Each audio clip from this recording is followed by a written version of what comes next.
CHAPTER XXVI. Mother and Son. I have found that holy place of rest Still changeless. Mrs. Hemans. When Mr. Thornton had left the house that morning he was almost blinded by his baffled passion. He was as dizzy as if Margaret, instead of looking, and speaking, and moving like a tender graceful woman, had been a sturdy fishwife, and given him a sound blow with her fists. He had positive bodily pain, a violent headache, and a throbbing intermittent pulse. He could not bear the noise, the garish light, the continued rumble and movement of the street. He called himself a fool for suffering so, and yet he could not, at the moment, recollect the cause of his suffering, and whether it was adequate to the consequences it had produced.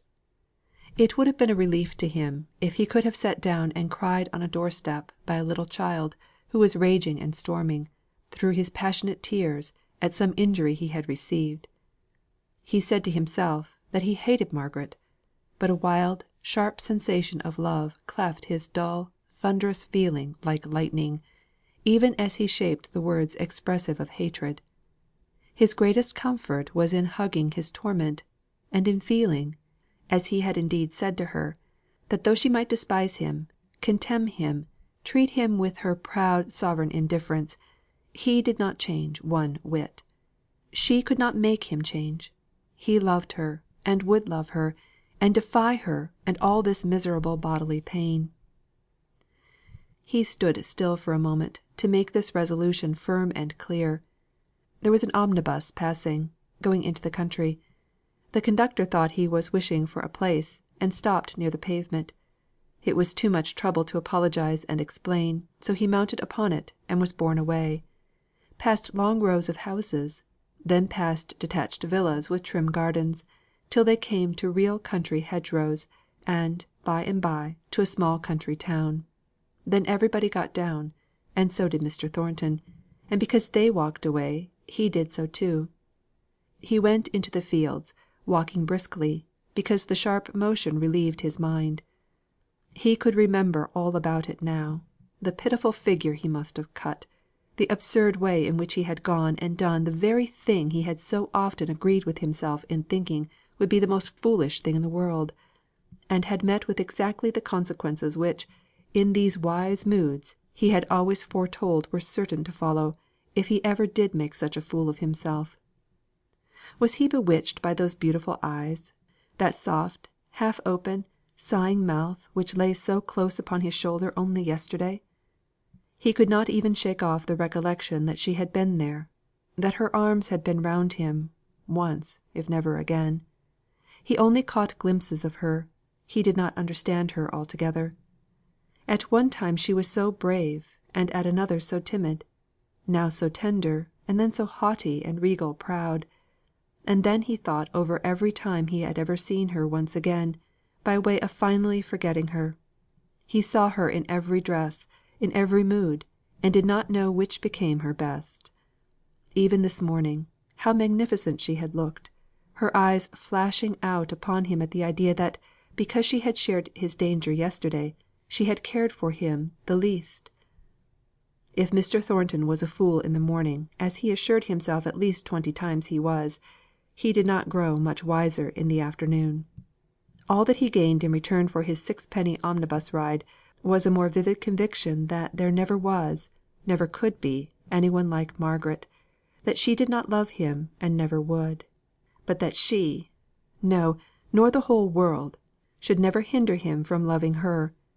And so he returned to the little market place, and remounted the omnibus to return to Milton.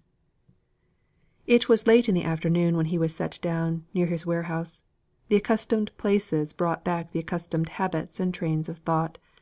He knew how much he had to do, more than his usual work, owing to the commotion of the day before. He had to see his brother magistrates; he had to complete the arrangements, only half made in the morning, for the comfort and safety of his newly imported Irish hands. He had to secure them from all chance of communication with the discontented workpeople of Milton. Last of all, he had to go home and encounter his mother. Mrs. Thornton had sat in the dining room all day, every moment expecting the news of her son's acceptance by Miss Hale. She had braced herself up many and many a time, at some sudden noise in the house; had caught up the half dropped work, and begun to ply her needle diligently, though through dimmed spectacles, and with an unsteady hand; and many times the door opened, and some indifferent person entered on some insignificant errand. Then her rigid face unstiffened from its gray frost bound expression, and the features dropped into the relaxed look of despondency so unusual to their sternness. She wrenched herself away from the contemplation of all the dreary changes that would be brought about to herself by her son's marriage. She forced her thoughts into the accustomed household grooves. The newly married couple to be would need fresh household stocks of linen, and Mrs. Thornton had clothes basket upon clothes basket full of tablecloths and napkins, brought in, and began to reckon up the store.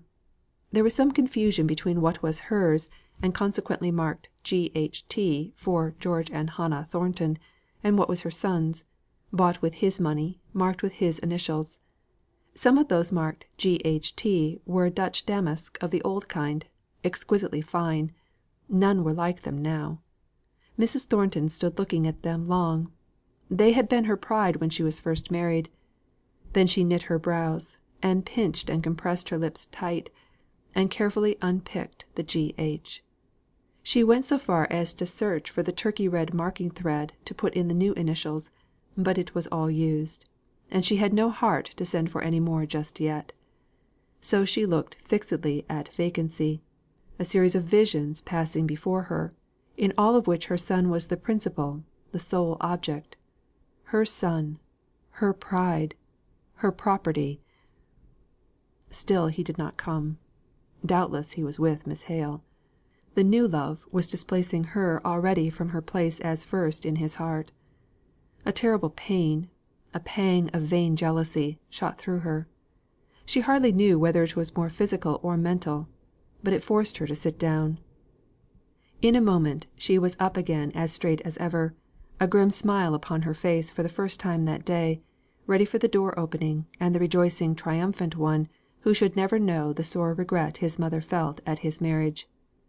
In all this there was little thought enough of the future daughter in law as an individual. She was to be John's wife. To take Mrs. Thornton's place as mistress of the house, was only one of the rich consequences which decked out the supreme glory. All household plenty and comfort, all purple and fine linen, honour, love, obedience, troops of friends, would all come as naturally as jewels on a king's robe, and be as little thought of for their separate value. To be chosen by John, would separate a kitchen wench from the rest of the world. And Miss Hale was not so bad. If she had been a Milton lass, Mrs. Thornton would have positively liked her. She was pungent, and had taste, and spirit, and flavour in her. True, she was sadly prejudiced, and very ignorant, but that was to be expected from her southern breeding. A strange sort of mortified comparison of Fanny with her went on in Mrs. Thornton's mind, and for once she spoke harshly to her daughter, abused her roundly, and then, as if by way of penance, she took up Henry's Commentaries, and tried to fix her attention on it, instead of pursuing the employment she took pride and pleasure in, and continuing her inspection of the table linen. His step at last. She heard him even while she thought she was finishing a sentence, while her eye did not pass over it, and her memory could have mechanically repeated it word for word. She heard him come in at the hall door. Her quickened sense could interpret every sound of motion. Now he was at the hat stand, now at the very room door. Why did he pause? Let her know the worst! Yet her head was down over the book. She did not look up. He came close to the table, and stood still there, waiting till she should have finished the paragraph which apparently absorbed her. By an effort she looked up. "Well, John?" He knew what that little speech meant, but he had steeled himself. He longed to reply with a jest; the bitterness of his heart could have uttered one; but his mother deserved better of him. He came round behind her, so that she could not see his looks, and, bending back her gray, stony face, he kissed it, murmuring, "No one loves me, no one cares for me, but you, mother." He turned away, and stood leaning his head against the mantelpiece, tears forcing themselves into his manly eyes. She stood up.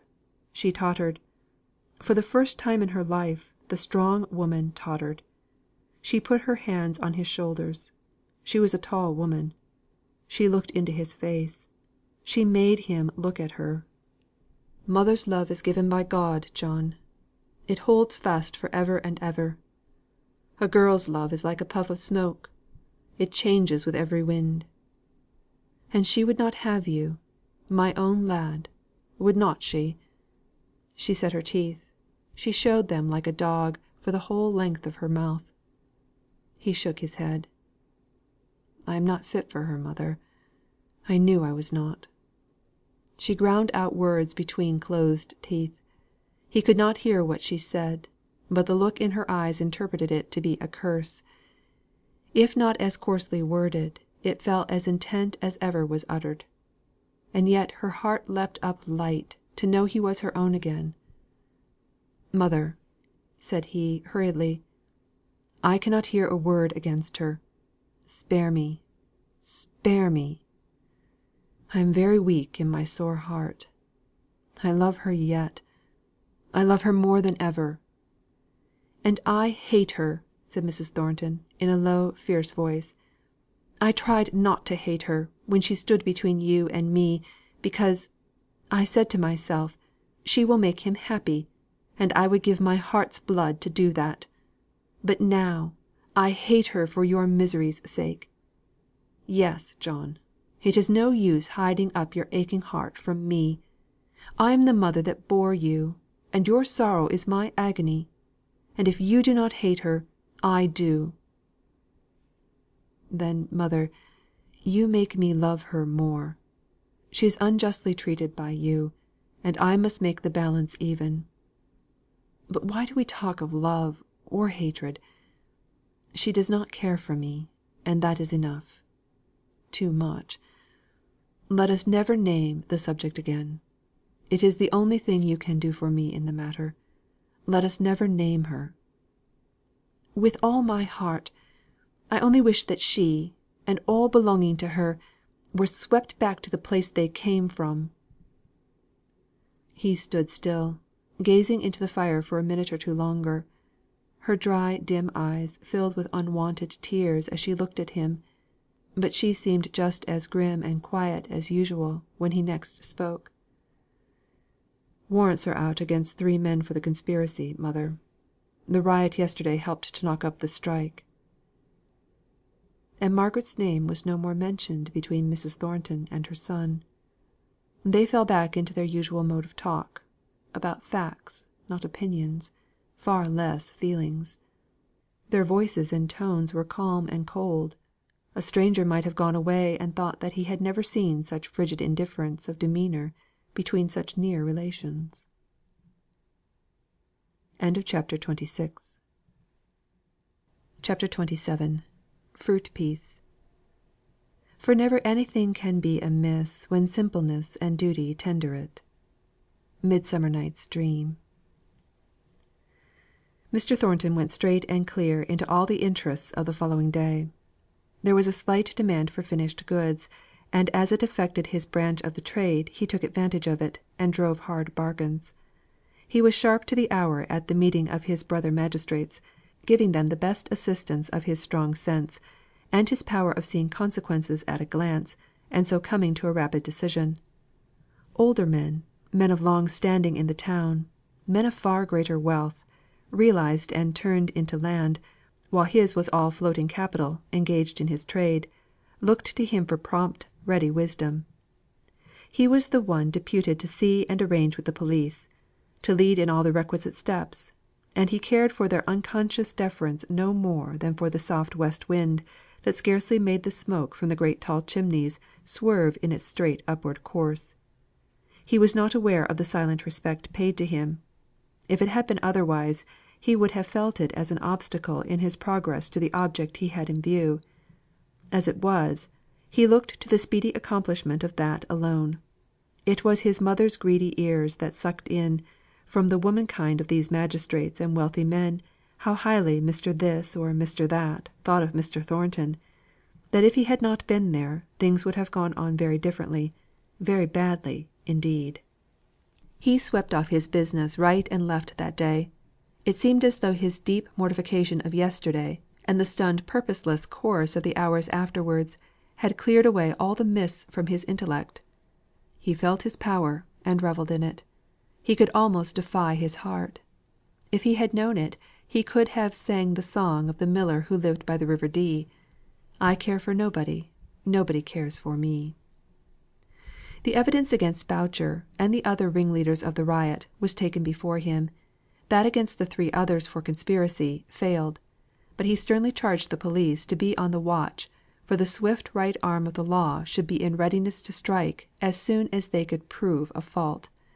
And then he left the hot reeking room in the Borough Court, and went out into the fresher but still sultry street. It seemed as though he gave way all at once. He was so languid that he could not control his thoughts. They would wander to her. They would bring back the scene, not of his repulse and rejection the day before, but the looks, the actions of the day before that.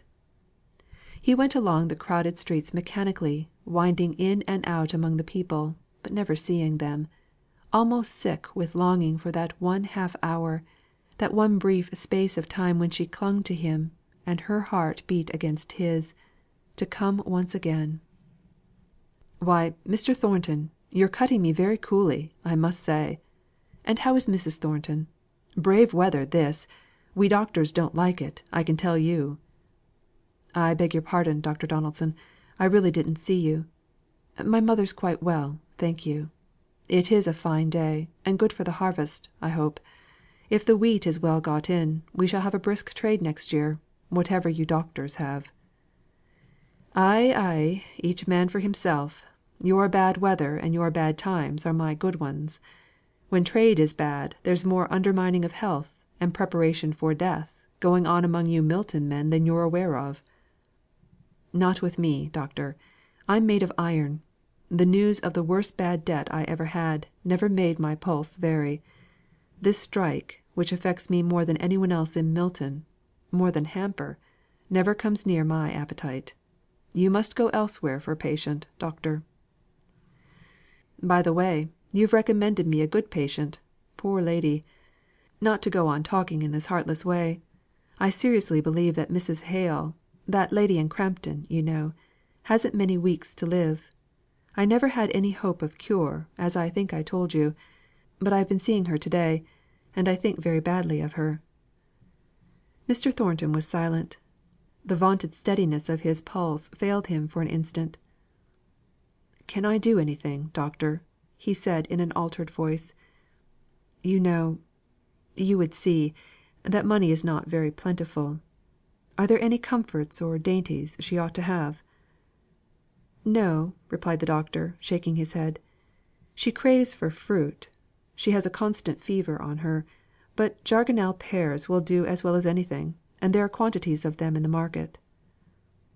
"You will tell me if there is anything I can do, I'm sure," replied Mr. Thornton.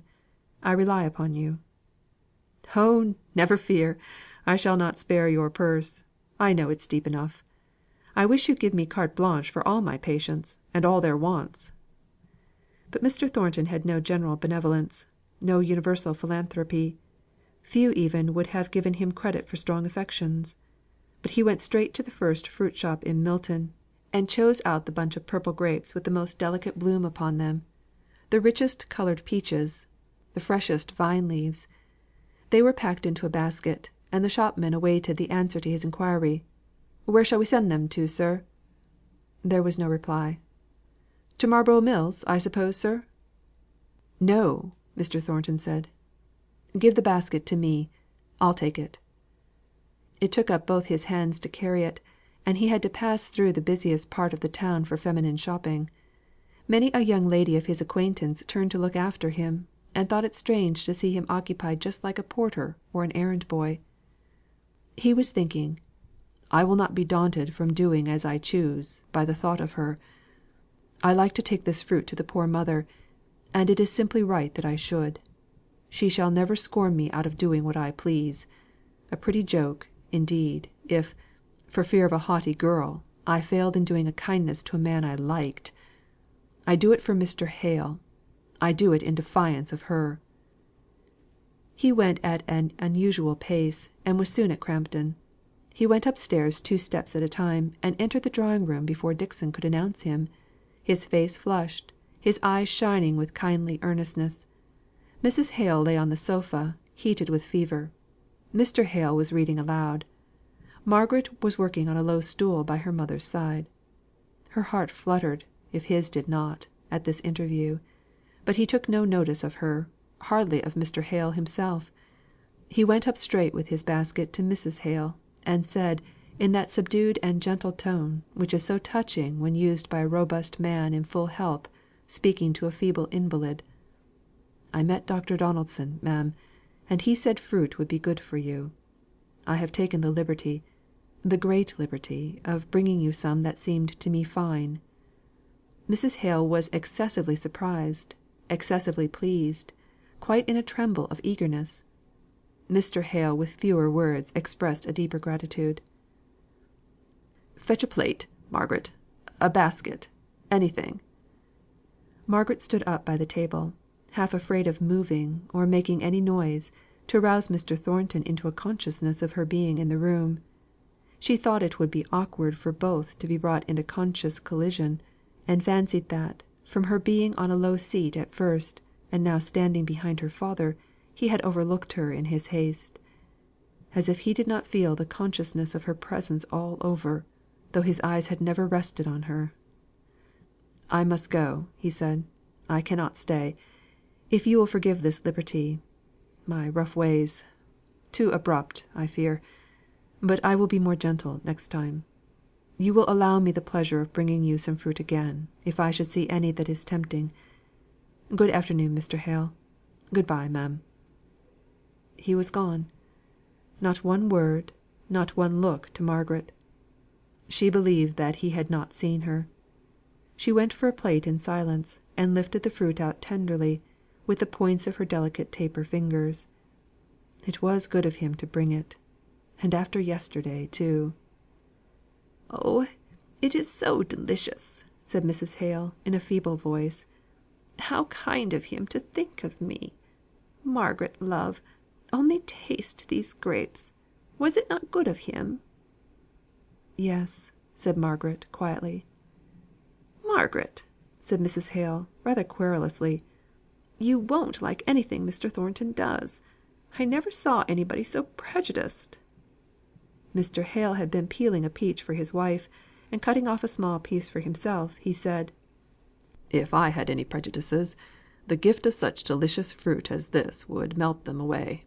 I have not tasted such fruit no, not even in Hampshire since I was a boy; and to boys, I fancy, all fruit is good. I remember eating sloes and crabs with a relish. Do you remember the matted up currant bushes, Margaret, at the corner of the west wall, in the garden at home?" Did she not? Did she not remember every weather stain on the old stone wall, the grey and yellow lichens that marked it like a map, the little crane's bill that grew in the crevices? She had been shaken by the events of the last 2 days.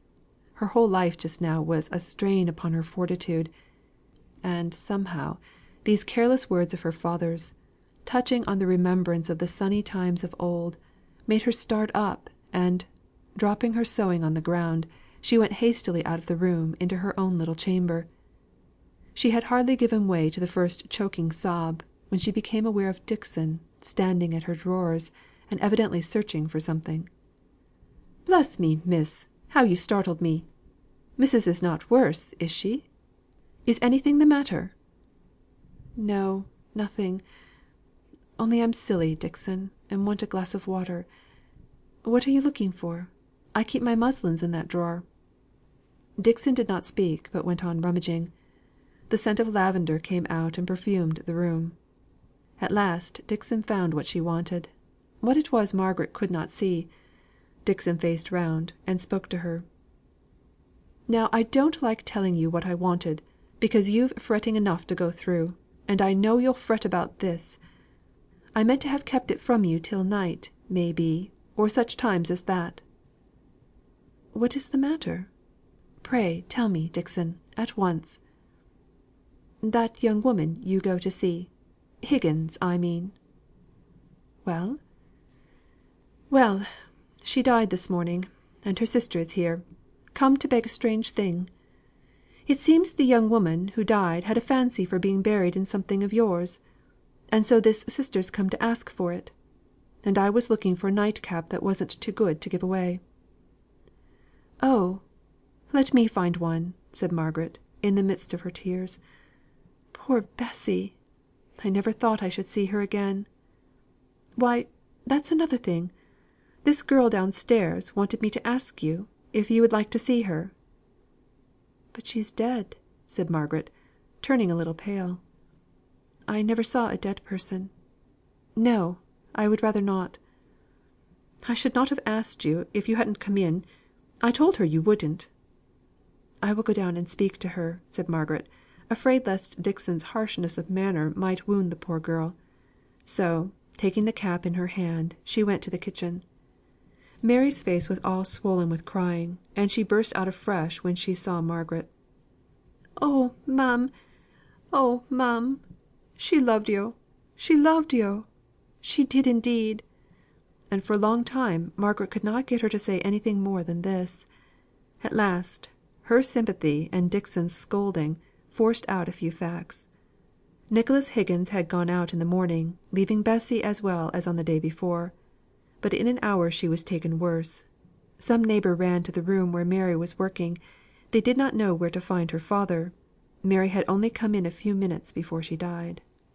"It were a day or two ago she axed to be buried in somewhat o' yourn. She were never tired o' talking o' yo'. She used to say yo' were the prettiest thing she ever clapped eyes on. She loved yo' dearly. Her last words were, 'Give her my affectionate respects, and keep father for drink.' You'll come and see her, ma'am. She would ha' thought it a great compliment, I know." Margaret shrank a little from answering. "Yes, perhaps I may. Yes, I will. I'll come before tea. But where's your father, Mary?" Mary shook her head and stood up to be going. "Miss Hale," said Dixon in a low voice, "where's the use of your going to see the poor thing laid out? I'd never say a word against it, if it could do the girl any good; and I wouldn't mind a bit going myself, if that would satisfy her. They've just a notion, these common folk, of its being a respect to the departed.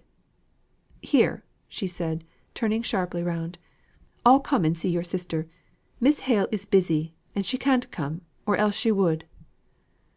The girl looked wistfully at Margaret. Dixon's coming might be a compliment, but it was not the same thing to the poor sister, who had had her little pangs of jealousy, during Bessy's lifetime, at the intimacy between her and the young lady. "No, Dixon," said Margaret, with decision. "I will go. Mary, you shall see me this afternoon." And for fear of her own cowardice, she went away, in order to take from herself any chance of changing her determination.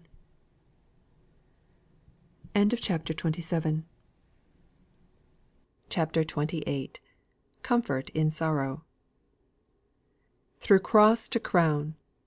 And though thy spirit's life Trials untold assail with giant strength, Good cheer! Good cheer! Soon ends the bitter strife, And thou shalt reign in peace with Christ at length. Kosegharten. Ay sooth, we feel too strong in weal To need thee on that road; But woe being come, the soul is dumb That crieth not on God. Mrs. Browning. That afternoon she walked swiftly to the Higginses' house. Mary was looking out for her with a half distrustful face. Margaret smiled into her eyes to reassure her. They passed quickly through the house place, upstairs, and into the quiet presence of the dead. Then Margaret was glad that she had come. The face, often so weary with pain, so restless with troublous thoughts, had now the faint soft smile of eternal rest upon it. The slow tears gathered into Margaret's eyes, but a deep calm entered into her soul. And that was death. It looked more peaceful than life. All beautiful scriptures came into her mind. They rest from their labours. The weary are at rest. He giveth his beloved sleep. Slowly, slowly Margaret turned away from the bed. Mary was humbly sobbing in the background. They went downstairs without a word. Resting his hand upon the house table, Nicholas Higgins stood in the midst of the floor. His great eyes started open by the news he had heard, as he came along the court, from many busy tongues. His eyes were dry and fierce, studying the reality of her death, bringing himself to understand that her place should know her no more, for she had been sickly, dying so long, that he had persuaded himself she would not die, that she would pull through.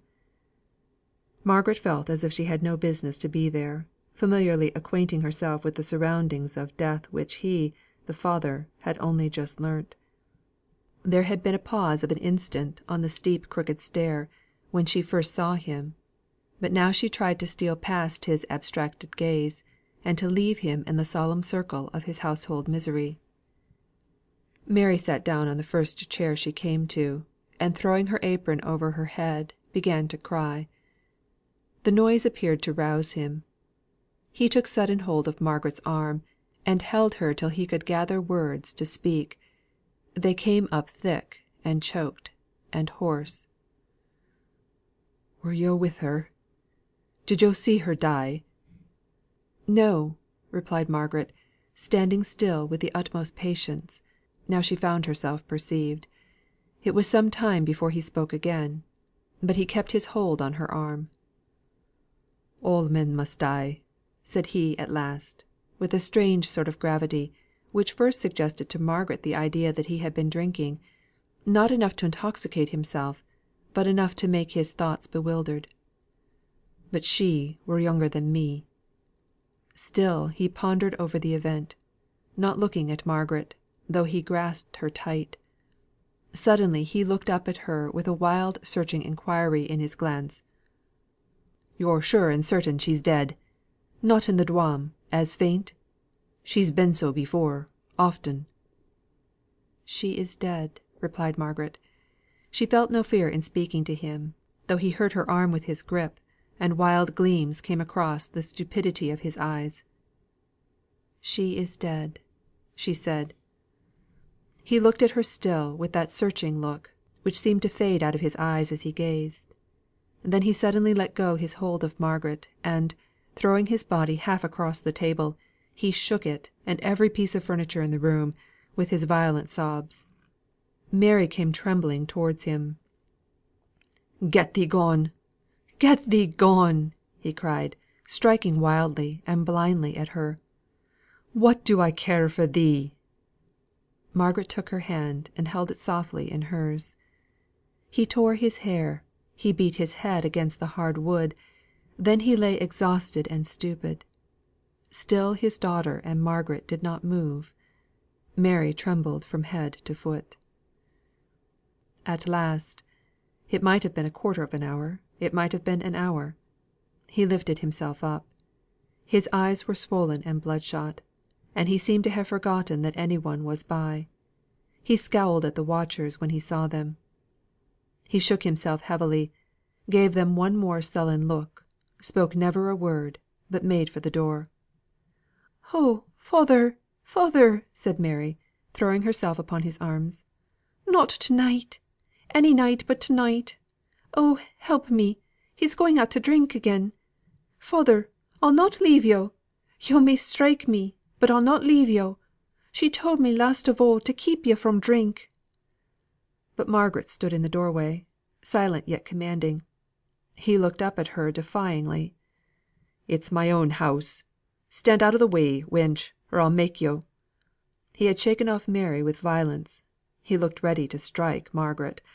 But she never moved a feature, never took her deep, serious eyes off him. He stared back on her with gloomy fierceness. If she had stirred hand or foot, he would have thrust her aside with even more violence than he had used to his own daughter, whose face was bleeding from her fall against a chair. "What are yo' looking at me in that way for?" asked he at last, daunted and awed by her severe calm. "If yo'll think for to keep me from going what gait I choose, because she loved yo', and in my own house too, where I never asked yo' to come, you're mistaken. It's very hard upon a man that he can't go to the only comfort left." Margaret felt that he acknowledged her power. What could she do next? He had seated himself on a chair, close to the door, half conquered, half resenting, intending to go out as soon as she left her position, but unwilling to use the violence he had threatened not 5 minutes before. Margaret laid her hand on his arm. "Come with me," she said. "Come and see her." The voice in which she spoke was very low and solemn, but there was no fear or doubt expressed in it, either of him or of his compliance. He sullenly rose up. He stood uncertain, with dogged irresolution upon his face. She waited him there; quietly and patiently waited for his time to move. He had a strange pleasure in making her wait; but at last he moved towards the stairs. She and he stood by the corpse. "Her last words to Mary were, 'Keep my father for drink.'" "It canna hurt her now," muttered he. "Nought can hurt her now." Then, raising his voice to a wailing cry, he went on: "We may quarrel and fall out; we may make peace and be friends; we may clem to skin and bone, and not of all our griefs will ever touch her more. Who's had her portion on 'em? What wi' hard work first, and sickness at last, who's led the life of a dog, and to die without knowing one good piece o' rejoicing in all her days? Nay, wench! Whatever hoo has said, hoo can know nought about it; and I mun ha' a sup o' drink just to steady me again sorrow." "No," said Margaret, softening with his softened manner. "You shall not. If her life has been what you say, at any rate she did not fear death as some do. Oh, you should have heard her speak of the life to come, the life hidden with God, that she is now gone to." He shook his head, glancing sideways up at Margaret as he did so. His pale haggard face struck her painfully. "You are sorely tired. Where have you been all day? Not at work?" "Not at work, sure enough," said he, with a short grim laugh. "Not at what you call work. I were at the Committee, till I were sickened out wi' trying to make fools hear reason. I were fetched to Boucher's wife afore 7 this morning. She's bedfast; but she were raving and raging to know where her dunder headed brute of a chap was, as if I'd to keep him; as if he were fit to be ruled by me. The damned fool, who has put his foot in all our plans. And I've walked my feet sore wi' going about for to see men who wouldn't be seen, now the law is raised again us. And I were sore hearted too, which is worse than sore footed. And if I did see a friend who used to treat me, I never knew who lay a dying here. Bess, lass, thou'd believe me; thou wouldst thou?" turning to the poor dumb form with wild appeal. "I am sure," said Margaret, "I am sure you did not know. It was quite sudden. But now, you see, it would be different. You do know. You see her lying there. You hear what she said with her last breath. You will not go?" No answer. In fact, where was he to look for comfort? "Come home with me," she said at last, with a bold venture, half trembling at her own proposal as she made it. "At least you shall have some comfortable food, which I'm sure you need." "Your father's a parson?" asked he, with a sudden turn in his ideas. "He was," said Margaret, shortly. "I'll go and take a dish o' tea with him, since you've asked me. I've many a thing I often wished to say to a parson, and I'm not particular as to whether he's preaching now or not." Margaret was perplexed. His drinking tea with her father, who would be totally unprepared for his visitor, her mother so ill, seemed utterly out of the question; and yet if she drew back now, it would be worse than ever, sure to drive him to the gin shop. She thought that if she could only get him to their own house, It was so great a step gained that she would trust to the chapter of accidents for the next. "Good bye, old wench. We've parted company at last, we have. But thou'st been a blessing to thy father, ever sin' thou wert born. Bless thy white lips, lass. They've a smile on 'em now, and I'm glad to see it once again, though I'm lone and forlorn for evermore." He stooped down and fondly kissed his daughter, covered up her face, and turned to follow Margaret. She had hastily gone downstairs to tell Mary of the arrangement; to say it was the only way she could think to keep him from the gin palace; to urge Mary to come too, for her heart smote her at the idea of leaving the poor affectionate girl alone. But Mary had friends among the neighbours, she said, who would come in and sit a bit with her. It was all right. But father he was there by them, as she would have spoken more. He had shaken off his emotion, as if he was ashamed of having ever given way to it, and had even overleaped himself so much that he assumed a sort of bitter mirth, like the crackling of thorns under a pot. "I'm going to take my tea with her father, I am." But he slouched his cap low over his brow as he went out into the street, and looked neither to the right nor to the left, while he tramped along by Margaret's side.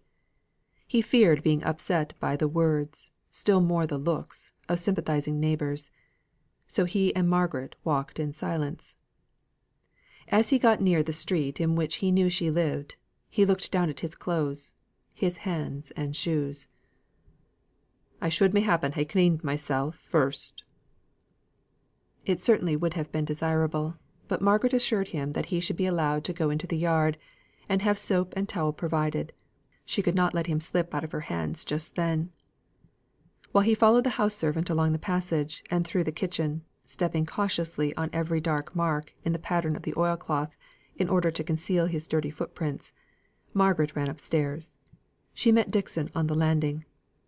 "How is mamma? Where is papa?" Miss was tired, and gone into her own room. She had wanted to go to bed, but Dixon had persuaded her to lie down on the sofa, and have her tea brought to her there. It would be better than getting restless by being too long in bed. So far so good. But where was Mr. Hale? In the drawing room. Margaret went in half breathless with the hurried story she had to tell. Of course she told it incompletely; and her father was rather taken aback by the idea of the drunken weaver awaiting him in his quiet study, with whom he was expected to drink tea, and on whose behalf Margaret was anxiously pleading. The meek, kind hearted Mr. Hale would have readily tried to console him in his grief, but, unluckily, the point Margaret dwelt on most forcibly was the fact of his having been drinking, and her having brought him home with her as a last expedient to keep him from the gin shop.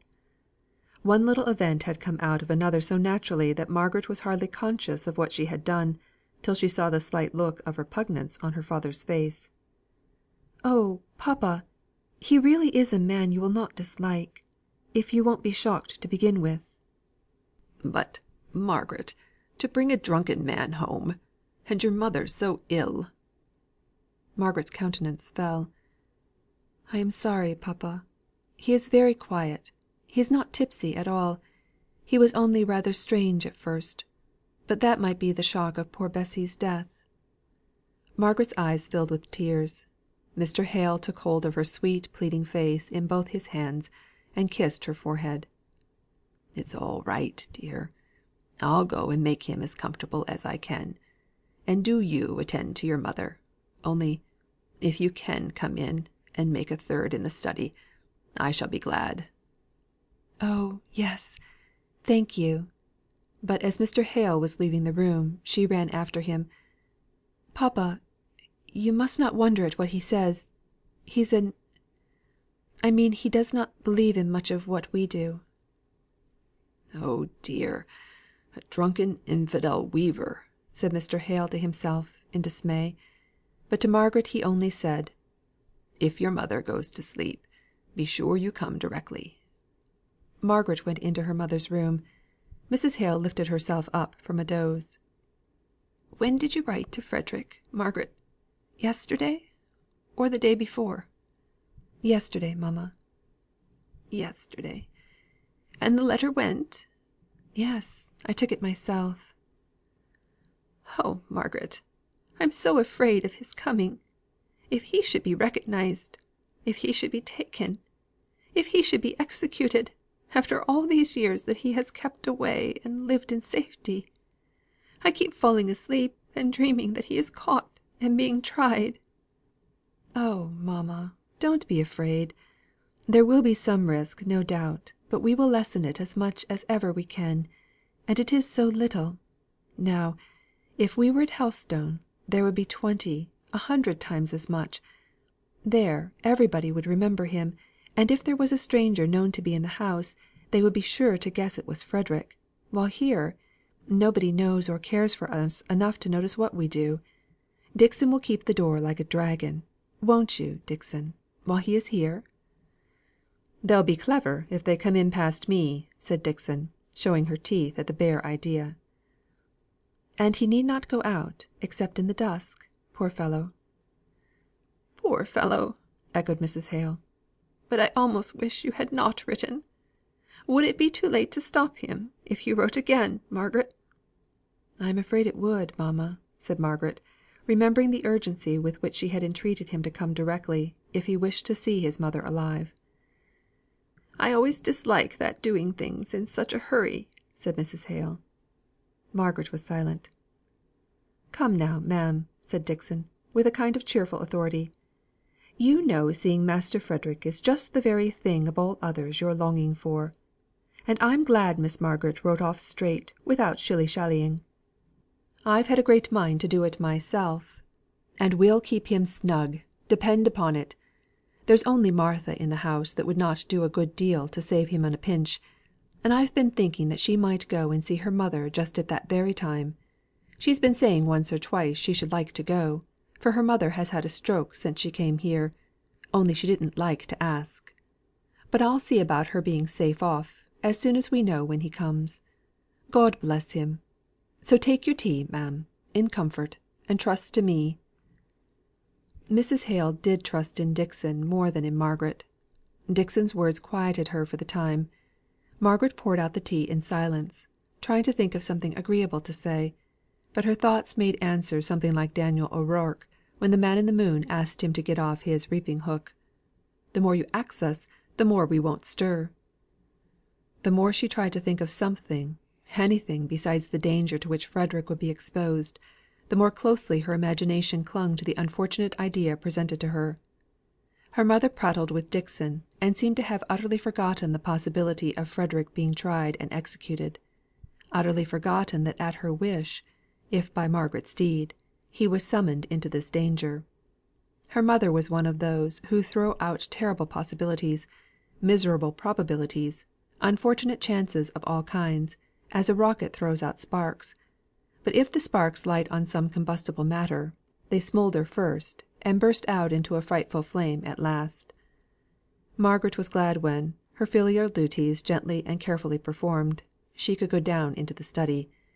She wondered how her father and Higgins had got on. In the first place, the decorous, kind hearted, simple, old fashioned gentleman had unconsciously called out, by his own refinement and courteousness of manner, all the latent courtesy in the other. Mr. Hale treated all his fellow creatures alike; it never entered into his head to make any difference because of their rank. He placed a chair, for Nicholas stood up till he, at Mr. Hale's request, took a seat, and called him, invariably, Mr. Higgins, instead of the curt Nicholas or Higgins to which the drunken infidel weaver had been accustomed. But Nicholas was neither a habitual drunkard nor a thorough infidel.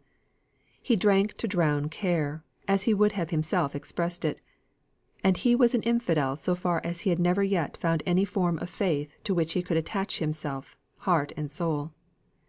Margaret was a little surprised, and very much pleased, when she found her father and Higgins in earnest conversation, each speaking with gentle politeness to the other, however their opinions might clash. Nicholas, clean, tidied, if only at the pump trough, and quiet spoken, was a new creature to her, who had only seen him in the rough independence of his own hearthstone. He had slicked his hair down with the fresh water; he had adjusted his neck handkerchief, and borrowed an odd candle end to polish his clogs with, and there he sat, enforcing some opinion on her father, with a strong Darkshire accent, it is true, but with a lowered voice, and a good earnest composure on his face. Her father, too, was interested in what his companion was saying. He looked round as she came in, smiled, and quietly gave her his chair, and then sat down afresh as quickly as possible, with a little bow of apology to his guest for the interruption. Higgins nodded to her as a sign of greeting, and she softly adjusted her working materials on the table, and prepared to listen. "As I was a saying, sir, I reckon you'd not ha' much belief in you if you lived here, if you'd been bred here. I ax your pardon if I use wrong words; but what I mean by belief just now, is a thinking on sayings, and maxims, and promises made by folk yo never saw, about the things and the life yo never saw, nor no one else. Now, yo say all these are true things, and true sayings, and a true life. I just say, where's the proof? There's many and many a wiser one, and scores better learned than I am around me. Folk who've had time to think on these things, while my time has had to be gi'n up to getting my bread. Well, I sees these people. Their lives is pretty much open to me. They're real folk. They don't believe i' the Bible, not they. They may say they do, for form's sake; but Lord, sir, d'ye think their first cry i' the morning is, 'What shall I do to get hold on eternal life?' or 'What shall I do to fill my purse this blessed day? Where shall I go? What bargain shall I strike?' The purse and the gold and the notes is the real things, things as can be felt and touched. Them's realities. And eternal life is all a talk, very fit for I ax your pardon, sir, you're a parson out o' work, I believe. Well, I'll never speak disrespectful of a man in the same fix as I'm in mysel. But I'll just ax yo' another question, sir, and I dunnot want yo' to answer it, only to put it in your pipe, and smoke it, afore yo' go for to set down us, who only believe in what we see, as fools and noddies. If salvation, and life to come, and what not, was true, not in men's words, but in men's hearts' core, dun yo' think they'd din us with it as they do with political 'conomy? They're mighty anxious to come round us with that piece o' wisdom, but t'other would be a greater conversation, if it were true." "But the masters have nothing to do with your religion. All that they are connected with you in is trade, so they think; and all that it concerns them, therefore, to rectify your opinions in, is the science of trade." "I'm glad, sir," said Higgins, with a curious wink of his eye, "that yo' put in 'so they think.' I'd ha' thought yo' a hypocrite, I'm afeard, if yo' hadn't, for all you're a parson, or rayther because you're a parson. Yo' see, if yo'd spoken o' religion as a thing that, if it was true, it didn't concern all men to press on all men's attention, above everything else in this vassal earth, I should ha' thought yo' a knave for to be a parson; and I'd rather think yo' a fool than a knave. No offence, I hope, sir." "None at all. You consider me mistaken, and I consider you far more fatally mistaken. I don't expect to convince you in a day, not in one conversation. But let us know each other, and speak freely to each other about these things, and the truth will prevail. I should not believe in God if I did not believe that. Mr. Higgins, I trust, whatever else you have given up, you believe" Mr. Hale's voice dropped low in reverence "you believe in him." Nicholas Higgins suddenly stood straight, stiff up. Margaret started to her feet, for she thought, by the working of his face, he was going into convulsions. Mr. Hale looked at her dismayed. At last Higgins found words. "Man, I could fell yo' to the ground for tempting me. Whatten business ha' yo' to try me with your doubts? Think o' her lying theer, after the life hoo's led, and think then how yo'd deny me the one sole comfort left, that there is a God, and that He set her life. I dunnot believe she'll ever live again," said he, sitting down, and drearily going on, as if to the unsympathising fire. "I dunnot believe in any other life than this, in which she dreed such trouble, and had such never ending care; and I cannot bear to think it were all a set o' chances, that might be altered with a breath o' wind. There's many a times when I've thought I didna believe in God, but I've never put it fair out before me in words, as many men do. I may ha' laughed at those who did, to brave it out like; but I have looked round at after, to see if He heard me, if so there was a He. But to day, when I'm left desolate, I wunnot listen to yo' with your questions and your doubts. There's but one thing steady and quiet i' all this reeling world, and reason or no reason, I'll cling to that. It's a' very well for happy folk." Margaret touched his arm, very softly. She had not spoken before, nor had he heard her rise. "Nicholas, we do not want to reason. You misunderstand my father. We do not reason. We believe, and so do you. It is the one sole comfort in such times." He turned round and caught her hand. "Ay, it is, it is," brushing away the tears with the back of his hand. "But yo' know, she's lying dead at home, and I'm welly dazed wi' sorrow, and at times I hardly know what I'm saying. It's as if speeches folks ha' made, clever and smart things as I've thought at the time, come up now my heart's welly brosen. The strike's failed as well; dun yo' know that, miss? I were coming whoam to ask her, like a beggar as I am, for a bit o' comfort i' that trouble, and I were knocked down by one who telled me she were dead, just dead. That were all; but that were enough for me." Mr. Hale blew his nose, and got up to snuff the candles in order to conceal his emotion. "He's not an infidel, Margaret. How could you say so?" muttered he, reproachfully. "I've a good mind to read him the 14th chapter of Job." "Not yet, papa, I think. Perhaps not at all. Let us ask him about the strike, and give him all the sympathy he needs, and hoped to have from poor Bessy." So they questioned and listened. The workmen's calculations were based, like too many of the masters', on false premises. They reckoned on their fellow men as if they possessed the incalculable powers of machines, no more, no less; no allowance for human passions getting the better of reason, as in the case of Boucher and the rioters, and believing that the representations of their injuries would have the same effect on strangers far away, as the injuries, fancied or real, had upon themselves. They were consequently surprised and indignant at the poor Irish, who had allowed themselves to be imported and brought over to take their places. This indignation was tempered, in some degree, by contempt for "them Irishers," and by pleasure at the idea of the bungling way in which they would set to work, and perplex their new masters with their ignorance and stupidity, strange exaggerated stories of which were already spreading through the town. But the most cruel cut of all was that of the Milton workmen, who had defied and disobeyed the commands of the Union to keep the peace, whatever came; who had originated discord in the camp, and spread the panic of the law being arrayed against them. "And so the strike is at an end," said Margaret. "Ay, miss. It's save as save can. The factory doors will need open wide to morrow, to let in all who'll be axing for work, if it's only just to show they'd nought to do wi' a measure, which if we'd been made o' the right stuff, would ha' brought wages up to a point they'n not been at this 10 year." "You'll get work, shan't you?" asked Margaret. "You're a famous workman, are not you?" "Hamper'll let me work at his mill, when he cuts off his right hand; not before, and not after," said Nicholas, quietly. Margaret was silenced and sad. "About the wages," said Mr. Hale.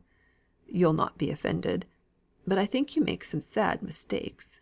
I should like to read you some remarks in a book I have." He got up and went to his bookshelves. "Yo' needn't trouble yoursel, sir," said Nicholas. "Their book stuff goes in at one ear, and out at t'other. I can make nought on't. Afore Hamper and me had this split, the overlooker telled him I were stirring up the men to ask for higher wages; and Hamper met me one day in the yard. He'd a thin book i' his hand, and he says, 'Higgins, I'm told you're one of those damned fools that think yo' can get higher wages for asking for 'em; ay, and keep 'em up too, when you've forced 'em up. Now, I'll gi' yo a chance to try if you've any sense in yo. Here's a book written by a friend o' mine, and if you'll read it, you'll see how wages find their own level, without either masters or men having aught to do with 'em, except the men cut their own throats wi' striking, like the confounded noodles they are. Well, now, sir, I put it to yo, being a parson, and having been in the preaching line, and having had to try to bring folk o'er to what yo thought was a right way o' thinking, did yo begin by calling 'em fools and such like? Or didn't yo rather give 'em some kind word at first, to make 'em ready for to listen and be convinced, if they could? And in your preaching, did yo stop every now and then, and say, half to them and half to yoursel, but you're such a pack o' fools, that I've a strong notion it's no use my trying to put sense into yo?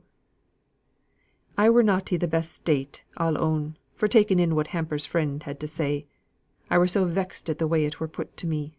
But I thought, come, I'll see what those chaps has got to say, and try if it's them or me as is the noodle. So I took the book and tugged at it; but, Lord bless yo', it went on about capital and labour and capital, till it fair sent me off to sleep. I ne'er could rightly fix i' my mind which was which; and it spoke on 'em as if they were vartues or vices; and what I wanted for to know were the rights o' men, whether they were rich or poor, so be they only were men." "But for all that," said Mr. Hale, "and granting to the full the offensiveness, the folly, the unchristianness of Mr. Hamper's way of speaking to you in recommending his friend's book, yet if it told you what he said it did, that wages find their own level, and that the most successful strike can only force them up for a moment, to sink in far greater proportion afterwards, in consequence of that very strike, the book would have told you the truth." "Well, sir," said Higgins, rather doggedly, "it might, or it might not. There's two opinions go to settling that point. But suppose it was truth double strong, it were no truth to me if I couldn't take it in. I dare say there's truth in yon Latin book on your shelves, but it's gibberish and not truth to me, unless I know the meaning of the words. If yo', sir, or any other knowledgeable, patient man came to me, and says he'll larn me what the words mean, and not blow me up if I'm a bit stupid, or forget how one thing hangs on another, why, in time I may get to see the truth of it, or I may not. I'll not be bound to say I shall end up thinking the same way as any man. And I'm not one who think truth can be shaped out of words, all neat and clean, as the men at the foundry cut out sheet iron. Same bones won't go down wi' every one. It'll stick here i' this man's throat, and there in t'other's. Let alone that, when down, it may be too strong for this one, too weak for that. Folk who sets up to doctor the world wi' their truth, mun suit different for different minds, and be a bit tender in the way o' giving it too, or the poor sick fools may spit it out i' their faces. Now Hamper first gives me a box on my ear, then he throws his big bolus at me, and says he reckons it'll do me good, I'm such a fool. But there it is." "I wish some of the kindest and wisest of the masters would meet some of you men, and have a good talk on these things. It would, surely, be the best way of getting over your difficulties, which, I do believe, arise from your ignorance excuse me, Mr. Higgins on subjects which it is for the mutual interest of both masters and men should be well understood by both. I wonder," half to his daughter, "if Mr. Thornton might not be induced to do such a thing." "Remember, papa," said she, in a very low voice, "what he said one day about governments, you know." She was unwilling to make any clearer allusion to the conversation they had had on the mode of governing work people, by giving men intelligence enough to rule themselves, or by a wise despotism on the part of the master, for she saw that Higgins had caught Mr. Thornton's name, if not the whole part of the speech. Indeed, he began to speak of him. "Thornton, he's the chap as wrote off at once for those Irishers, and led to the riots that ruined the strike. Even Hamper, wi' all his bullying, would ha' waited a while; but it's a word and a blow wi' Thornton. And now, when the Union would ha' thanked him for following up the chase after Boucher, and them chaps as went right against our commands, it's Thornton who steps for'ard, and coolly says, as the strike's at an end, he, as party injured, doesn't want to press the charge against the rioters. I thought he'd had more pluck.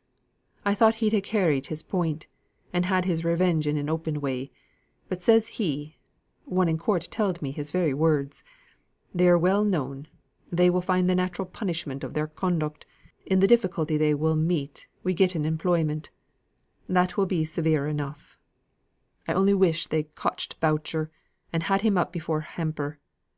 I see the old tiger setting on him. Would he ha' let him off? Not he." "Mr. Thornton was right," said Margaret. "You are angry against Boucher, Nicholas, or else you would be the first to see, that where the natural punishment would be severe enough for the offence, any farther punishment would be something like revenge." "My daughter is no great friend of Mr. Thornton's," said Mr. Hale, smiling at Margaret, while she, as red as any carnation, began to work with double diligence. "But I believe what she says is the truth. I like him for it." "Well, sir, this strike has been a weary piece o' business to me; and you'll not wonder if I'm a bit put out wi' seeing it fail, for just a few men who would na suffer in silence, and howd out brave and firm." "You forget," said Margaret. "I don't know much of Boucher, but the only time I saw him it was not his own sufferings he spoke of, but those of his sick wife, and his little children." "True; but he were not made of iron himsel. He'd ha' cried out for his own sorrows next. He were not one to bear." "How came he into the Union?" asked Margaret, innocently. "You don't seem to have much respect for him, nor gained much good from having him in." Higgins's brow clouded. He was silent for a minute or two. Then he said shortly enough: "It's not for me to speak o' the Union. What they does, they does. Them that is of a trade mun hang together; and if they're not willing to take their chance along wi' the rest, the Union has ways and means." Mr. Hale saw that Higgins was vexed at the turn the conversation had taken, and was silent. Not so Margaret, though she saw Higgins's feeling as clearly as he did. By instinct she felt, that if he could but be brought to express himself in plain words, something clear would be gained on which to argue for the right and the just. "And what are the Union's ways and means?" He looked up at her, as if on the point of dogged resistance to her wish for information; but her calm face, fixed on his, patient and trustful, compelled him to answer. "Well, if a man doesn't belong to the Union, them as works next looms has orders not to speak to him. If he's sorry or ill, it's a' the same. He's out o' bounds. He's none o' us. He comes among us, he works among us, but he's none o' us. I' some places them's fined who speaks to him. Yo' try that, miss. Try living a year or two among them as looks away if yo' look at 'em. Try working within 2 yards o' crowds o' men who, yo' know, have a grinding grudge at you in their hearts; to whom if yo' say yo're glad, not an eye brightens, nor a lip moves; to whom, if your heart's heavy, yo' can never say nought, because they'll ne'er take notice on your sighs or sad looks; and a man's no man who'll groan out loud 'bout folk asking him what's the matter. Just yo' try that, miss. 10 hours for 300 days, and yo'll know a bit o' what the Union is." "Why," said Margaret, "what tyranny this is! Nay, Higgins, I don't care one straw for your anger. I know you can't be angry with me if you would; and I must tell you the truth, that I never read, in all the history I have read, of a more slow, lingering torture than this. And you belong to the Union, and you talk of the tyranny of the masters." "Nay," said Higgins, "yo' may say what yo' like. The dead stand between yo' and every angry word o' mine. D'ye think I forget who's lying there, and how hoo loved you? And it's the masters as made us sin, if the Union is a sin. Not this generation, maybe, but their fathers. Their fathers ground our fathers to the very dust, ground us to powder. Parson, I reckon I've heerd my mother read out a text, 'The fathers have eaten sour grapes, and the children's teeth are set on edge.' It's so wi' them. In those days o' sore oppression, the Unions began. It were a necessity. It's a necessity now, according to me. It's a withstanding of injustice, past, present, or to come. It may be like war; along wi' it come crimes. But I think it were a greater crime to let it alone. Our only chance is binding men together in one common interest; and if some are cowards, and some are fools, they mun come along and join the great march, whose only strength is in numbers." "Oh!" said Mr. Hale, sighing. "Your Union in itself would be beautiful, glorious. It would be Christianity itself, if it were but for an end which affected the good of all, instead of that of merely one class as opposed to another." "I reckon it's time for me to be going, sir," said Higgins, as the clock struck 10. "Home!" said Margaret, very softly. He understood her, and took her offered hand. "Home, miss. Yo' may trust me, though I am one of the Union." "I do trust you most thoroughly, Nicholas."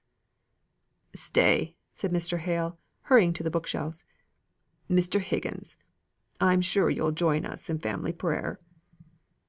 Higgins looked at Margaret doubtfully. Her grave sweet eyes met his. There was no compulsion, only deep interest in them. He did not speak, but he kept his place. Margaret the churchwoman, her father the dissenter, Higgins the infidel, knelt down together. It did them no harm. CHAPTER 29. A Ray of Sunshine.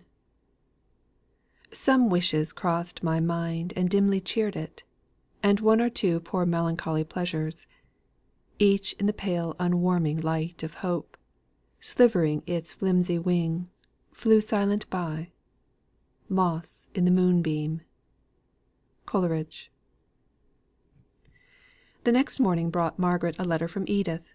It was affectionate and inconsequent like the writer, but the affection was charming to Margaret's own affectionate nature, and she had grown up with the inconsequence, so she did not perceive it. It was as follows: "Oh, Margaret, it is worth a journey from England to see my boy. He is a superb little fellow, especially in his caps, and more especially in the one you sent him, you good, dainty fingered, persevering little lady. Having made all the mothers here envious, I want to show him to somebody new, and hear a fresh set of admiring expressions. Perhaps that's all the reason. Perhaps it is not. Nay, possibly, there is just a little cousinly love mixed with it. But I do want you so much to come here, Margaret.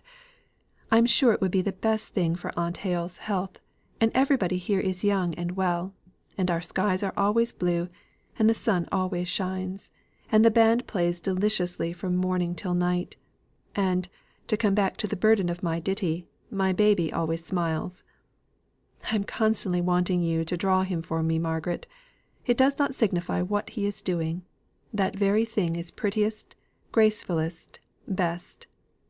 I think I love him a great deal better than my husband, who is getting stout and grumpy, what he calls busy. No, he is not. He has just come in with news of such a charming picnic given by the officers of the Hazard, at anchor in the bay below. Because he has brought in such a pleasant piece of news, I retract all I said just now. Did not somebody burn his hand for having said or done something he was sorry for? Well, I can't burn mine, because it would hurt me, and the scar would be ugly; but I'll retract all that I said as fast as I can. Cosmo is quite as great a darling as baby, and not a bit stout, and as ungrumpy as ever husband was. Only, sometimes he is very, very busy. I may say that without love. Wifely duty where was I?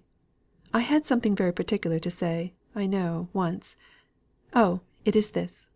Dearest Margaret, you must come and see me. It would do Aunt Hale good, as I said before. Get the doctor to order it for her. Tell him that it's the smoke of Milton that does her harm. I have no doubt about that, really. 3 months You must not come for less, of this delicious climate, all sunshine, and grapes as common as blackberries, would quite cure her. I don't ask my uncle" here the letter became more constrained and better written. Mr. Hale was in the corner, like a naughty child, for having given up his living "because, I dare say, he disapproves of war, and soldiers, and bands of music. At least, I know that many Dissenters are members of the Peace Society, and I am afraid he would not like to come. But, if he would, pray say that Cosmo and I will do our best to make him happy, and I'll hide up Cosmo's red coat and sword, and make the band play all sorts of grave, solemn things; or, if they do play Pomp and Vanities, it shall be in double slow time. Dear Margaret, if he would like to accompany you and Aunt Hale, we will try and make it pleasant, though I am rather afraid of any one who has done something for conscience' sake. You never did, I hope. Tell Aunt Hale not to bring many warm clothes, though I am afraid it will be late in the year before you can come. But you have no idea of the heat here. I tried to wear my great beauty Indian shawl at a picnic. I kept myself up with proverbs as long as I could. Pride must abide, and such wholesome pieces of pith; but it was of no use. I was like mamma's little dog, Tiny, with an elephant's trappings on, smothered, hidden, killed with my finery; so I made it a capital carpet for us all to sit down upon. Here's this boy of mine, Margaret. If you don't pack up your things as soon as you get this letter, and come straight off to see him, I shall think you're descended from King Herod." Margaret did long for a day of Edith's life; her freedom from care, her cheerful home, her sunny skies. If a wish could have transported her she would have gone off, just for one day. She yearned for the strength which such a change would give; even for a few hours to be in the midst of that bright life, and to feel young again. Not yet 20, and she had had to bear up against such hard pressure that she felt quite old. That was her first feeling after reading Edith's letter. Then she read it again, and, forgetting herself, was amused at its likeness to Edith's self, and was laughing merrily over it when Mrs. Hale came into the drawing room, leaning on Dixon's arm. Margaret flew to adjust the pillows. Her mother seemed more than usually feeble. "What were you laughing at, Margaret?" asked she, as soon as she had recovered from the exertion of settling herself on the sofa. "A letter I have had this morning from Edith. Shall I read it you, mamma?" She read it aloud, and for a time it seemed to interest her mother, who kept wondering what name Edith had given to her boy, and suggesting all probable names, and all possible reasons why each and all of these names should be given. Into the very midst of these wonders Mr. Thornton came, bringing another offering of fruit for Mrs. Hale. He could not say rather, he would not deny himself the chance of the pleasure of seeing Margaret. He had no end in this but the present gratification. It was the sturdy wilfulness of a man usually most reasonable and self controlled. He entered the room, taking in at a glance the fact of Margaret's presence; but after the first cold distant bow, he never seemed to let his eyes fall on her again. He only stayed to present his peaches, to speak some gentle kindly words, and then his cold offended eyes met Margaret's with a grave farewell as he left the room. She sat down silent and pale. "Do you know, Margaret, I really begin quite to like Mr. Thornton." No answer at first. Then Margaret forced out an icy "Do you?" "Yes. I think he is really getting quite polished in his manners." Margaret's voice was more in order now. She replied: "He is very kind and attentive. There's no doubt of that." "I wonder Mrs. Thornton never calls. She must know I am ill, because of the water bed." "I dare say she hears how you are from her son." "Still, I should like to see her. You have so few friends here, Margaret." Margaret felt what was in her mother's thoughts, a tender craving to bespeak the kindness of some woman towards the daughter that might be so soon left motherless. But she could not speak. "Do you think," said Mrs. Hale, after a pause, "that you could go and ask Mrs. Thornton to come and see me? Only once. I don't want to be troublesome." "I will do anything, if you wish it, mamma. But when Frederick comes." "Ah, to be sure. We must keep our doors shut. We must let no one in. I hardly know whether I dare wish him to come or not. Sometimes I think I would rather not. Sometimes I have such frightful dreams about him." "Oh, mamma, we'll take good care. I will put my arm in the bolt sooner than he should come to the slightest harm. Trust the care of him to me, mamma. I will watch over him like a lioness over her young." "When can we hear from him?" "Not for a week yet, certainly; perhaps more." "We must send Martha away in good time. It would never do to have her here when he comes, and then send her off in a hurry." "Dixon is sure to remind us of that. I was thinking that, if we wanted any help in the house while he is here, we could perhaps get Mary Higgins. She is very slack of work, and is a good girl, and would take pains to do her best, I am sure; and would sleep at home, and need never come upstairs, so as to know who was in the house." "As you please. As Dixon pleases. But, Margaret, don't get to use these horrid Milton words. Slack of work! It is a provincialism.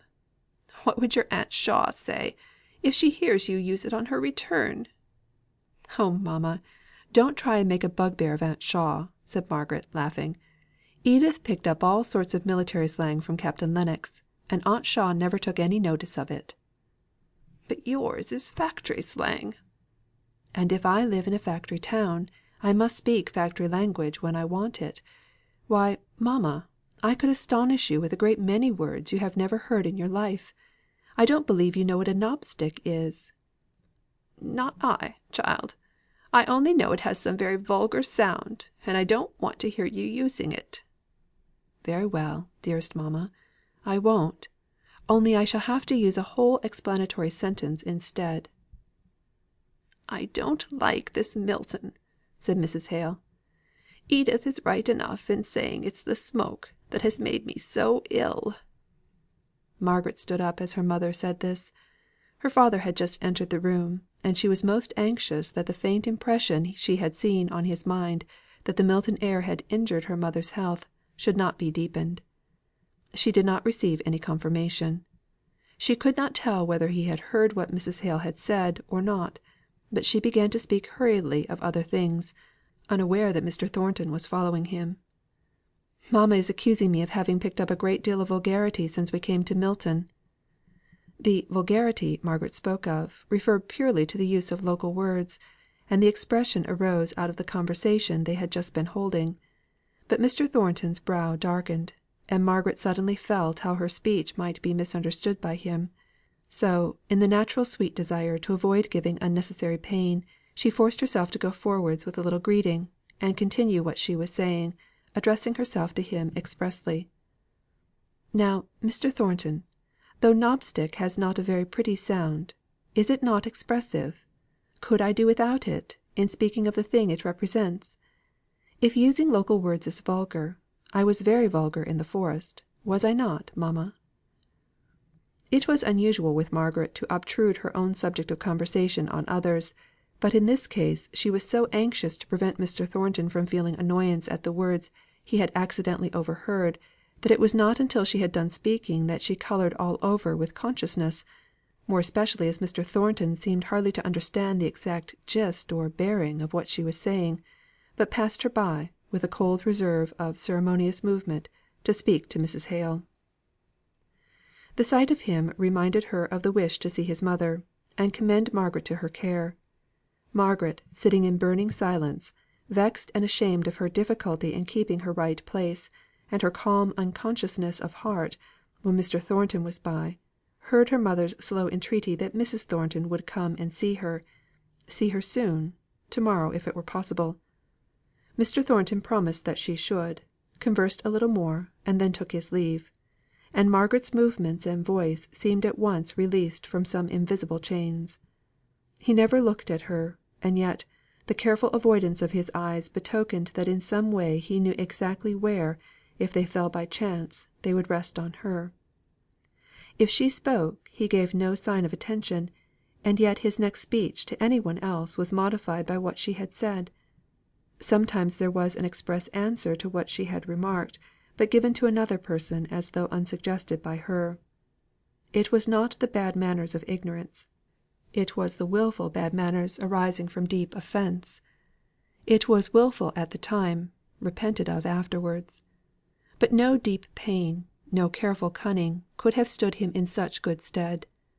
Margaret thought about him more than she had ever done before; not with any tinge of what is called love, but with regret that she had wounded him so deeply, and with a gentle patient striving to return to their former position of antagonistic friendship; for a friend's position was what she found that he had held in her regard, as well as in that of the rest of the family.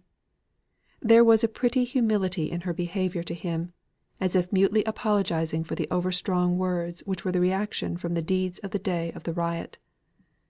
But he resented those words bitterly. They rung in his ears, and he was proud of the sense of justice which made him go on in every kindness he could offer to her parents. He exulted in the power he showed in compelling himself to face her, whenever he could think of any action which might give her father or mother pleasure. He thought that he disliked seeing one who had mortified him so keenly; but he was mistaken. It was a stinging pleasure to be in the room with her, and feel her presence. But he was no great analyser of his own motives, and was mistaken, as I have said. CHAPTER XXX. Home at last. The saddest birds a season find to sing. Southwell. Never to fold the robe o'er secret pain, never, weighed down by memory's clouds again, to bow thy head, thou art gone home. Mrs. Hemans. Mrs. Thornton came to see Mrs. Hale the next morning. She was much worse. One of those sudden changes, those great visible strides towards death, had been taken in the night, and her own family were startled by the grey sunken look her features had assumed in that 12 hours of suffering.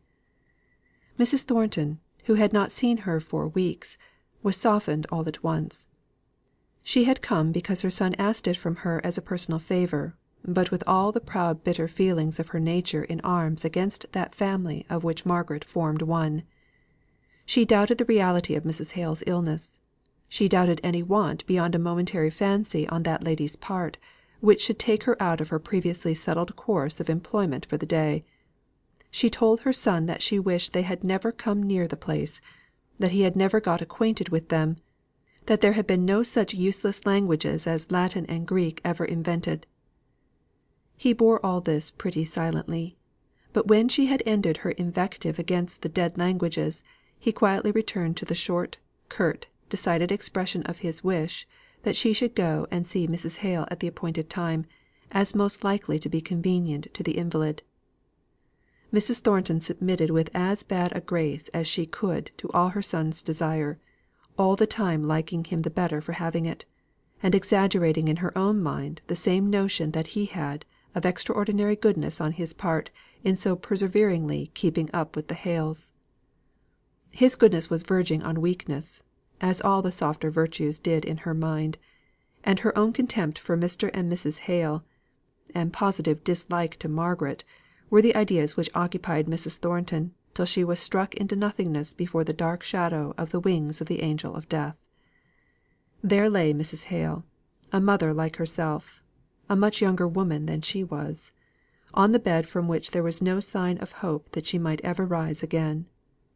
No more variety of light and shade for her in that darkened room; no power of action; scarcely change of movement; faint alternations of whispered sound and studious silence; and yet that monotonous life seemed almost too much. When Mrs. Thornton, strong and prosperous with life, came in, Mrs. Hale lay still, although from the look on her face she was evidently conscious of who it was. But she did not even open her eyes for a minute or two. The heavy moisture of tears stood on the eyelashes before she looked up. Then with her hand groping feebly over the bed clothes, for the touch of Mrs. Thornton's large firm fingers, she said, scarcely above her breath, Mrs. Thornton had to stoop from her erectness to listen. "Margaret, you have a daughter. My sister is in Italy. My child will be without a mother, in a strange place. If I die, will you?" And her filmy wandering eyes fixed themselves with an intensity of wistfulness on Mrs. Thornton's face. For a minute there was no change in its rigidness. It was stern and unmoved. Nay, but that the eyes of the sick woman were growing dim with the slow gathering tears, she might have seen a dark cloud cross the cold features.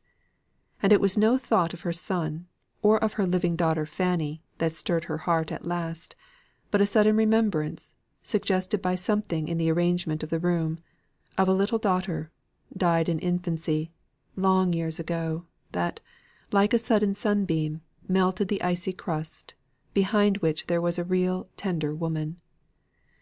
"You wish me to be a friend to Miss Hale," said Mrs. Thornton, in her measured voice that would not soften with her heart, but came out distinct and clear. Mrs. Hale, her eyes still fixed on Mrs. Thornton's face, pressed the hand that lay below hers on the coverlet. She could not speak. Mrs. Thornton sighed. "I will be a true friend, if circumstances require it. Not a tender friend that I cannot be." To her she was on the point of adding, but she relented at the sight of that poor anxious face. "It is not my nature to show affection even where I feel it, nor do I volunteer advice in general. Still, at your request, if it will be any comfort to you, I will promise you." Then came a pause. Mrs. Thornton was too conscientious to promise what she did not mean to perform; and to perform anything in the way of kindness on behalf of Margaret, more disliked at this moment than ever, was difficult, almost impossible. "I promise," said she, with grave severity, which, after all, inspired the dying woman with faith as in something more stable than life itself, flickering, flitting, wavering life. "I promise that in any difficulty in which Miss Hale" "Call her Margaret," gasped Mrs. Hale. "In which she comes to me for help, I will help her with every power I have, as if she were my own daughter. I also promise that if ever I see her doing what I think is wrong" "But Margaret never does wrong not wilfully wrong," pleaded Mrs. Hale. Mrs. Thornton went on as before, as if she had not heard. "If I ever see her doing what I believe to be wrong such wrong not touching me or mine, in which case I might be supposed to have an interested motive I will tell her of it, faithfully and plainly, as I should wish my own daughter to be told." There was a long pause. Mrs. Hale felt that this promise did not include all, and yet it was much. It had reservations in it which she did not understand. But then she was weak, dizzy, and tired. Mrs. Thornton was reviewing all the probable cases in which she had pledged herself to act. She had a fierce pleasure in the idea of telling Margaret unwelcome truths, in the shape of performance of duty. Mrs. Hale began to speak. "I thank you. I pray God to bless you. I shall never see you again in this world; but my last words are, I thank you for your promise of kindness to my child." "Not kindness," testified Mrs. Thornton, ungraciously truthful at the last. But having eased her conscience by saying these words, she was not sorry that they were not heard. She pressed Mrs. Hale's soft languid hand, and rose up and went her way out of the house without seeing a creature. During the time that Mrs. Thornton was having this interview with Mrs. Hale, Margaret and Dixon were laying their heads together, and consulting how they should keep Frederick's coming a profound secret to all out of the house. A letter from him might now be expected any day, and he would assuredly follow quickly on its heels. Martha must be sent away on her holiday. Dixon must keep a stern guard on the front door, only admitting the few visitors that ever came to the house into Mr. Hale's room downstairs. Mrs. Hale's extreme illness giving her a good excuse for this. If Mary Higgins was required as a help to Dixon in the kitchen, she was to hear and see as little of Frederick as possible; and he was, if necessary, to be spoken of to her under the name of Mr. Dickinson; but her sluggish and incurious nature was the greatest safeguard of all. They resolved that Martha should leave them that very afternoon for the visit to her mother. Margaret wished that she had been sent away on the previous day, as she fancied it might be thought strange to give a servant a holiday when her mistress's state required so much attendance. Poor Margaret! All that afternoon she had to act the part of a Roman daughter, and give strength out of her own scanty stock to her father. Mr. Hale would hope, would not despair, between the attacks of his wife's malady. He buoyed himself up in every respite from her pain, and believed that it was the beginning of ultimate recovery; and so, when the paroxysms came on, each more severe than the last, they were fresh agonies, and greater disappointments to him. This afternoon, he sat in the drawing room, unable to bear the solitude of the study, or to employ himself in any way. He buried his head in his arms, which lay folded on the table. Margaret's heart ached to see him; yet, as he did not speak, she did not like to volunteer any attempt at comfort. Martha was gone. Dixon sat with Mrs. Hale while she slept. The house was very still and quiet, and darkness came on, without any movement to procure candles. Margaret sat at the window, looking out at the lamps and the street, but seeing nothing; only alive to her father's heavy sighs. She did not like to go down for lights, lest the tacit restraint of her presence being withdrawn, he might give way to more violent emotion, without her being at hand to comfort him. Yet she was just thinking that she ought to go and see after the well doing of the kitchen fire, which there was nobody but herself to attend to, when she heard the muffled door ring with so violent a pull that the wires jingled all through the house, though the positive sound was not great. She started up, passed her father, who had never moved at the veiled, dull sound, returned, and kissed him tenderly. And still he never moved, nor took any notice of her fond embrace. Then she went down softly, through the dark, to the door. Dixon would have put the chain on before she opened it, but Margaret had no thought of fear in her preoccupied mind. A man's tall figure stood between her and the luminous street. He was looking away, but at the sound of the latch he turned quickly round. "Is this Mr. Hale's?" said he, in a clear, full, delicate voice. Margaret trembled all over. At first she did not answer. In a moment she sighed out, "Frederick!" and stretched out both her hands to catch his, and draw him in. "Oh, Margaret!" said he, holding her off by her shoulders, after they had kissed each other, as if even in that darkness he could see her face, and read in its expression a quicker answer to his question than words could give. "My mother is she alive?" "Yes, she is alive, dear, dear brother. She as ill as she can be, she is; but alive, she is alive." "Thank God!" said he. "Papa is utterly prostrate with this great grief." "You expect me, don't you?" "No, we've had no letter." "Then I have come before it. But my mother knows I am coming." "Oh, we all knew you would come. But wait a little. Step in here. Give me your hand. What is this? Oh, your carpet bag. Dixon has shut the shutters, but this is papa's study, and I can give you a chair to rest yourself for a few minutes, while I go and tell him." She groped her way to the taper and the lucifer matches. She suddenly felt shy when the little feeble light made them visible. All she could see was, that her brother's face was unusually dark in complexion, and she caught the stealthy look of a pair of remarkably long cut blue eyes, that suddenly twinkled up with the droll consciousness of their mutual purpose of inspecting each other. But though the brother and sister had an instant of sympathy in their reciprocal glances, they did not exchange a word. Only, Margaret felt sure that she should like her brother as a companion as much as she already loved him as a near relation. Her heart was wonderfully lighter as she went upstairs. The sorrow was no less in reality, but it became less oppressive from having some one in precisely the same relation to it as that in which she stood. Not her father's desponding attitude had power to damp her now. He lay across the table, helpless as ever; but she had the spell by which to rouse him. She used it perhaps too violently in her own great grief. "Papa!" said she, throwing her arms fondly round his neck; pulling his weary head up in fact with her gentle violence, till it rested in her arms, and she could look into his eyes, and let them gain strength and assurance from hers. "Papa! Guess who is here!" He looked at her. She saw the idea of the truth glimmer into their filmy sadness, and to be dismissed thence as a wild imagination. He threw himself forward, and hid his face once more in his stretched out arms, resting upon the table as heretofore. She heard him whisper. She bent tenderly down to listen. "I don't know. Don't tell me it's Frederick.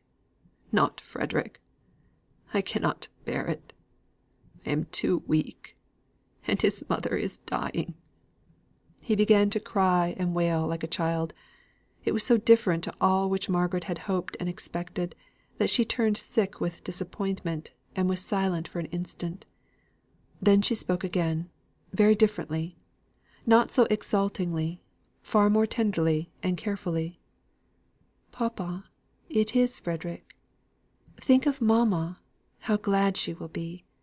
And oh, for her sake, how glad we ought to be! For his sake, too, our poor, poor boy." Her father did not change his attitude, but he seemed to be trying to understand the fact. "Where is he?" asked he at last, his face still hidden in his prostrate arms. "In your study, quite alone. I lighted the taper, and ran up to tell you. He is quite alone, and will be wondering why." "I will go to him," broke in her father; and he lifted himself up and leant on her arm as that of a guide. Margaret led him to the study door, but her spirits were so agitated that she felt she could not bear to see the meeting. She turned away and ran upstairs, and cried most heartily. It was the first time she had dared to allow herself this relief for days. The strain had been terrible, as she now felt; but Frederick was come. He, the one precious brother, was there, safe, amongst them again. She could hardly believe it. She stopped her crying, and opened her bedroom door. She heard no sound of voices, and almost feared she might have dreamt. She went downstairs and listened at the study door. She heard the buzz of voices, and that was enough. She went into the kitchen, and stirred up the fire, and lighted the house, and prepared for the wanderer's refreshment. How fortunate it was that her mother slept! She knew that she did, from the candle lighter thrust through the keyhole of her bedroom door. The traveller could be refreshed and bright, and the first excitement of the meeting with his father all be over before her mother became aware of anything unusual. When all was ready, Margaret opened the study door, and went in like a serving maiden, with a heavy tray held in her extended arms. She was proud of serving Frederick; but he, when he saw her, sprang up in a minute, and relieved her of her burden. It was a type, a sign, of all the coming relief which his presence would bring. The brother and sister arranged the table together, saying little, but their hands touching, and their eyes speaking the natural language of expression, so intelligible to those of the same blood. The fire had gone out, and Margaret applied herself to light it, for the evenings had begun to be chilly, and yet it was desirable to make all noises as distant as possible from Mrs. Hale's room. Dixon says it is a gift to light a fire, not an art to be acquired. "Poeta nascitur, non fit," murmured Mr. Hale; and Margaret was glad to hear a quotation once more, however languidly given. "Dear old Dixon! How we shall kiss each other!" said Frederick.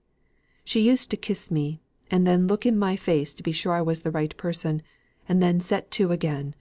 But, Margaret, what a bungler you are! I never saw such a little, awkward, good for nothing pair of hands. Run away and wash them, ready to cut bread and butter for me, and leave the fire. I'll manage it. Lighting fires is one of my natural accomplishments." So Margaret went away, and returned, and passed in and out of the room, in a glad restlessness that could not be satisfied with sitting still. The more wants Frederick had, the better she was pleased; and he understood all this by instinct. It was a joy snatched in the house of mourning, and the zest of it was all the more pungent, because they knew in the depths of their hearts what irremediable sorrow awaited them. In the middle, they heard Dixon's foot on the stairs. Mr. Hale started from his languid posture in his great arm chair, from which he had been watching his children in a dreamy way, as if they were acting in some drama of happiness, which was pretty to look at, but which was distinct from reality, and in which he had no part. He stood up and faced the door, showing such a strange, sudden anxiety to conceal Frederick from the sight of any person entering, even though it were the faithful Dixon, that a shiver came over Margaret's heart. It reminded her of the new fear in their lives. She caught at Frederick's arm, and clutched it tight, while a stern thought compressed her brows, and caused her to set her teeth. And yet they knew it was only Dixon's measured tread. They heard her walk the length of the passage into the kitchen. Margaret rose up. "I will go to her, and tell her; and I shall hear how mamma is." Mrs. Hale was awake. She rambled at first, but after they had given her some tea she was refreshed, though not disposed to talk. It was better that the night should pass over before she was told of her son's arrival. Dr. Donaldson's appointed visit would bring nervous excitement enough for the evening, and he might tell them how to prepare her for seeing Frederick. He was there, in the house, could be summoned at any moment. Margaret could not sit still. It was a relief to her to aid Dixon in all her preparations for "Master Frederick." It seemed as though she could never be tired again. Each glimpse into the room where he sat by his father, conversing with him about she knew not what, nor cared to know, was increase of strength to her. Her own time for talking and hearing would come at last, and she was too certain of this to feel in a hurry to grasp it now. She took in his appearance and liked it. He had delicate features, redeemed from effeminacy by the swarthiness of his complexion, and his quick intensity of expression. His eyes were generally merry looking, but at times they and his mouth so suddenly changed, and gave her such an idea of latent passion, that it almost made her afraid. But this look was only for an instant, and had in it no doggedness. It was rather the instantaneous ferocity of expression that comes over the countenances of all natives of wild southern countries, a ferocity which enhances the charm of the childlike softness into which such a look may melt away. Margaret might fear the violence of the impulsive nature thus occasionally betrayed, but there was nothing in it to make her distrust, or recoil in the least, from the new found brother. On the contrary, their intercourse was peculiarly charming to her from the very first. She knew then how much responsibility she had had to bear, from the exquisite sensation of relief which she felt in Frederick's presence. He understood his father and mother, their characters and their weaknesses, and went along with a careless freedom, which was yet most delicately careful not to hurt or wound any of their feelings. He seemed to know instinctively when a little of the natural brilliancy of his manner and conversation would not jar on the deep depression of his father, or might relieve his mother's pain. Whenever it would have been out of tune and out of time, his patient devotion and watchfulness came into play, and made him an admirable nurse. Then Margaret was almost touched to tears by the allusions which he often made to their childish days in the New Forest. He had never forgotten her, or Helstone either, all the time he had been roaming among distant countries and foreign people. She might talk to him of the old spot, and never fear tiring him. She had been afraid of him before he came, even while she longed for his coming. 7 or 8 years had, she felt, produced such great changes in herself that, forgetting how much of the original Margaret was left, she had reasoned that if her tastes and feelings had so materially altered, even in her stay at home life, his wild career, with which she was but imperfectly acquainted, must have almost substituted another Frederick for the tall stripling in his middy's uniform, whom she remembered looking up to with such admiring awe. But in their absence they had grown nearer to each other in age, as well as in many other things. And so it was that the weight, this sorrowful time, was lightened to Margaret. Other light than that of Frederick's presence she had none. For a few hours the mother rallied on seeing her son. She sat with his hand in hers. she would not part with it even while she slept; and Margaret had to feed him like a baby, rather than that he should disturb her mother by removing a finger. Mrs. Hale wakened while they were thus engaged. She slowly moved her head round on the pillow, and smiled at her children, as she understood what they were doing, and why it was done. "I am very selfish," said she, "but it will not be for long." Frederick bent down and kissed the feeble hand that imprisoned his. This state of tranquillity could not endure for many days, nor perhaps for many hours; so Dr. Donaldson assured Margaret. After the kind doctor had gone away, she stole down to Frederick, who, during the visit, had been adjured to remain quietly concealed in the back parlour, usually Dixon's bedroom, but now given up to him. Margaret told him what Dr. Donaldson said. "I don't believe it!" he exclaimed. "She is very ill. She may be dangerously ill, and in immediate danger too; but I can't imagine that she could be as she is, if she were on the point of death. Margaret, she should have some other advice some London doctor. Have you never thought of that?" "Yes," said Margaret, "more than once; but I don't believe it would do any good. And, you know, we have not the money to bring any great London surgeon down; and I'm sure Dr. Donaldson is only second in skill to the very best, if, indeed, he is to them." Frederick began to walk up and down the room impatiently. "I have credit in Cadiz," he said, "but none here, owing to this wretched change of name. Why did my father leave Helstone? That was the blunder." "It was no blunder," said Margaret, gloomily.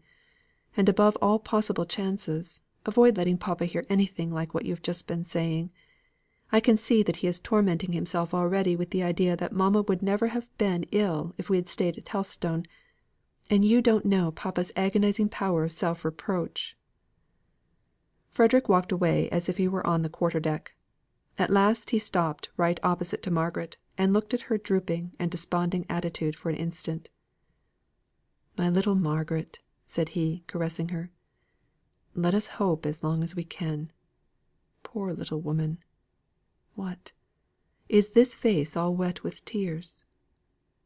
I will hope. I will, in spite of 1,000 doctors. Bear up, Margaret, and be brave enough to hope." Margaret choked in trying to speak, and when she did it was very low. "I must be meek enough to trust. Oh, Frederick, mamma was getting to love me so, and I was getting to understand her; and now comes death to snap us asunder." "Come, come, come! Let us go upstairs and do something, rather than waste time that may be so precious. Thinking has, many a time, made me sad, darling; but doing never did in all my life. My theory is a sort of parody on the maxim, 'Get money, my son, honestly if you can, but get money.' My precept is, 'Do something, my sister; do good if you can, but at any rate, do something.'" "Not excluding mischief," said Margaret, smiling faintly through her tears. "By no means. What I do exclude is the remorse afterwards. Blot your misdeeds out, if you are particularly conscientious, by a good deed as soon as you can; just as we did a correct sum at school on the slate, where an incorrect one was only half rubbed out. It was better than wetting our sponge with our tears; both less loss of time where tears had to be waited for, and a better effect at last." If Margaret thought Frederick's theory rather a rough one at first, she saw how he worked it out into continual production of kindness in fact. After a bad night with his mother, for he insisted on taking his turn as a sitter up, he was busy next morning before breakfast, contriving a leg rest for Dixon, who was beginning to feel the fatigues of watching. At breakfast time he interested Mr. Hale with a vivid, graphic, rattling account of the wild life he had led in Mexico, South America, and elsewhere. Margaret would have given up the effort in despair to rouse Mr. Hale out of his dejection; and it would even have affected herself and rendered her incapable of talking at all; but Fred, true to his theory, did something perpetually, and talking was the only thing to be done, besides eating, at breakfast. Before the night of that day, Dr. Donaldson's opinion was proved to be too well founded. Convulsions came on, and when they ceased, Mrs. Hale was unconscious. Her husband might lie by her shaking the bed with his sobs; her son's strong arms might lift her tenderly up into a comfortable position; her daughter's hands might bathe her face; but she knew them not. She would never recognise them again, till they met in heaven. Before the morning came, all was over. Then Margaret rose from her trembling and despondency, and became as a strong angel of comfort to her father and brother. For Frederick had broken down now, and all his theories were of no use to him. He cried so violently when shut up alone in his little room at night, that Margaret and Dixon came down in a fright to warn him to be quiet, for the house partitions were but thin, and the next door neighbours might easily hear his youthful passionate sobs, so different from the slower trembling agony of after life, when we become inured to grief, and dare not be rebellious against the inexorable doom, knowing who it is that decrees. Margaret sat with her father in the room with the dead. If he had cried, she would have been thankful; but he sat by the bed quite quietly, only, from time to time, he uncovered the face and stroked it gently, making a kind of soft inarticulate noise, like that of some mother animal caressing her young. He took no notice of Margaret's presence. Once or twice she came up to kiss him, and he submitted to it, giving her a little push away when she had done, as if her affection disturbed him from his absorption in the dead. He started when he heard Frederick's cries, and shook his head. "Poor boy, poor boy!" he said, and took no more notice. Margaret's heart ached within her. She could not think of her own loss in thinking of her father's case. The night was wearing away, and the day was at hand, when without a word of preparation, Margaret's voice broke upon the stillness of the room, with a clearness of sound that startled even herself. "Let not your heart be troubled," it said; and she went steadily on through all that chapter of unspeakable consolation.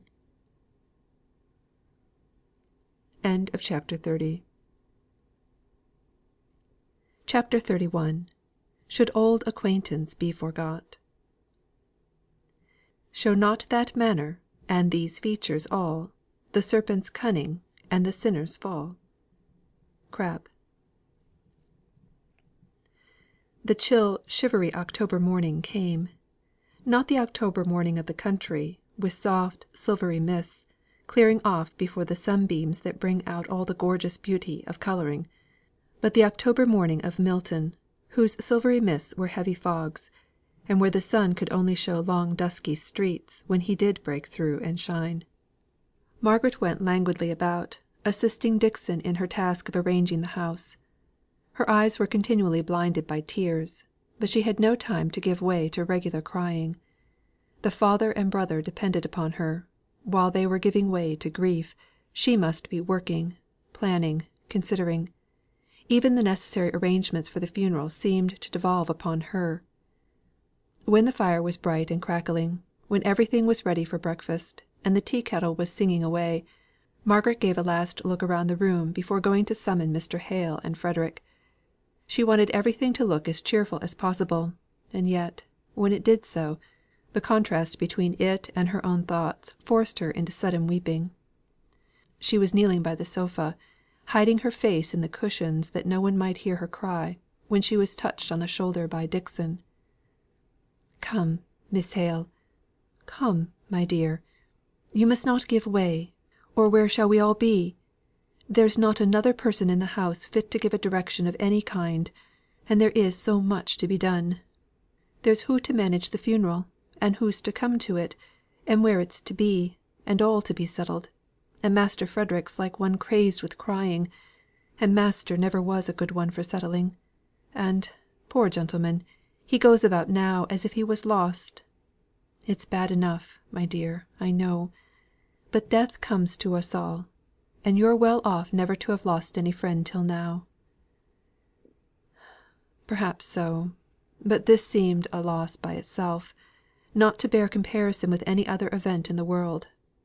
Margaret did not take any comfort from what Dixon said, but the unusual tenderness of the prim old servant's manner touched her to the heart; and, more from a desire to show her gratitude for this than for any other reason, she roused herself up, and smiled in answer to Dixon's anxious look at her, and went to tell her father and brother that breakfast was ready. Mr. Hale came, as if in a dream, or rather, with the unconscious motion of a sleep walker, whose eyes and mind perceive other things than what are present. Frederick came briskly in, with a forced cheerfulness, grasped her hand, looked into her eyes, and burst into tears. She had to try and think of little nothings to say all breakfast time, in order to prevent the recurrence of her companion's thoughts too strongly to the last meal they had taken together, when there had been a continual strained listening for some sound or signal from the sick room. After breakfast she resolved to speak to her father about the funeral. He shook his head, and assented to all she proposed, though many of her propositions absolutely contradicted one another. Margaret gained no real decision from him, and was leaving the room languidly, to have a consultation with Dixon, when Mr. Hale motioned her back to his side. "Ask Mr. Bell," he said, in a hollow voice. "Mr. Bell?" said she, a little surprised. "Mr. Bell of Oxford?" "Mr. Bell," he repeated. "Yes, he was my groomsman." Margaret understood the association. "I will write to day," said she. He sank again into listlessness. All morning she toiled on, longing for rest, but in a continual whirl of melancholy business. Towards evening, Dixon said to her: "I've done it, miss. I was really afraid for master, that he'd have a stroke with grief. He's been all this day with poor missus, and when I've listened at the door, I've heard him talking to her, as if she was alive. When I went in he would be quiet, but all in a maze like. So I thought to myself, he ought to be roused, and if it gives him a shock at first, it will, maybe, be better afterwards. So I've been and told him, that I don't think it safe for Master Frederick to be here. And I don't.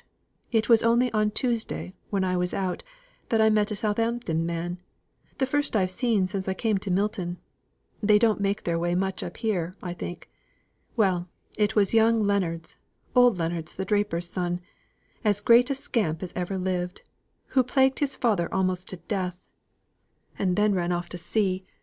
I never could abide him. He was on the Orion at the same time as Master Frederick, I know, though I don't recollect if he was there at the mutiny." "Did he know you?" said Margaret, eagerly. "Why, that's the worst of it. I don't believe he would have known me but for my being such a fool as to call out his name. He were a Southampton man, in a strange place, or else I should never have been so ready to call cousins with him, a nasty, good for nothing fellow. Says he, 'Miss Dixon, who would have thought of seeing you here? But perhaps I mistake, and you're Miss Dixon no longer.' So I told him he might still address me as an unmarried lady, though if I hadn't been so particular, I guess I'd good chances of matrimony. He was polite enough. He couldn't look at me and doubt me. But I were not to be caught with some chaff from such a fellow as him, and so I told him, and, by way of being even, I asked him after his father, who I knew had turned him out of doors, as if they were the best friends as ever was. So then, to spite me, for you see we were getting savage, for all we were so civil to each other, he began to inquire after Master Frederick, and said, what a scrape he'd got into, as if Master Frederick's scrapes would ever wash George Leonards white, or make him look otherwise than nasty, dirty black. And how he'd be hung for mutiny, if ever he were caught, and how £100 reward had been offered for catching him, and what a disgrace he had been to his family, all to spite me, you see, my dear, because before now I've helped old Mr. Leonards to give George a good rating, down in Southampton. So I said, there were other families to be thankful if they could think they were earning an honest living as I knew, who had far more cause to blush for their sons, and to far away from home.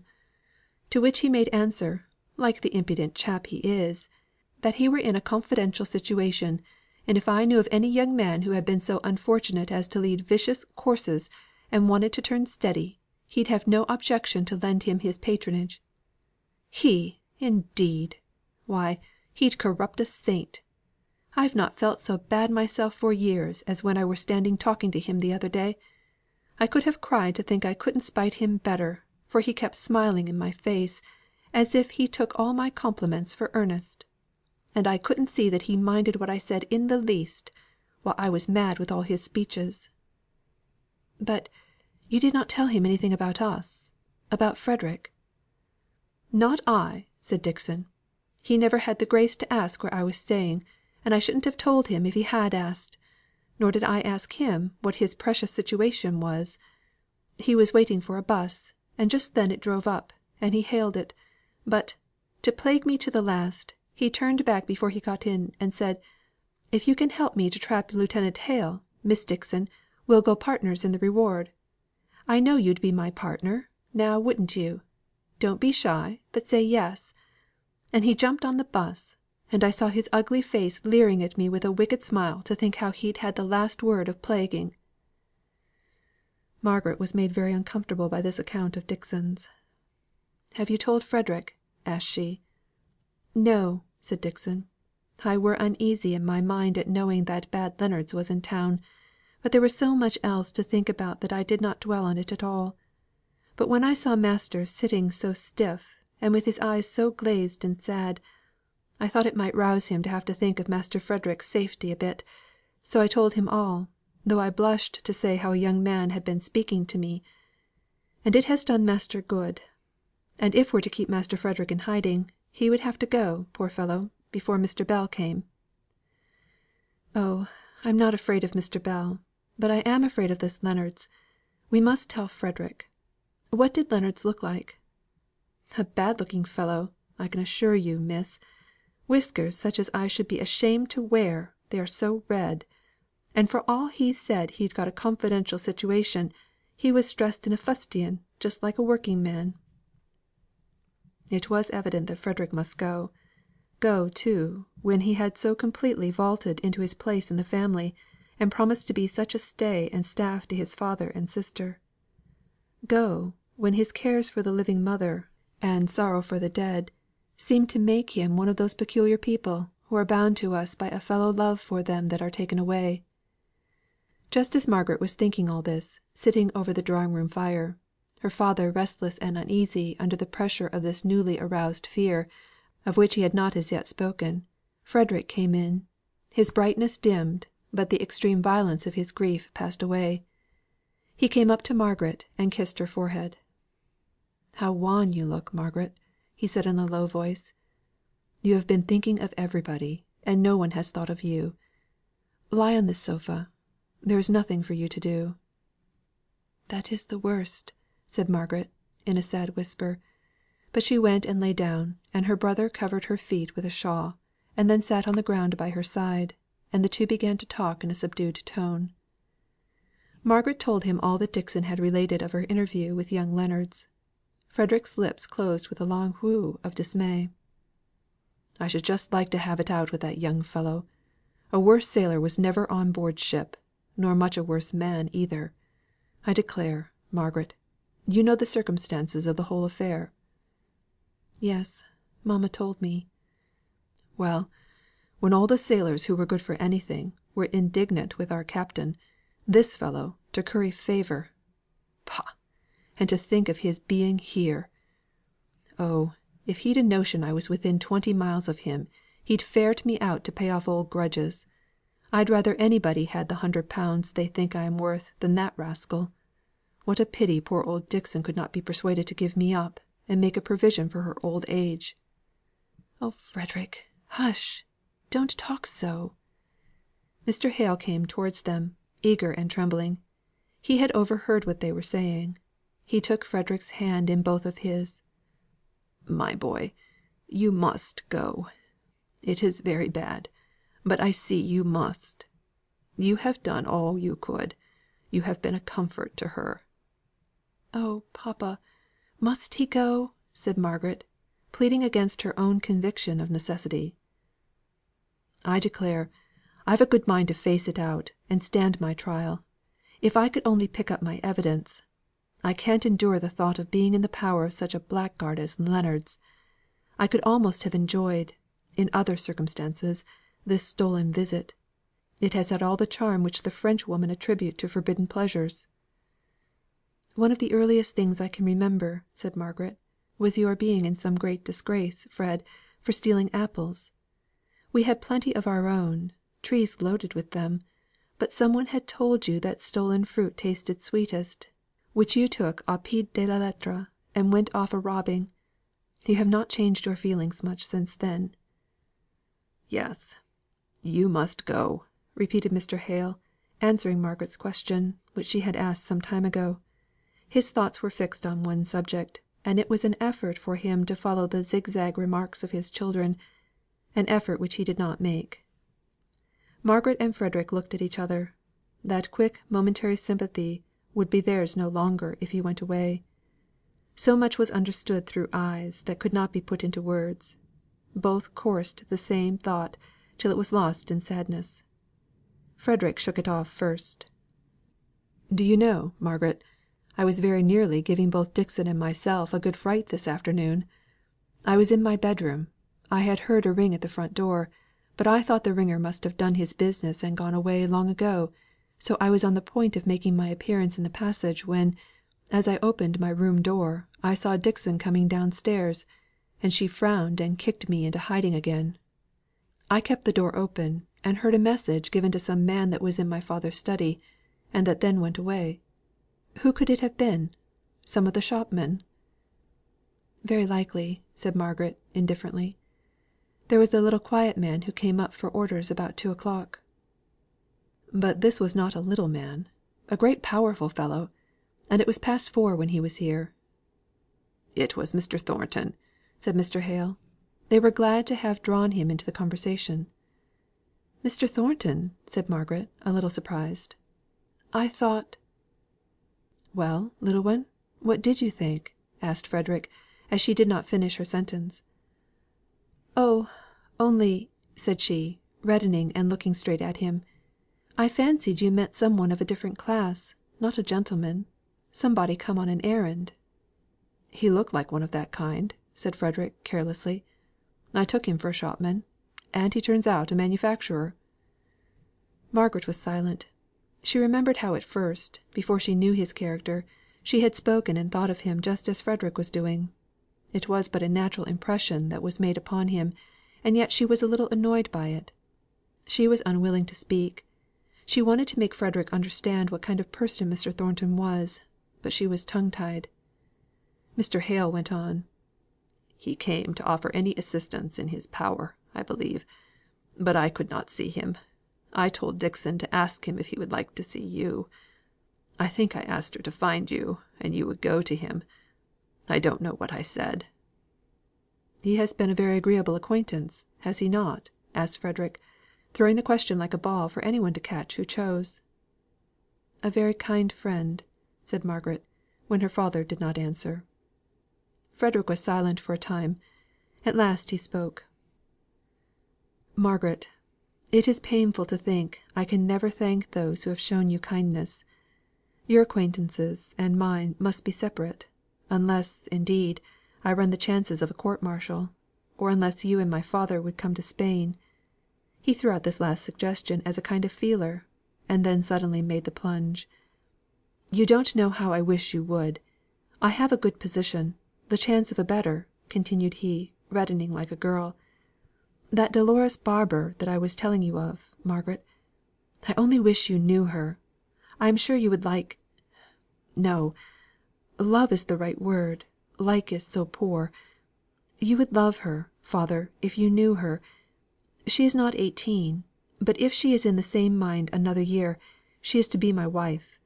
Mr. Barbour won't let us call it an engagement; but if you would come, you would find friends everywhere, besides Dolores. Think of it, father. Margaret, be on my side." "No, no more removals for me," said Mr. Hale. "One removal has cost me my wife. No more removals in this life. She will be here, and I will stay out my appointed time." "Oh, Frederick," said Margaret, "tell us more about her. I never thought of this, but I am so glad. You will have some one to love and care for you out there. Tell us all about it." "In the first place, she is a Roman Catholic. That's the only objection I anticipated; but my father's change of opinion Nay, Margaret, don't sigh." Margaret had reason to sigh a little more before the conversation ended. Frederick himself was Roman Catholic in fact, though not in profession as yet. This was, then, the reason why his sympathy in her extreme distress at her father's leaving the Church had been so faintly expressed in his letters. She had thought it was the carelessness of a sailor; but the truth was, that even then he was himself inclined to give up the form of religion into which he had been baptized, only that his opinions were tending in exactly the opposite direction to those of his father. How much love had to do with this change not even Frederick himself could have told. Margaret gave up talking about this branch of the subject at last, and, returning to the fact of the engagement, she began to consider it in some fresh light. "But for her sake, Fred, you surely will try and clear yourself of the exaggerated charges brought against you, even if the charge of mutiny itself be true. If there were to be a court martial, and you could find your witnesses, you might, at any rate, show how your disobedience to authority was because that authority was unworthily exercised." Mr. Hale roused himself up to listen to his son's answer. "In the first place, Margaret, who is to hunt up my witnesses? All of them are sailors, drafted off to other ships, except those whose evidence would go for very little, as they took part, or sympathized in the affair. In the next place, allow me to tell you, you don't know what a court martial is, and consider it an assembly where justice is administered, instead of what it really is, a court where authority weighs 9/10 in the balance, and evidence forms only the other 10th. In such cases, evidence itself can hardly escape being influenced by the prestige of authority." "But is it not worth trying, to see how much evidence might be discovered and arrayed on your behalf? At present, all those who knew you formerly, believe you guilty without any shadow of excuse. You have never tried to justify yourself; and we have never known where to seek for proofs of your justification. Now, for Miss Barbour's sake, make your conduct as clear as you can in the eye of the world. She may not care for it; she has, I am sure, that trust in you that we all have; but you ought not to let her ally herself to one under such a serious charge, without showing the world exactly how it is you stand. You disobeyed authority; that was bad; but to have stood by, without a word or act, while the authority was brutally used, would have been infinitely worse. People know what you did, but not the motives that elevate it out of a crime into a heroic protection of the weak. For Dolores' sake, they ought to know." "But how must I make them know? I am not sufficiently sure of the purity and justice of those who would be my judges, to give myself up to a court martial, even if I could bring a whole array of truth speaking witnesses. I can't send a bellman about, to cry aloud and proclaim in the streets what you are pleased to call my heroism. No one would read a pamphlet of self justification so long after the deed, even if I put one out." "Will you consult a lawyer as to your chances of exculpation?" asked Margaret, looking up and turning very red. "I must first catch my lawyer, and have a look at him, and see how I like him, before I make him into my confidant. Many a briefless barrister might twist his conscience into thinking that he could earn £100 very easily by doing a good action, in giving me, a criminal, up to justice." "Nonsense, Frederick! Because I know a lawyer on whose honour I can rely, of whose cleverness in his profession people speak very highly, and who would, I think, take a good deal of trouble for any of Aunt Shaw's relations. Mr. Henry Lennox, papa." "I think it is a good idea," said Mr. Hale. "But don't propose anything which will detain Frederick in England. Don't, for your mother's sake." "You could go to London to morrow evening by a night train," continued Margaret, warming up into her plan. "He must go to morrow, I'm afraid, papa," said she, tenderly. "We fixed that, because of Mr. Bell, and Dixon's disagreeable acquaintance." "Yes, I must go to morrow," said Frederick, decidedly. Mr. Hale groaned. "I can't bear to part with you. and yet I am miserable with anxiety as long as you stop here."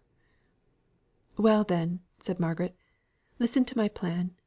He gets to London on Friday morning. I will you might no, it would be better for me to give him a note to Mr. Lennox. You will find him at his chambers in the Temple." "I will write down a list of all the names I can remember on board the Orion. I could leave it with him to ferret them out. He is Edith's husband's brother, isn't he? I remember you naming him in your letters. I have money in Barbara's hands. I can pay a pretty long bill, if there is any chance of success. Money, dear father, that I had meant for a different purpose, so I shall only consider it as borrowed from you and Margaret." "Don't do that," said Margaret. "You won't risk it if you do; and it will be a risk only if it's worth trying. You can sail from London as well as from Liverpool?" "To be sure, little goose. Wherever I feel water heaving under a plank, there I feel at home. I'll pick up some craft or other to take me off, never fear. I won't stay 24 hours in London, away from you on the one hand, and from somebody else on the other." It was rather a comfort to Margaret that Frederick took it in his head to look over her shoulder as she wrote to Mr. Lennox. If she had not been thus compelled to write steadily and concisely on, she might have hesitated over many a word, and been puzzled to choose between many an expression, in the awkwardness of being the first to resume the intercourse of which the concluding event had been so unpleasant to both sides. However, the note was taken from her before she even had time to look it over, and treasured up in a pocket book, out of which fell a long lock of black hair, the sight of which caused Frederick's eyes to glow with pleasure. "Now you would like to see that, wouldn't you?" said he. "No! You must wait till you see her herself. She is too perfect to be known by fragments. No mean brick shall be a specimen of the building of my palace."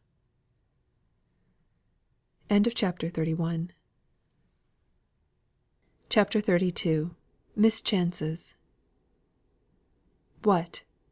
Remain to be denounced, dragged, it may be, in chains." Werner. All the next day they sat together, they three. Mr. Hale hardly ever spoke but when his children asked him questions, and forced him, as it were, into the present. Frederick's grief was no more to be seen or heard. The first paroxysm had passed over, and now he was ashamed of having been so battered down by emotion; and though his sorrow for the loss of his mother was a deep real feeling, and would last out his life, it was never to be spoken of again. Margaret, not so passionate at first, was more suffering now. At times she cried a good deal, and her manner, even when speaking on indifferent things, had a mournful tenderness about it, which was deepened whenever her looks fell on Frederick, and she thought of his rapidly approaching departure. She was glad he was going, on her father's account, however much she might grieve over it on her own. The anxious terror in which Mr. Hale lived lest his son should be detected and captured far outweighed the pleasure he derived from his presence. The nervousness had increased since Mrs. Hale's death, probably because he dwelt upon it more exclusively. He started at every unusual sound, and was never comfortable unless Frederick sat out of the immediate view of any one entering the room. Towards evening he said: "You will go with Frederick to the station, Margaret. I shall want to know he is safely off.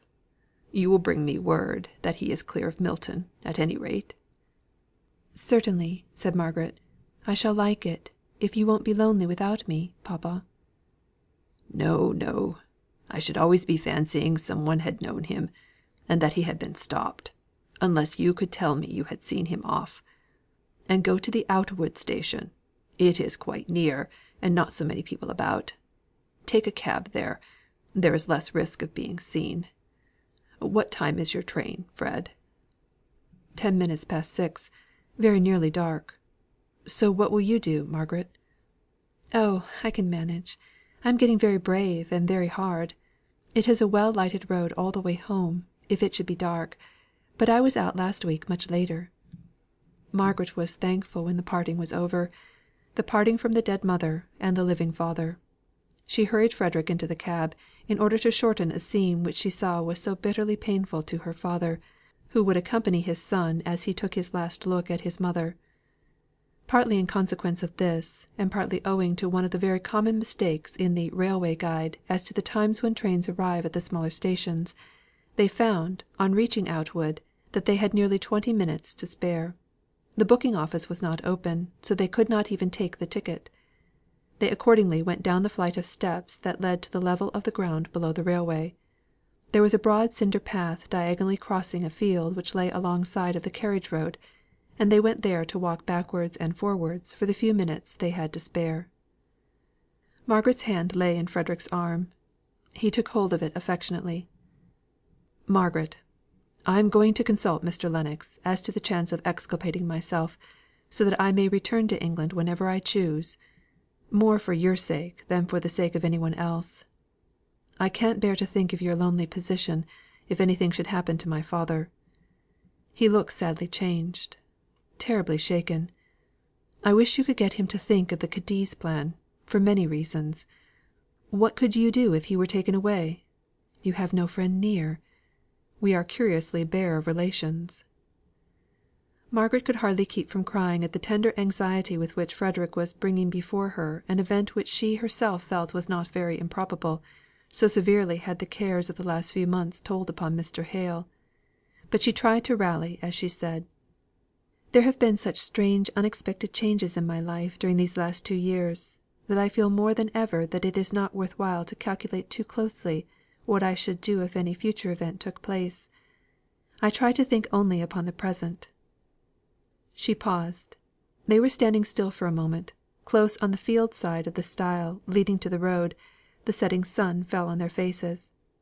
Frederick held her hand in his, and looked with wistful anxiety into her face, reading there more care and trouble than she would betray by words. She went on: "We shall often write to one another, and I will promise, for I see it will set your mind at ease, to tell you every worry I have. Papa is" she started a little, a hardly visible start, but Frederick felt the sudden motion of the hand he held, and turned his full face to the road, along which a horseman was slowly riding, just passing the very stile where they stood. Margaret bowed. Her bow was stiffly returned. "Who is that?" said Frederick, almost before he was out of hearing. Margaret was a little drooping, a little flushed, as she replied: "Mr. Thornton. You saw him before, you know." "Only his back. He is an unprepossessing looking fellow. What a scowl he has!" "Something has happened to vex him," said Margaret, apologetically. "You would not have thought him unprepossessing if you had seen him with mamma." "I fancy it must be time to go and take my ticket. If I had known how dark it would be, we wouldn't have sent back the cab, Margaret." "Oh, don't fidget about that. I can take a cab here, if I like, or go back by the railroad, when I should have shops and people and lamps all the way from the Milton station house. Don't think of me. Take care of yourself. I am sick with the thought that Leonards may be in the same train with you. Look well into the carriage before you get in." They went back to the station. Margaret insisted upon going into the full light of the flaring gas inside to take the ticket. Some idle looking young men were lounging about with the station master. Margaret thought she had seen the face of one of them before, and returned him a proud look of offended dignity for his somewhat impertinent stare of undisguised admiration. She went hastily to her brother, who was standing outside, and took hold of his arm. "Have you got your bag?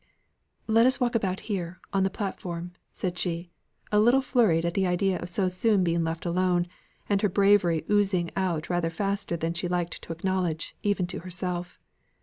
She heard a step following them along the flags. It stopped when they stopped, looking out along the line and hearing the whiz of the coming train. They did not speak; their hearts were too full. Another moment and the train would be here; a minute more and he would be gone. Margaret almost repented the urgency with which she had entreated him to go to London. It was throwing more chances of detection in his way. If he had sailed for Spain by Liverpool, he might have been off in 2 or 3 hours. Frederick turned round, right facing the lamp, where the gas started up in a vivid anticipation of the train. A man in the dress of a railway porter started forward; a bad looking man, who seemed to have drunk himself into a state of brutality, although his senses were in perfect order. "By your leave, miss," said he, pushing Margaret rudely on one side, and seizing Frederick by the collar. "Your name is Hale, I believe?" In an instant how, Margaret did not see, for everything danced before her eyes but by some sleight of wrestling, Frederick had tripped him up, and he fell from the height of 3 or 4 feet, which the platform was elevated above the space of soft ground, by the side of the railroad. There he lay. "Run! run!" gasped Margaret. "The train is here. It was Leonards, was it? Oh, run! I will carry your bag." And she took him by the arm to push him along with all her feeble force. A door was opening in a carriage. He jumped in, and as he leant out to say, "God bless you, Margaret," the train rushed past her, and she was left standing alone. She was so terribly sick and faint that she was thankful to be able to turn to the ladies' waiting room, and sit down for an instant. At first she could do nothing but gasp for breath. It was such a hurry, such a sickening alarm, such a near chance. If the train had not been there at the moment, the man would have jumped up again and called for assistance to arrest him. She wondered if the man had got up. She tried to remember if she had seen him move. She wondered if he could have been seriously hurt. She ventured out. The platform was all right, but still quite deserted. She went to the end, and looked over, somewhat fearfully. No one was there. And then she was glad she had made herself go and inspect, for otherwise terrible thoughts would have haunted her dreams. And even as it was, she was so trembling and affrighted that she felt she could not walk home along the road, which did indeed seem lonely and dark, as she gazed down upon it from the blaze of the station. She would wait till the down train passed, and take her seat in it. But what if Leonards recognised her as Frederick's companion? She peered about, before venturing into the booking office to take her ticket. There were only some railway officials standing about, and talking loud to one another. "So Leonards been drinking again," said one, seeming in authority. "He'll need all his boasted influence to keep his place this time." "Where is he?" asked another, while Margaret, her back towards them, was counting her change with trembling fingers, not daring to turn round until she heard the answer to this question. "I don't know. He came in not 5 minutes ago with some long story or other about a fall he'd had, swearing awfully, and wanted to borrow some money from me to go to London by the next up train.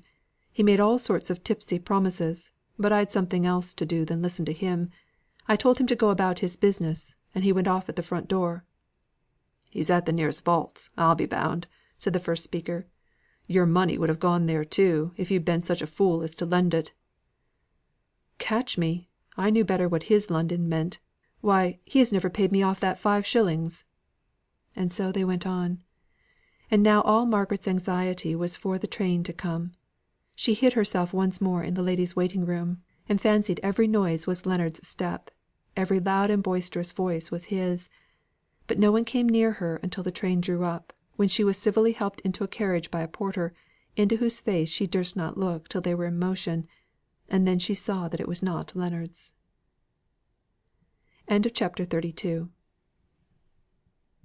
CHAPTER 33. Peace. Sleep on, my love, in thy cold bed, never to be disquieted. My last good night, thou wilt not wake till I thy fate shall overtake.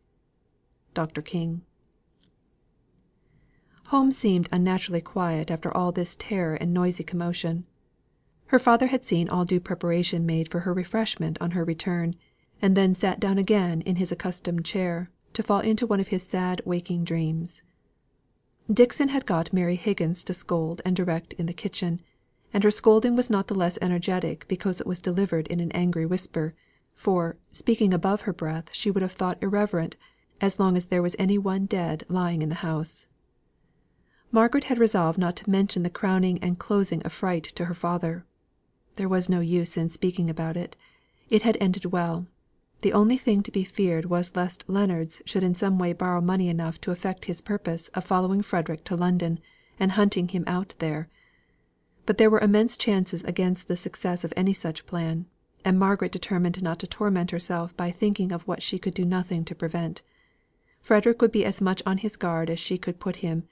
In a day or two, at most, he would be safely out of England. "I suppose we shall hear from Mr. Bell to morrow," said Margaret. "Yes," replied her father, "I suppose so." "If he can come, he will be here to morrow evening, I should think." "If he cannot come, I shall ask Mr. Thornton to go with me to the funeral. I cannot go alone. I should break down utterly." "Don't ask Mr. Thornton, papa. Let me go with you," said Margaret, impetuously. "You! My dear, women do not generally go." "No, because they can't control themselves. Women of our class don't go, because they have no power over their emotions, and yet are ashamed of showing them. Poor women go, and don't care if they are seen overwhelmed with grief. But I promise you, papa, that if you will let me go, I will be no trouble. Don't have a stranger, and leave me out. Dear papa, if Mr. Bell can't come, I shall go. I won't urge my wish against your will, if he does." Mr. Bell could not come. He had the gout. It was a most affectionate letter, and expressed great and true regret for his inability to attend. He hoped to come and pay them a visit soon, if they would have him. His Milton property required some looking after, and his agent had written him to say that his presence was absolutely necessary, or else he had avoided coming near Milton as long as he could; and now the only thing that would reconcile him to this necessary visit was the idea that he should see, and might possibly be able to comfort his old friend. Margaret had all the difficulty in the world to persuade her father not to invite Mr. Thornton. She had an indescribable repugnance to this step being taken. The night before the funeral, came a stately note from Mrs. Thornton to Miss Hale, saying that, at her son's desire, their carriage should attend the funeral, if it would not be disagreeable to the family. Margaret tossed the note to her father. "Oh, don't let us have these forms," said she. "Let us go alone, you and me, papa. They don't care for us, or else he would have offered to go himself, and not have proposed this sending an empty carriage." "I thought you were so extremely averse to his going, Margaret," said Mr. Hale, in some surprise. "And so I am. I don't want him to come at all, and I should especially dislike the idea of our asking him. But this seems such a mockery of mourning that I did not expect it from him." She startled her father by bursting into tears. She had been so subdued in her grief, so thoughtful for others, so gentle and patient in all things, that he could not understand her impatient ways to night. She seemed agitated and restless; and at all the tenderness which her father in his turn now lavished upon her, she only cried the more. She passed so bad a night that she was ill prepared for the additional anxiety caused by a letter received from Frederick. Mr. Lennox was out of town. His clerk said that he would return by the following Tuesday at the latest, that he might possibly be at home on Monday. Consequently, after some consideration, Frederick had determined upon remaining in London a day or two longer. He had thought of coming down to Milton again; the temptation had been very strong; but the idea of Mr. Bell domesticated in his father's house, and the alarm he had received at the last moment at the railway station, had made him resolve to stay in London. Margaret might be assured he would take every precaution against being tracked by Leonards. Margaret was thankful that she received this letter while her father was absent in her mother's room. If he had been present, he would have expected her to read it aloud to him, and it would have raised in him a state of nervous alarm, which she could have found it impossible to soothe away.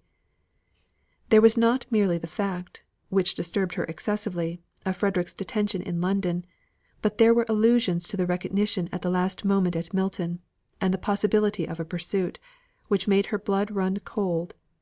And how then would it have affected her father? Many a time did Margaret repent of having suggested and urged on the plan of consulting Mr. Lennox. At the moment it had seemed as if it would occasion so little delay, add so little to the apparently small chances of detection; and yet everything that had since occurred tended to make it so undesirable. Margaret battled hard against this regret of hers for what could not now be helped, this self reproach for having said what at the time appeared to be wise, but which after events were proving to have been so foolish. But her father was in too depressed a state of mind and body to struggle healthily. he would succumb to all the causes for morbid regret over what could not be recalled. Margaret summoned up all her forces to her aid. Her father seemed to have forgotten that they had any reason to expect a letter from Frederick that morning. He was absorbed in one idea. That last visible token of the presence of his wife was to be carried away from him, and hidden from their sight. He trembled pitifully as the undertaker's man was arranging his crape draperies around him. He looked wistfully at Margaret; and, when released, he tottered towards her, murmuring, "Pray for me, Margaret. I have no strength left in me. I cannot pray. I give her up because I must. I try to bear it, indeed I do, for I know it is God's will; but I cannot see why she died. Pray for me, Margaret, that I may have faith to pray. It is a great strait, my child." Margaret sat by him in the coach, almost supporting him in her arms, and repeating all the noble verses of holy comforts, or texts expressive of faithful resignation, that she could remember. Her voice never faltered, and she herself gained strength by doing this. Her father's lips moved after her, repeating the well known texts as her words suggested them. It was terrible to see the patient struggling effort to obtain the resignation which he had not the strength to take into his heart as part of himself. Margaret's fortitude nearly gave way as Dixon, with a slight motion of her hand, directed her notice to Nicholas Higgins and his daughter, standing a little aloof, but deeply attentive to the ceremonial. Nicholas wore his usual fustian clothes, but had a bit of black stuff sewn round his hat, a mark of mourning which he had never shown to his daughter Bessy's memory. But Mr. Hale saw nothing. He went on repeating to himself, mechanically as it were, all the funeral service as it was read by the officiating clergyman. He sighed twice or thrice when all was ended, and then, putting his hand on Margaret's arm, he mutely entreated to be led away, as if he were blind, and she his faithful guide. Dixon sobbed aloud. She covered her face with her handkerchief, and was so absorbed in her own grief that she did not perceive that the crowd, attracted on such occasions, was dispersing, till she was spoken to by some one close at hand. It was Mr. Thornton. He had been present all the time, standing, with head bent, behind a group of people, so that, in fact, no one recognised him. "I beg your pardon, but can you tell me how Mr. Hale is? And Miss Hale, too. I should like to know how they both are." "Of course, sir. They are much as is to be expected. Master is terribly broken down. Miss Hale bears up better than likely." Mr. Thornton would rather have heard that she was suffering the natural sorrow. In the first place, there was selfishness enough in him to have taken pleasure in the idea that his great love might come in to comfort and console her, much the same kind of strange passionate pleasure which comes stinging through a mother's heart, when her drooping infant nestles close to her, and is dependent upon her for everything. But this delicious vision of what might have been, in which, in spite of all Margaret's repulse, he would have indulged only a few days ago, was miserably disturbed by the recollection of what he had seen near the Outwood station. Miserably disturbed that is not strong enough. He was haunted by the remembrance of the handsome young man, with whom she stood in an attitude of such familiar confidence; and the remembrance shot through him like an agony, till it made him clench his hands tight in order to subdue the pain. At that late hour, so far from home! It took a great moral effort to galvanise his trust, erstwhile so pure, in Margaret's pure and exquisite maidenliness, into life. As soon as the effort ceased, his trust dropped down dead and powerless, and all sorts of wild fancies chased each other like dreams through his mind. Here was a little piece of miserable, gnawing confirmation. She bore up better than likely under this grief. She had then some hope to look to, so bright that even in her affectionate nature it could come in to lighten the dark hours of a daughter newly made motherless. Yes, he knew how she would love. Had he not loved her without gaining that instinctive knowledge of what capabilities were in her? Her soul would walk in glorious sunlight if any man was worthy, by his power of loving, to win back her love. Even in her mourning she would rest with a peaceful faith upon his sympathy. His sympathy! Whose? That other man's. And that it was another was enough to make Mr. Thornton's pale grave face grow doubly wan and stern at Dixon's answer. "I suppose I may call?" he said coldly. "On Mr. Hale, I mean. He will perhaps admit me after to morrow or so." He spoke as if the answer were a matter of indifference to him; but it was not so. For all his pain, he longed to see the author of it. Although he hated Margaret at times, when he thought of that gentle familiar attitude and all the attendant circumstances, he had a restless desire to renew her picture in his mind, a longing for the very atmosphere she breathed. He was in the Charybdis of passion, and must perforce circle and circle, ever nearer round the fatal centre. "I dare say, sir, master will see you. He was very sorry to have to deny you the other day, but the circumstances was not agreeable just then." For some reason or other, Dixon never named this interview that she had with Mr. Thornton to Margaret. It might have been mere chance, but so it was that Margaret never heard that he had attended her poor mother's funeral.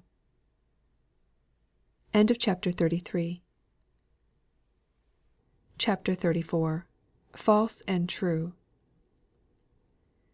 Truth will never fail thee, never, though thy bark be tempest driven, though each plank be rent and riven, truth will bear thee on for ever. Anonymous. The "bearing up better than likely" was a terrible strain upon Margaret. Sometimes she thought she must give way, and cry out with pain, as the sudden sharp thought came across her, even during her apparently cheerful conversations with her father, that she had no longer a mother. About Frederick, too, there was great uneasiness. The Sunday post intervened, and interfered with their London letters; and on Tuesday Margaret was surprised and disheartened to find that there was still no letter. She was quite in the dark as to his plans, and her father was miserable at all this uncertainty. It broke in upon his lately acquired habit of sitting still in one easy chair for half a day together.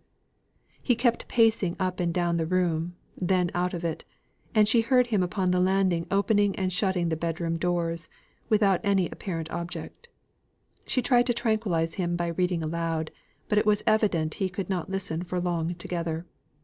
How thankful she was then that she had kept to herself the additional cause for anxiety produced by their encounter with Leonards. She was thankful to hear Mr. Thornton announced. His visit would force her father's thoughts into another channel. He came up straight to her father, whose hands he took and wrung without a word, holding them in his for a minute or two, during which time his face, his eyes, his look, told of more sympathy than could be put into words. Then he turned to Margaret. Not better than likely did she look. Her stately beauty was dimmed with much watching and with many tears. The expression on her countenance was of gentle patient sadness, nay of positive present suffering. He had not meant to greet her otherwise than with his late studied coldness of demeanour; but he could not help going up to her, as she stood a little aside, rendered timid by the uncertainty of his manner of late, and saying the few necessary commonplace words in so tender a voice, that her eyes filled with tears, and she turned away to hide her emotion. She took her work and sat down very quiet and silent. Mr. Thornton's heart beat quick and strong, and for the time he utterly forgot the Outwood lane. He tried to talk to Mr. Hale, and, his presence always a certain kind of pleasure to Mr. Hale, as his power and decision made him, and his opinions, a safe, sure port, was unusually agreeable to her father, as Margaret saw. Presently Dixon came to the door, and said, "Miss Hale, you are wanted." Dixon's manner was so flurried that Margaret turned sick at heart. Something had happened to Fred. She had no doubt of that. It was well that her father and Mr. Thornton were so much occupied by their conversation. "What is it, Dixon?" asked Margaret, the moment she had shut the drawing room door. "Come this way, miss," said Dixon, opening the door of what had been Mrs. Hale's bedchamber, now Margaret's, for her father refused to sleep there again after his wife's death. "It's nothing, miss," said Dixon, choking a little. "Only a police inspector. He wants to see you, miss. But I dare say it's about nothing at all." "Did he name ?" asked Margaret, almost inaudibly. "No, miss. He named nothing. He only asked if you lived here, and if he could speak to you. Martha went to the door, and let him in. She has shown him into master's study. I went to him myself, to try if that would do. But no, it's you, miss, he wants." Margaret did not speak again till her hand was on the lock of the study door.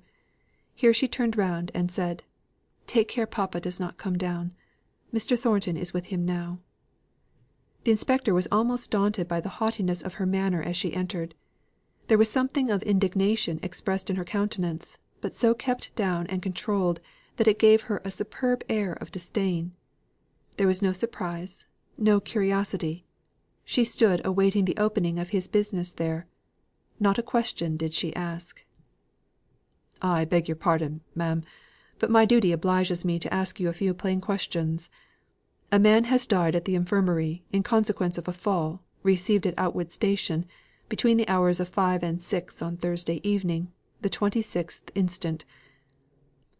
At the time, this fall did not seem of much consequence, but it was rendered fatal, the doctors say, by the presence of some internal complaint, and the man's own habit of drinking." The dark eyes, gazing straight into the inspector's face, dilated a little. Otherwise there was no motion perceptible to his experienced observation.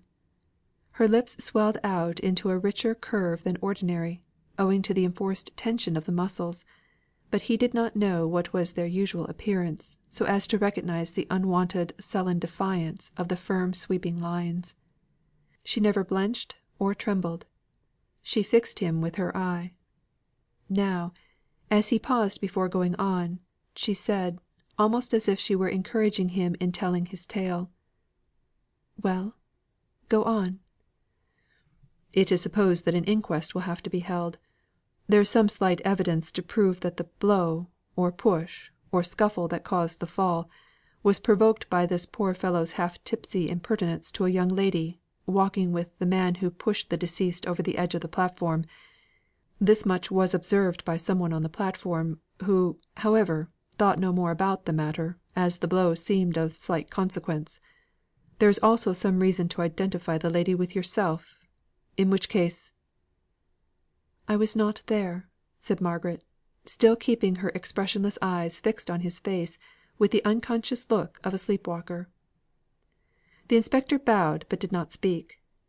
The lady standing before him showed no emotion, no fluttering fear, no anxiety, no desire to end the interview. The information he had received was very vague. One of the porters, rushing out to be in readiness for the train, had seen a scuffle, at the other end of the platform, between Leonards and a gentleman accompanied by a lady, but heard no noise; and before the train had got to its full speed after starting, he had been almost knocked down by the headlong run of the enraged, half intoxicated Leonards, swearing and cursing awfully. He had not thought any more about it, till his evidence was routed out by the inspector, who, on making some farther inquiry at the railway station, had heard from the station master that a young lady and gentleman had been there about that hour, a lady remarkably handsome, and said, by some grocer's assistant present at the time, to be a Miss Hale, living at Crampton, whose family dealt at his shop. There was no certainty that the lady and gentleman were identical with the other pair, but there was great probability.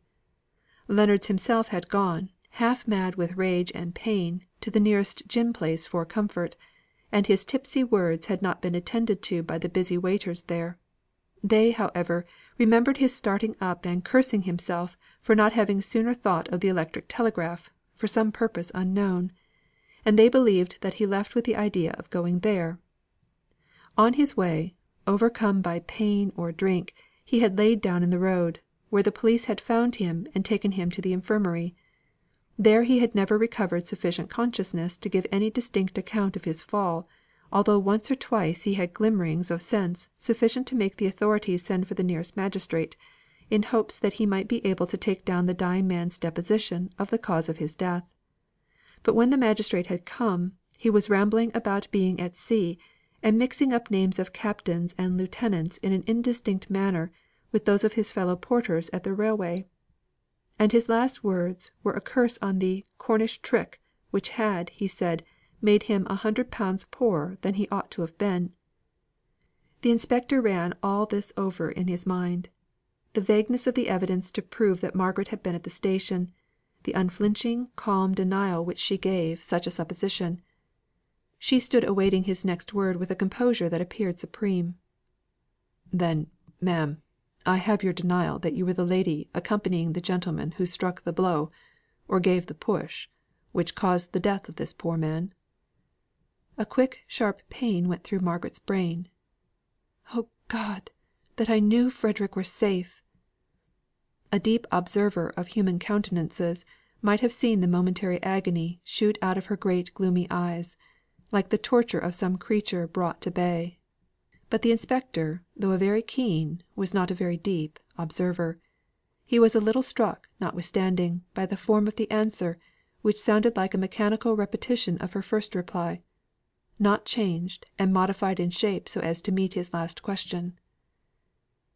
"I was not there," said she, slowly and heavily. And all this time she never closed her eyes, never ceased from that glassy dream like stare.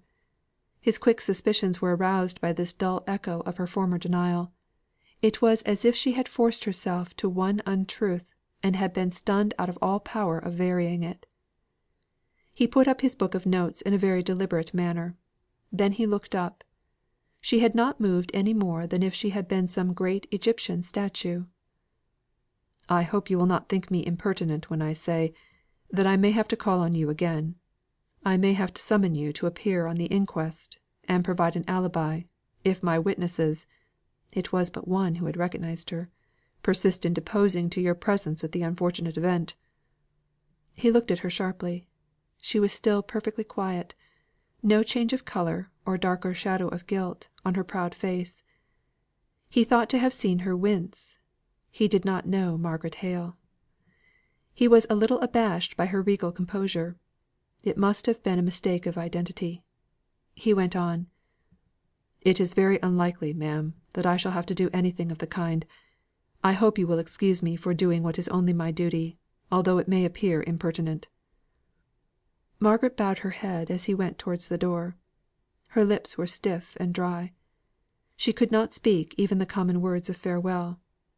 But suddenly she walked forwards and opened the study door, and preceded him to the door of the house, which she threw wide open for his exit.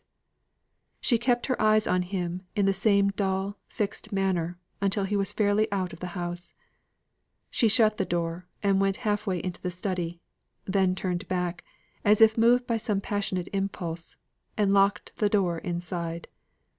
Then she went into the study, paused, tottered forward, paused again, swayed for an instant where she stood, and fell prone on the floor in a dead swoon. CHAPTER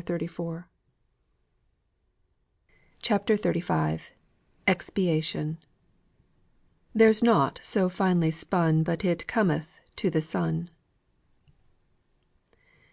Mr. Thornton sat on and on. He felt that his company gave pleasure to Mr. Hale, and was touched by the half spoken wishful entreaty that he would remain a little longer, the plaintive "Don't go yet," which his poor friend put forth from time to time. He wondered Margaret did not return; but it was with no view of seeing her that he lingered. For the hour, and in the presence of one who was so thoroughly feeling the nothingness of earth, he was reasonable and self controlled. He was deeply interested in all her father said: "Of death, and of the heavy lull, And of the brain that has grown dull." It was curious how the presence of Mr. Thornton had power over Mr. Hale to make him unlock the secret thoughts which he kept shut up even from Margaret. Whether it was that her sympathy would be so keen, and show itself in so lively a manner, that he was afraid of the reaction upon himself, or whether it was that to his speculative mind all kinds of doubts presented themselves at such a time, pleading and crying aloud to be resolved into certainties, and that he knew she would have shrunk from the expression of any such doubts, nay, from him himself as capable of conceiving them. Whatever was the reason, he could unburden himself better to Mr. Thornton than to her, of all the thoughts and fancies and fears that had been frost bound in his brain till now. Mr. Thornton said very little, but every sentence he uttered added to Mr. Hale's reliance and regard for him.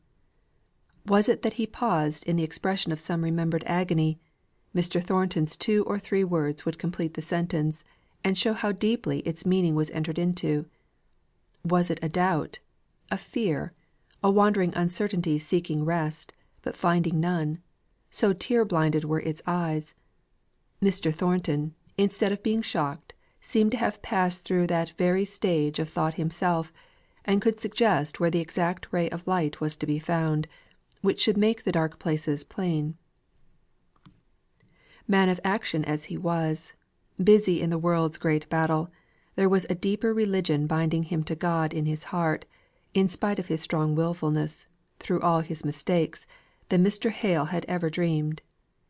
They never spoke of such things again, as it happened; but this one conversation made them peculiar people to each other, knit them together, in a way which no loose indiscriminate talking about sacred things can ever accomplish. When all are admitted, how can there be a holy of holies? And all this while, Margaret lay as still and white as death on the study floor. She had sunk under her burden. It had been heavy in weight and long carried, and she had been very meek and patient, till all at once her faith had given way, and she had groped in vain for help. There was a pitiful contraction of suffering upon her beautiful brows, although there was no other sign of consciousness remaining. The mouth, a little while ago, so sullenly projected in defiance, was relaxed and livid. E pace della sua labbia si mova uno spirito suave e pien di amore, ci va dicendo all'anima, sospira. The first symptom of returning life was a quivering about the lips, a little mute soundless attempt at speech, but the eyes were still closed, and the quivering sank into stillness. Then, feebly leaning on her arms for an instant to steady herself, Margaret gathered herself up and rose. Her comb had fallen out of her hair, and with an intuitive desire to efface the traces of weakness, and bring herself into order again, she sought for it, although from time to time, in course of the search, she had to sit down and recover strength. Her head drooped forwards, her hands meekly laid one upon the other. She tried to recall the force of her temptation, by endeavouring to remember the details which had thrown her into such deadly fright, but she could not. She only understood 2 facts: that Frederick had been in danger of being pursued and detected in London, as not only guilty of manslaughter, but as the more unpardonable leader of the mutiny, and that she had lied to save him. There was one comfort: her lie had saved him, if only by gaining some additional time.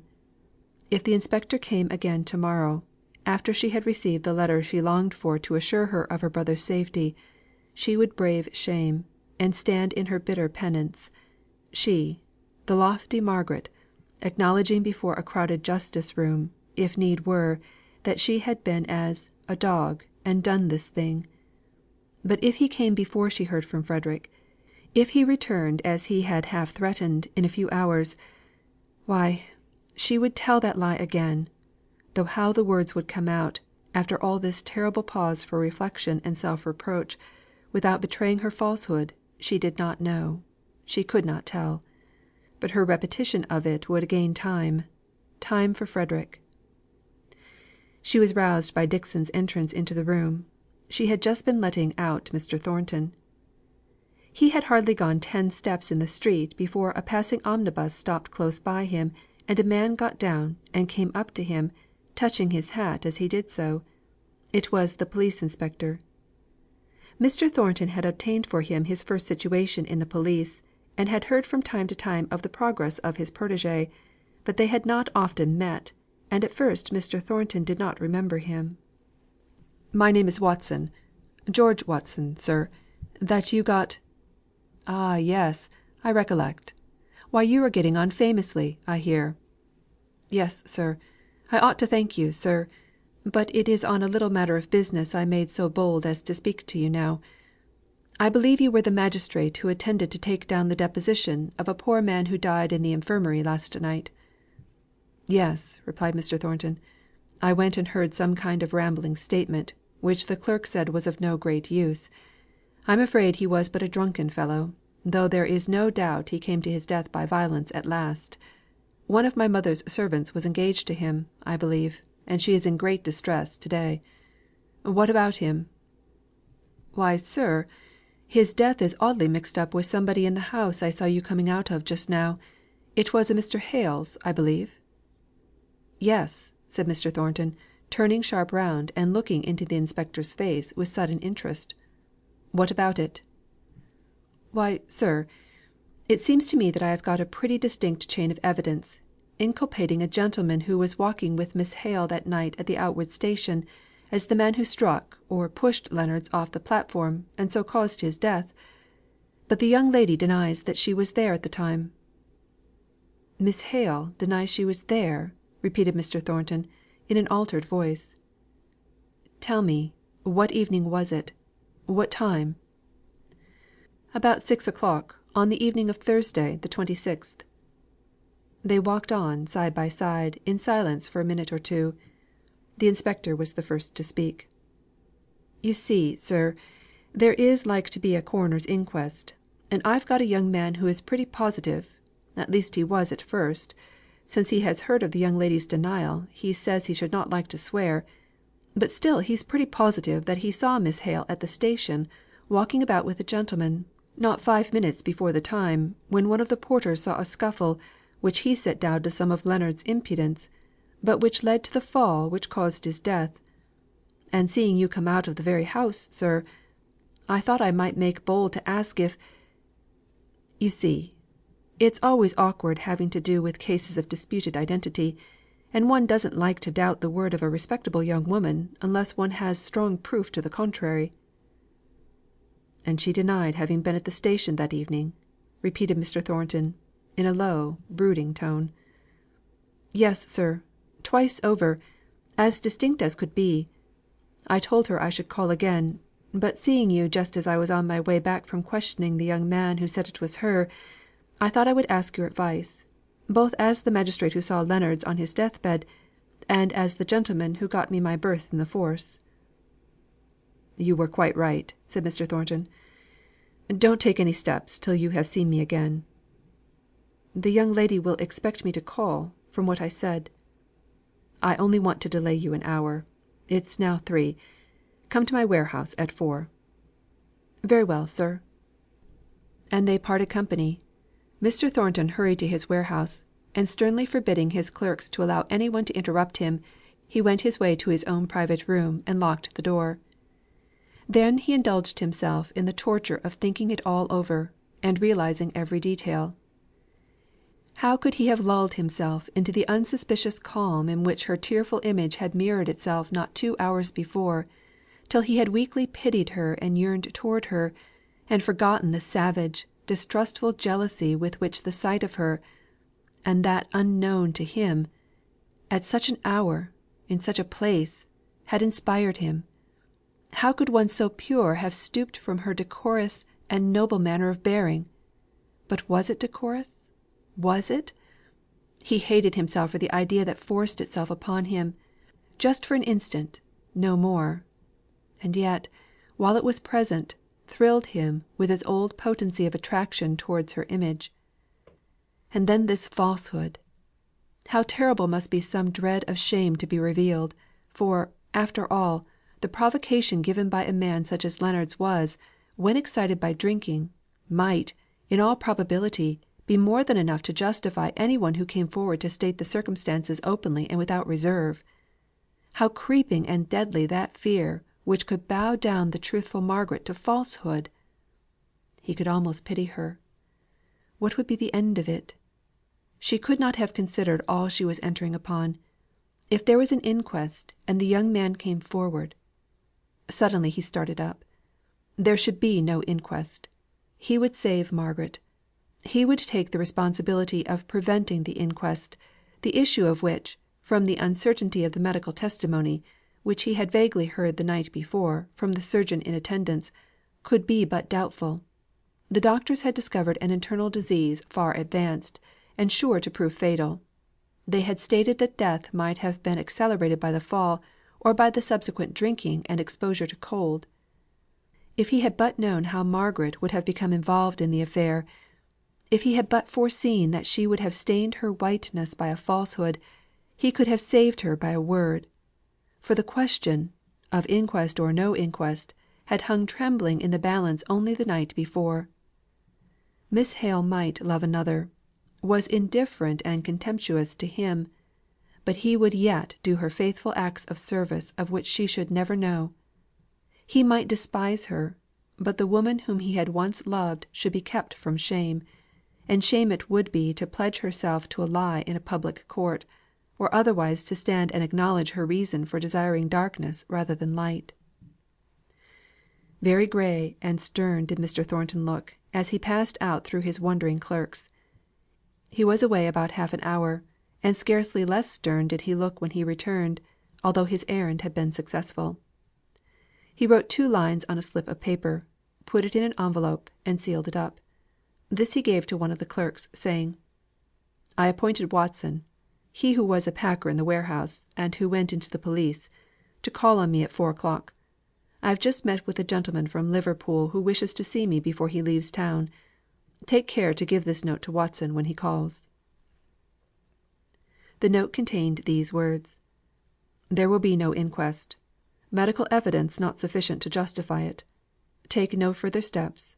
I have not seen the coroner, but I will take the responsibility." Well, thought Watson, it relieves me from an awkward job. None of my witnesses seemed certain of anything except the young woman. She was clear and distinct enough. The porter at the railroad had seen a scuffle; or, when he found it was likely to bring him in as a witness, then it might not have been a scuffle, only a little larking, and Leonards might have jumped off the platform himself. He would not stick firm to anything. And Jennings, the grocer's shopman, well, he was not quite so bad; but I doubt if I could have got him up to an oath after he heard that Miss Hale flatly denied it. It would have been a troublesome job, and no satisfaction. And now I must go and tell them they won't be wanted. He accordingly presented himself again at Mr. Hale's that evening. Her father and Dixon would fain have persuaded Margaret to go to bed; but they, neither of them, knew the reason for her low continued refusals to do so.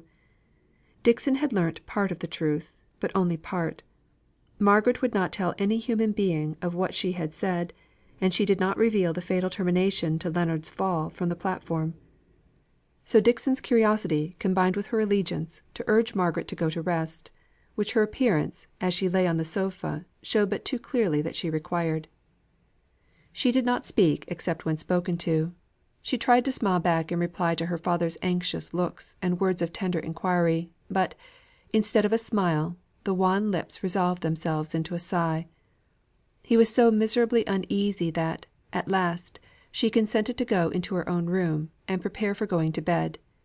She was indeed inclined to give up the idea that the inspector would call again that night, as it was already past 9 o'clock. She stood by her father, holding on to the back of the chair. "You will go up to bed soon, papa, won't you? Don't sit up alone." What his answer was she did not hear; the words were lost in the far smaller point of sound that magnified itself to her fears, and filled her brain. There was a low ring at the door bell. She kissed her father and glided downstairs, with a rapidity of motion of which no one would have thought her capable who had seen her the minute before. She put aside Dixon. "Don't come. I will open the door. I know it is him. I must manage it all myself." "As you please, miss," said Dixon, testily; but in a moment afterwards, she added, "But you're not fit for it. You are more dead than alive." "Am I?" said Margaret, turning round and showing her eyes all aglow with strange fire, her cheeks flushed, though her lips were baked and livid still. She opened the door to the inspector, and preceded him into the study. She placed the candle on the table and snuffed it carefully, before she turned round to face him. "You are late," said she. "Well?" She held her breath for the answer. I'm sorry to have given any unnecessary trouble, ma'am; for, after all, they've given up all thoughts of holding an inquest. I have had other work to do and other people to see, or I should have been here before now."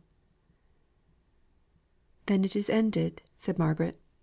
"There is to be no further inquiry?" "I believe I've got Mr. Thornton's note about me," said the inspector, fumbling in his pocket book. "Mr. Thornton's?" said Margaret. "Yes. He's a magistrate. Here it is." She could not see to read it; no, not although she was close to the candle; the words swam before her. But she held it in her hand, and looked at it as if she were intently studying it. "I'm sure, ma'am, it's a great weight off my mind; for the evidence was so uncertain, you see, that the man had received any blow at all; and if any question of identity came in, it so complicated the case, as I told Mr. Thornton." "Mr. Thornton!" said Margaret again. "I met him this morning, just as he was coming out of this house; and, as he's an old friend of mine, besides being the magistrate who saw Leonards last night, I made bold to tell him of my difficulty." Margaret sighed deeply. She did not want to hear any more. She was afraid alike of what she had heard, and of what she might hear. She wished that the man would go. She forced herself to speak. "Thank you for calling. It is very late. I dare say it's past 10 o'clock. Oh, here is the note," she continued, suddenly interpreting the meaning of the hand held out to receive it. He was putting it up, when she said, "I think it is a cramped, dazzling sort of writing. I could not read it. Will you just read it to me?" He read it aloud to her. "Thank you. You told Mr. Thornton that I was not there?" "Oh, of course, ma'am. I'm sorry now that I acted upon information, which seems to have been so erroneous. At first the young man was so positive; and now he says that he doubted all along, and hopes that his mistake won't have occasioned you such annoyance as to lose their shop your custom. Good night, ma'am." "Good night."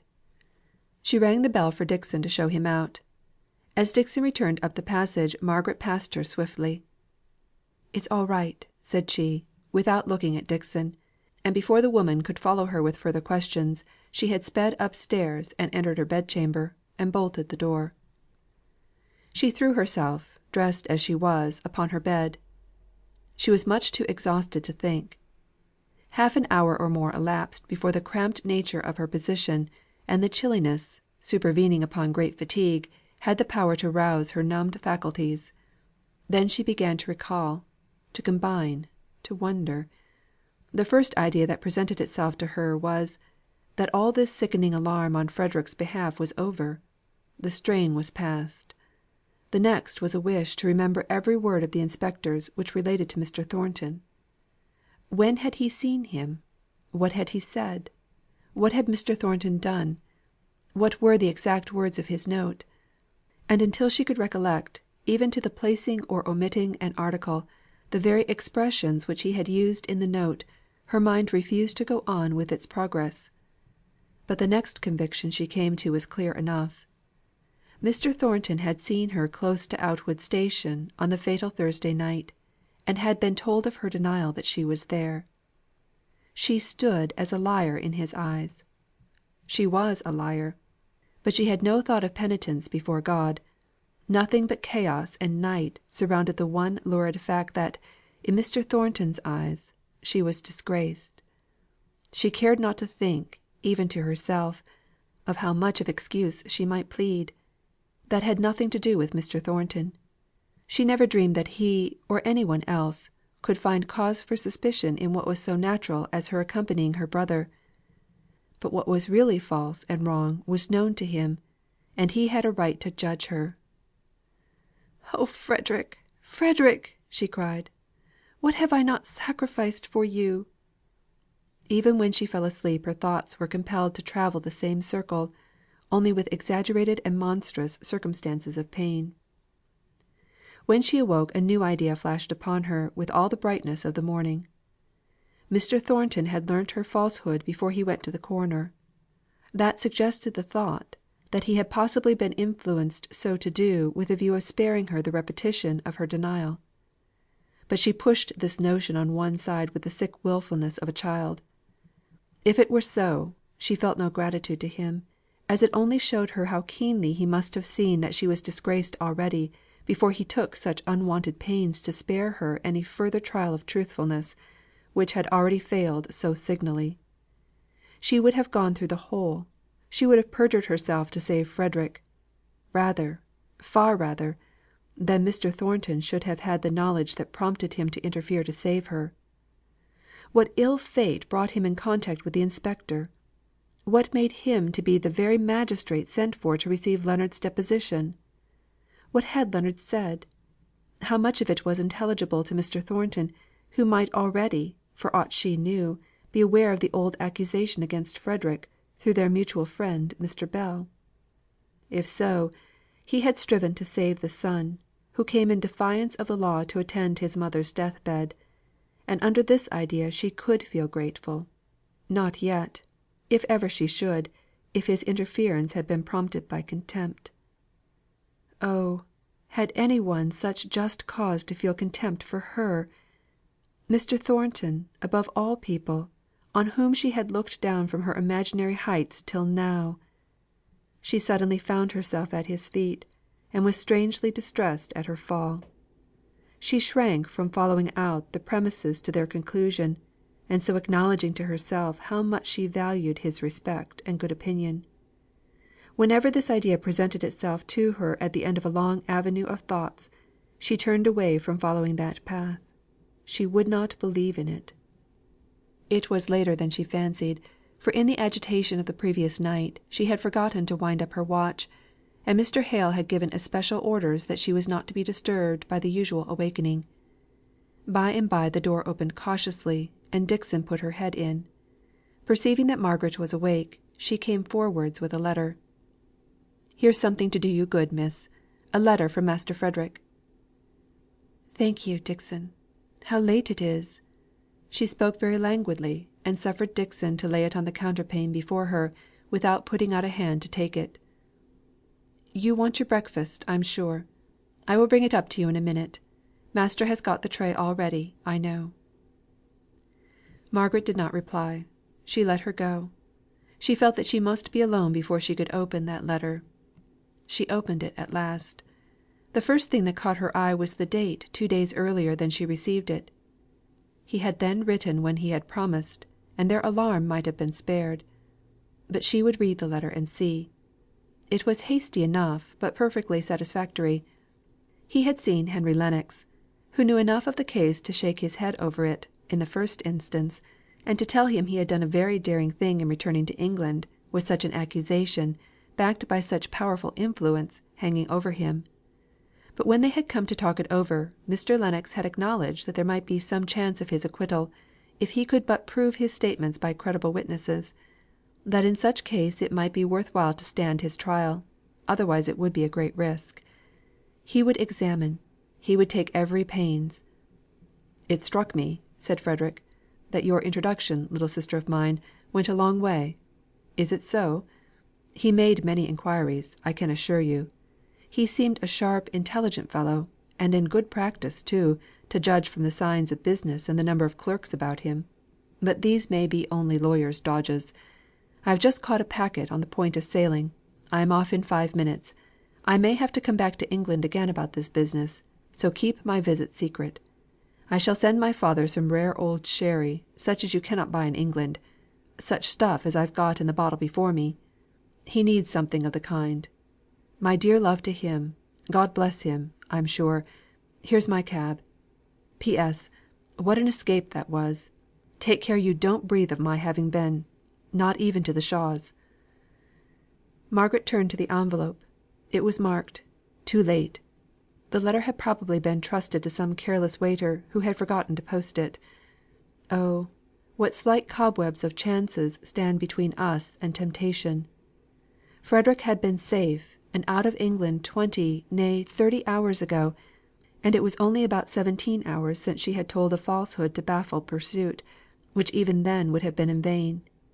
How faithless she had been! Where now was her proud motto, "Fais que doit, advienne que pourra"? If she had but dared to bravely tell the truth as regarded herself, defying them to find out what she refused to tell concerning another, how light of heart she would now have felt; not humbled before God, as having failed in trust towards Him; not degraded and abased in Mr. Thornton's sight. She caught herself up at this with a miserable tremor. Here was she classing his low opinion of her alongside with the displeasure of God. How was it that he haunted her imagination so persistently? What could it be? Why did she care for what he thought, in spite of all her pride, and in spite of herself? She believed that she could have borne the sense of almighty displeasure, because he knew all, and could read her penitence, and hear her cries for help in time to come. But Mr. Thornton! Why did she tremble, and hide her face in the pillow? What strong feeling had overtaken her at last? She sprang out of bed and prayed long and earnestly. It soothed and comforted her so to open her heart.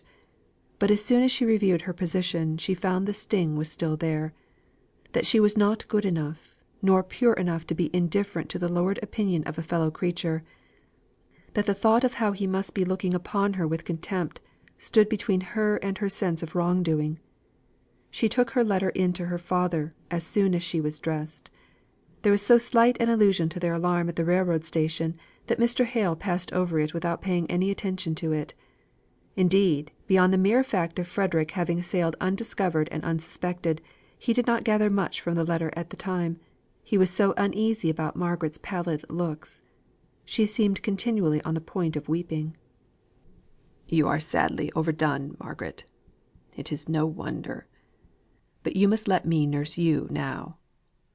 He made her lie down on the sofa, and went for a shawl to cover her with.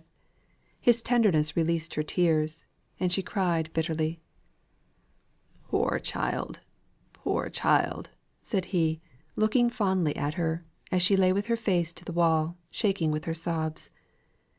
After a while they ceased, and she began to wonder whether she durst give herself the relief of telling her father all her trouble. But there were more reasons against it than for it. The only one for it was the relief to herself; and against it was the thought that it would add materially to her father's nervousness, if it were indeed necessary for Frederick to come to England again, that he would dwell on the circumstance of his son having caused the death of a man, however unwittingly and unwillingly; that this knowledge would perpetually recur to trouble him in various shapes of exaggeration and distortion from the simple truth. And about her own great fault, he would be distressed beyond measure at her want of courage and faith, yet perpetually troubled to make excuses for her.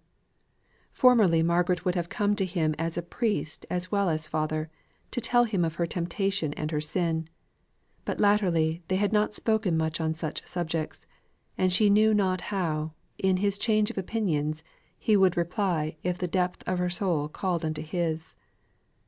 No, she would keep her secret, and bear the burden alone. Alone she would go before God, and cry for his absolution. Alone she would endure her disgraced position in the opinion of Mr. Thornton. She was unspeakably touched by the tender efforts of her father to think of cheerful subjects on which to talk, and so to take her thoughts away from dwelling on all that had happened of late. It was some months since he had been so talkative as he was this day. He would not let her sit up, and offended Dixon desperately by insisting on waiting upon her himself. At last she smiled, a poor weak little smile, but it gave him the truest pleasure. "It seems strange to think, that what gives us most hope for the future should be called Dolorous," said Margaret. The remark was more in character with her father than with her usual self; but to day they seemed to have changed natures. "Her mother was a Spaniard, I believe. That accounts for her religion.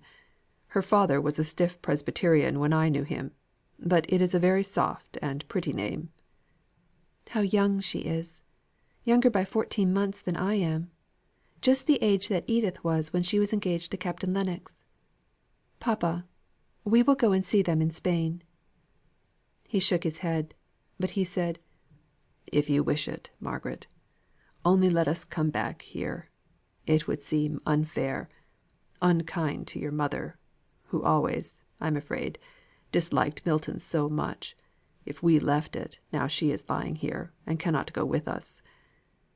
No, dear, You shall go and see them, and bring me back a report of my Spanish daughter." "No, papa, I won't go without you. Who is to take care of you when I am gone?" "I should like to know which of us is taking care of the other. But if you went, I should persuade Mr. Thornton to let me give him double lessons. We would work up the classics famously. That would be a perpetual interest. You might go on, and see Edith at Corfu, if you liked." Margaret did not speak all at once. Then she said rather gravely, "Thank you, papa, but I don't want to go.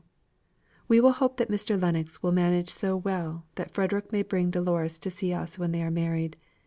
And as for Edith, the regiment won't remain much longer in Corfu. Perhaps we shall see both of them here before another year is out." Mr. Hale's cheerful subjects had come to an end. Some painful recollection had stolen across his mind, and driven him into silence. By and by Margaret said: "Papa, did you see Nicholas Higgins at the funeral? He was there, and Mary too. Poor fellow, it was his way of showing sympathy. He has a good warm heart under his bluff abrupt ways." "I am sure of it," replied Mr. Hale. "I saw it all along, even while you tried to persuade me that he was all sorts of bad things. We will go and see them to morrow, if you are strong enough to walk so far." "Oh yes, I want to see them. We did not pay Mary, or rather she refused to take it, Dixon says. We will go so as to catch him just after his dinner, and before he goes to his work."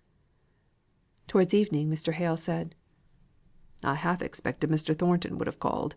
He spoke of a book yesterday which he had, and which I wanted to see. He said he would try and bring it to day." Margaret sighed. She knew he would not come. He would be too delicate to run the chance of meeting her, while her shame must be so fresh in his memory.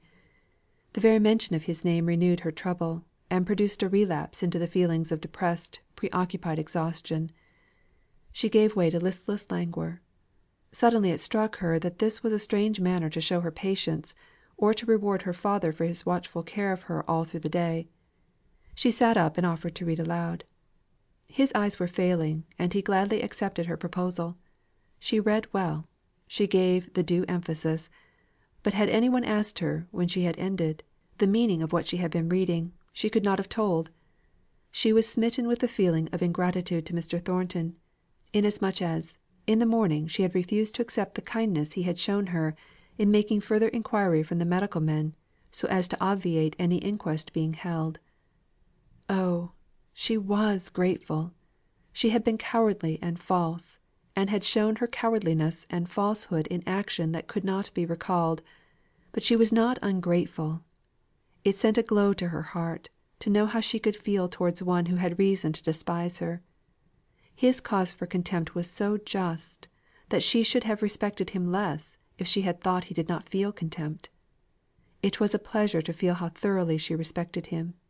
He could not prevent her doing that. It was the one comfort in all this misery. Late in the evening the expected book arrived. "With Mr. Thornton's kind regards, and wishes to know how Mr. Hale is." "Say that I am much better, Dixon; but that Miss Hale—" "No, papa," said Margaret eagerly. "Don't say anything about me. He does not ask." "My dear child, how you are shivering!" said her father, a few minutes afterwards. "You must go to bed directly. You have turned quite pale." Margaret did not refuse to go, though she was loath to leave her father alone. She needed the relief of solitude after a day of busy thinking, and busier repenting. But she seemed much as usual the next day. The lingering gravity and sadness, and the occasional absence of mind, were not unnatural symptoms in the early days of grief. And almost in proportion to her re establishment in health, was her father's relapse into his abstracted musing upon the wife he had lost, and the past era in his life that was closed to him for ever. CHAPTER 36. Union not always strength. The steps of the bearers, heavy and slow; the sobs of the mourners, deep and low. Shelley. At the time arranged the previous day, they set out on their walk to see Nicholas Higgins and his daughter. They both were reminded of their recent loss by a strange kind of shyness in their new habiliments, and the fact that it was the first time for many weeks that they had deliberately gone out together. They drew very close to each other in unspoken sympathy. Nicholas was sitting by the fireside in his accustomed corner, but he had not his accustomed pipe. He was leaning his head upon his hand, his arm resting on his knee. He did not get up when he saw them, though Margaret could read the welcome in his eyes. "Sit ye down, sit ye down. Fire's welly out," said he, giving it a vigorous poke, as if to turn attention away from himself. He was rather disorderly, to be sure, with a black unshaven beard of several days' growth, making his pale face look yet paler, and a jacket which would have been all the better for patching. "We thought we should have a good chance of finding you, just after dinner time," said Margaret. "We have had our sorrow too, since we saw you," said Mr. Hale. "Ay, ay. Sorrow is more plentiful than dinners just now. I reckon my dinner hour stretches all o'er the day. You're pretty sure o' finding me." "Are you out of work?" asked Margaret. "Ay," he replied shortly. Then after a moment's silence, he added, looking up for the first time, "I'm not wanting brass. Dunno yo' think it. Bess, poor lass, had a little stock under her pillow, ready to slip into my hand, last moment, and Mary is fustian cutting. But I'm out o' work a' the same." "We owe Mary some money," said Mr. Hale, before Margaret's sharp pressure on his arm could arrest the words. "If hoo takes it, I'll turn her out o' doors. I'll bide inside these four walls, and she'll bide out, that's a'." "But we owe her many thanks for a kind service," began Mr. Hale again. "I ne'er thanked your daughter theer for her deeds o' love to my poor wench. I ne'er could find the words. I'll have to begin and try now, if yo' start making an ado about what little Mary could sarve yo'." "Is it because of the strike you're out of work?" asked Margaret gently. "Strike's ended. It's o'er for this time. But I'm out o' work because I ne'er asked for it. And I ne'er asked for it because good words is scarce, and bad words is plentiful." He was in a mood to take a surly pleasure in giving answers that were like riddles; but Margaret saw that he would like to be asked for the explanation. "And good words are?" "Asking for work. I reckon them's almost the best words that men can say. 'Gie me work,' means, and I'll do it like a man. Them's good words." "And bad words are refusing you work when you ask for it." "Ay.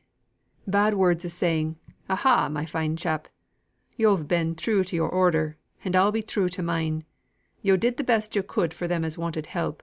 That's your way o' being true to your kind, and I'll be true to mine. Yo've been a poor fool, as knowed no better nor be a true faithful fool. So go and be damned to yo'. There's no work for yo' here.' Them's bad words.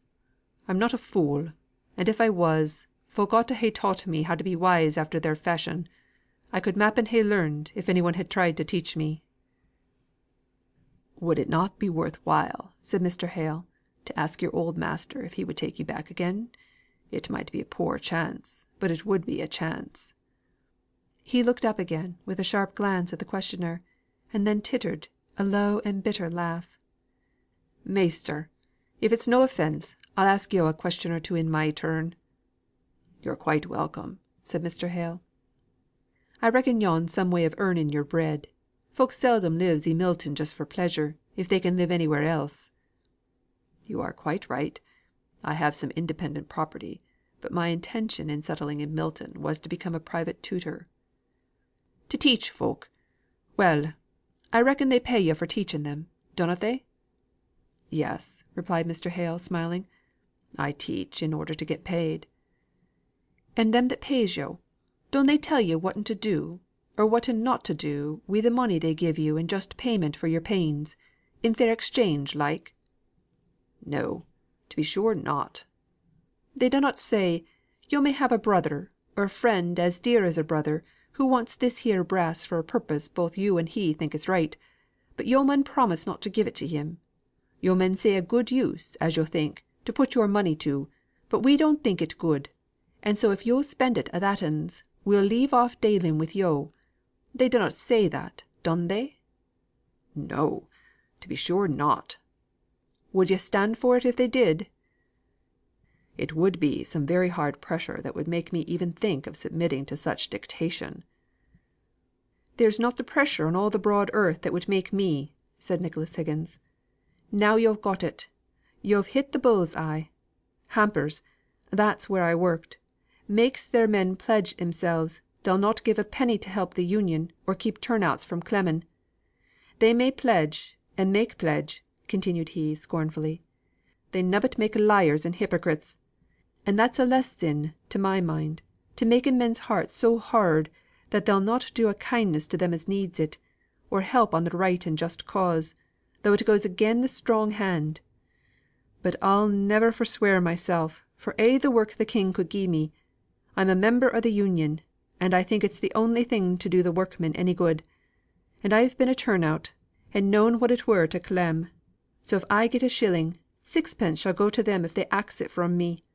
Consequence is, I dunnot see where I'm to get a shilling." "Is that rule about not contributing to the Union in force at all the mills?" asked Margaret. "I cannot say. It's a new regulation at our'n, and I reckon they'll find that they cannot stick to it; but it's in force now. By and by they'll find out. Tyrants make liars." There was a little pause. Margaret was hesitating whether she should say what was in her mind. She was unwilling to irritate one who was already gloomy and despondent enough. At last it came out; but in her soft tones, and with her reluctant manner, showing that she was unwilling to say anything unpleasant, it did not seem to annoy Higgins, only to perplex him. "Do you remember poor Boucher saying that the Union was a tyrant? I think he said it was the worst tyrant of all. And I remember at the time I agreed with him." It was a long time before he spoke. He was resting his head on his two hands, and looking down into the fire, so she could not read the expression on his face.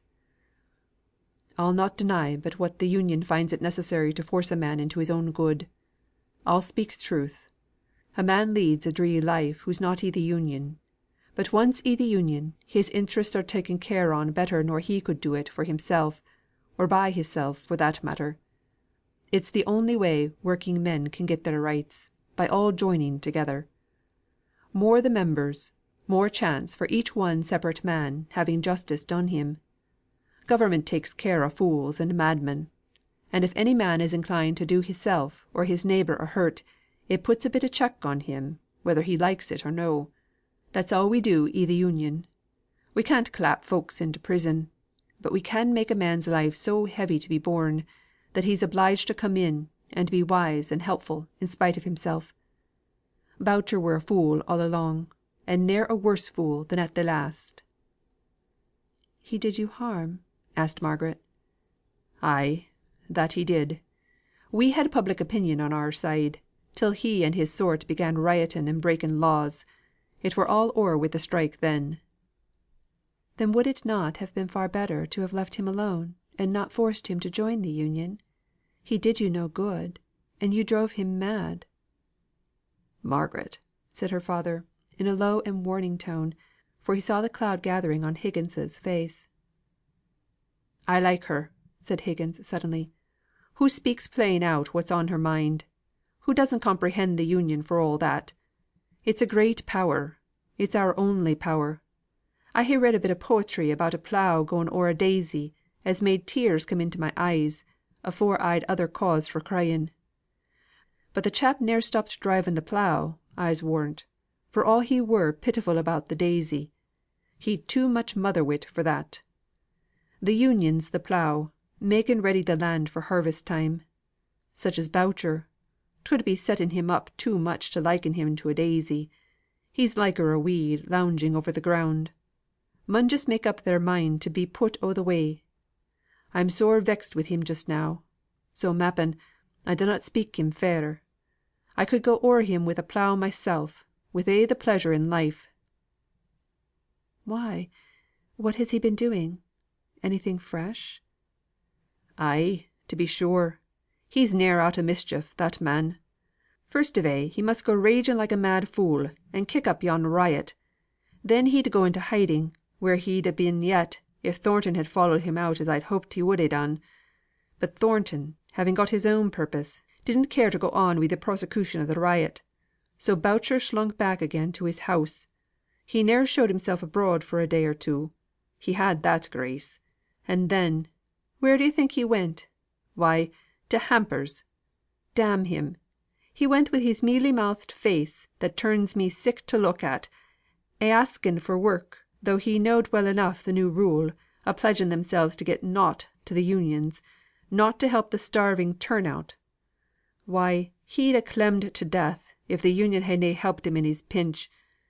There he went, ossing to promise aught, and pledge himself to aught, to tell a' he knowed on our proceedings, the good for nothing Judas. But I'll say this for Hamper, and thank him for it at my dying day: he drove Boucher away, and would na listen to him, ne'er a word, though folk standing by says the traitor cried like a babby." "Oh, how shocking! How pitiful!" exclaimed Margaret. "Higgins, I don't know you to day. Don't you see how you've made Boucher what he is, by driving him into the Union against his will, without his heart going with it? You have made him what he is." Made him what he was. What was he? Gathering along the narrow street, came a hollowed measured sound, now forcing itself on their attention. Many voices were hushed and low; many steps were heard not moving onwards, at least, not with any rapidity or steadiness of motion, but as if circling round one spot.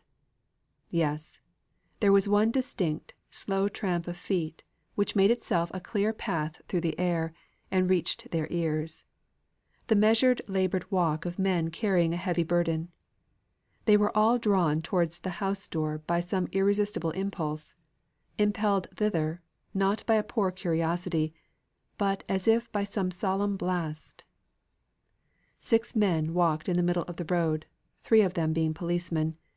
They carried a door, taken off its hinges, upon their shoulders, on which lay some dead human creature; and from each side of the door there were constant droppings. All the street turned out to see, and, seeing, to accompany the procession, each one questioning the bearers, who answered almost reluctantly at last, so often had they told the tale. "We found him i' the brook by the field beyond there." "The brook! Why there's not water enough to drown him." "He was a determined chap. He lay with his face downwards. He was sick enough o' living, choose what cause he had for it." Higgins crept up to Margaret's side, and said in a weak piping kind of voice: "It's not John Boucher. He hadna spunk enough, sure. It's not John Boucher.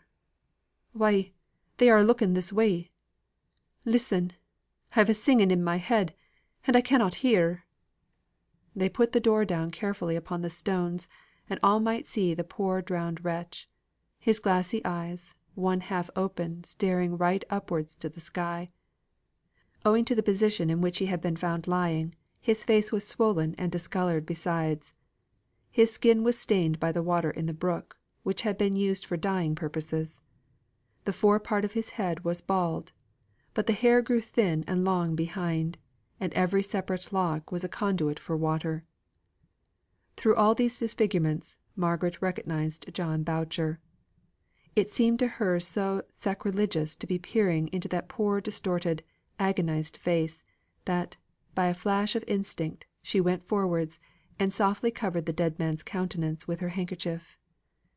The eyes that saw her do this followed her, as she turned away from her pious office, and were thus led to the place where Nicholas Higgins stood, like one rooted to the spot. The men spoke together, and then one of them came up to Higgins, who would have fain shrunk back into his house.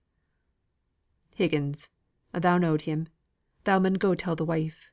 Do it gently, man, but do it quick, for we canna leave him here long." "I canna go," said Higgins. "Dunnot ask me. I canna face her." "Thou knowest her best," said the man. "We'n done a deal in bringing him here. thou take thy share." "I cannot do it," said Higgins. "I'm welly felled wi' seeing him. We wasn't friends, and now he's dead." "Well, if thou wunnot, thou wunnot. Some one mun, though. It's a dree task, but it's a chance, every minute, as she doesn't hear it in some rougher way, nor a person going to make her let on by degrees, as it were." "Papa, do you go," said Margaret in a low voice. "If I could if I had time to think of what I had better say. But all at once " Margaret saw that her father was indeed unable. He was trembling from head to foot. "I will go," said she. "Bless yo', miss! It will be a kind act; for she's been a sickly sort o' body, I hear, and a few hereabouts know much on her." Margaret knocked at the closed door, but there was such a noise, as of many little ill ordered children, that she could hear no reply. Indeed, she doubted if she was heard; and as every moment of delay made her recoil from her task more and more, she opened the door and went in, shutting it after her, and even, unseen to the woman, fastening the bolt. Mrs. Boucher was sitting in a rocking chair on the other side of the ill redd up fireplace. It looked as if the house had been untouched for days by any effort at cleanliness. Margaret said something, she hardly knew what; her throat and mouth were so dry, and the children's noise completely prevented her from being heard. She tried again. "How are you, Mrs. Boucher? But very poorly, I'm afraid." "I've no chance o' being well," she said querulously. "I'm left alone to manage these childer, and nought for to give 'em for to keep 'em quiet. John should na ha' left me, and me so poorly." "How long is it since he went away?" "4 days sin'. No one would give him work here, and he'd to go on tramp toward Greenfield; but he might ha' been back afore this, or sent me some word if he'd gotten work. He might " "Oh, don't blame him," said Margaret. "He felt it deeply, I'm sure." "Wilt hold thy din, and let me hear the lady speak?" addressing herself, in no very gentle voice, to a little urchin of about a year old. She apologetically continued to Margaret: "He's always mithering for Daddy and Butty, and I have no Butties to give him, and Daddy's away, and forgetting us a', I think. He's his father's darling, he is," said she, with a sudden turn of mood, and, dragging the child up to her knee, she began kissing it fondly. Margaret laid her hand on the woman's arm to arrest her attention. Their eyes met. "Poor little fellow!" said Margaret slowly. "He was his father's darling." "He is his father's darling," said the woman, rising hastily, and standing face to face with Margaret. Neither of them spoke for a moment or two. Then Mrs. Boucher began in a low growling tone, gathering in wildness as she went on: "He is his father's darling, I say. Poor folk can love their childer as well as rich. Why dunna yo' speak? Why dun yo' stare at me wi' your great pitiful eyes? Where's John?" Weak as she was, she shook Margaret to force out an answer.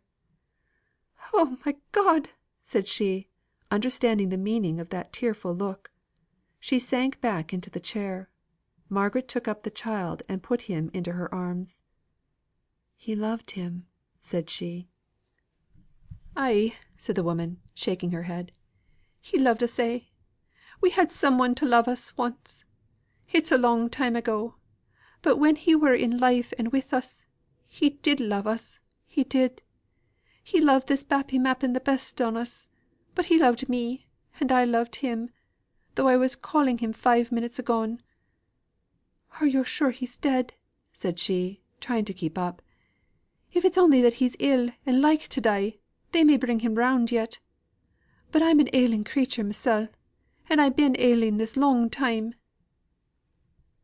"But he is dead. He is drowned." "Folks are brought round after they're dead drowned. Whatten was I thinking of, to sit still when I should be stirring myself? Here, whisk thee, child, whisk thee. Take this.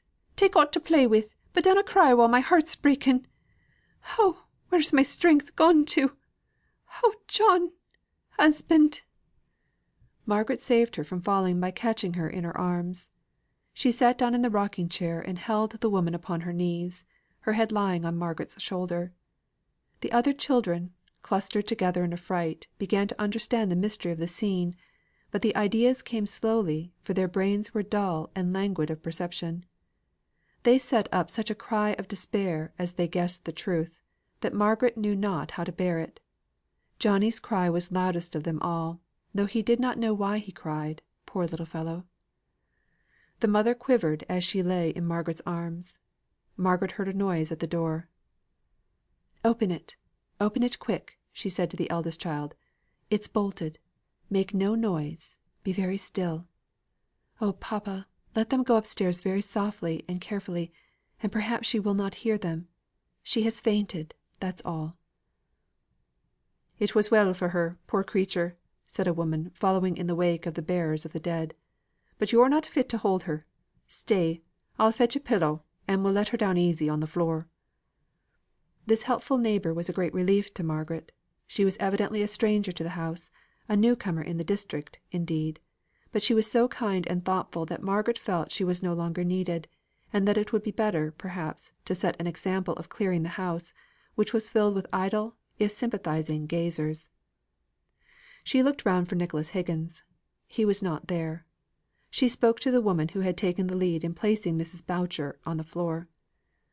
"Can you give all these people a hint that they had better leave in quietness, so that when she comes round, she should only find one or two that she knows about her?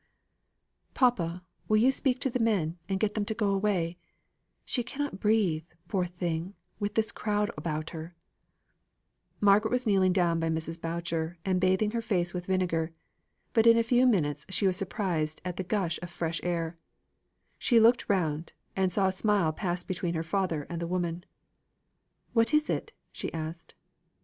"Only our good friend here," replied her father, "hit on a capital expedient for clearing the place." "I bid 'em begone, and each take a child with him, and to mind that they were orphans, and their mother a widow. It was who could do most, and the childer are sure of a bellyful to day, and of kindness too. Does hoo know how he died?" "No," said Margaret. "I could not tell her all at once." "Hoo mun be told because of the inquest. See, who's coming round. Shall you or I do it, or m'appen your father would be best?" "No,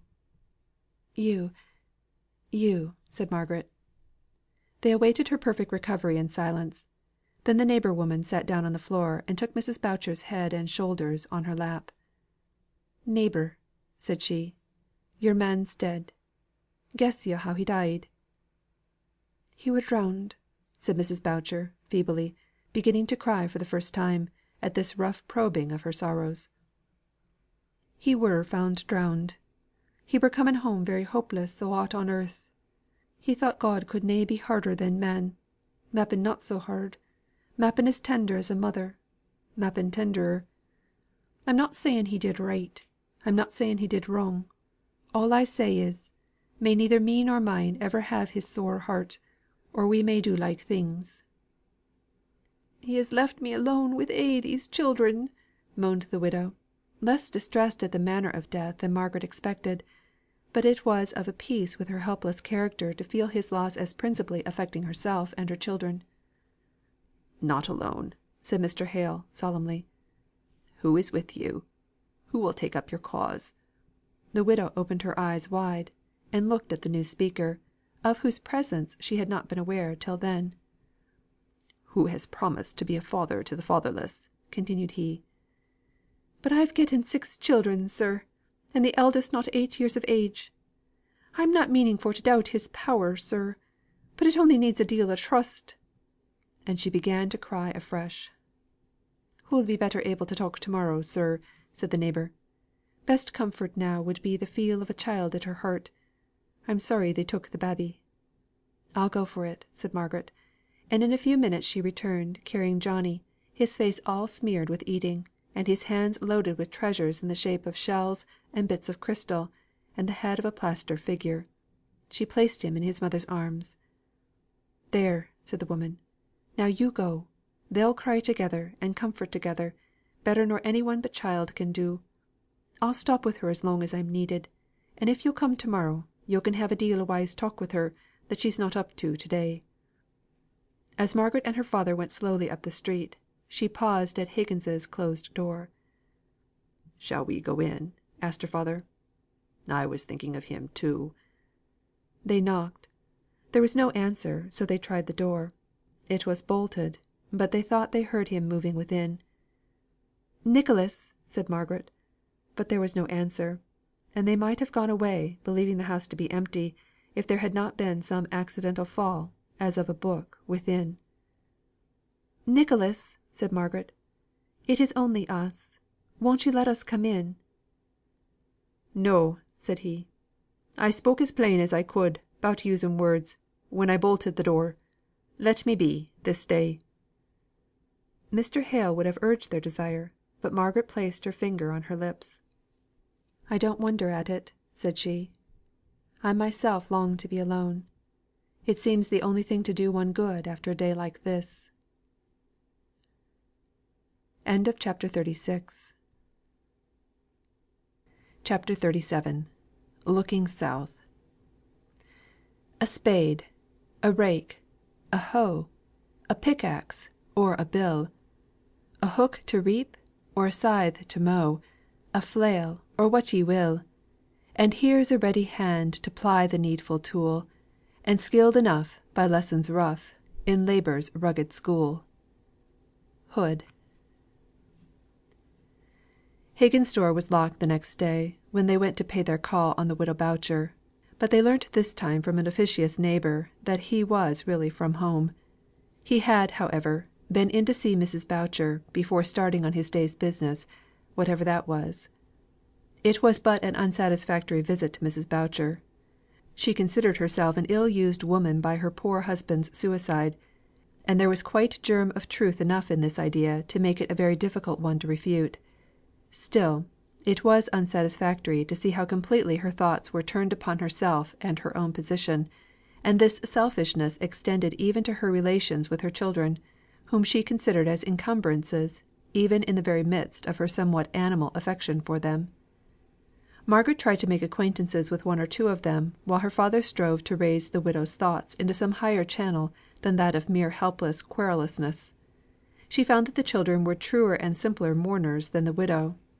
Daddy had been a kind daddy to them; each could tell, in their eager stammering way, of some tenderness shown, some indulgence granted, by the lost father. "Is yon thing upstairs really him? It does na look like him. I'm feared on it, and I never was feared o' daddy."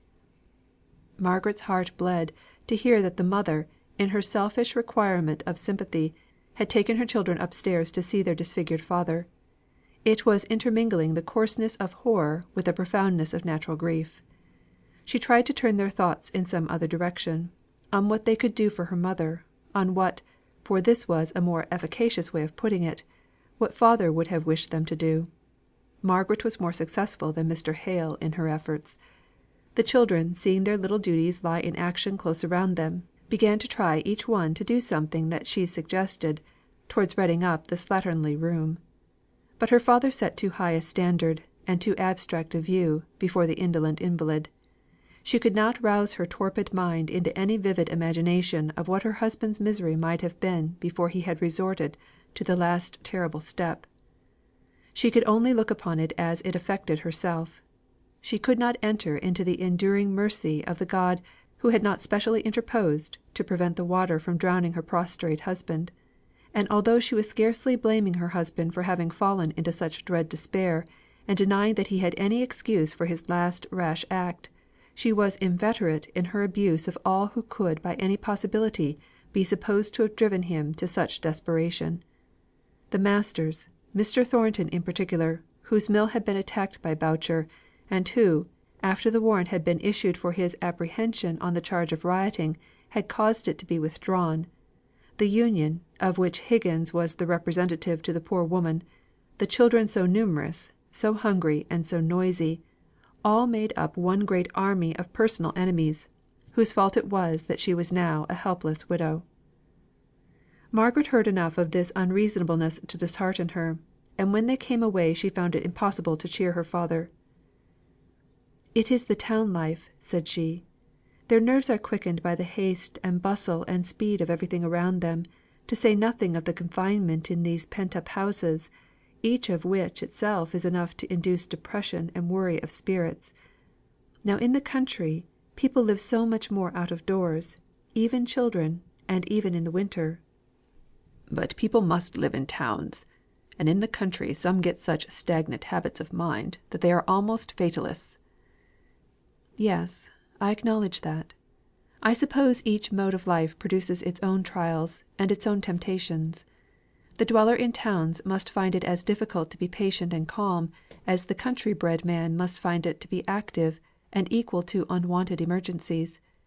Both must find it hard to realise a future of any kind; the one because the present is so living and hurrying and close around him; the other because his life tempts him to revel in the mere sense of animal existence, not knowing of, and consequently not caring for any pungency of pleasure for the attainment of which he can plan, and deny himself, and look forward." "And thus both the necessity for engrossment, and the stupid content in the present, produce the same effects. But this poor Mrs. Boucher! How little we can do for her!" "And yet we dare not leave her without our efforts, although they may seem so useless. Oh, papa, it's a hard world to live in." "So it is, my child. We feel it so just now, at any rate. But we have been very happy, even in the midst of our sorrow. What a pleasure Frederick's visit was!" "Yes, that it was," said Margaret, brightly. "It was such a charming, snatching, forbidden thing." But she suddenly stopped speaking. She had spoiled the remembrance of Frederick's visit to herself by her own cowardice. Of all faults, the one she most despised in others was the want of bravery, the meanness of heart which leads to untruth; and here had she been guilty of it. Then came the thought of Mr. Thornton's cognizance of her falsehood. She wondered if she should have minded detection half so much from any one else. She tried herself in imagination with her Aunt Shaw and Edith, with her father, with Captain and Mr. Lennox, with Frederick. The thought of the last knowing what she had done, even in his own behalf, was the most painful, for the brother and sister were in the first flush of their mutual regard and love. But even any fall in Frederick's opinion was nothing to the shame, the shrinking shame she felt at the thought of meeting Mr. Thornton again. And yet she longed to see him, to get it over, to understand where she stood in his opinion. Her cheeks burnt as she recollected how proudly she had implied an objection to trade, in the early days of their acquaintance, because it too often led to the deceit of passing off inferior for superior goods in the one branch, of assuming credit for wealth and resources not possessed in the other. She remembered Mr. Thornton's look of calm disdain, as in a few words he gave her to understand that, in the great scheme of commerce, all dishonourable ways of acting were sure to prove injurious in the long run, and that, testing such actions simply according to the poor standard of success, there was folly and not wisdom in all such, and every kind of deceit in trade, as well as in other things.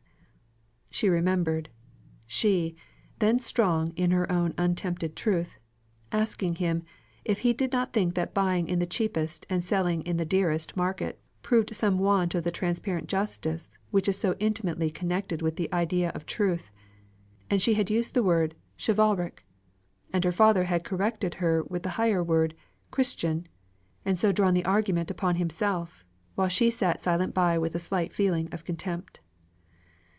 No more contempt for her; no more talk about the chivalric. Henceforth she must feel humiliated and disgraced in his sight. But when would she see him? Her heart leapt up in apprehension at every ring of the door bell, and yet when it fell down to calmness, she felt strangely saddened and sick at heart at each disappointment. It was very evident that her father expected to see him, and was surprised that he did not come. The truth was, that there were points in their conversation the other night on which they had no time then to enlarge; but it had been understood that if possible on the succeeding evening, if not then, at least the very first evening that Mr. Thornton could command, they should meet for further discussion. Mr. Hale had looked forward to this meeting ever since they had parted. but he had not yet resumed the instruction to his pupils which he had relinquished at the commencement of his wife's more serious illness, so he had fewer occupations than usual; and the great interest of the last day or so, Boucher's suicide, had driven him back with more eagerness than ever upon his speculations. He was restless all evening. He kept saying, "I quite expected to have seen Mr. Thornton. I think the messenger who brought the book last night must have had some note, and forgot to deliver it. Do you think there has been any message left to day?" "I will go and inquire, papa," said Margaret, after the changes on these sentences had been rung once or twice. "Stay, there is a ring." She sate down instantly, and bent her head attentively over her work. She heard a step on the stairs, but it was only one, and she knew it was Dixon's. She lifted up her head and sighed, and believed she felt glad. "It's that Higgins, sir. He wants to see you, or else Miss Hale; or it might be Miss Hale first, and then you, sir, for he's in a strange kind of way." "He had better come up here, Dixon, and then he can see us both, and choose which he likes for his listener." "Oh, very well, sir. I've no wish to hear what he's got to say, I'm sure. Only, if you could see his shoes, I'm sure you'd say the kitchen was the fitter place." "He can wipe them, I suppose," said Mr. Hale. So Dixon flung off, to bid him walk upstairs. She was a little mollified, however, when he looked at his feet with a hesitating air, and then, sitting down on the bottom stair, he took off the offending shoes, and without a word walked upstairs. "Sarvant, sir," said he, slicking his hair down when he came into the room.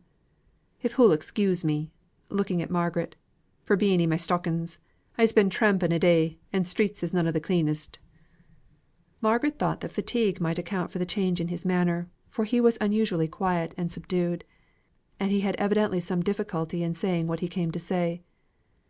Mr. Hale's ever ready sympathy with anything of shyness or hesitation, or want of self possession, made him come to his aid. "We shall have tea up directly, and then you'll take a cup with us, Mr. Higgins. I am sure you are tired, if you've been out much this wet relaxing day. Margaret, my dear, can't you hasten tea?" Margaret could only hasten tea by taking the preparation of it into her own hands, and so offending Dixon, who was emerging out of her sorrow for her late mistress into a very touchy, irritable state. But Martha, like all who came in contact with Margaret, even Dixon herself in the long run, felt it a pleasure and an honour to forward any of her wishes, and her readiness, and Margaret's sweet forbearance, soon made Dixon ashamed of herself. "Why master and you must always be asking the lower classes upstairs, since we came to Milton, I cannot understand. Folk at Helstone were never brought higher than the kitchen; and I've let one or two of 'em know before now that they might think it an honour to even be there." Higgins found it easier to unburden himself to one than to two. After Margaret left the room, he went to the door and assured himself that it was shut. Then he came and stood close to Mr. Hale. "Master," said he, "you'd not guess easy what I've been a tramping after to day; 'special if yo'll remember my manner o' talk yesterday. I've been a seeking work. I have," said he. "I said to mysel', I'd keep a civil tongue in my head, let who would say what 'em would. I'd set my teeth into my tongue sooner nor speak i' haste. For that man's sake, yo' understand," jerking his thumb back in some unknown direction. "No, I don't," said Mr. Hale, seeing he waited for some kind of assent, and completely bewildered as to who that man could be. "That chap as lies theer," said he with another jerk. "Him as went and drownded it himself, poor chap. I did na think he'd got it in him to lie still and let the water creep o'er him till he died. Boucher, yo' know." "Yes, I know now," said Mr. Hale. "Go back to what you were saying. You'd not speak in haste." "For his sake not yet for his sake.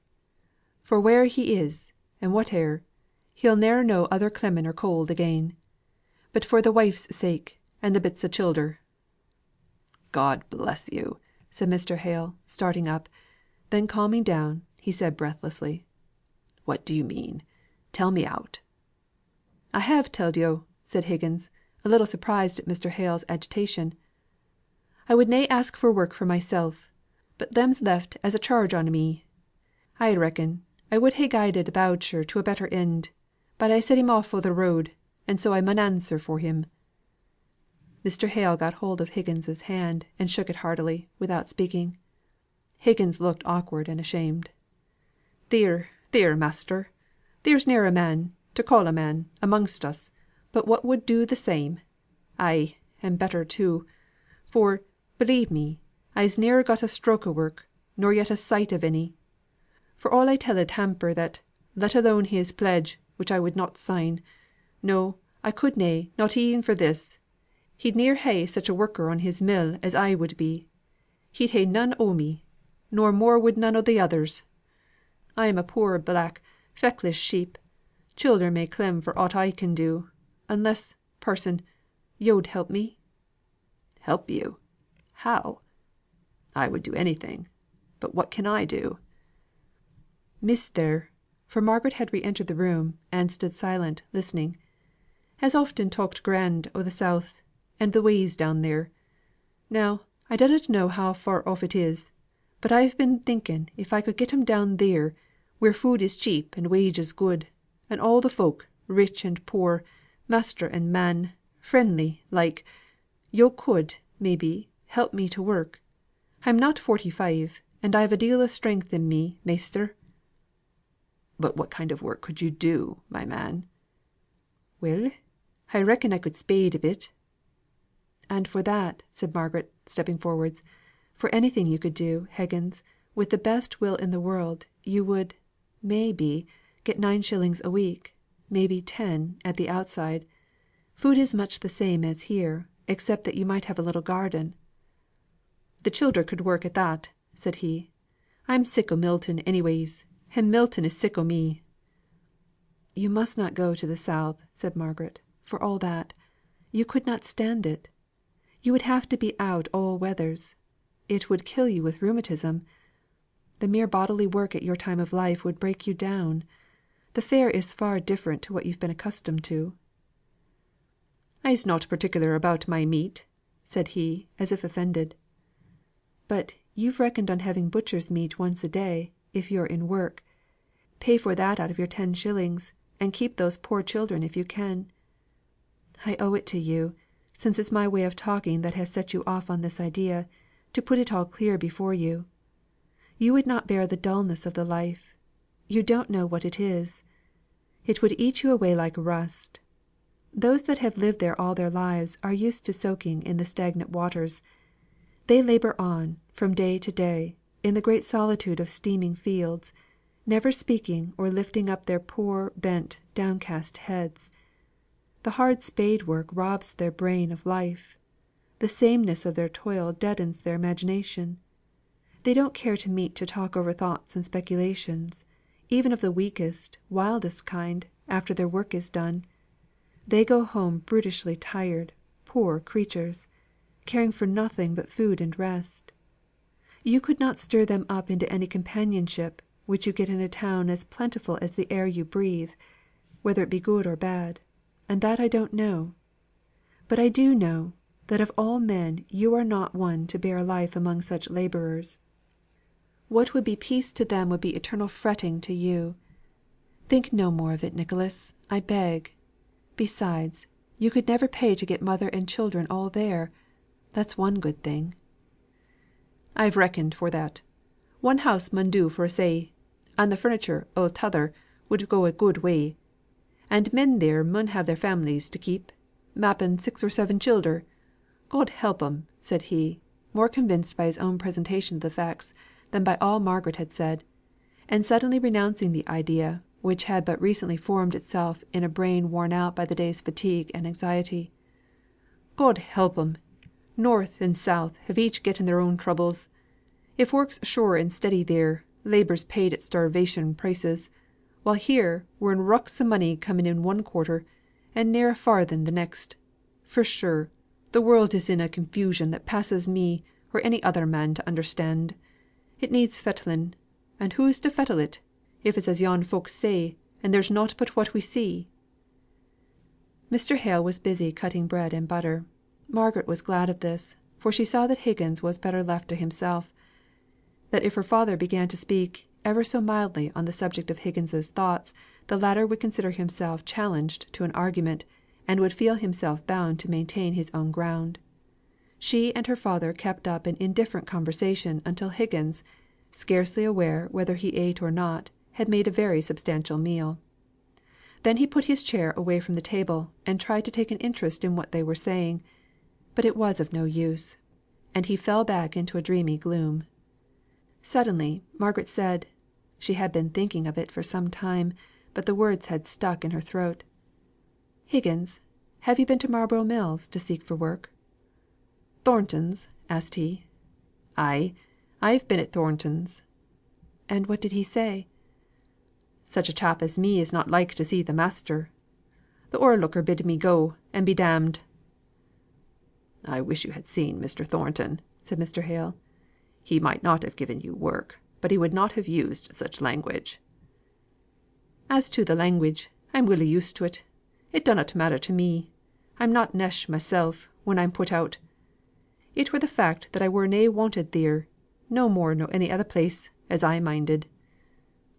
"But I wish you had seen Mr. Thornton," replied Margaret. "Would you go again? It's a good deal to ask, I know; but would you go to morrow, and try him? I should be so glad if you would."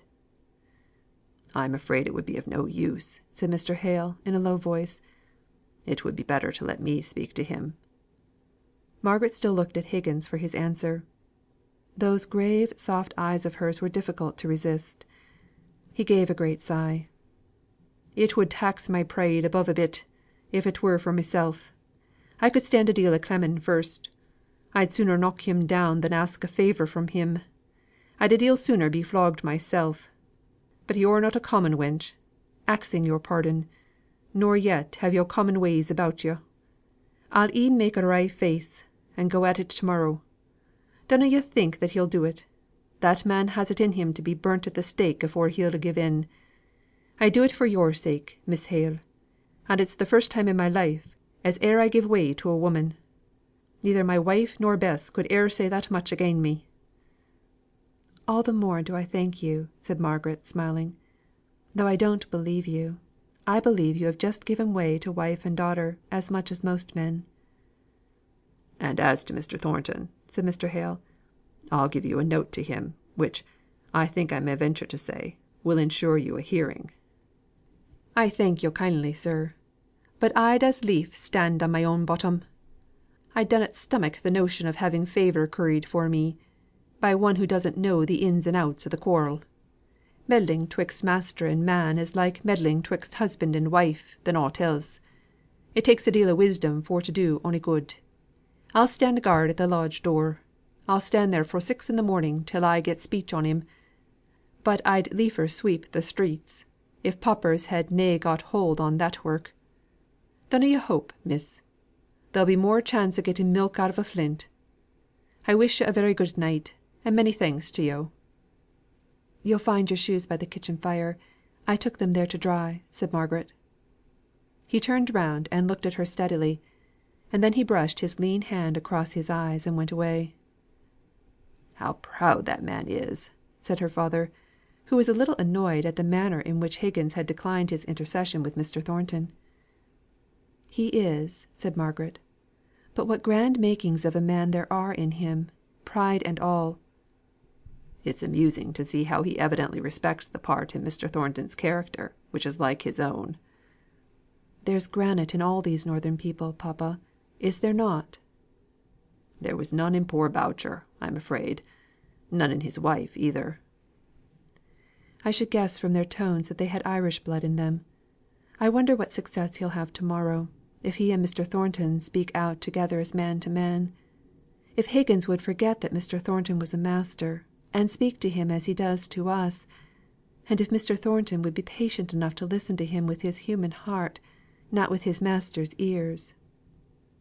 "You are getting to do Mr. Thornton justice at last, Margaret," said her father, pinching her ear.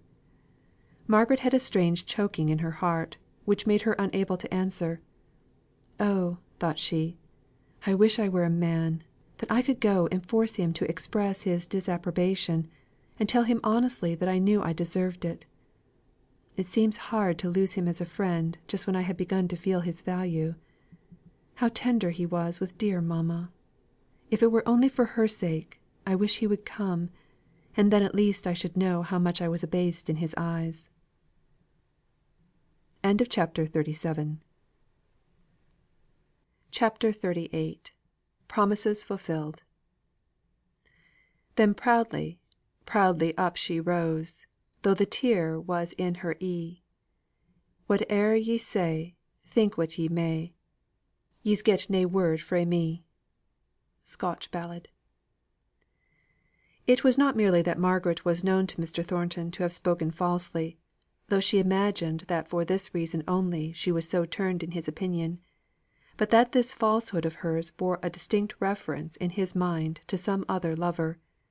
He could not forget the fond and earnest look that had passed between her and some other man, the attitude of familiar confidence, if not of positive endearment. The thought of this perpetually stung him. It was a picture before his eyes, wherever he went, and whatever he was doing.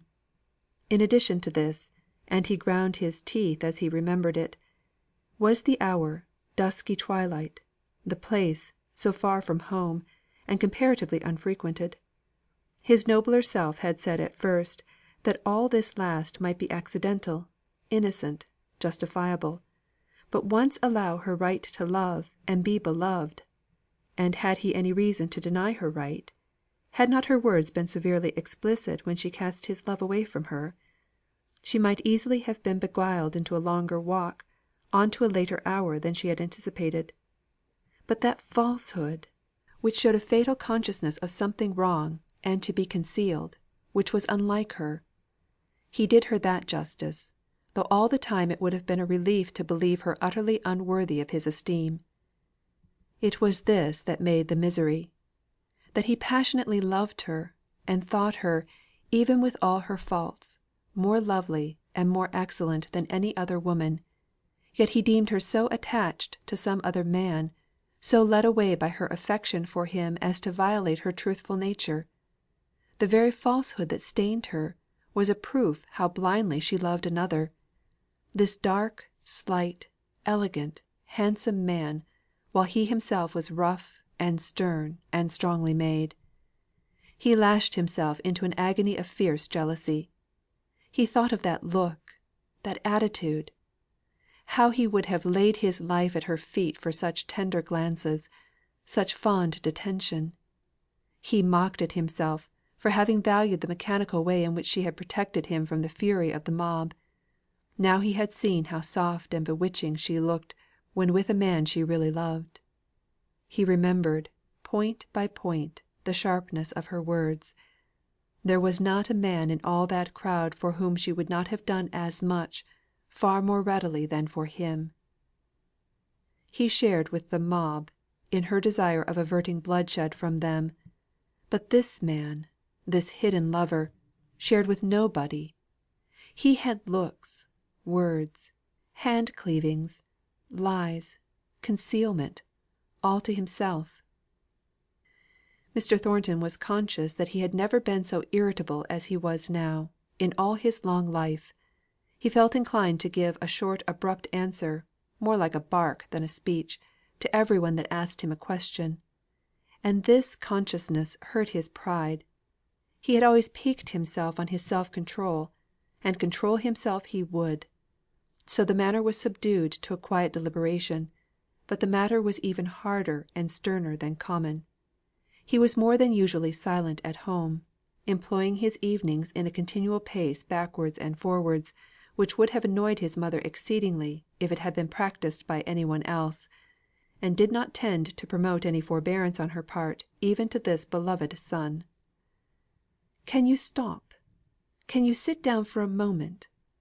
I have something to say to you, if you would give up that everlasting walk, walk, walk." He sat down instantly, on a chair against the wall. "I want to speak to you about Betsy. She says she must leave us; that her lover's death has so affected her spirits she can't give her heart to her work." "Very well. I suppose other cooks are to be met with." "That's so like a man. It's not merely the cooking. It's that she knows all the ways of the house. Besides, she tells me something about your friend Miss Hale." "Miss Hale is no friend of mine. Mr. Hale is my friend." "I am glad to hear you say so; for if she had been your friend, what Betsy says would have annoyed you." "Let me hear it," said he, with the extreme quietness of manner he had been assuming for the last few days. "Betsy says, that on the night on which her lover I forget his name, for she always calls him he" "Leonards." "The night on which Leonards was last seen at the station when he was last seen on duty, in fact Miss Hale was there, walking about with a young man who, Betsy believes, killed Leonards by some blow or push." "Leonards was not killed by any blow or push." "How do you know?" "Because I distinctly put the question to the surgeon of the infirmary. He told me that there was an internal disease of long standing, caused by Leonards' habit of drinking to excess; that the fact of his becoming rapidly worse while in a state of intoxication, settled the question as to whether the last fatal attack was caused by excess of drinking, or the fall." "The fall! What fall?" "Caused by the blow or push of which Betsy speaks." "Then there was a blow or push?" "I believe so." "And who did it?" "As there was no inquest, in consequence of the doctor's opinion, I cannot tell you." "But Miss Hale was there?" No answer. "And with a young man?" Still no answer.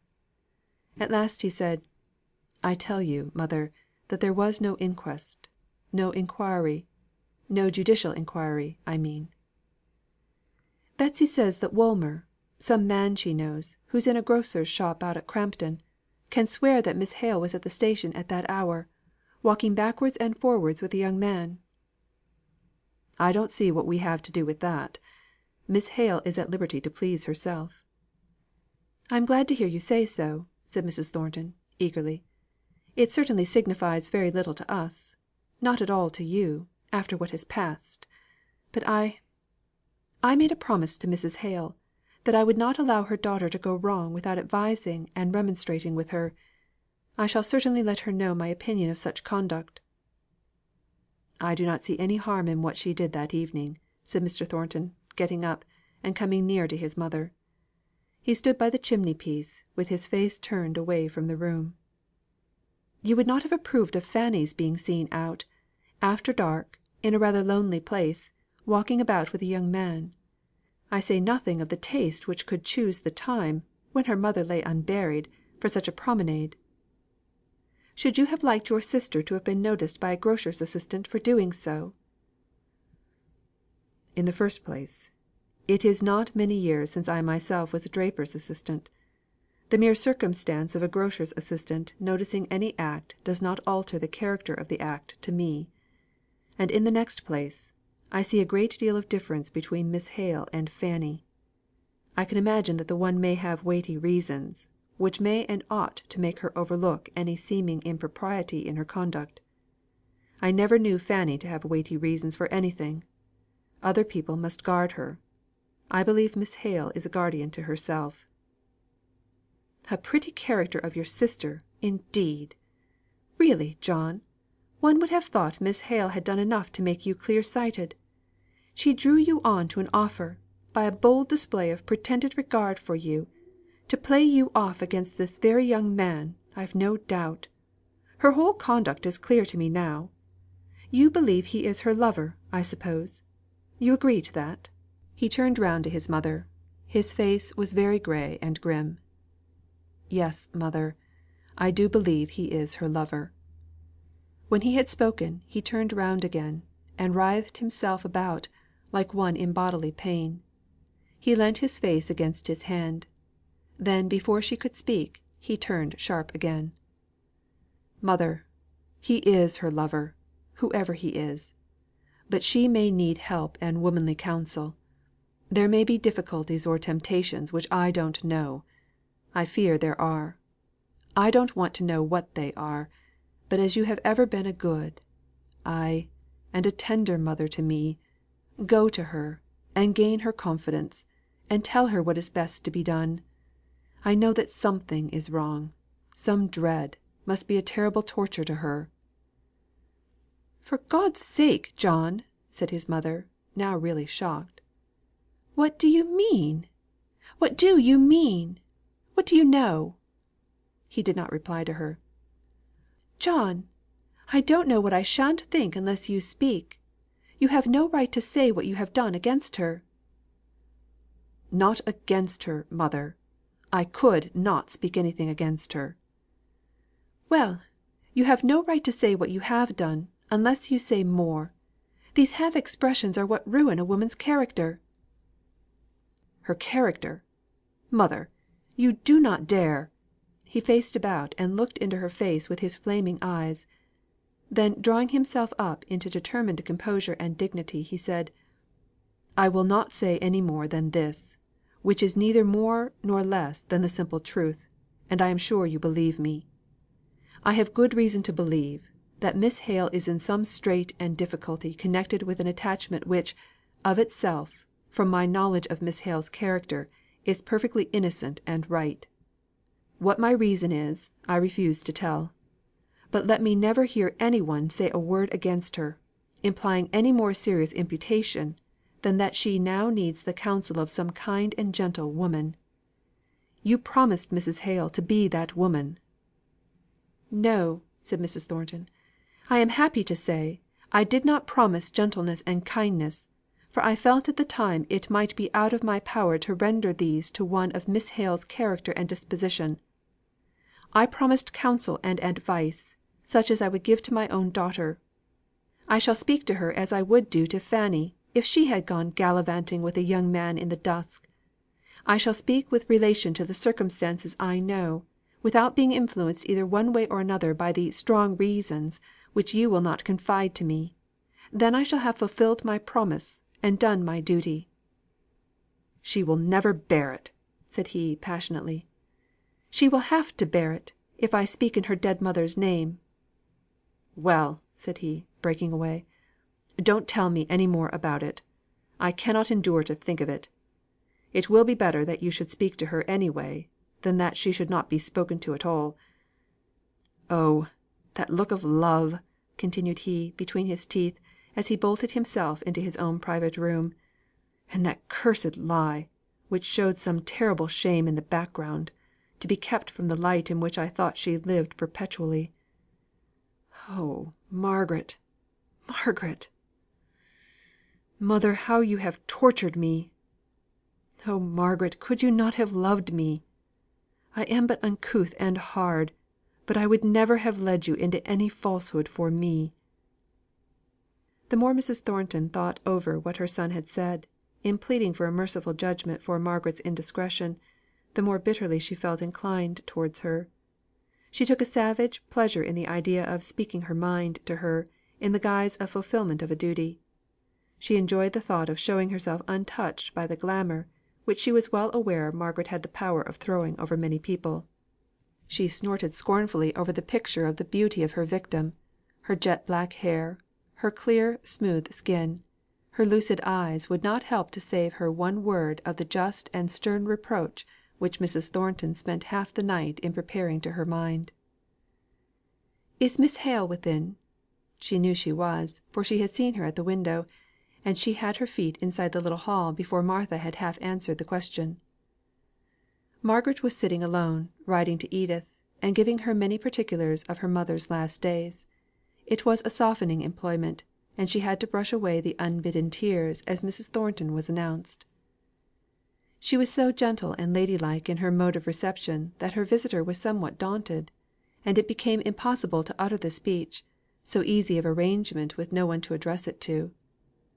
Margaret's low rich voice was softer than usual, her manner more gracious, because in her heart she was feeling very grateful to Mrs. Thornton for the courteous attention of her call.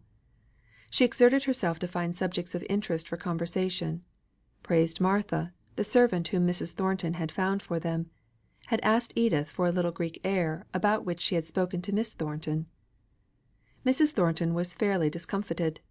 Her sharp Damascus blade seemed out of place and useless among rose leaves. She was silent, because she was trying to task herself up to her duty. At last, she stung herself into its performance by a suspicion which, in spite of all probability, she allowed to cross her mind, that all this sweetness was put on with a view of propitiating Mr. Thornton; that, somehow, the other attachment had fallen through, and that it suited Miss Hale's purpose to recall her rejected lover. Poor Margaret! There was perhaps so much truth in the suspicion as this, that Mrs. Thornton was the mother of one whose regard she valued, and feared to have lost; and this thought unconsciously added to her natural desire of pleasing one who was showing her kindness by her visit. Mrs. Thornton stood up to go, but yet she seemed to have something more to say. She cleared her throat, and began: "Miss Hale, I have a duty to perform. I promised your mother that, as far as my poor judgement went, I would not allow you to act in any way wrongly, or" she softened her speech down a little here "inadvertently, without remonstrating; at least, without offering advice, whether you took it or not." Margaret stood before her, blushing like any culprit, with her eyes dilating as she gazed at Mrs. Thornton. She thought she had come to speak to her about the falsehood she had told; that Mr. Thornton had employed her to explain the danger she had exposed herself to, of being confuted in full court; and although her heart sank to think he had not rather chosen to come himself, and upbraid her, and receive her penitence, and restore her again to his good opinion, yet she was too much humbled not to bear any blame on this subject patiently and meekly. Mrs. Thornton went on: "At first, when I heard from one of my servants that you had been seen walking about with a gentleman, so far from home as the Outwood station, at such a time of the evening, I could hardly believe it. But my son, I am sorry to say, confirmed her story. It was indiscreet, to say the least. Many a young woman has lost her character before now." Margaret's eyes flashed fire. This was a new idea. This was too insulting. If Mrs. Thornton had spoken to her about the lie she had told, well and good; she would have owned it, and humiliated herself. But to interfere with her conduct, to speak of her character, she, Mrs. Thornton, a mere stranger, it was too impertinent. She would not answer her not one word. Mrs. Thornton saw the battle spirit in Margaret's eyes, and it called up her combativeness also. "For your mother's sake, I have thought it right to warn you against such improprieties. They must degrade you in the long run in the estimation of the world, even if in fact they do not lead you to positive harm." "For my mother's sake," said Margaret, in a tearful voice, "I will bear much, but I cannot bear everything. She never meant me to be exposed to insult, I am sure." "Insult, Miss Hale!" "Yes, madam," said Margaret, more steadily, "it is insult.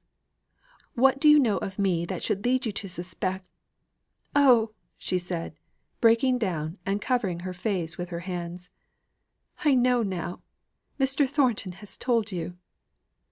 "No, Miss Hale," said Mrs. Thornton, her truthfulness causing her to arrest the confession Margaret was on the point of making, though her curiosity was itching to hear it.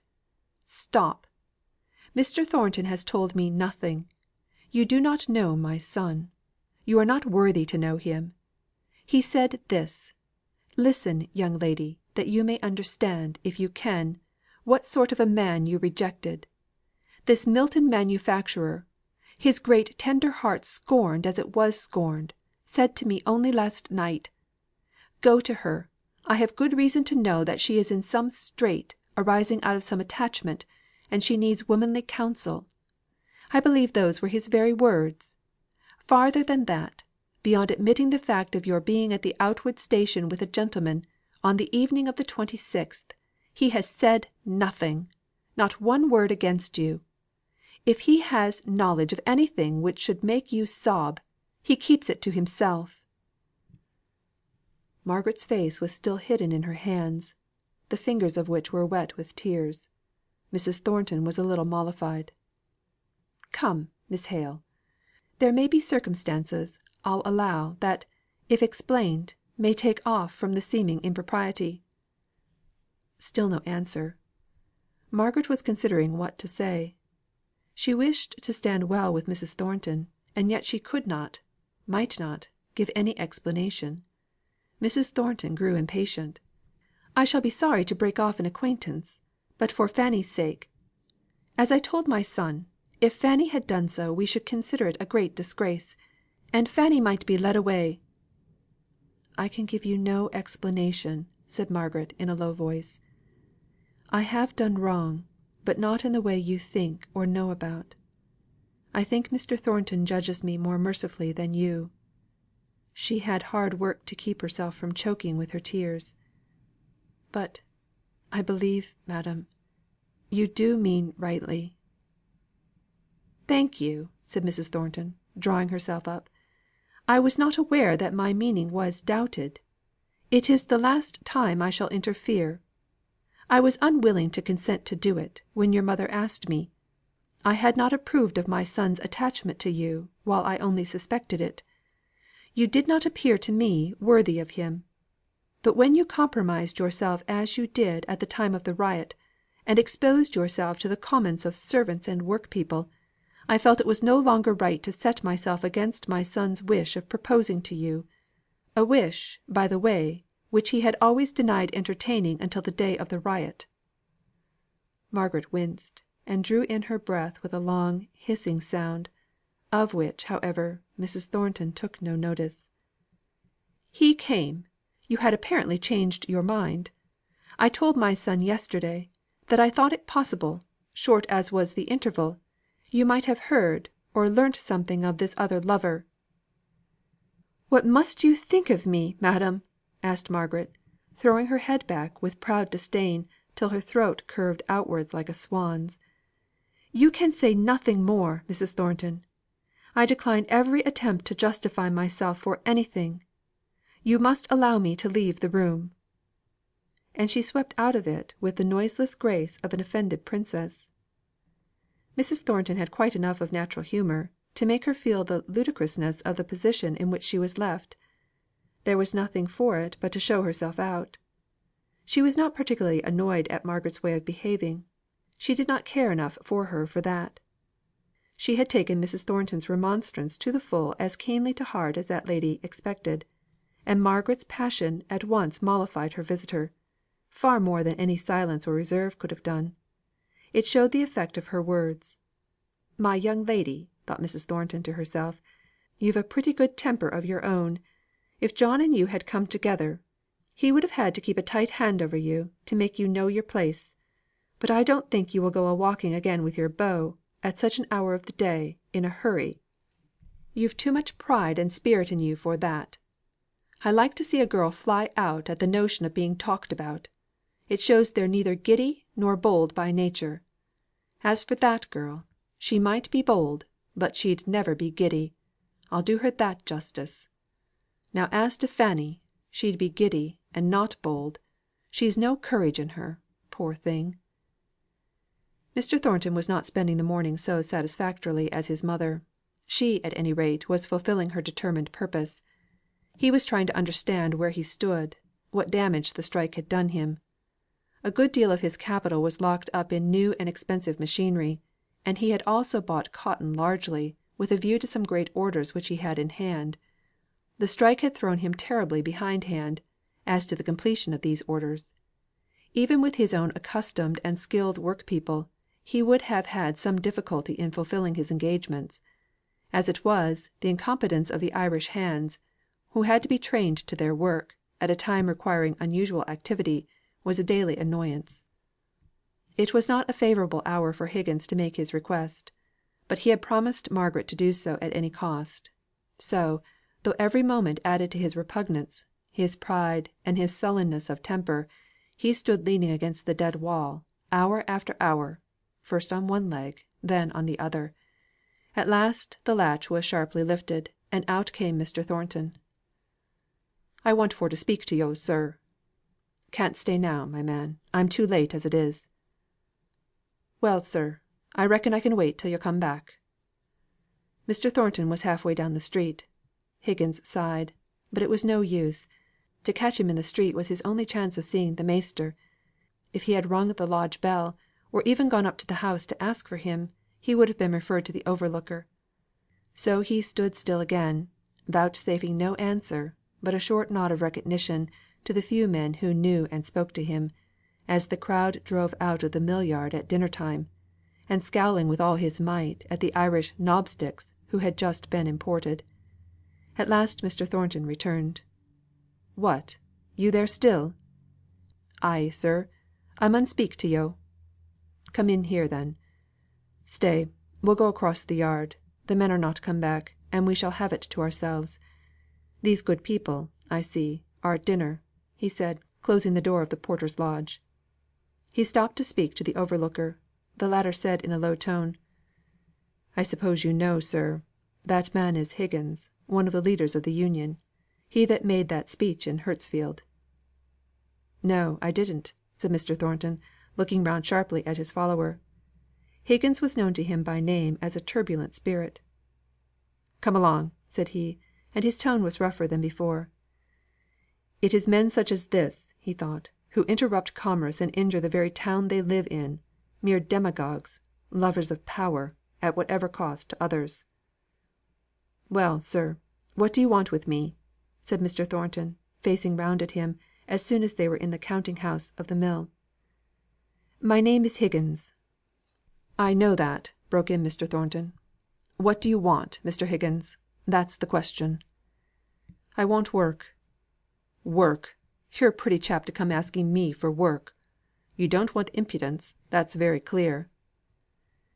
"I've getten enemies and backbiters, like my betters; but I ne'er heerd o' ony o' them calling me o'er modest," said Higgins. His blood was a little roused by Mr. Thornton's manner, more than by his words. Mr. Thornton saw a letter addressed to himself on the table. He took it up and read it through. At the end he looked up and said: "What are you waiting for?"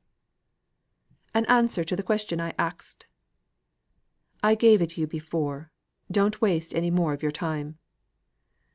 "Yo' made a remark, sir, on my impudence; but I were taught that it was manners to say either yes or no when I were axed a civil question. I should be thankful to yo' if yo'd give me work. Hamper will speak to my being a good hand." "I've a notion you'd better not send me to Hamper to ask for a character, my man. I might hear more than you'd like." "I'd take the risk.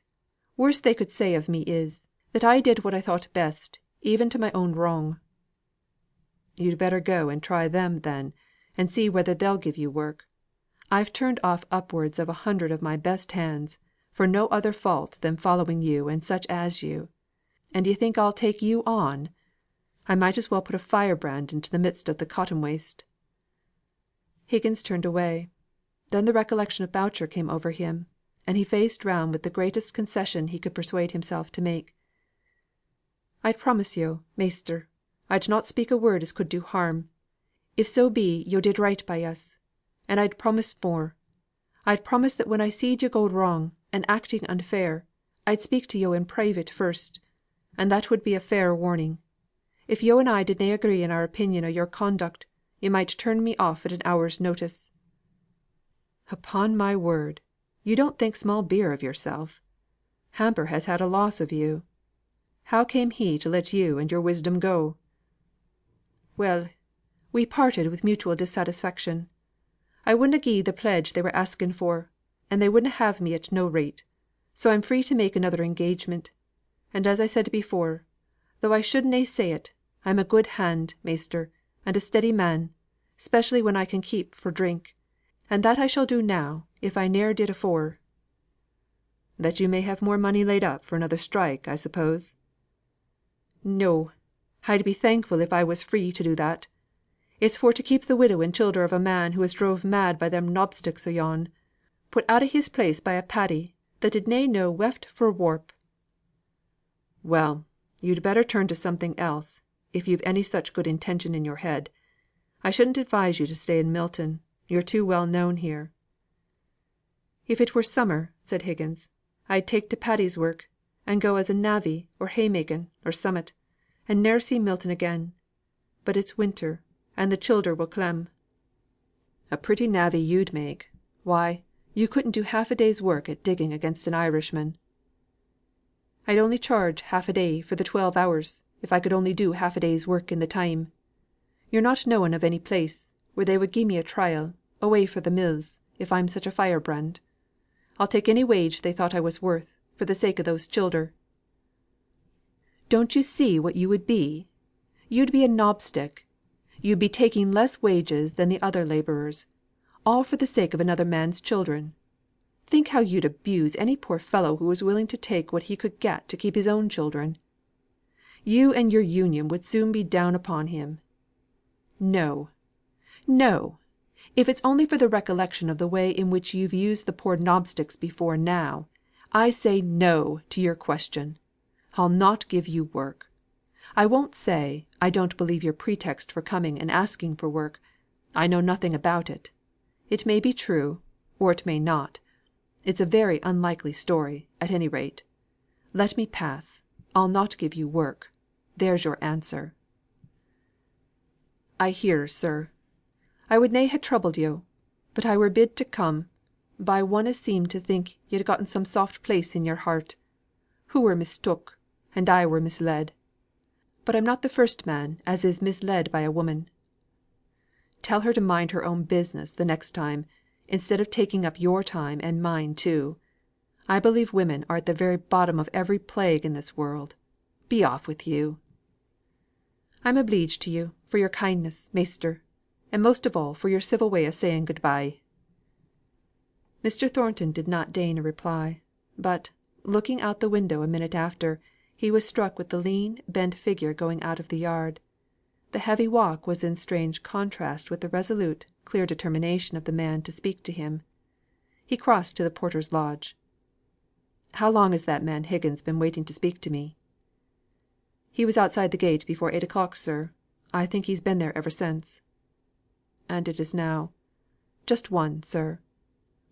5 hours, thought Mr. Thornton. It's a long time for a man to wait, doing nothing but first hoping and then fearing. CHAPTER 39. Making Friends. "Nay, I have done.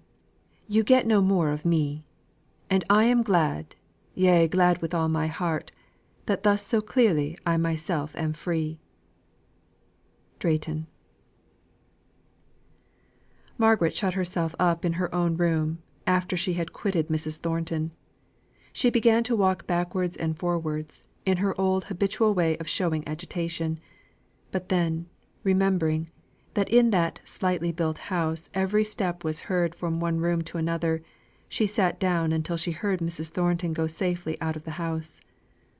She forced herself to recollect all the conversation that had passed between them; speech by speech, she compelled her memory to go through with it.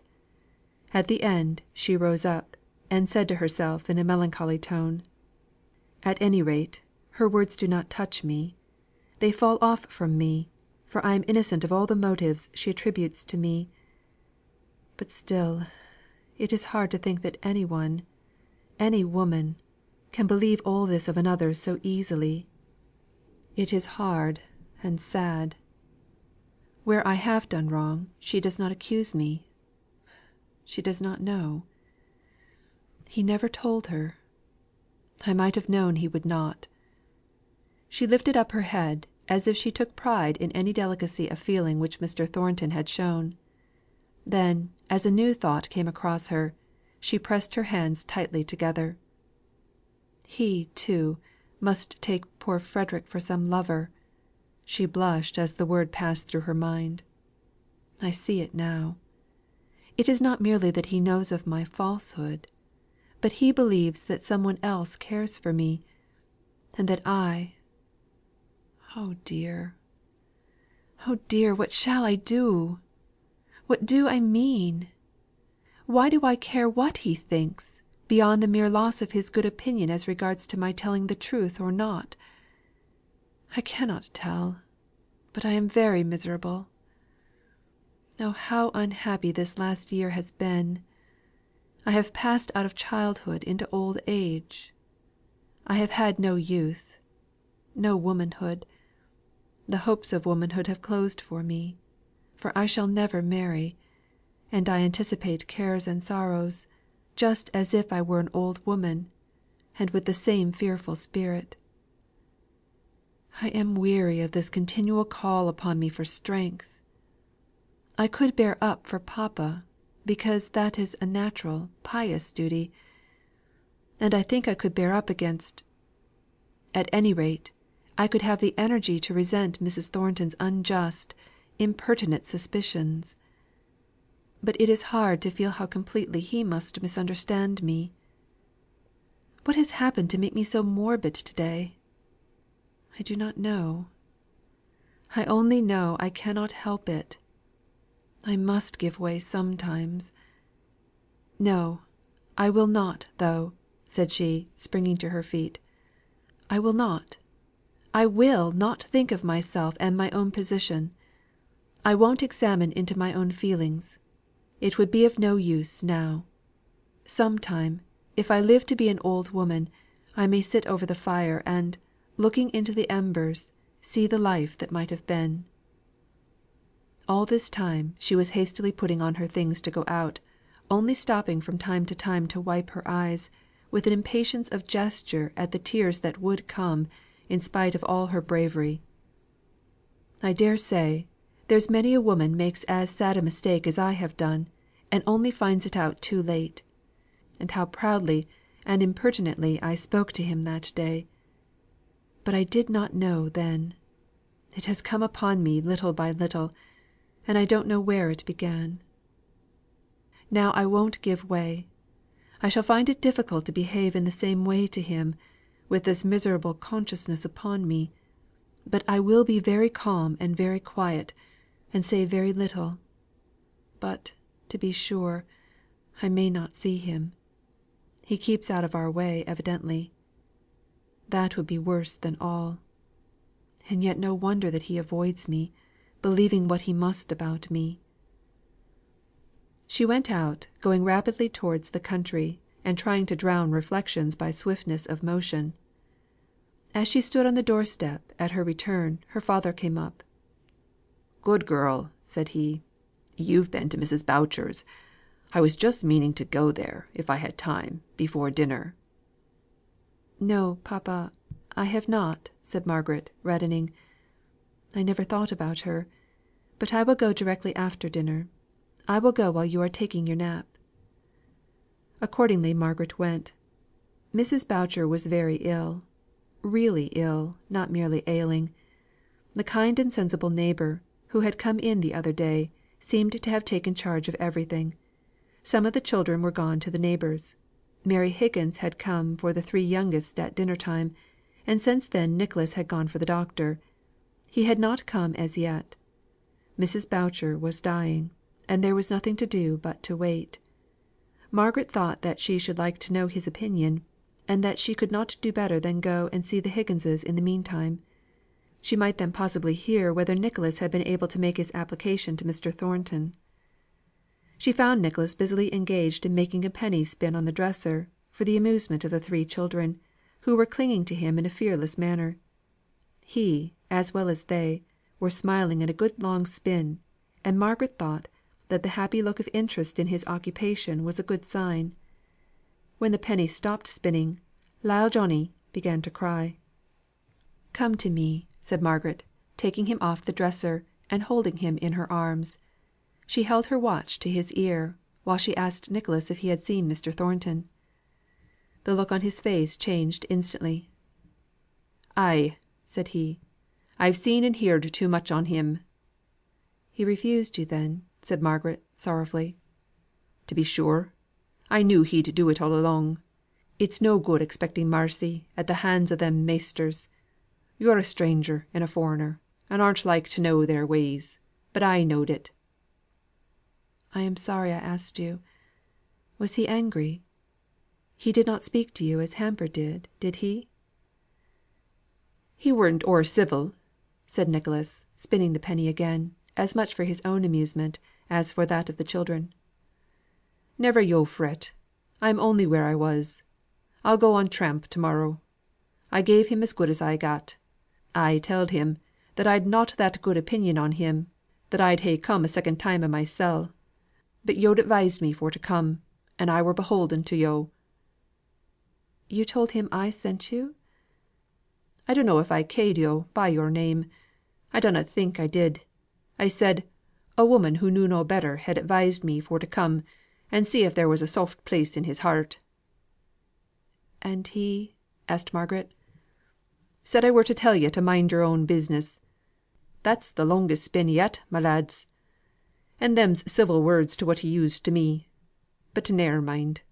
We're but where we was, and I'll break stones o' the road afore I let these little uns clem."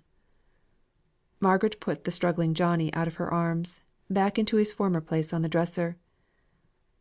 "I am sorry I asked you to go to Mr. Thornton's. I am disappointed in him." There was a slight noise behind her. Both she and Nicholas turned round at the same moment, and there stood Mr. Thornton, with a look of displeased surprise upon his face. Obeying her swift impulse, Margaret passed out before him, not saying a word, only bowing low to hide the sudden paleness that she felt had come over her face. He bent equally low in return, and then closed the door after her. As she hurried to Mrs. Boucher's, she heard the clang, and it seemed to fill up the measure of her mortification. He, too, was annoyed to find her there. He had tenderness in his heart, a soft place, as Nicholas Higgins called it, but he had some pride in concealing it. He kept it very sacred and safe, and was jealous of every circumstance that tried to gain admission. But if he dreaded exposure of his tenderness, he was equally desirous that all men should recognise his justice, and he felt that he had been unjust in giving so scornful a hearing to any one who had waited, with humble patience, for 5 hours, to speak to him. That the man had spoken saucily to him when he had the opportunity, was nothing to Mr. Thornton. He rather liked him for it; and he was conscious of his own irritability of temper at the time, which probably made them both quits. It was the 5 hours of waiting that struck Mr. Thornton. He had not 5 hours to spare himself, but 1 hour, 2 hours, of his hard penetrating intellectual, as well as bodily labour, did he give up to going about collecting evidence as to the truth of Higgins's story, the nature of his character, the tenor of his life.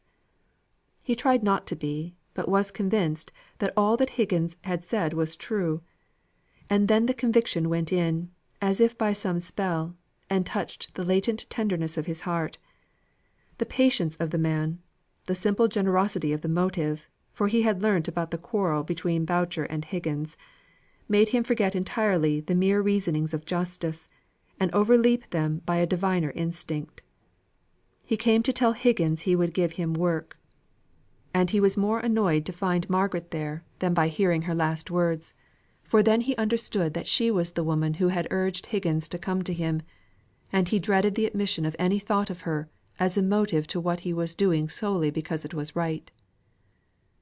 "So that was the lady you spoke of as a woman?" he said indignantly to Higgins. "You might have told me who she was." "And then, maybe yo'd ha' spoken of her more civil than yo' did. Yo'd getten a mother, who might ha' kept your tongue in check, when yo' were talking o' women being at the root o' all the plagues." "Of course you told that to Miss Hale?" "Of course I did. Leastways, I reckon I did. I telled her she weren't to meddle again in aught that concerned yo'." "Whose children are those? Yours?" Mr. Thornton had a pretty good notion whose they were, from what he had heard; but he felt awkward in turning the conversation round from this unpromising beginning. "They're not mine, and they are mine." "They are the children you spoke of to me this morning?" "When yo' said," replied Higgins, turning round, with ill smothered fierceness, "that my story might be true or might not, but it were a very unlikely one. Measter, I've not forgotten." Mr. Thornton was silent for a moment. Then he said: "No more have I. I remember what I said. I spoke to you about those children in a way I had no business to do. I did not believe you. I could not have taken care of another man's children myself, if he acted toward me as I hear Boucher did towards you. But I know now that you spoke the truth. I beg your pardon." Higgins did not turn round, or immediately respond to this; but when he did speak, it was in a softened tone, although the words were gruff enough. You've no business to go prying into what happened between Boucher and me. He's dead, and I'm sorry. That's enough." "So it is. Will you take work with me?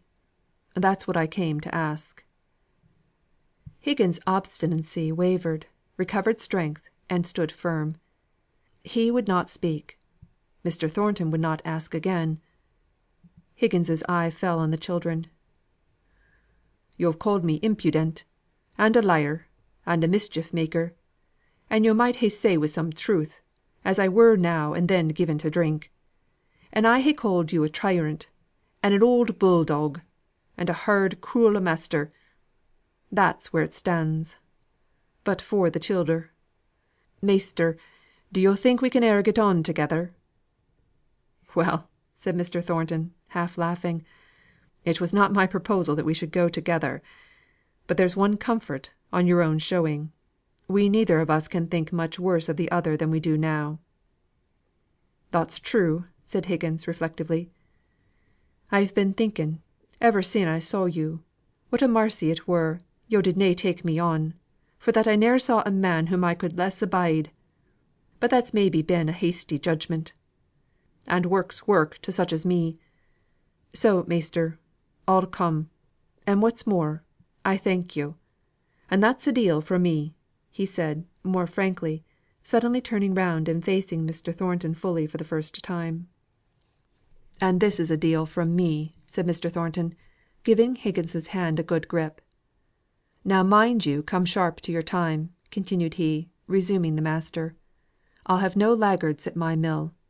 What fines we have we keep pretty sharply; and the first time I catch you making mischief, off you go. So now you know where you are." "Yo' spoke o' my wisdom this morning. I reckon I may bring it with me, or would yo' rather have me 'bout my brains?" "'Bout your brains, if you use them for meddling with my business; with your brains, if you can keep them to your own." "I shall need a deal o' brains to settle where my business ends and yours begins." "Your business has not begun yet, and mine stands still for me. So good afternoon." Just before Mr. Thornton came up to Mrs. Boucher's door, Margaret came out of it. She did not see him, and he followed her for several yards, admiring her light and easy walk, and her tall and graceful figure. But, suddenly, this simple emotion of pleasure was tainted, poisoned by jealousy. He wished to overtake her, and speak to her, to see how she would receive him, now she must know he was aware of some other attachment. He wished too, but of this wish he was rather ashamed, that she should know that he had justified her wisdom in sending Higgins to him to ask for work, and had repented him of this morning's decision. He came up to her. She started. "Allow me to say, Miss Hale, that you were rather premature in expressing your disappointment. I have taken Higgins on." "I am glad of it," said she, coldly. "He tells me he repeated to you what I said this morning about" Mr. Thornton hesitated. Margaret took it up. "About women not meddling. You had a perfect right to express your opinion, which is a very correct one, I have no doubt. But," she went on a little more eagerly, "Higgins did not tell you quite the exact truth." The word truth reminded her of her own untruth, and she stopped short, feeling exceedingly uncomfortable. Mr. Thornton at first was puzzled to account for her silence, and then he remembered the lie she had told, and all that was foregone. "The exact truth," said he. "Very few people do speak the exact truth. I have given up hoping for it. Miss Hale, have you no explanation to give me? You must perceive what I cannot but think." Margaret was silent. She was wondering whether an explanation of any kind would be consistent with her loyalty to Frederick. "Nay," said he, "I will ask no farther. I may be putting temptation in your way. At present, believe me, your secret is safe with me. But you run great risks, allow me to say, in being so indiscreet. I am now only speaking as a friend of your father's. If I had any other thought or hope, of course that is at an end. I am quite disinterested." "I am aware of that," said Margaret. forcing herself to speak in an indifferent, careless way. "I am aware of what I must appear to you; but the secret is another person's, and I cannot explain it without doing him harm." "I have not the slightest wish to pry into the gentleman's secrets," he said, with growing anger. "My own interest in you is simply that of a friend. You may not believe me, Miss Hale, but it is, in spite of the persecution I am afraid I threatened you with at one time. But that is all given up all passed away. You believe me, Miss Hale?" "Yes," said Margaret, quietly and sadly. "Then, really, I don't see any occasion for us to go on walking together. I thought, perhaps you might have had something to say; but I see that we are nothing to each other. If you are quite convinced that any foolish passion on my part is entirely over, I will wish you a good afternoon." He walked off very hastily. "What can he mean?" thought Margaret. "What could he mean by speaking so, as if I were always thinking that he cared for me, when I know he does not he cannot. His mother will have said all those cruel things about me to him. But I won't care for him.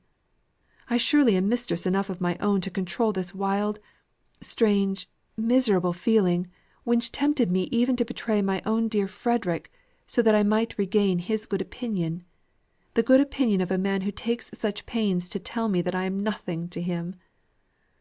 Come, poor little heart, be cheery and brave. We'll be a good deal to one another, if we are thrown off and left desolate." Her father was almost startled by her merriment this afternoon. She talked incessantly, and forced her natural humour to an unusual pitch; and if there was a tinge of bitterness in much of what she said, if her accounts of the old Harley Street set were a little sarcastic, her father could not bear to check her, as he would have done at another time; for he was glad to see her shake off her cares. In the middle of the evening, she was called down to speak to Mary Higgins; and when she came back, Mr. Hale imagined that he saw traces of tears on her cheeks. But that could not be, for she brought good news that Higgins had got work at Mr. Thornton's mill. Her spirits were damped, at any rate, and she found it very difficult to go on talking at all, much more in the wild way that she had done. For some days her spirits varied strangely, and her father was beginning to be anxious about her, when news arrived from one or two quarters that promised some change and variety for her.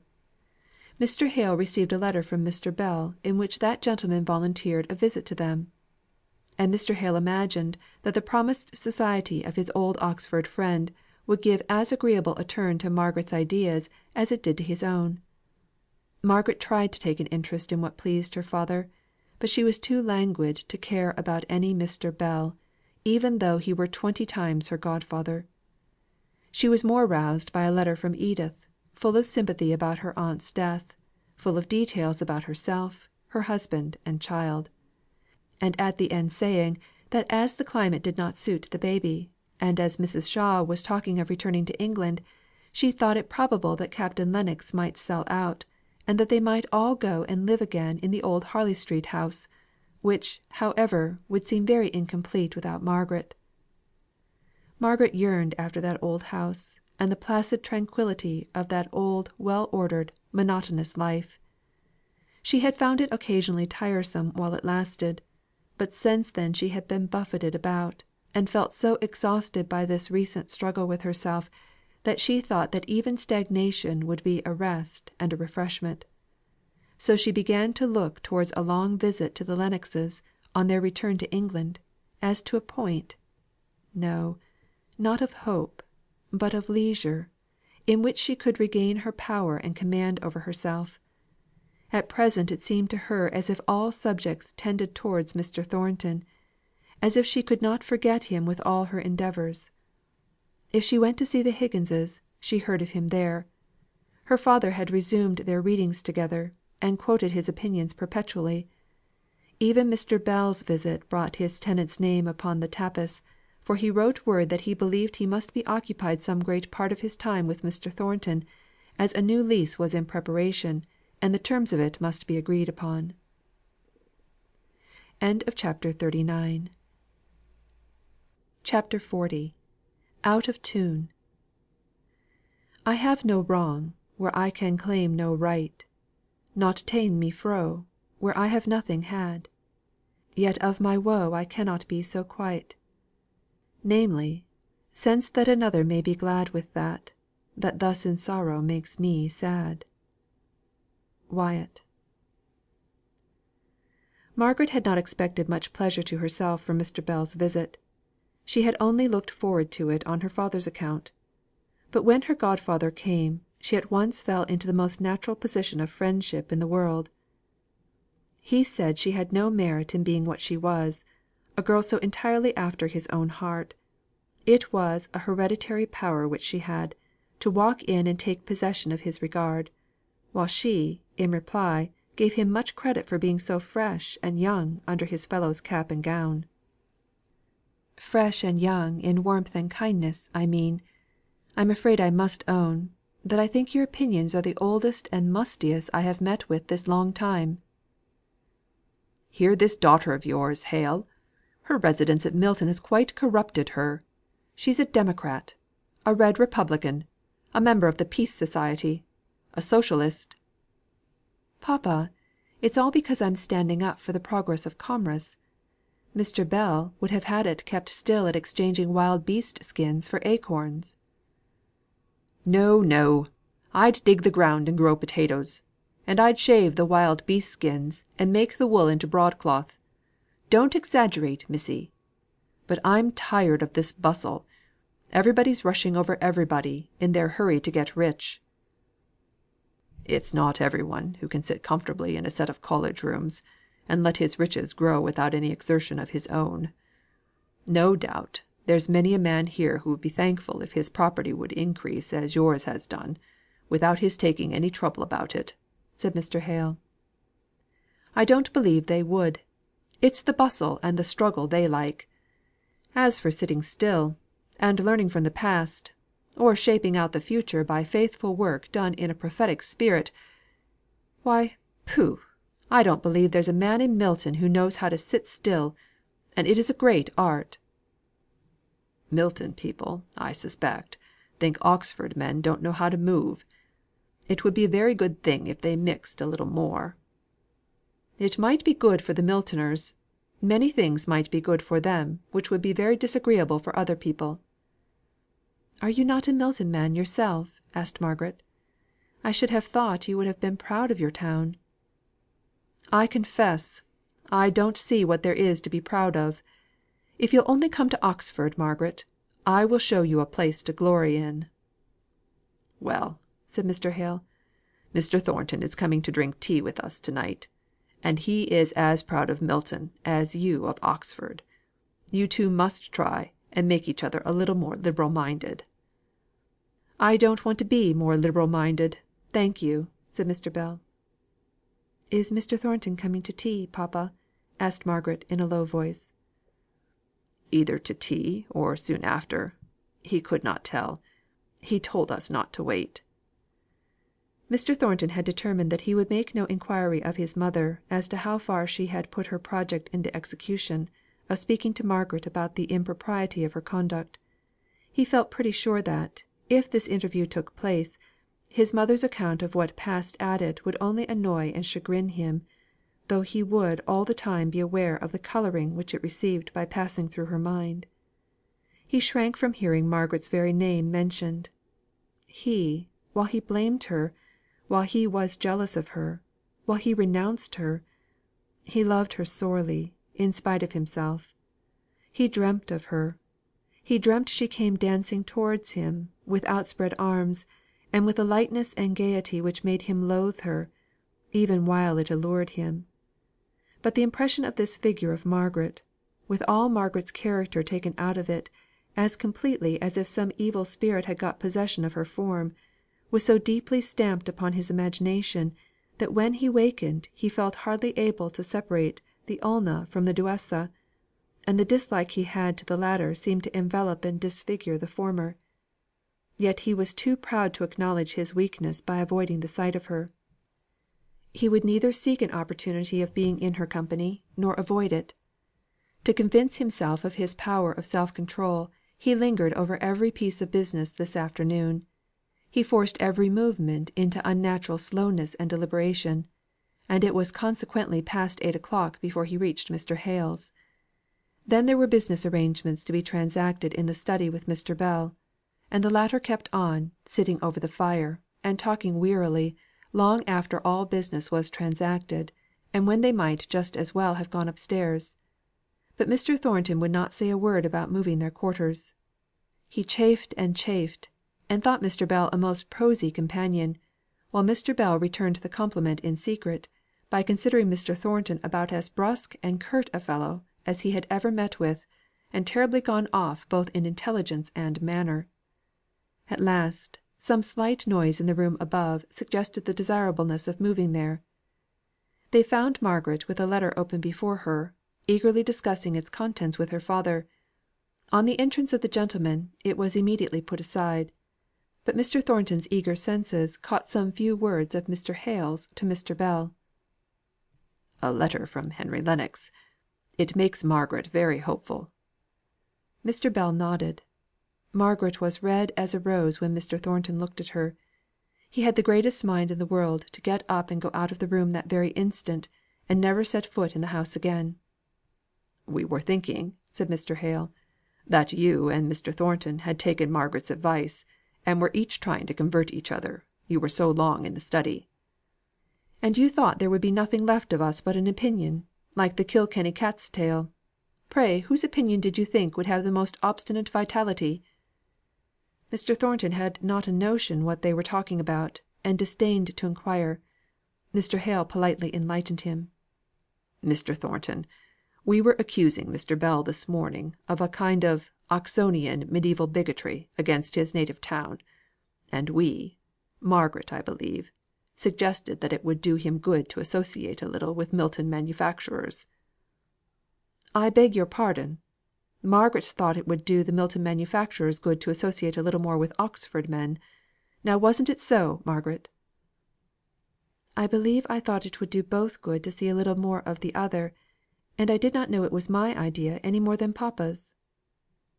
"And so you see, Mr. Thornton, we ought to have been improving each other downstairs, instead of talking over vanished families of Smiths and Harrisons. However, I am willing to do my part now. I wonder when you Milton men intend to live? All your lives seem to be spent in gathering together the materials for life." "By living, I suppose you mean enjoyment." "Yes, enjoyment. I don't specify of what, because I trust we should both consider mere pleasure as very poor enjoyment." "I would rather have the nature of enjoyment defined." "Well! Enjoyment of leisure; enjoyment of the power and influence which money gives. You are all striving for money. What do you want it for?" Mr. Thornton was silent. Then he said: "I really don't know. But money is not what I strive for. It is a home question. I shall have to lay myself open to such a catechist, and I am not sure that I am prepared to do it." "No," said Mr. Hale. "Don't let us be personal in our catechism. You are neither of you representative men; you are each of you too individual for that." "I am not sure whether to consider that a compliment or not. I should like to be the representative of Oxford, with its beauty and its learning, and its proud old history. What do you say, Margaret? Ought I to be flattered?" "I don't know Oxford; but there is a difference between being the representative of a city, and the representative man of its inhabitants." "Very true, Miss Margaret. Now I remember, you were against me this morning, and were quite Miltonian and manufacturing in your preferences." Margaret saw the quick glance of surprise that Mr. Thornton gave her, and she was annoyed at the construction which he might put on this speech of Mr. Bell's. Mr. Bell went on: "Ah! I wish I could show you our High Street, our Radcliffe Square. I am leaving out our colleges, just as I give Mr. Thornton leave to omit his factories in speaking of the charms of Milton. I have a right to abuse my birthplace. Remember, I am a Milton man." Mr. Thornton was annoyed more than he ought to have been at all that Mr. Bell was saying. He was not in a mood for joking. At another time he could have enjoyed Mr. Bell's half testy condemnation of a town where the life was so at variance with every habit he had formed; but now, he was galled enough to attempt to defend what was never meant to be seriously attacked. "I don't set up Milton as a model of a town." "Not in architecture?" slyly asked Mr. Bell. "No! We've been too busy to attend to mere outward appearances." "Don't say mere outward appearances," said Mr. Hale, gently. "They impress us all, from childhood upward, every day of our life." "Wait a little while," said Mr. Thornton.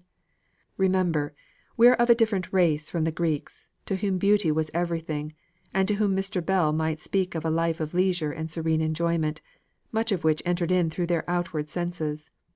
I don't mean to despise them, any more than I would ape them; but I belong to Teutonic blood. It is a little mingled in this part of England to what it is in others. We retain much of their language.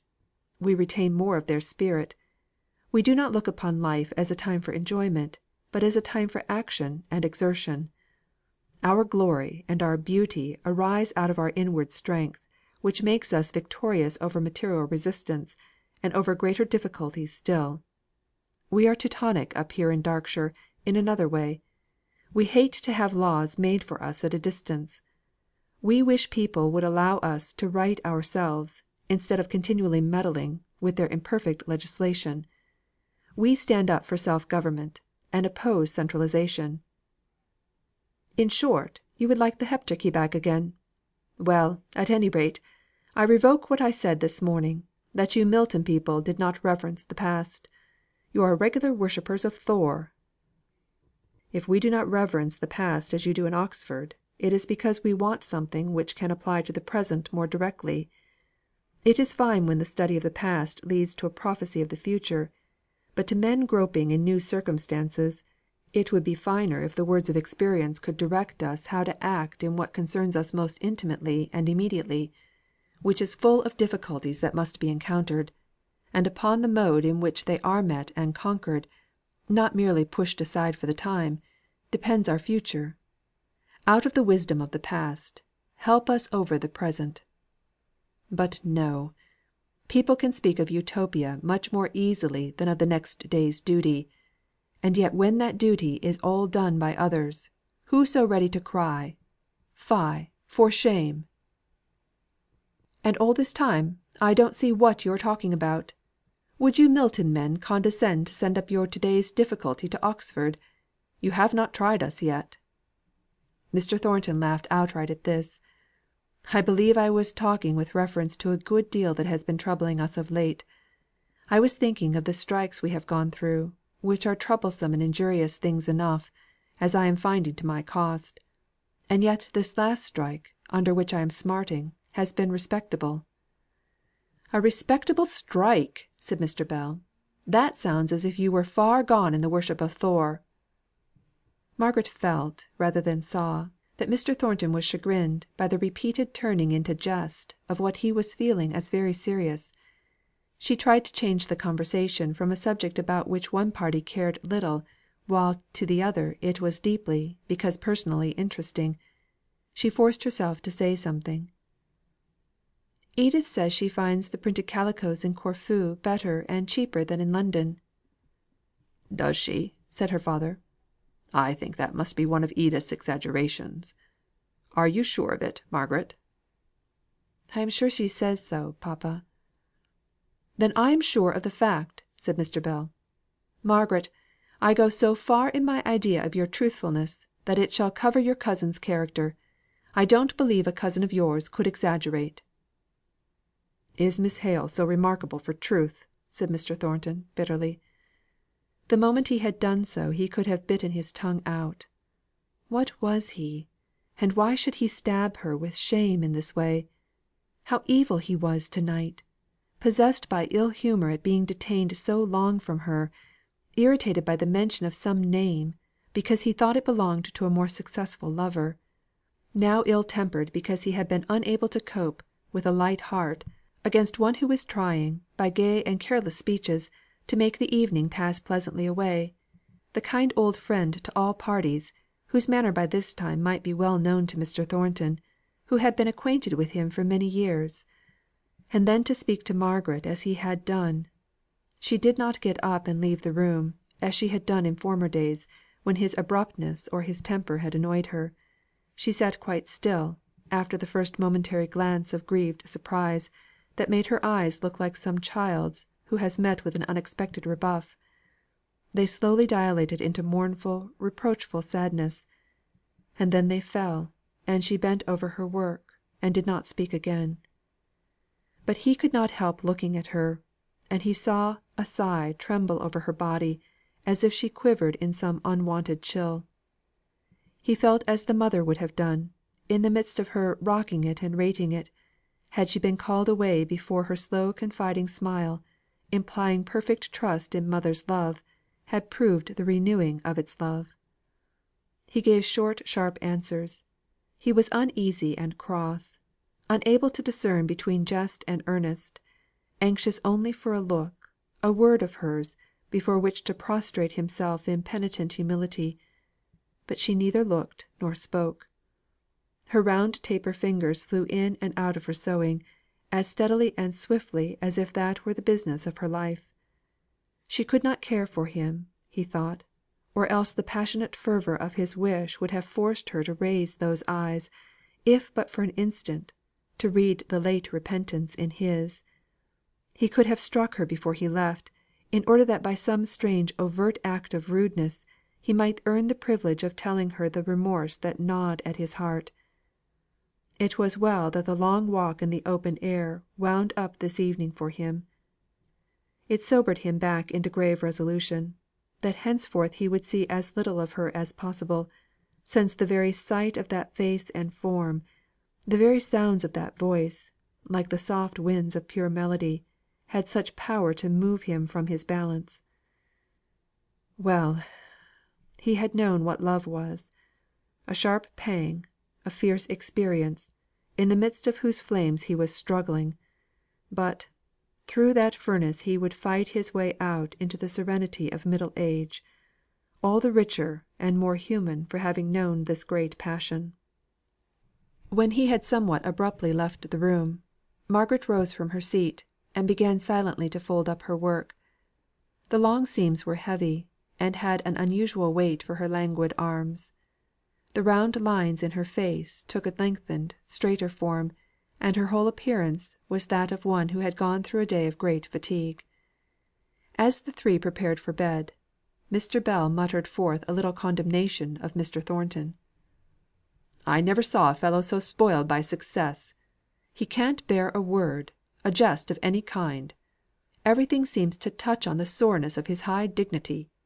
Formerly he was as simple and noble as the open day. You could not offend him, because he had no vanity." "He is not vain now," said Margaret, turning round from the table, and speaking with quiet distinctness. "To night he has not been like himself. Something must have annoyed him before he came here." Mr. Bell gave her one of his sharp glances from above his spectacles. She stood it quite calmly; but, after she had left the room, he suddenly asked: "Hale, did it ever strike you that Thornton and your daughter have what the French call a tendresse for each other?" "Never," said Mr. Hale, first startled and then flurried by the new idea. "No, I am sure you are wrong. I am almost certain you are mistaken. If there is anything, it is all on Mr. Thornton's side. Poor fellow! I hope and trust he is not thinking of her, for I am sure she would not have him." "Well, I'm a bachelor, and have steered clear of love affairs all my life, so perhaps my opinion is not worth having. Or else I should say there were very pretty symptoms about her." "Then I am sure you are wrong," said Mr. Hale. "He may care for her, though she really has been almost rude to him at times. But why, Margaret would never think of him, I'm sure. Such a thing has never entered her head." "Entering her heart would do. But I merely threw out a suggestion of what might be. I dare say I was wrong. And whether I was wrong or right, I'm very sleepy; so, having disturbed your night's rest, as I can see, with my untimely fancies, I'll betake myself with an easy mind to my own." But Mr. Hale resolved that he would not be disturbed by any such nonsensical idea; so he lay awake, determining not to think about it. Mr. Bell took his leave the next day, bidding Margaret to look to him as one who had a right to help and protect her in all her troubles, of whatever nature they might be. To Mr. Hale he said: "That Margaret of yours has gone deep into my heart.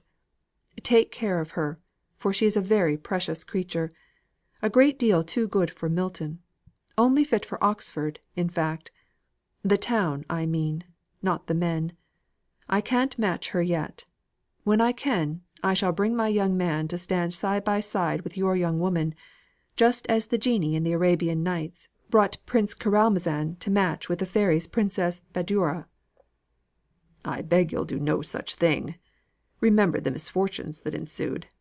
And besides, I can't spare Margaret." "No.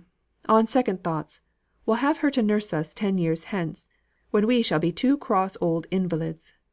Seriously, Hale, I wish you'd leave Milton, which is a most unsuitable place for you, though it was my recommendation in the first instance. If you would, I'd swallow my shadow of doubts, and take a college living, and you and Margaret could come and live at the parsonage. You'd be a sort of lay curate, and take the unwashed off my hands; and she to be our housekeeper, the village Lady Bountiful, by day, and read us to sleep in the evenings. I could be very happy in such a life. What do you think of it?" "Never," said Mr. Hale, decidedly. "My one great change has been made, and my price of suffering paid. Here I stay out my life, and here I will be buried, and lost in the crowd." "I don't give up my plan yet; only I won't bait you with it any more just now. Where's the pearl? Come, Margaret, give me a farewell kiss; and remember, my dear, where you may find a true friend, as far as his capability goes. You are my child, Margaret. Remember that, and God bless you." So they fell back into the monotony of the quiet life they would henceforth lead. There was no invalid to hope and fear about.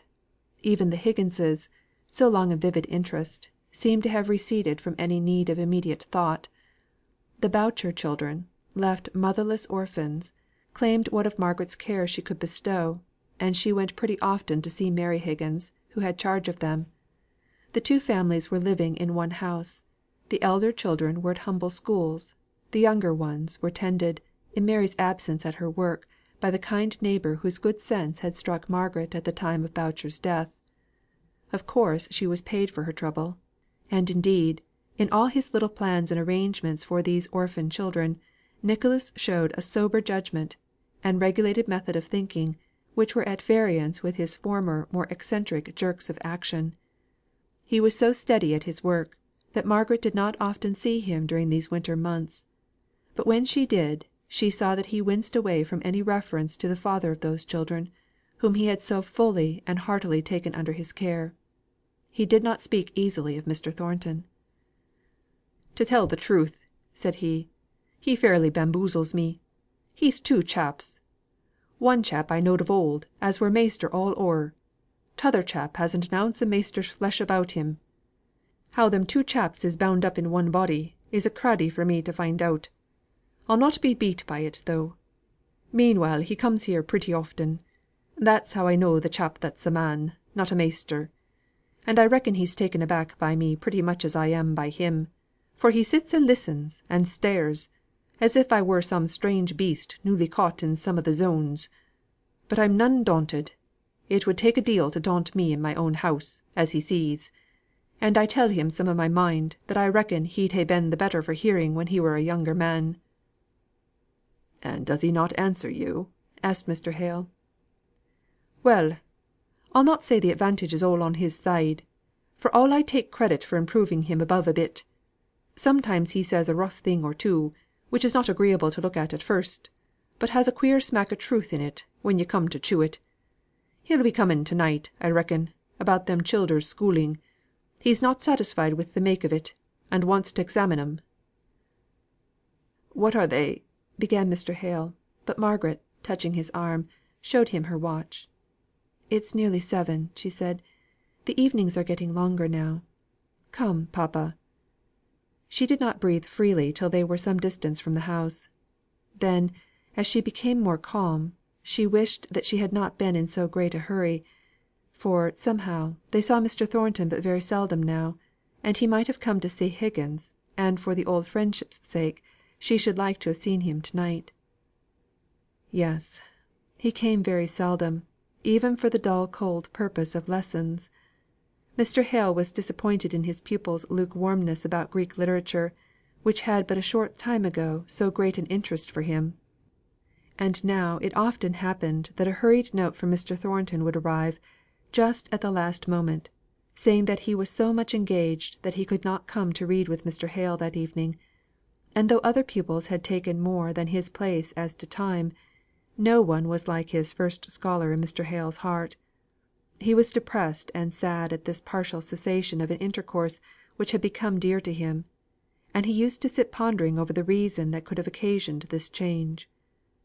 He startled Margaret, one evening as she sat at her work, by suddenly asking, "Margaret, have you ever any reason for thinking that Mr. Thornton cared for you?" He almost blushed as he put this question; but Mr. Bell's scouted idea recurred to him, and the words were out of his mouth before he well knew what he was about. Margaret did not answer immediately; but by the bent drooping of her head, he guessed what her reply would be. "Yes, I believe Oh, papa, I should have told you!" And she dropped her work, and hid her face in her hands. "No, dear. Don't think that I am impertinently curious. I am sure you would have told me if you had felt that you could return his regard. Did he speak to you about it?" No answer at first; but by and by a little gentle reluctant "Yes." "And you refused him?" A long sigh, a more helpless, nervous attitude, and another "Yes." But before her father could speak, Margaret lifted up her face, rosy with some beautiful shame, and, fixing her eyes upon him, said, "Now, papa, I have told you this, and I cannot tell you more. And then the whole thing is so painful to me, every word and action connected with it is so unspeakably bitter, that I cannot bear to think of it. Oh, papa, I am sorry to have lost you this friend; but I could not help it. But oh, I am very sorry." She sat down on the ground and laid her head on his knees. "I too am sorry, my dear. Mr. Bell quite startled me when he said some idea of the kind." "Mr. Bell! Oh, did Mr. Bell see it?" "A little. But he took it into his head that you how shall I say it? That you were not ungraciously disposed towards Mr. Thornton. I knew that could never be.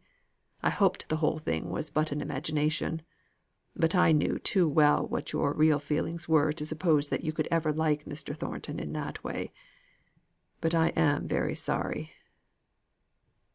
They were very quiet and still for some minutes; but, on stroking her cheek in a caressing way soon after, he was almost shocked to find her face wet with tears. As he touched her, she sprang up, and smiling with forced brightness, began to talk of the Lennoxes with such a vehement desire to turn the conversation, that Mr. Hale was too tender hearted to try to force it back into the old channel. "To morrow yes, to morrow they will be back in Harley Street. Oh, how strange it will be! I wonder what room they will make into the nursery. Aunt Shaw will be happy with the baby. Fancy Edith a mamma! And Captain Lennox! I wonder what he will do with himself, now he has sold out." "I'll tell you what," said her father, anxious to indulge her in this fresh subject of interest. "I think I must spare you for a fortnight, just to run up to town and see the travellers. You could learn more, by half an hour's conversation with Mr. Henry Lennox, about Frederick's chances, than a dozen of these letters of his; so it would, in fact, be uniting business with pleasure." "No, papa, you cannot spare me; and what's more, I won't be spared." Then after a long pause, she added, I am losing hope sadly about Frederick.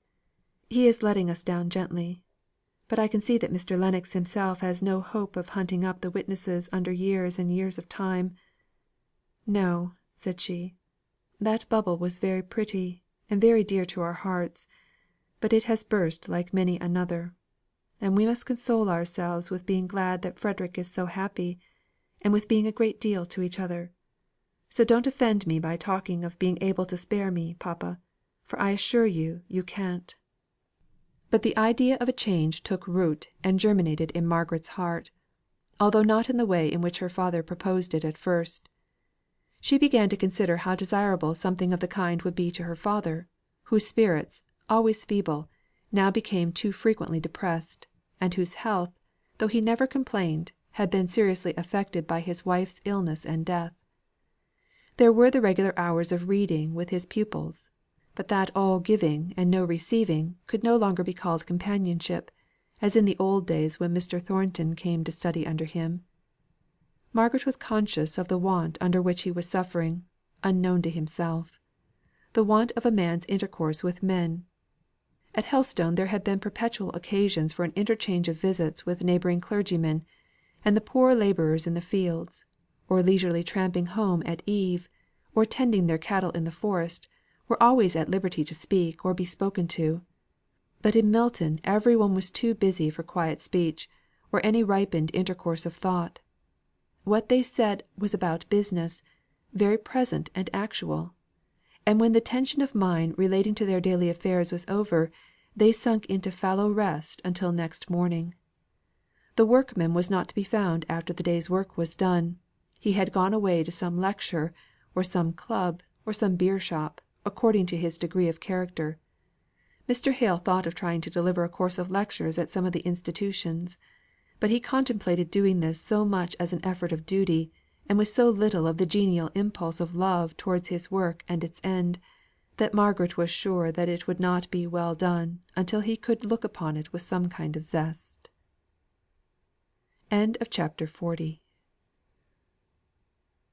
CHAPTER 41. The Journey's End. I see my way as birds their trackless way. I shall arrive. What time, what circuit first, I ask not; but unless God send his hail or blinding fire balls, sleet or stifling snow, in some time, his good time, I shall arrive. He guides me and the bird, in his good time. Browning's Paracelsus. So the winter was getting on, and the days were beginning to lengthen, without bringing with them any of the brightness of hope which usually accompanies the rays of a February sun. Mrs. Thornton had of course entirely ceased to come to the house. Mr. Thornton came occasionally, but his visits were addressed to her father, and were confined to the study. Mr. Hale spoke of him as always the same; indeed, the very rarity of their intercourse seemed to make Mr. Hale set only the higher value on it. And from what Margaret could gather of what Mr. Thornton had said, there was nothing in the cessation of his visits which could arise from any umbrage or vexation. His business affairs had become complicated during the strike, and required closer attention than he had given them last winter. Nay, Margaret could even discover that he spoke from time to time of her, and always, as far as she could learn, in the same calm friendly way, never avoiding and never seeking any mention of her name. She was not in spirits to raise her father's tone of mind. The dreary peacefulness of the present time had been preceded by so long a period of anxiety and care, even intermixed with storms, that her mind had lost its elasticity. She tried to find herself occupation in teaching the two younger Boucher children, and worked hard at goodness. Hard, I say most truly, for her heart seemed dead to the end of all her efforts; and though she made them punctually and painfully, yet she stood as far off as ever from any cheerfulness. Her life seemed bleak and dreary. The only thing she did well, was what she did out of unconscious piety, the silent comforting and consoling of her father. Not a mood of his, but what found a ready sympathiser in Margaret. not a wish of his that she did not strive to forecast and to fulfil. They were quiet wishes, to be sure, and hardly named without hesitation and apology. All the more complete and beautiful was her meek spirit of obedience. March brought news of Frederick's marriage. He and Dolores wrote, she in Spanish English, as was but natural, and he with little turns and inversions of words, which proved how far the idioms of his bride's country were infecting him. On the receipt of Henry Lennox's letter, announcing how little hope there was of his ever clearing himself at a court martial, in the absence of the missing witnesses, Frederick had written to Margaret a pretty vehement letter, containing his renunciation of England as his country. He wished he could unnative himself, and declared that he would not take his pardon if it were offered, nor live in the country if he had permission to do so.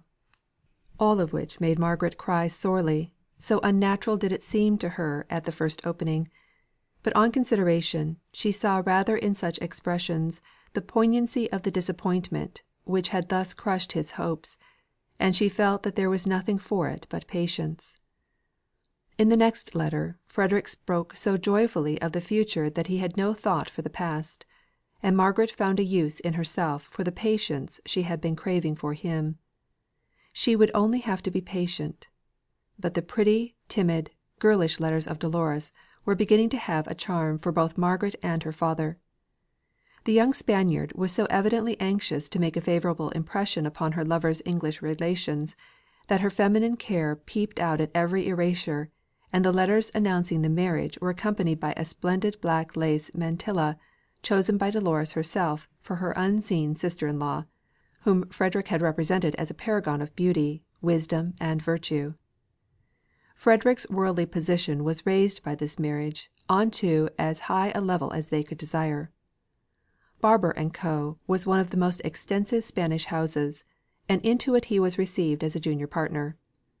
Margaret smiled a little, and then sighed as she remembered afresh her old tirades against trade.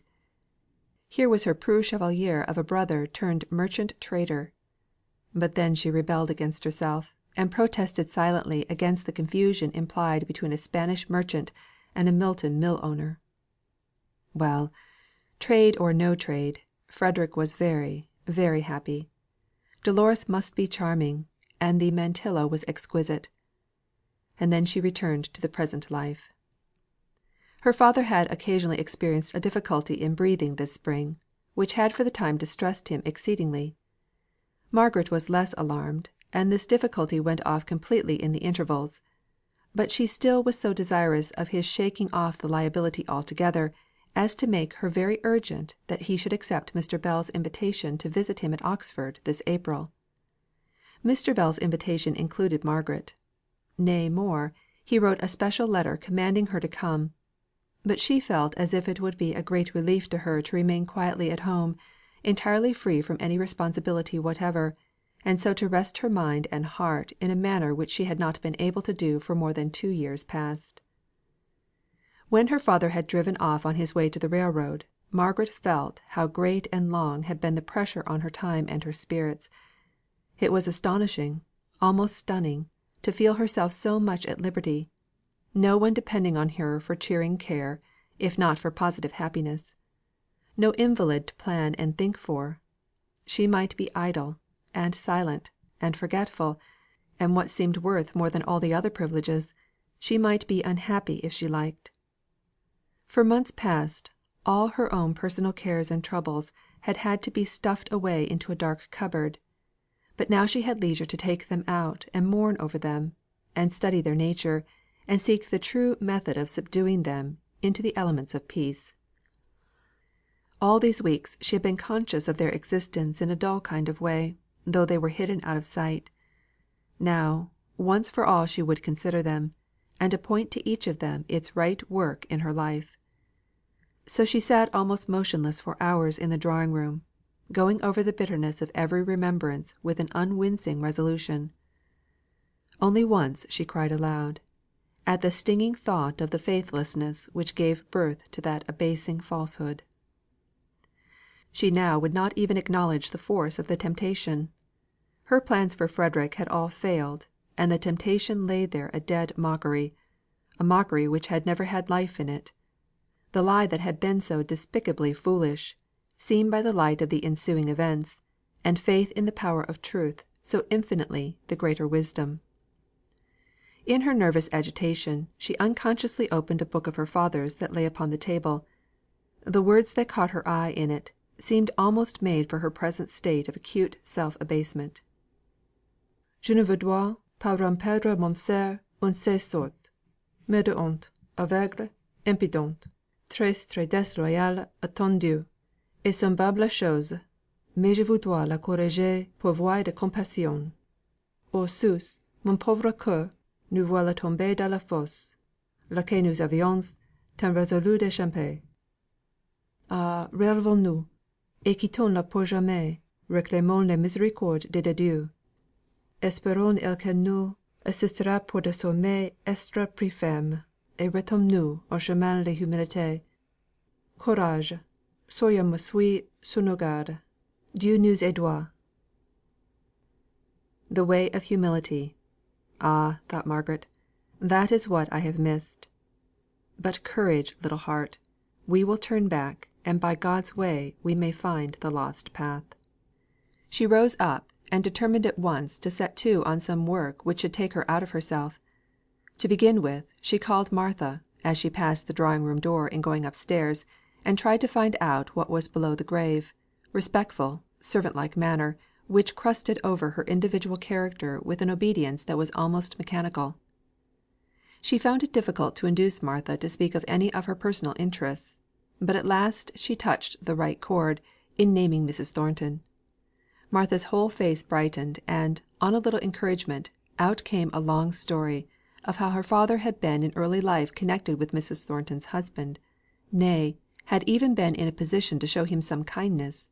What, Martha hardly knew, for it happened when she was quite a little child, and circumstances had intervened to separate the two families until Martha was nearly grown up, when her father, having sunk lower and lower from his original occupation as a clerk in a warehouse, and her mother being dead, she and her sister, to use Martha's own expression, would have been lost but for Mrs. Thornton, who sought them out, and thought for them, and cared for them.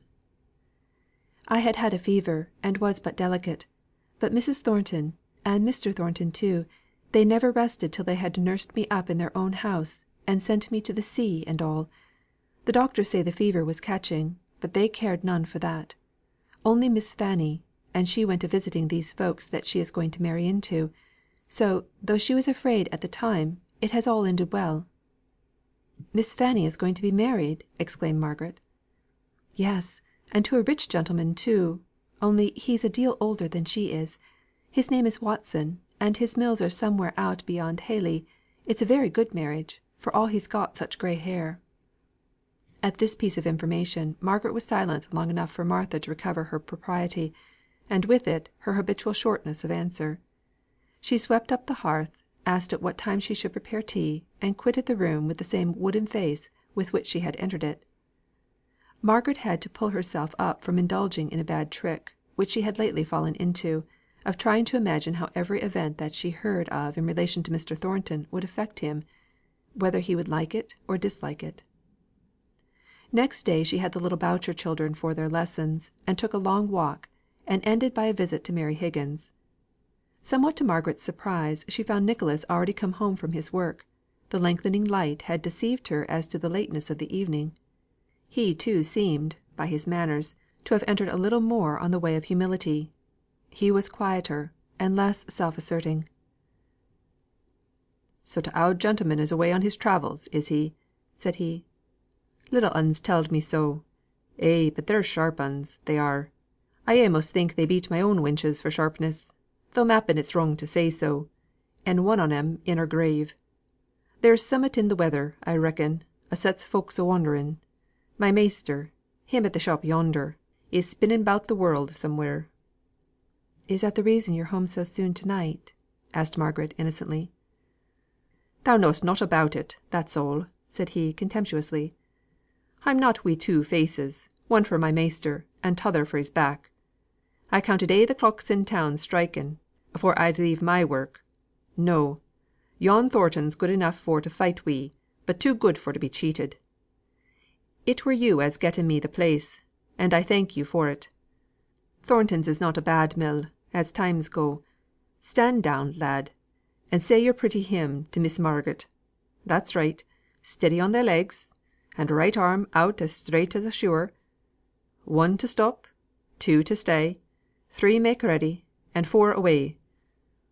The little fellow repeated a Methodist hymn, far above his comprehension in point of language, but of which the swinging rhythm had caught his ear, and which he repeated with all the developed cadence of a member of Parliament. When Margaret had duly applauded, Nicholas called for another, and yet another, much to her surprise, as she found him thus oddly and unconsciously led to take an interest in the sacred things which he had formerly scouted. It was past the usual tea time when she reached home; but she had the comfort of feeling that no one had been kept waiting for her, and of thinking her own thoughts while she rested, instead of anxiously watching another person to learn whether to be grave or gay. After tea she resolved to examine a large packet of letters, and pick out those that were to be destroyed. Among them she came to 4 or 5 of Mr. Henry Lennox's, relating to Frederick's affairs; and she carefully read them over again, with the sole intention, when she began, to ascertain exactly on how fine a chance the justification of her brother hung. But when she had finished the last, and weighed the pros and cons, the little personal revelation of character contained in them forced itself on her notice. It was evident enough, from the stiffness of the wording, that Mr. Lennox had never forgotten his relation to her in any interest he might feel in the subject of the correspondence. They were clever letters; Margaret saw that in a twinkling; but she missed out of them all hearty and genial atmosphere. They were to be preserved, however, as valuable, so she laid them carefully on one side. When this little piece of business was ended, she fell into a reverie; and the thought of her absent father ran strangely in Margaret's head this night. She almost blamed herself for having felt her solitude, and consequently his absence, as a relief; but these 2 days had set her up afresh, with new strength and brighter hope. Plans which had lately appeared to her in the guise of tasks, now appeared like pleasures. The morbid scales had fallen from her eyes, and she saw her position and her work more truly. If only Mr. Thornton would restore her the lost friendship! Nay, if he would only come from time to time to cheer her father as in former days! Though she should never see him, she felt as if the course of her future life, though not brilliant in prospect, might lie clear and even before her. She sighed as she rose up to go to bed. In spite of the "one step's enough for me," in spite of the one plain duty of devotion to her father, there lay at her heart an anxiety and a pang of sorrow. And Mr. Hale thought of Margaret that April evening, just as strangely and persistently as she was thinking of him. He had been fatigued by going out among his old friends and old familiar places. He had had exaggerated ideas of the change which his altered opinions might make in his friends' reception of him; but although some of them might have felt shocked or grieved or indignant at his falling off in the abstract, as soon as they saw the face of the man whom they had once loved, they forgot his opinions in himself, or only remembered them enough to give an additional tender gravity to their manner. For Mr. Hale had not been known to many. He had belonged to one of the smaller colleges, and had always been shy and reserved; but those who in youth had cared to penetrate the delicacy of thought and feeling that lay below his silence and indecision, took him to their hearts, with something of the protecting kindness which they would have shown to a woman. And the renewal of this kindness, after the lapse of years, and an interval of so much change, overpowered him more than any roughness or expression of disapproval could have done. "I'm afraid we've done too much," said Mr. Bell. "You're suffering now from having lived so long in the Milton air." "I am tired," said Mr. Hale. "But it's not Milton air. I'm 55 years of age, and that little fact of itself accounts for any loss of strength." "Nonsense! I'm upwards of 60, and feel no loss of strength, either bodily or mental. Don't let me hear you talking so. 55! Why, you're quite a young man." Mr. Hale shook his head. "These last few years," said he; but after a minute's pause, he raised himself from his half recumbent position, in one of Mr. Bell's luxurious easy chairs, and said with a kind of trembling earnestness, "Bell, you're not to think, that if I could have foreseen all that would come of my change of opinion, and my resignation of my living no, not even if I could have known how she would have suffered that I would undo it. The act of open acknowledgment that I no longer held the same faith as the Church in which I was a priest. As I think now, even if I could have foreseen that cruellest martyrdom of suffering, through the sufferings of one whom I loved, I would have done just the same as far as that step of openly leaving the Church went. I might have done differently, and acted more wisely, in all that I subsequently did for my family, but I don't think God endued me with overmuch wisdom or strength," he added, falling back into his old position. Mr. Bell blew his nose ostentatiously before answering. Then he said, "He gave you strength to do what your conscience told you was right; and I don't see that we need any higher or holier strength than that, or wisdom either. I know I have not that much; and yet men set me down in their fools' books as a wise man, an independent character, strong minded, and all that cant. The veriest idiot who obeys his own simple laws of right, if it be but in wiping his shoes on a door mat, is wiser and stronger than I. But what gulls men are!" There was a pause. Mr. Hale spoke first, in continuation of his thought. "About Margaret." "Well, about Margaret. What then?" "If I die, "Nonsense!" what will become of her, I often think. I suppose the Lennoxes will ask her to live with them. I try to think they will. Her Aunt Shaw loved her well in her own quiet way, but she forgets to love the absent." "A very common fault. What sort of people are the Lennoxes?" "He, handsome, fluent, and agreeable. Edith, a little spoiled beauty. Margaret loves her with all her heart, and Edith with as much of her heart as she can spare." "Now, Hale, you know that girl of yours has got pretty nearly all my heart. I told you that before. Of course, as your daughter, as my god daughter, I took great interest in her before I saw her the last time. But this visit that I paid to you at Milton made me her slave. I went, a willing old victim, following the car of the conqueror; for, indeed, she looks as grand and serene as one who has struggled, and may be struggling, and yet has the victory secure in sight. Yes, in spite of all her present anxieties, that was the look on her face. And so, all I have is at her service, if she needs it, and will be hers, whether she will or no, when I die. Moreover, I myself will be her preux chevalier, 60 and gouty though I be. Seriously, old friend, your daughter shall be my principal charge in life, and all the help that either my wit or my wisdom, or my willing heart can give, shall be hers. I don't choose her out as a subject for fretting. Something, I know of old, you must have to worry yourself about, or you wouldn't be happy. But you're going to outlive me by many a long year. You spare thin men are always tempting and always cheating death. It's the stout, florid fellows like me that always go off first." If Mr. Bell had had a prophetic eye, he might have seen the torch all but inverted, and the angel with the grave and composed face standing very nigh, beckoning to his friend. That night Mr. Hale laid his head down on the pillow, on which it never more should stir with life. The servant who entered his room in the morning, received no answer to his speech, drew near the bed, and saw the calm, beautiful face lying white and cold under the ineffaceable seal of death. The attitude was exquisitely easy. There had been no pain, no struggle. The action of the heart must have ceased as he lay down. Mr. Bell was stunned by the shock, and only recovered when the time came for being angry at every suggestion of his man's. "A coroner's inquest! Pooh! You don't think I poisoned him? Dr. Forbes says it's just the natural end of a heart complaint. Poor old Hale! You wore out that tender heart of yours before its time. Poor old friend! How he talked of his Wallis, pack up a carpet bag for me in 5 minutes. Here I have been talking. Pack it up, I say.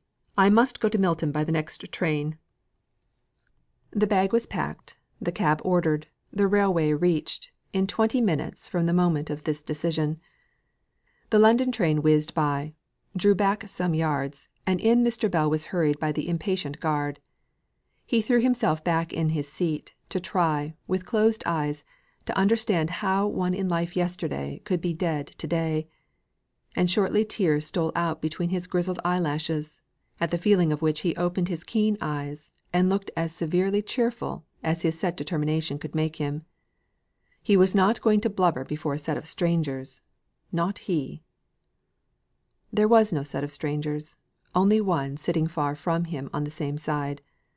By and by Mr. Bell peered at him to discover what manner of man it was that might have been observing his emotion; and behind the great sheet of the outspread Times he recognised Mr. Thornton. "Why, Thornton, is that you?" he said, removing hastily to a closer proximity. He shook Mr. Thornton vehemently by the hand, until the grip ended in a sudden relaxation, for the hand was wanted to wipe away tears.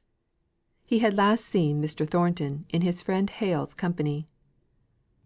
"I'm going to Milton, bound on a melancholy errand.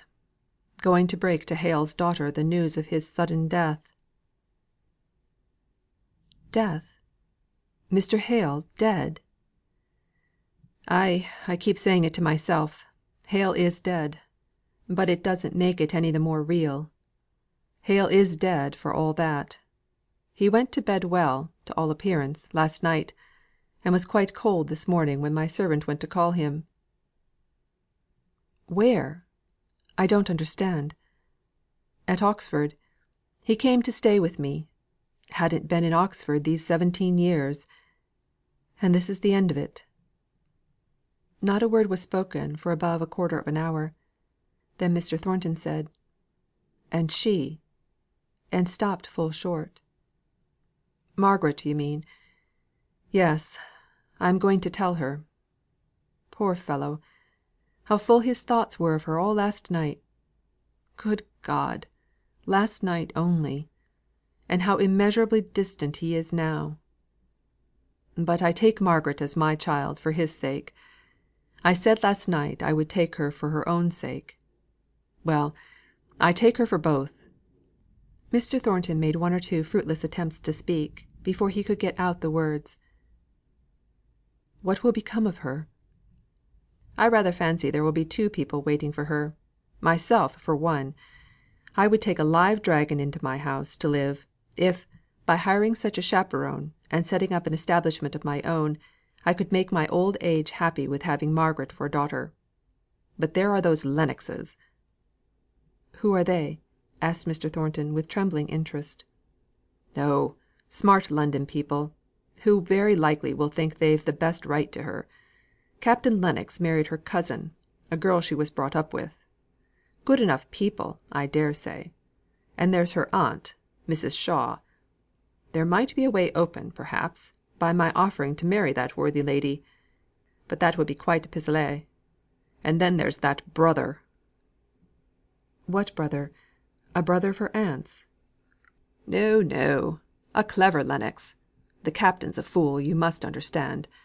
A young barrister, who will be setting his cap at Margaret. I know he has had her in mind this 5 years or more. One of his chums told me as much; and he was only kept back by her want of fortune. Now that will be done away with." "How?" asked Mr. Thornton, too earnestly curious to be aware of the impertinence of his question. "Why, she'll have my money at my death. And if this Henry Lennox is half good enough for her, and she likes him, well, I might find another way of getting a home through a marriage. I'm dreadfully afraid of being tempted, at an unguarded moment, by the aunt." Neither Mr. Bell nor Mr. Thornton was in a laughing humour, so the oddity of any of the speeches which the former made was unnoticed by them. Mr. Bell whistled, without emitting any sound beyond a long hissing breath, changed his seat without finding comfort or rest; while Mr. Thornton sat immovably still, his eyes fixed on one spot in the newspaper, which he had taken up in order to give himself leisure to think.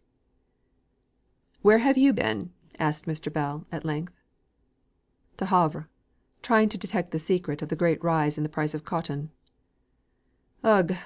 Cotton, and speculations, and smoke, well cleansed and well cared for machinery, and unwashed and neglected hands.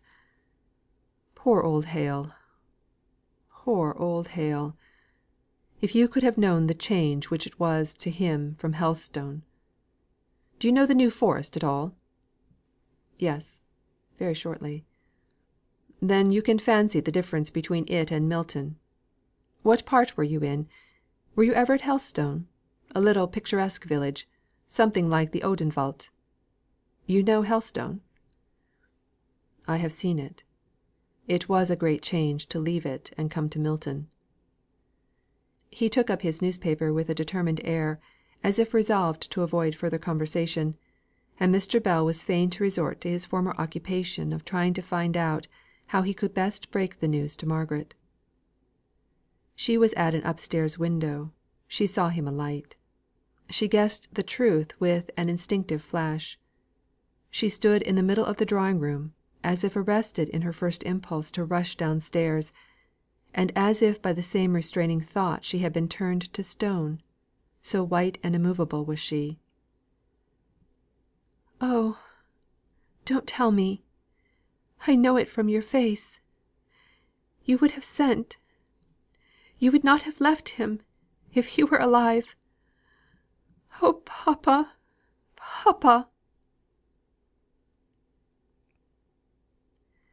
CHAPTER 42.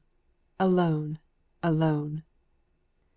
When some beloved voice that was to you both sound and sweetness faileth suddenly, and silence, against which you dare not cry, aches round you like a strong disease and new, what hope, what help? What music will undo that silence to your sense? Mrs. Browning. The shock had been great. Margaret fell into a state of prostration which did not show itself in sobs and tears, or even find the relief of words. She lay on the sofa, with her eyes shut, never speaking but when spoken to, and then replying in whispers. Mr. Bell was perplexed. He dared not leave her; he dared not ask her to accompany him back to Oxford, which had been one of the plans he had formed on the journey to Milton. Her physical exhaustion was evidently too complete for her to undertake any such fatigue, putting the sight that she would have to encounter out of the question. Mr. Bell sat over the fire, considering what he had better do. Margaret lay motionless and almost breathless by him. He would not leave her, even for the dinner which Dixon had prepared for him downstairs, and, with sobbing hospitality, would fain have tempted him to eat. He had a plateful of something brought up to him. In general he was particular and dainty enough, and knew well each shade of flavour in his food; but now the devilled chicken tasted like sawdust. He minced up some of the fowl for Margaret, and peppered and salted it well; but when Dixon, following his directions, tried to feed her, the languid shake of head proved that in such a state as Margaret was in, food would only choke, not nourish her. Mr. Bell gave a great sigh, lifted up his stout old limbs, stiff with travelling, from their easy position, and followed Dixon out of the room. "I can't leave her. I must write to them at Oxford to see that the preparations are made. They can be getting on with these till I arrive. Can't Mrs. Lennox come to her? I'll write and tell her she must. The girl must have some woman friend about her, if only to talk her into a good fit of crying." Dixon was crying, enough for two; but, after wiping her eyes and steadying her voice, she managed to tell Mr. Bell that Mrs. Lennox was too near her confinement to be able to undertake any journey at present. "Well, I suppose we must have Mrs. Shaw. She's come back to England, isn't she?" "Yes, sir, she's come back; but I don't think she will like to leave Mrs. Lennox at such an interesting time," said Dixon, who did not much approve of a stranger entering the household to share with her in her ruling care of Margaret. "Interesting time be Mr. Bell restricted himself to coughing over the end of his sentence. "She could be content to be at Venice or Naples, or some of those Popish places, at the last interesting time, which took place in Corfu, I think. And what does that little prosperous woman's interesting time signify, in comparison with that poor creature there, that helpless, homeless, friendless Margaret, lying as still on that sofa as if it were an altar tomb, and she the stone statue on it? I tell you, Mrs. Shaw shall come. See that a room, or whatever she wants, is got ready for her by to morrow night. I'll take care she comes."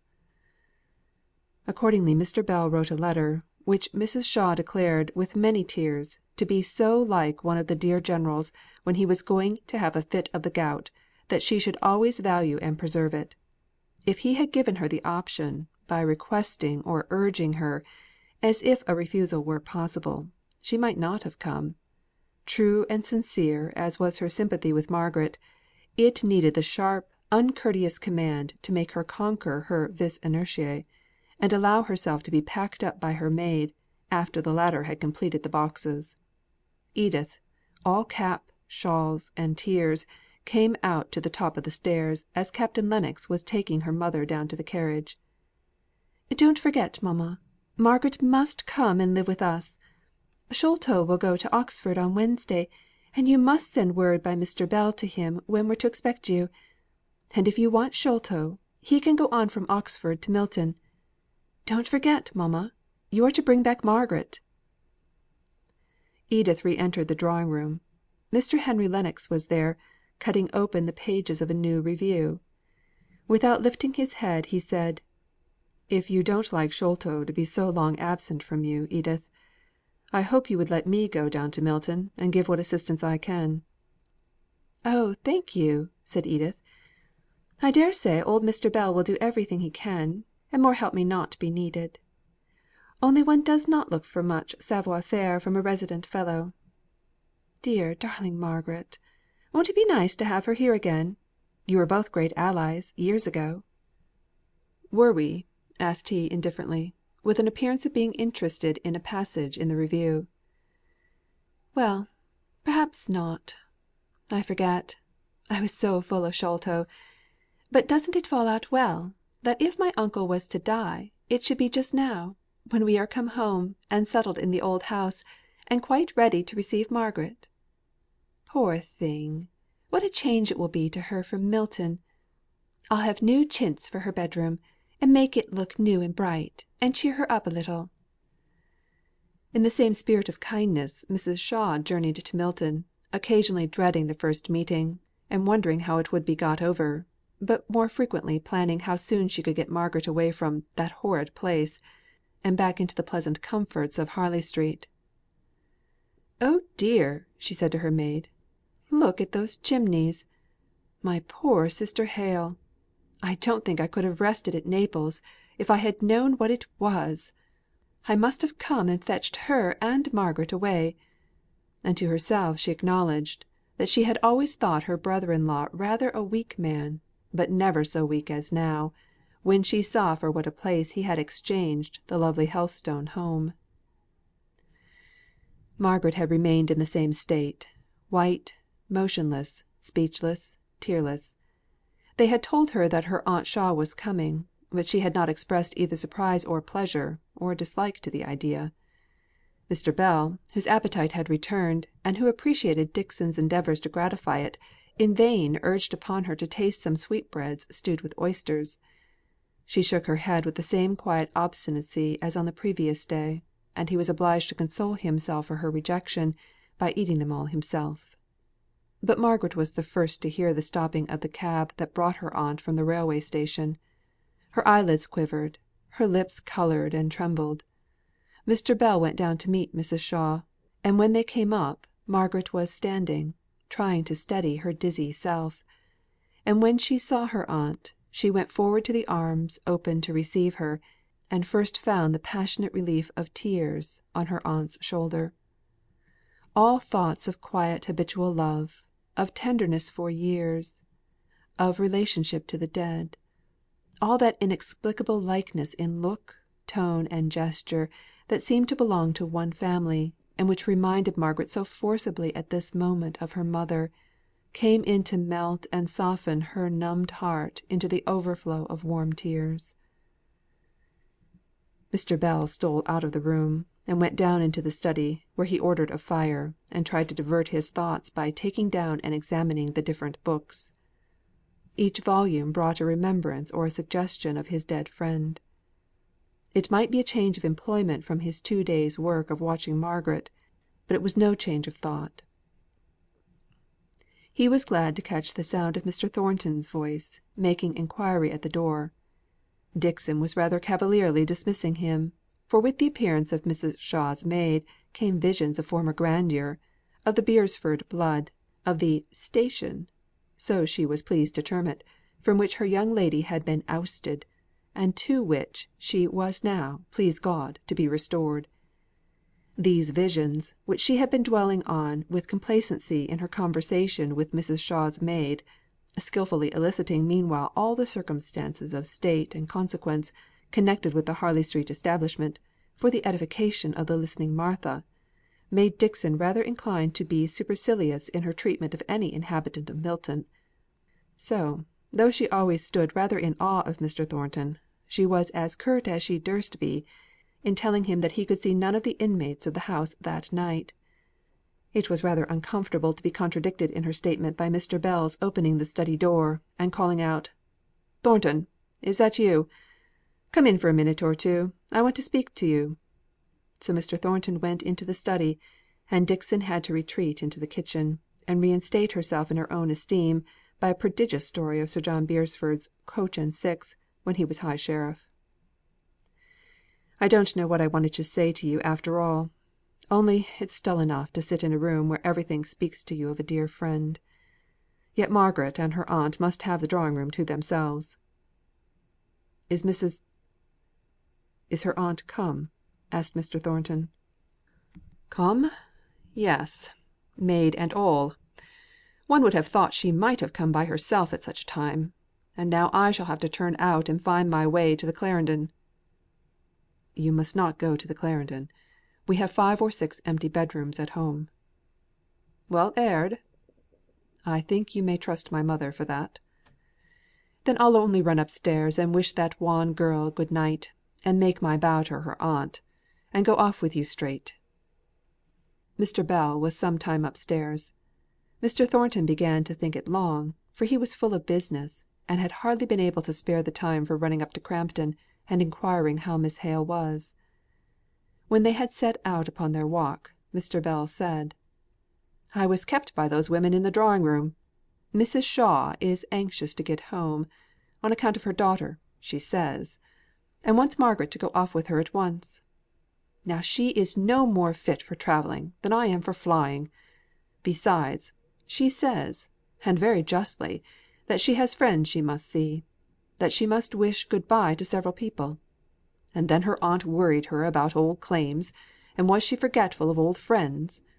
And she said, with a great burst of crying, she should be glad enough to go from a place where she had suffered so much. Now I must return to Oxford to morrow, and I don't know on which side of the scale to throw in my voice." He paused, as if asking a question, but he received no answer from his companion, the echo of whose thoughts kept repeating, "where she has suffered so much." Alas!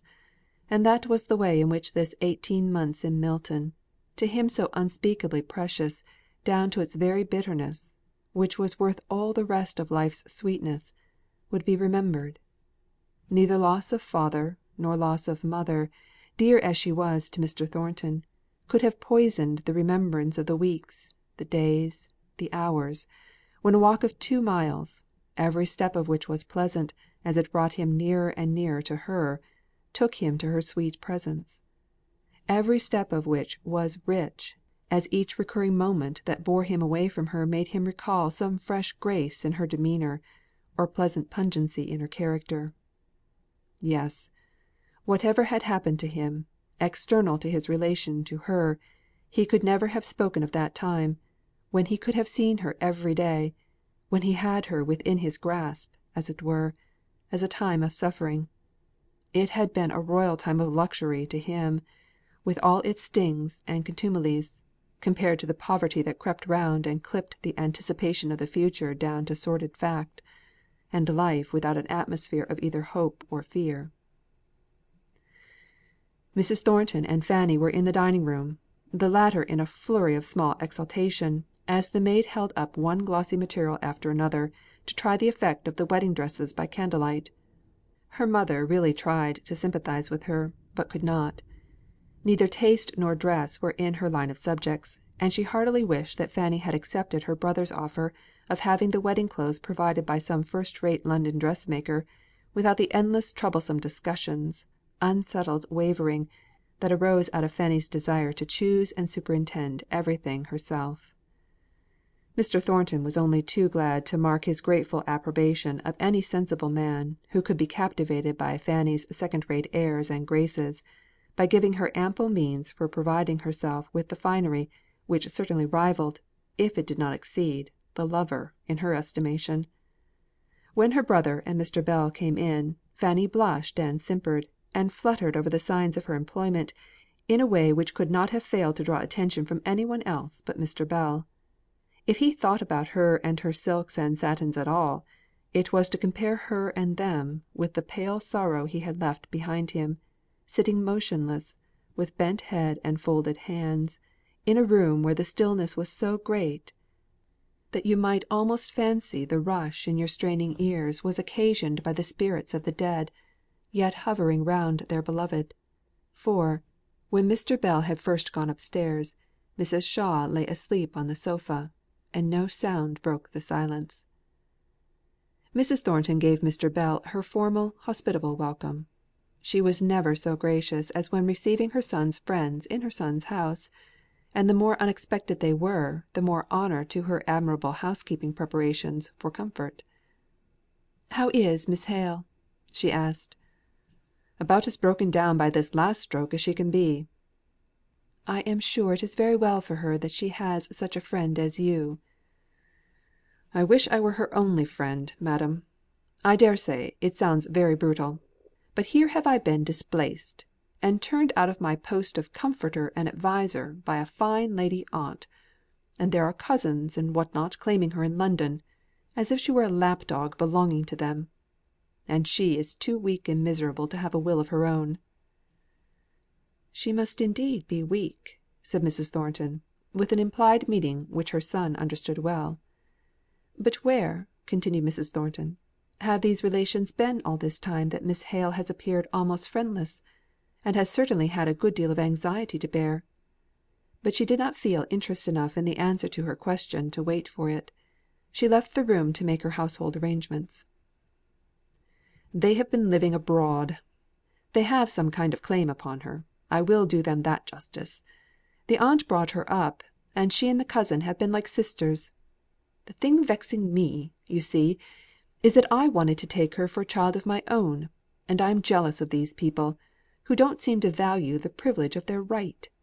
Now it would be different if Frederick claimed her." "Frederick!" exclaimed Mr. Thornton.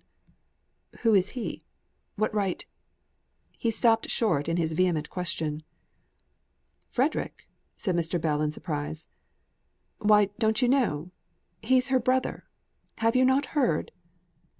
"I never heard his name before. Where is he? Who is he?" "Surely I told you about him, when the family first came to Milton. The son who was concerned in that mutiny." "I never heard of him till this moment. Where does he live?" "In Spain. He's liable to be arrested the moment he sets foot on English ground. Poor fellow! He will grieve at not being able to attend his father's funeral.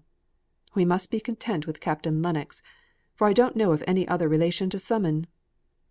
"I hope I may be allowed to go?" "Certainly, thankfully. You're a good fellow, after all, Thornton. Hale liked you. He spoke to me, only the other day, about you at Oxford. He regretted that he had seen so little of you lately. I am obliged to you for wishing to show him respect." But about Frederick. Does he never come to England?" "Never." "He was not over here about the time of Mrs. Hale's death?" "No. Why, I was here then. I hadn't seen Hale for years and years, and, if you remember, I came no, it was some time after that I came.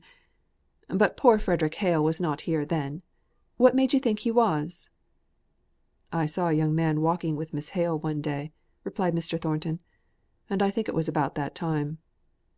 "Oh, that would be this young Lennox, the Captain's brother. He's a lawyer, and they were in pretty constant correspondence with him.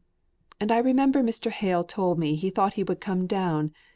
Do you know," said Mr. Bell, wheeling round, and shutting one eye, the better to bring the forces of the other to bear with keen scrutiny on Mr. Thornton's face, "that I once fancied you had a little tenderness for Margaret?"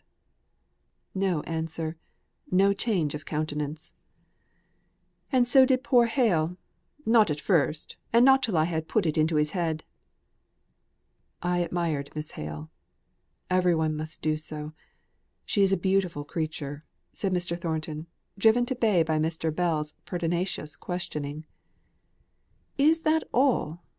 You can speak of her in that measured way, as simply a beautiful creature only something to catch the eye? I did hope you had had nobleness enough in you to make you pay her the homage of the heart; though I believe in fact I know she would have rejected you. Still to have loved her without return would have lifted you higher than all those, be they who they may, that have never known her to love. Beautiful creature, indeed! Do you speak of her as you would of a horse or a dog?" Mr. Thornton's eyes glowed like red embers. "Mr. Bell," said he, "before you speak so, you should remember that all men are not as free to express what they feel as you are. Let us talk of something else." For though his heart leaped up, as at a trumpet call, to every word that Mr. Bell had said, and though he knew that what he had said would henceforth bind the thought of the old Oxford fellow closely up with the most precious things of his heart, yet he would not be forced into any expression of what he felt towards Margaret. He was no mocking bird of praise, to try because another extolled what he reverenced and passionately loved, to outdo him in laudation. So he turned to some of the dry matters of business that lay between Mr. Bell and him, as landlord and tenant. "What is that heap of brick and mortar we came against in the yard? Any repairs wanted?" "No, none, thank you." "Are you building on your own account? If you are, I am very much obliged to you." "I am building a dining room for the men I mean the hands." "I thought you were hard to please, if this room wasn't good enough to satisfy you, a bachelor." "I've got acquainted with a strange kind of chap, and I put one or two children in whom he is interested to school. So as I happened to be passing near his house one day, I just went there about some trifling payment to be made. And I saw such a miserable black frizzle of a dinner a greasy cinder of meat as first set me a thinking. But it was not till provisions grew so high this winter, that I bethought me how, by buying things wholesale, and cooking a good quantity of provisions together, much money might be saved, and much comfort gained. So I spoke to my friend or my enemy the man I told you of, and he found fault with every detail of my plan; and in consequence I laid it aside, both as impracticable, and also because if I forced it into operation I should be interfering with the independence of my men. When, suddenly, this Higgins came to me and graciously signified his approval of a scheme so nearly the same as mine, that I might fairly have claimed it; and, moreover, the approval of several of his fellow workmen to whom he had spoken. I was a little riled, I confess, by his manner, and thought of throwing the whole thing overboard to sink or swim. But it seemed childish to relinquish a plan which I had once thought wise and well laid, just because I myself did not receive all the honour and consequence due to the originator. So I coolly took the part assigned me, which is something like that of a steward to a club. I buy the provisions wholesale, and provide a fitting matron or cook." "I hope you give satisfaction in your new capacity. Are you a good judge of potatoes and onions?" But I suppose Mrs. Thornton assists you in your marketing." "Not a bit," replied Mr. Thornton. "She disapproves of the whole plan. And now we never mention it to each other. But I manage pretty well, getting in great stocks from Liverpool, and being served in butcher's meat by our own family butcher. I can assure you, the hot dinners the matron turns out are by no means to be despised." "Do you taste each dish as it goes in virtue of your office? I hope you have a white wand."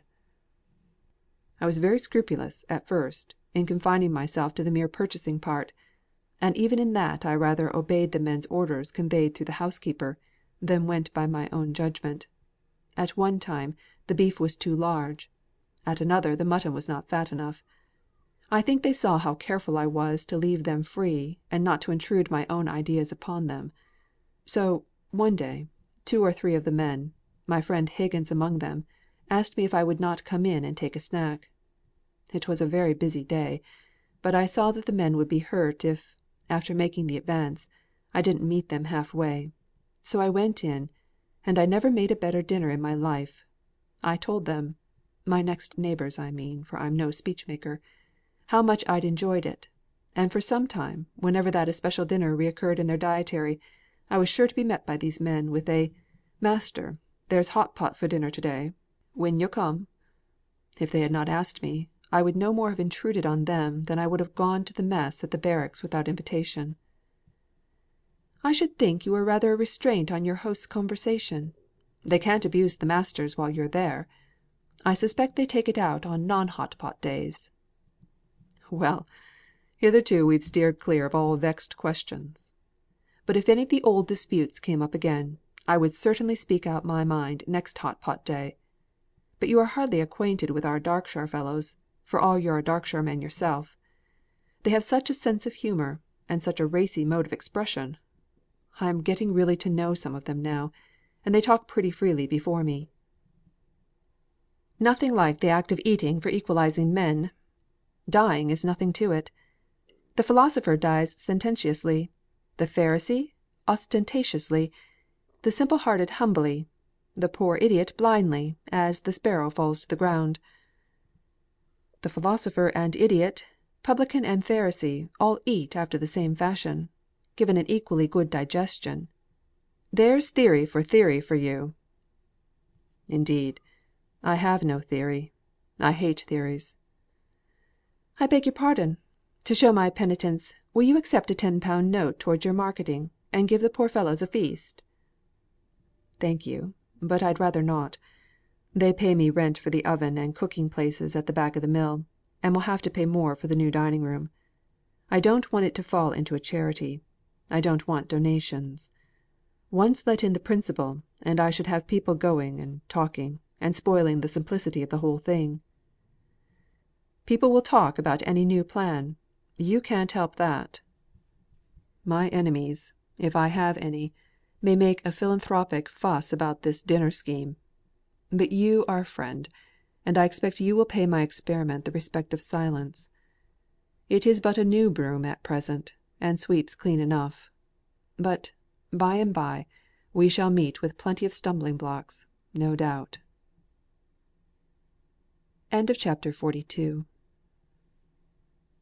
CHAPTER XLIII. Margaret's Flittin.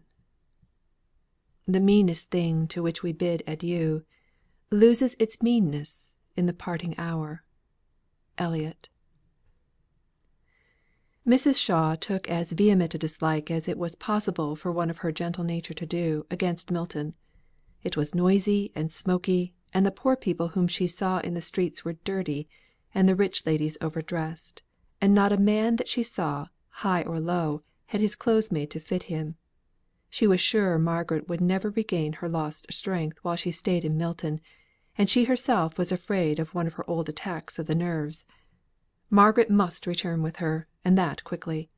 This, if not the exact force of her words, was at any rate the spirit of what she urged upon Margaret, until the latter, weak, weary, and broken spirited, yielded a reluctant promise that, as soon as Wednesday was over, she would prepare to accompany her aunt back to town, leaving Dixon in charge of all the arrangements for paying bills, disposing of furniture, and shutting up the house.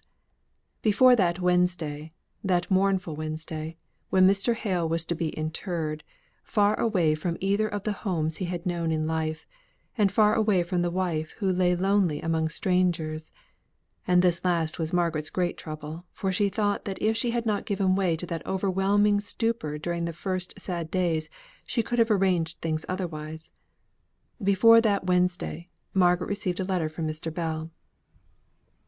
"My dear Margaret, I did mean to have returned to Milton on Thursday, but unluckily it turns out to be one of the rare occasions when we Plymouth Fellows are called upon to perform any kind of duty, and I must not be absent from my post.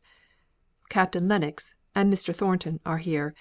The former seems a smart well meaning man, and has proposed to go over to Milton and assist you in any search for the will. Of course there is none, or you would have found it by this time, if you followed my directions. Then the Captain declares that he must take you and his mother in law home, and, in his wife's present state, I don't see how you can expect him to remain any longer than Friday. However, that Dixon of yours is trusty, and can hold her, if not your own, till I come.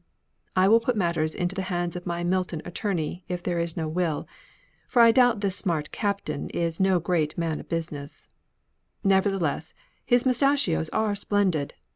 There will have to be a sale, so select what things you wish reserved, or you can send a list afterwards. Now 2 things more, and I have done. You know, or if you don't, your poor father did, that you are to have my money and goods when I die. Not that I mean to die yet, but I name this just to explain what is coming. These Lennoxes seem very fond of you, now, and perhaps may continue to be, perhaps not. So it is best to start with a formal agreement, namely, that you will pay them £250 a year, as long as you and they find it pleasant to live together. This of course includes Dixon. Mind you don't be cajoled into paying any more for her. Then you won't be thrown adrift, if some day the Captain wishes to have his house to himself, but you can carry yourself and your £250 off somewhere else, if indeed I have not claimed you to come and keep house for me first. Then as to dress, and Dixon, and personal expenses, and confectionery, all young ladies eat confectionery till wisdom comes by age. I shall consult some lady of my acquaintance, and see how much you will have from your father before fixing this.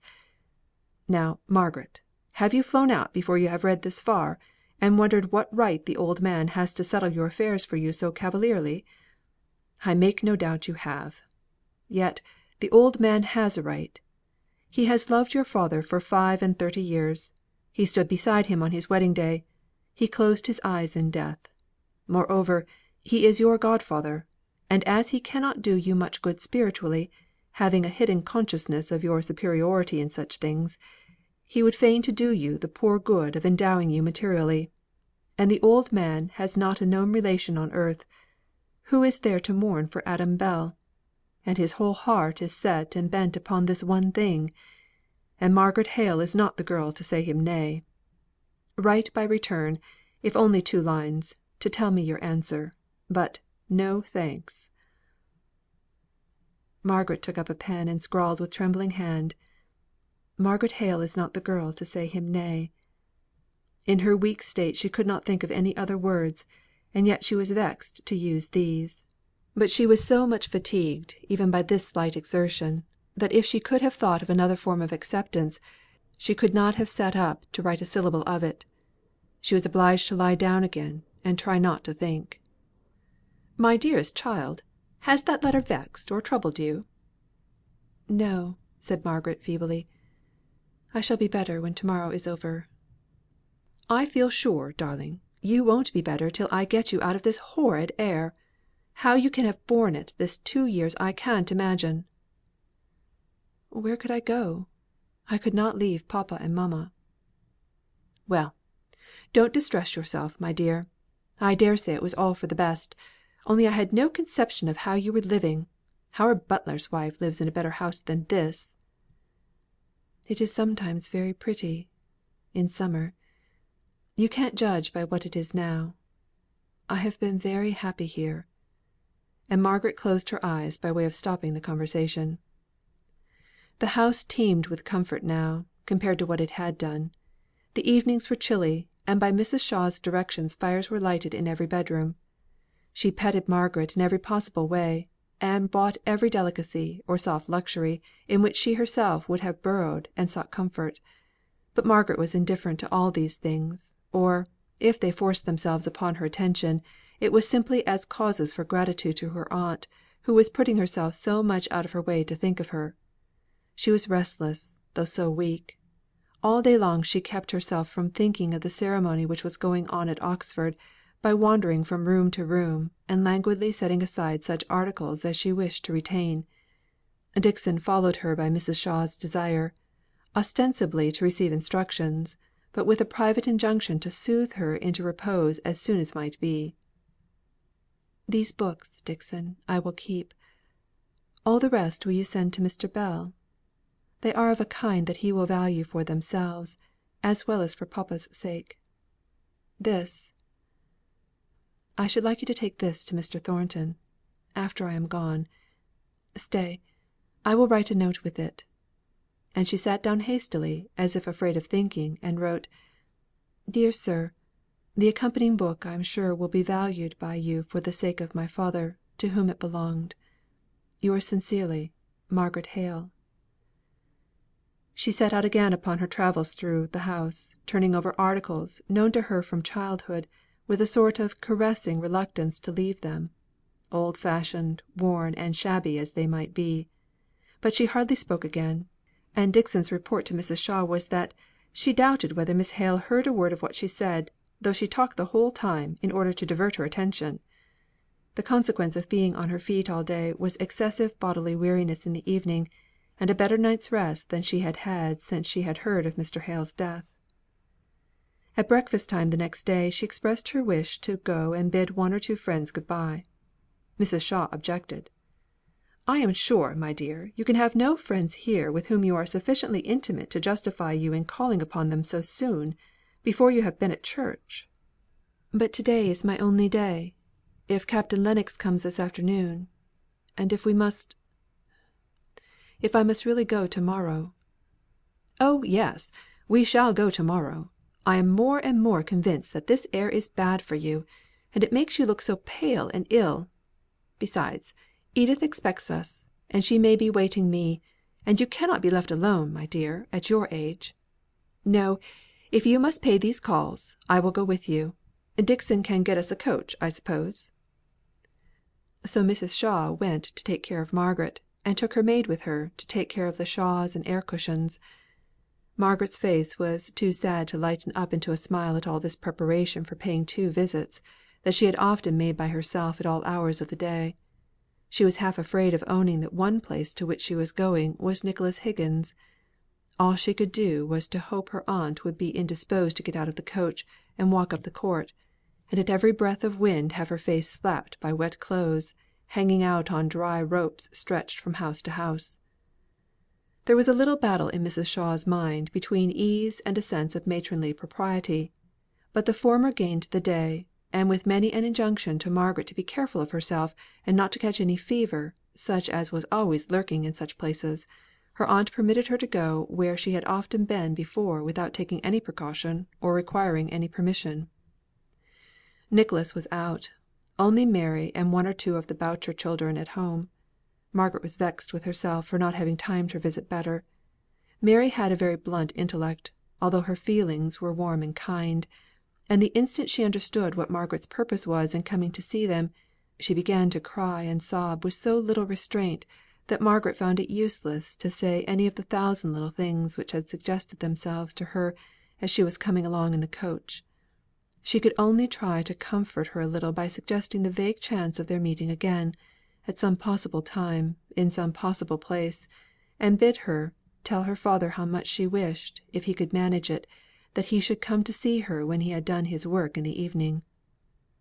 As she was leaving the place, she stopped and looked round, then hesitated a little before she said: "I should like to have some little thing, to remind me of Bessy."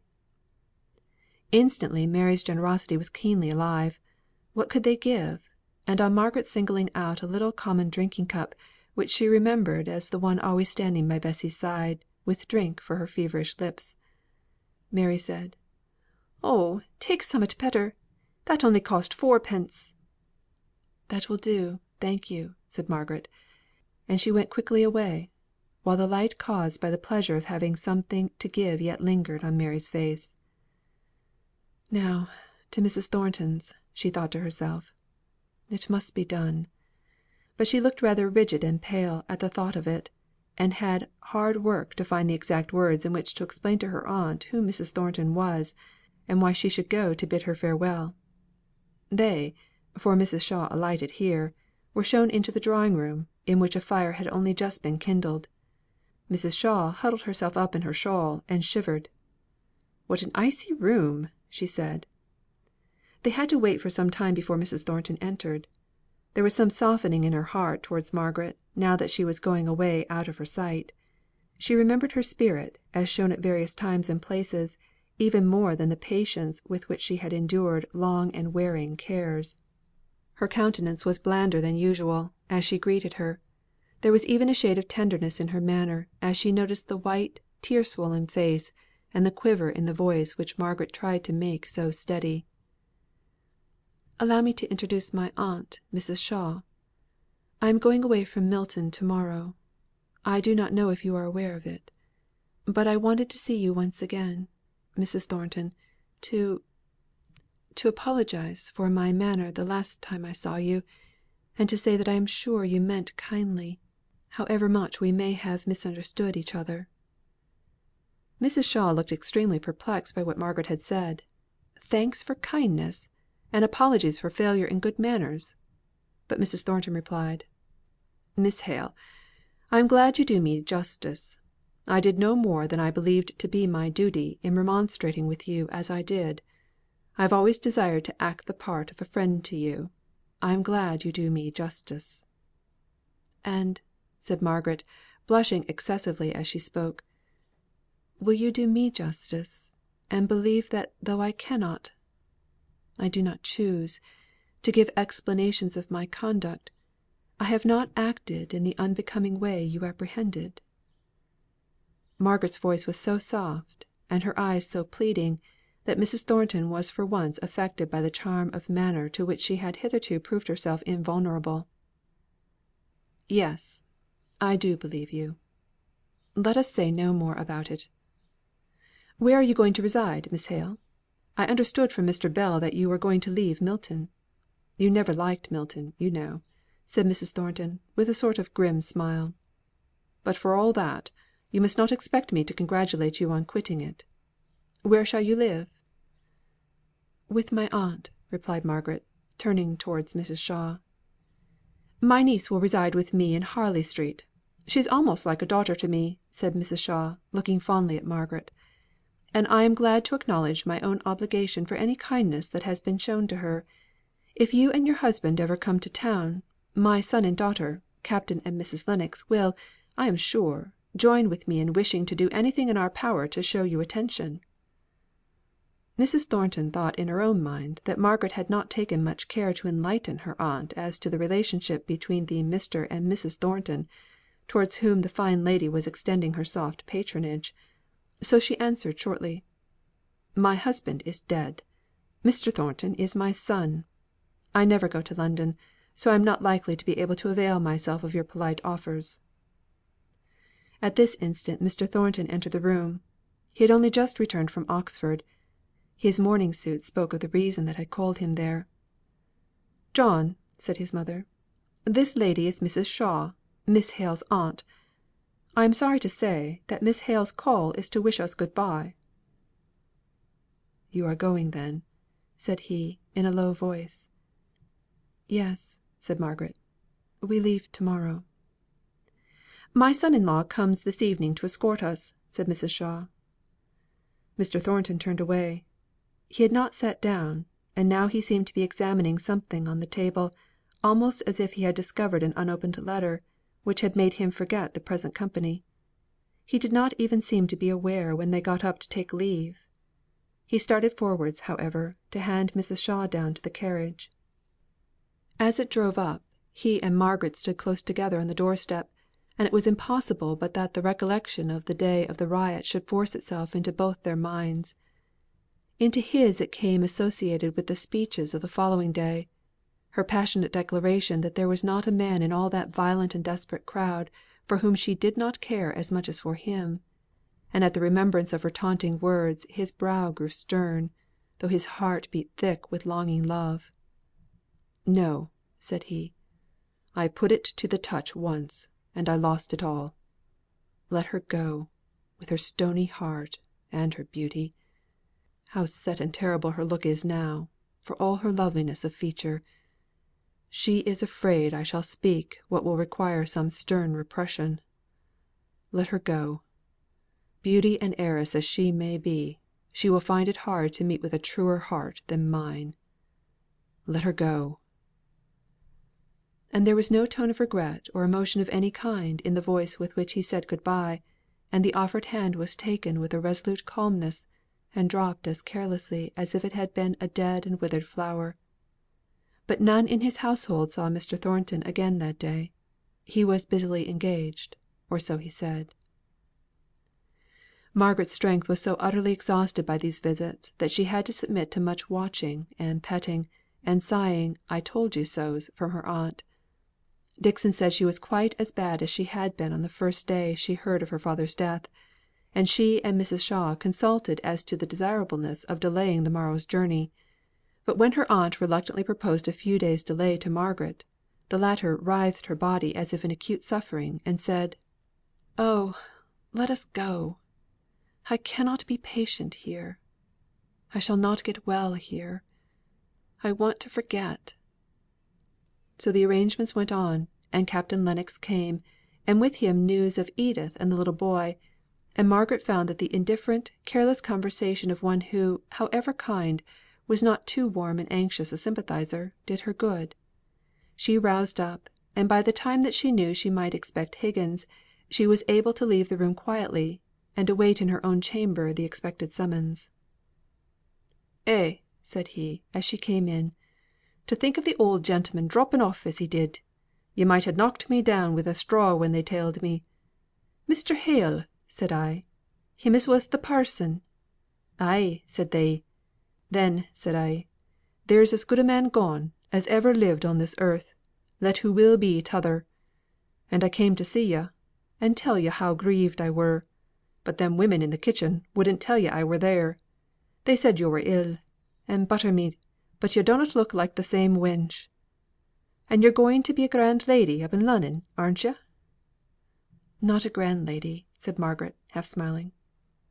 "Well, Thornton says he, a day or two ago, 'Higgins, have yo' seen Miss Hale?' 'No,' says I, 'there's a pack o' women who won't let me at her. But I can bide my time, if she's ill. She and I knows each other pretty well. And hoo'll not go doubting that I'm main sorry for the old gentleman's death, just because I can't get at her and tell her so.' And says he, 'Yo'll not have much time for to try and see her, my fine chap. She's not for staying with us a day longer nor she can help. She's got grand relations, and they're carrying her off, and we shan't see her no more.' 'Measter,' said I, 'if I dunnot see her afore hoo goes, I'll strive to get up to Lunnon next Whitsuntide, that I will. I'll not be balked of saying her good bye by any relations whatsomdever. But bless yo', I knowed yo'd come.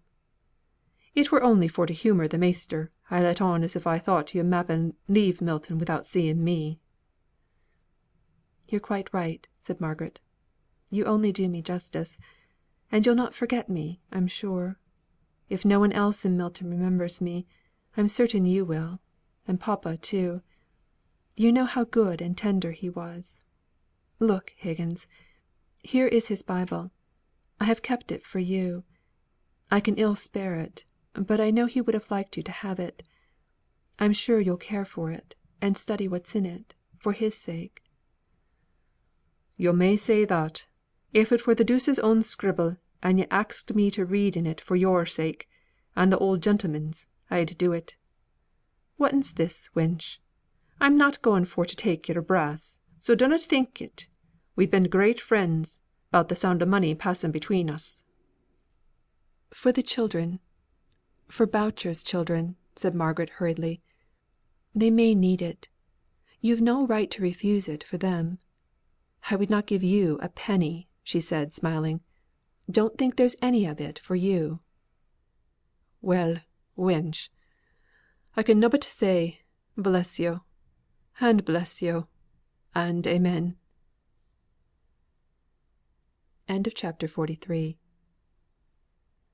CHAPter 44. Ease, not peace. A dull rotation, never at a stay, Yesterday's face twin image of to day. Cowper. Of what each one should be, he sees the form and rule, And till he reach to that, his joy can ne'er be full. Ruckert. It was very well for Margaret that the extreme quiet of the Harley Street house, during Edith's recovery from her confinement, gave her the natural rest which she needed. It gave her time to comprehend the sudden change which had taken place in her circumstances within the last 2 months. She found herself at once an inmate of a luxurious house, where the bare knowledge of the existence of every trouble or care seemed scarcely to have penetrated. The wheels of the machinery of daily life were well oiled, and went along with delicious smoothness. Mrs. Shaw and Edith could hardly make enough of Margaret, on her return to what they persisted in calling her home; and she felt that it was almost ungrateful in her to have a secret feeling that the Helstone vicarage, nay, even the poor little house at Milton, with her anxious father and her invalid mother, and all the small household cares of comparative poverty, composed her idea of home. Edith was impatient to get well, in order to fill Margaret's bedroom with all the soft comforts and pretty knick knacks with which her own abounded.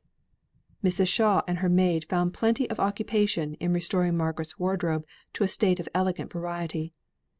Captain Lennox was easy, kind, and gentlemanly; sat with his wife in her dressing room an hour or two every day; played with his little boy for another hour; and lounged away the rest of his time at his club, when he was not engaged out to dinner.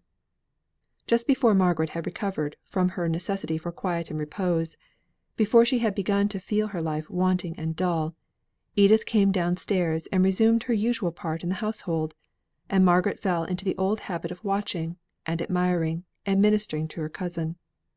She gladly took all charge of the semblances of duties off Edith's hands; answered notes; reminded her of engagements; tended her when no gaiety was in prospect, and she was consequently rather inclined to fancy herself ill. But all the rest of the family were in the full business of the London season, and Margaret was often left alone. Then her thoughts went back to Milton, with a strange sense of the contrast between the life there and here. She was getting surfeited of the eventless ease in which no struggle or endeavour was required. She was afraid lest she should even become sleepily deadened into forgetfulness of anything beyond the life which was lapping her round with luxury. There might be toilers and moilers there in London, but she never saw them. The very servants lived in an underground world of their own, of which she knew neither the hopes nor the fears. They only seemed to start into existence when some want or whim of their master and mistress needed them.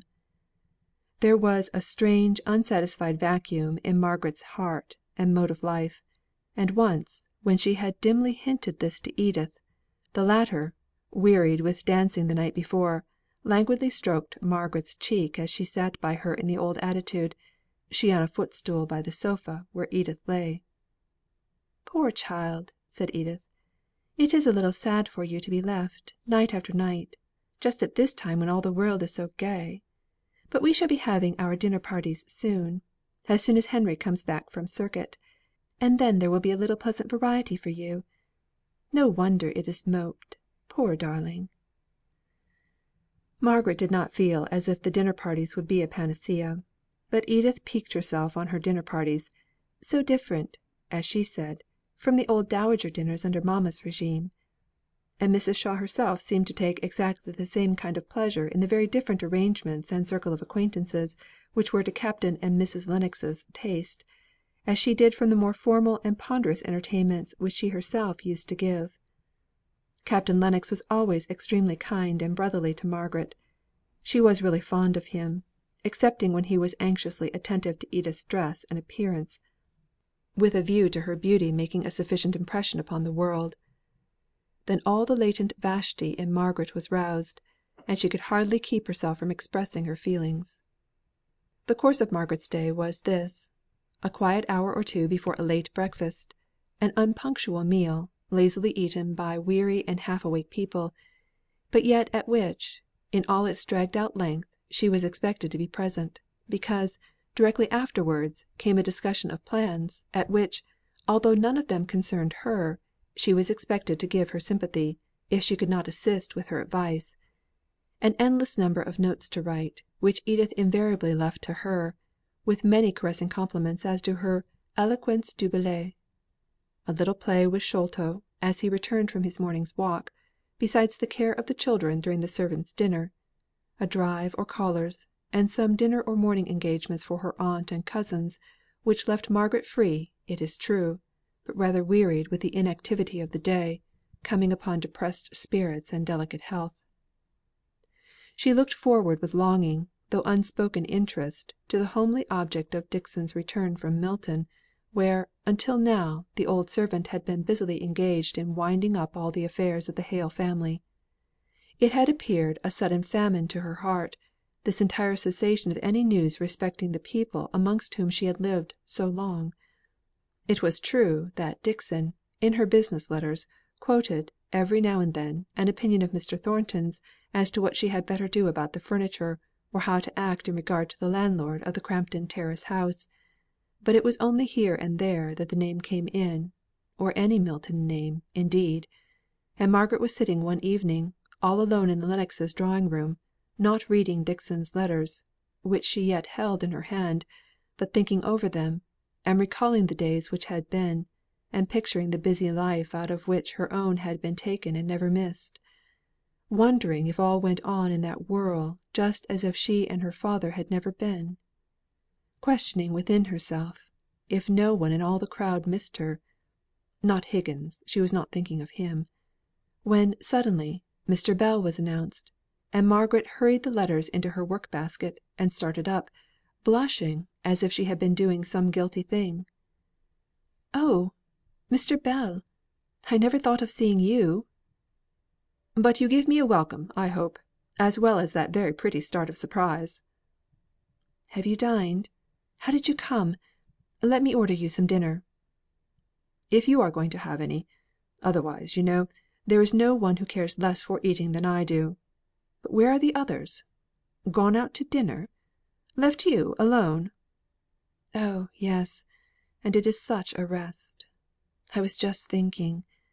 But will you run the risk of dinner? I don't know if there is anything in the house." "Why, to tell you the truth, I dined at my club. Only they don't cook as well as they did. So I thought, if you were going to dine, I might try and make out my dinner. But never mind, never mind. There aren't 10 cooks in England to be trusted at impromptu dinners. If their skill and their fires will stand it, their tempers won't. You shall make me some tea, Margaret. And now, what were you thinking of? You were going to tell me. Whose letters were those, god daughter, that you hid away so speedily?" "Only Dixon's," replied Margaret, growing very red.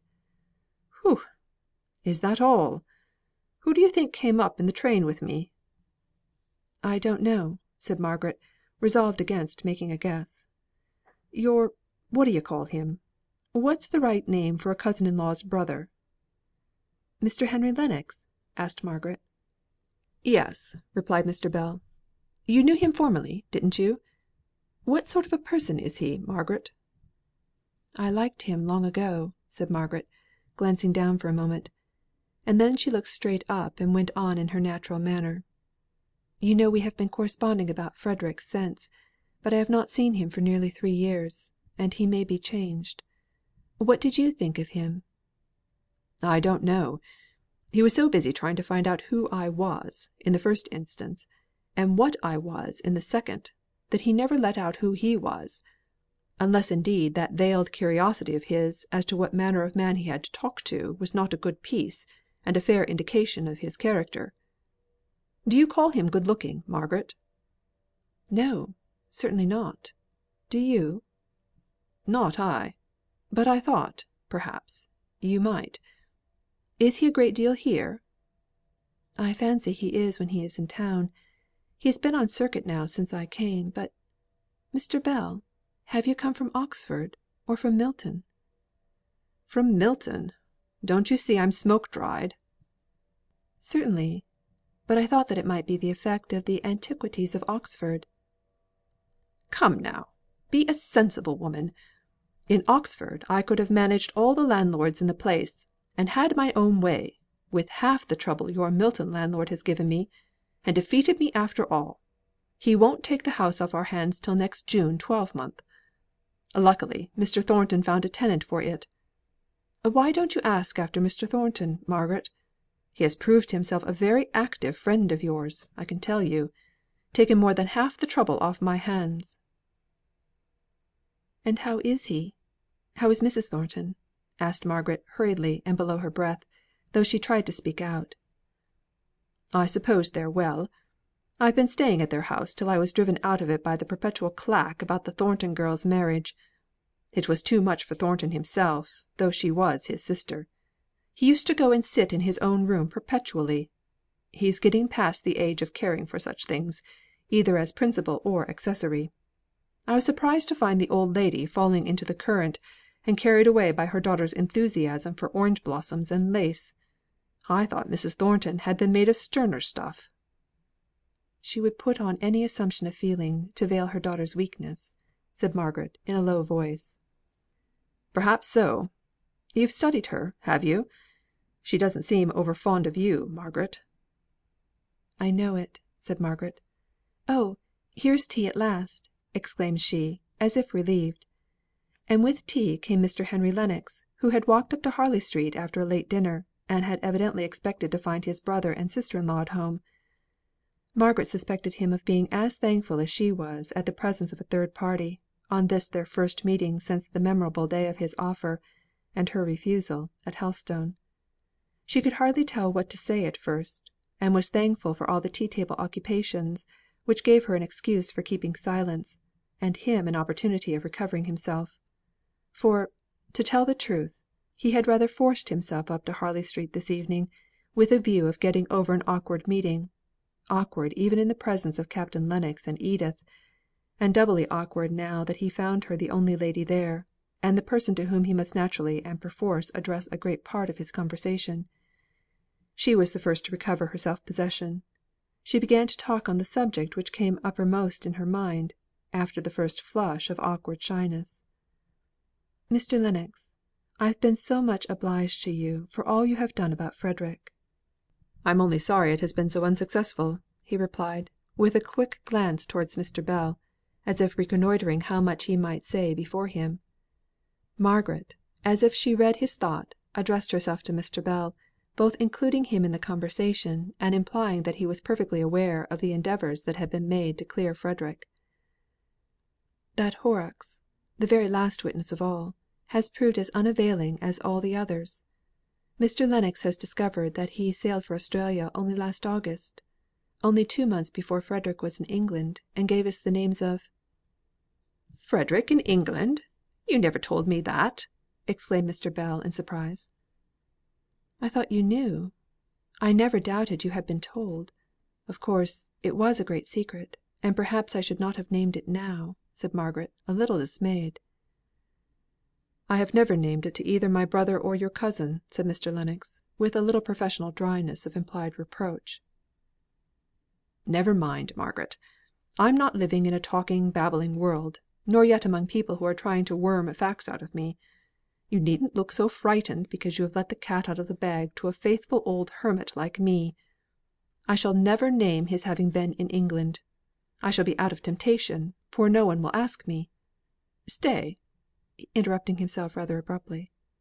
"Was it at your mother's funeral?" "He was with mamma when she died," said Margaret softly. "To be sure, to be sure. Why, some one asked me if he had not been over then, and I denied it stoutly, not many weeks ago. Who could it have been? Oh, I recollect."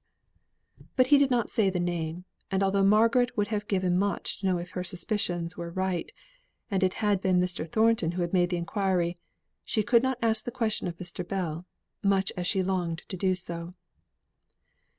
There was a pause for a moment or two. Then Mr. Lennox said, addressing himself to Margaret: "I suppose as Mr. Bell is now acquainted with all the circumstances attending your brother's unfortunate dilemma, I cannot do better than inform him exactly how the research into the evidence we once hoped to produce in his favour stands at present. So, if he will do me the honour to breakfast with me to morrow, we will go over the names of these missing gentry." "I should like to hear all the particulars, if I may. Cannot you come here? I dare not ask you both to breakfast, though I am sure you would be welcome. But let me know all I can about Frederick, even though there may be no hope at present."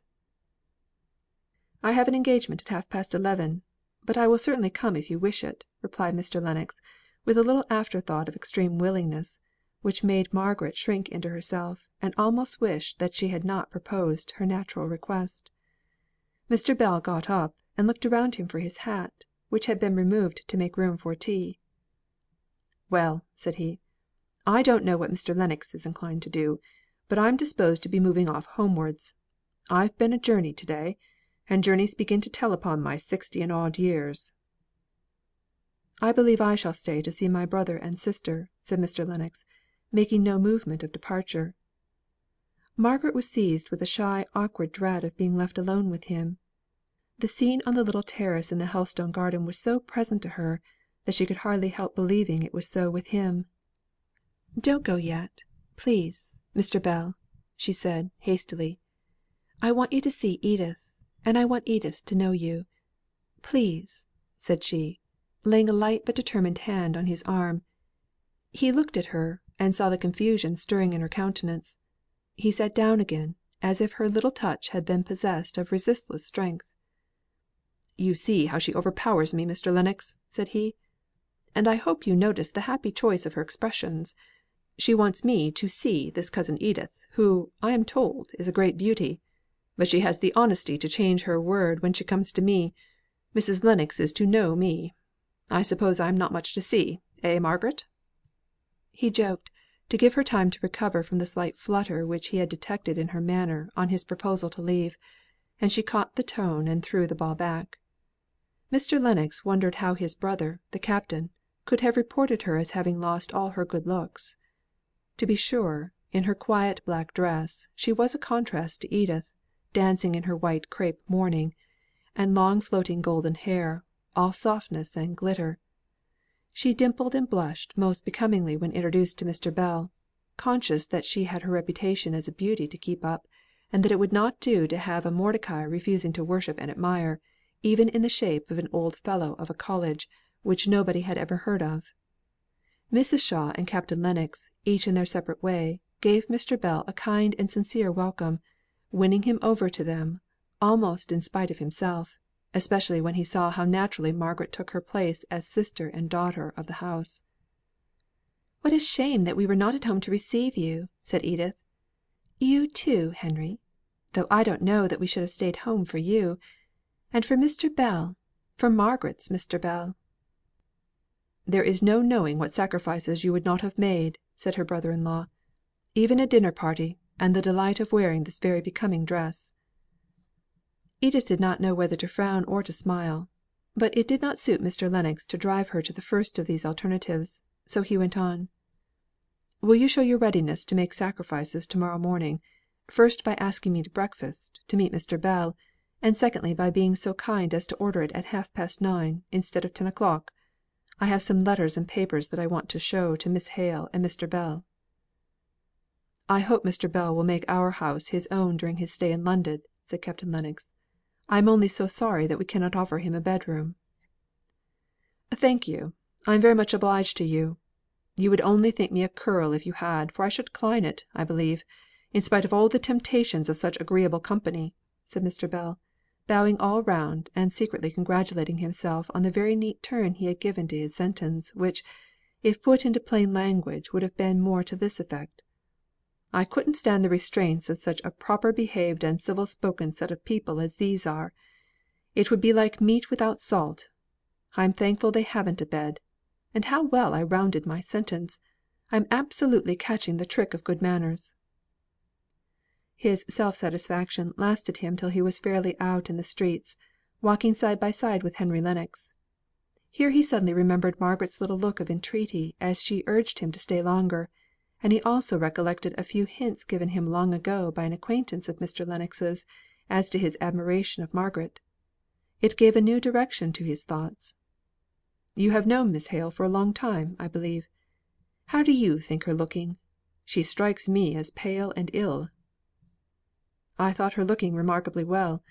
Perhaps not when I first came in, now I think of it; but certainly, when she grew animated, she looked as well as ever I saw her do." "She has had a great deal to go through," said Mr. Bell. "Yes. I have been very sorry to hear of all she has had to bear; not merely the common and universal sorrow arising from death, but all the annoyance which her father's conduct must have caused her; and then" "Her father's conduct!" said Mr. Bell, in an accent of surprise. "You must have heard some wrong statement. He behaved in the most conscientious manner. He showed more resolute strength than I should ever have given him credit for formerly." "Perhaps I have been wrongly informed; but I have been told, by his successor in the living, a clever, sensible man, and a thoroughly active clergyman, that there was no call upon Mr. Hale to do what he did, relinquish the living, and throw himself and his family on the tender mercies of private teaching in a manufacturing town. The bishop had offered him another living, it is true; but if he had come to entertain certain doubts, he could have remained where he was, and so had no occasion to resign. But the truth is, these country clergymen live such isolated lives isolated, I mean, from all intercourse with men of equal cultivation with themselves, by whose minds they might regulate their own, and discover when they were going either too fast or too slow, that they are very apt to disturb themselves with imaginary doubts as to the articles of faith, and throw up certain opportunities of doing good for very uncertain fancies of their own." "I differ from you. I do not think they are very apt to do as my poor friend Hale did." Mr. Bell was inwardly chafing. "Perhaps I use too general an expression in saying 'very apt'; but certainly, their lives are such as very often to produce either inordinate self sufficiency, or a morbid state of conscience," replied Mr. Lennox, with perfect coolness. "You don't meet with any self sufficiency among the lawyers, for instance?" asked Mr. Bell. "And seldom, I imagine, any cases of morbid conscience." He was becoming more and more vexed, and forgetting his lately caught trick of good manners. Mr. Lennox saw now that he had annoyed his companion; and as he had talked pretty much for the sake of saying something, and so passing the time while their road lay together, he was very indifferent as to the exact side he took upon the question, and quietly came round by saying: "To be sure, there is something fine in a man of Mr. Hale's age leaving his home of 20 years, and giving up all settled habits, for an idea which was probably erroneous; but that does not matter an intangible thought. One cannot help admiring him, with a mixture of pity in one's admiration, something like what one feels for Don Quixote. Such a gentleman as he was, too! I shall never forget the refined and simple hospitality he showed me that last day at Helstone."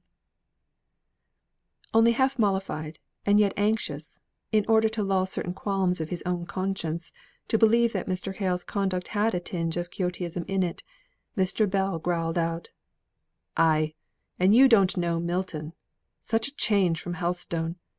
It is years since I have been at Helstone; but I'll answer for it, it is standing there yet, every stick and stone, as it has done for the last century; while Milton I go there every 4 or 5 years, and I was born there, yet I do assure you I often lose my way aye, among the very piles of warehouses that are built upon my father's orchards. Do we part here? Well, good night, sir. I suppose we shall meet in Harley Street to morrow morning." CHAPTer 45. Not all a Dream. Where are the sounds that swam along the buoyant air when I was young? The last vibration now is o'er, and they who listen are no more. Ah, let me close my eyes and dream. W. S. Landor. The idea of Helstone had been suggested to Mr. Bell's waking mind by his conversation with Mr. Lennox, and all night long it ran riot through his dreams. He was again the tutor in the college where he now held the rank of fellow. It was again a long vacation, and he was staying with his newly married friend, the proud husband and happy victor of Helstone. Over babbling brooks they took impossible leaps, which seemed to keep them whole days suspended in the air. Time and space were not, though all other things seemed real. Every event was measured by the emotions of the mind, not by its actual existence, for existence it had none.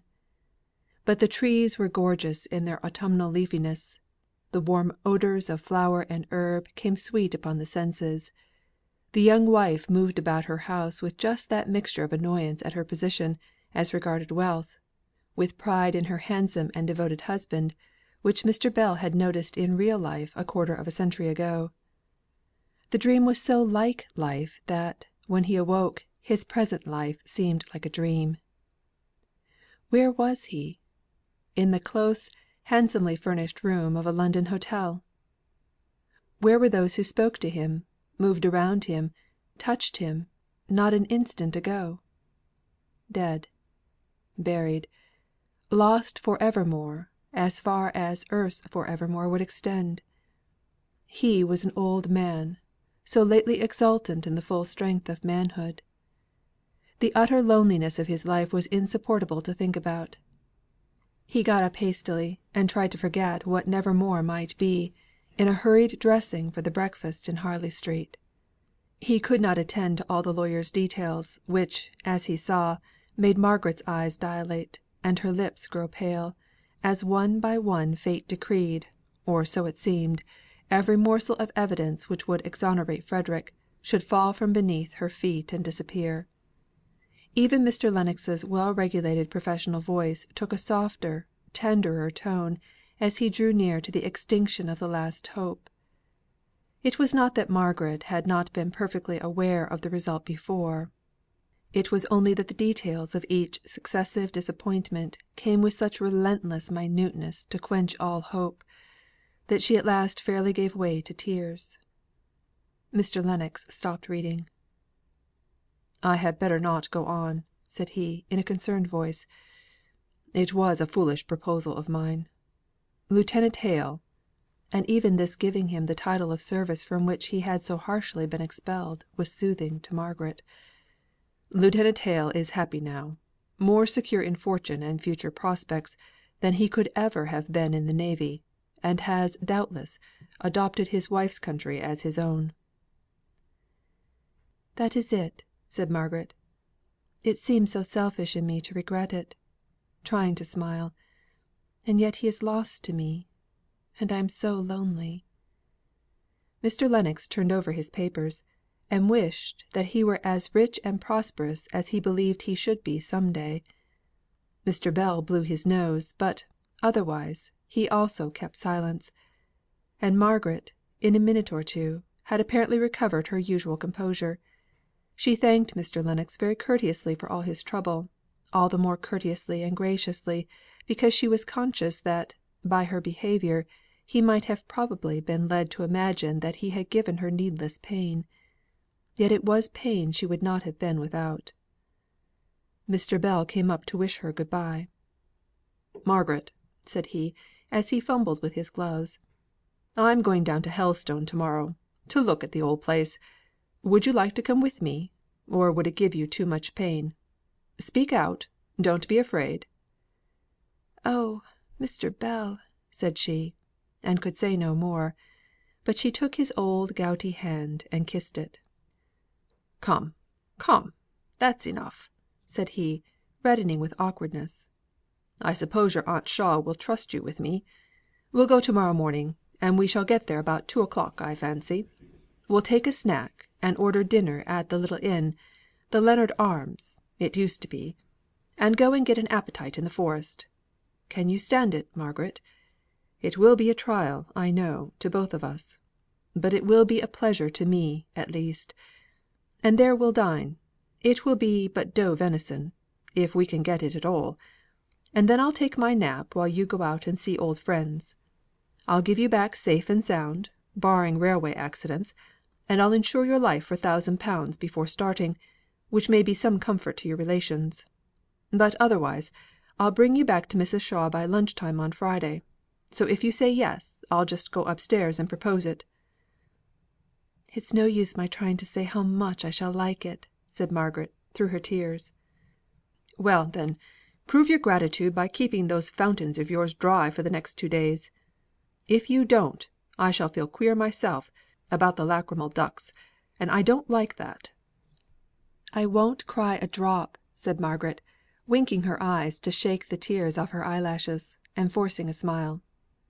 "There's my good girl. Then we'll go upstairs and settle it all."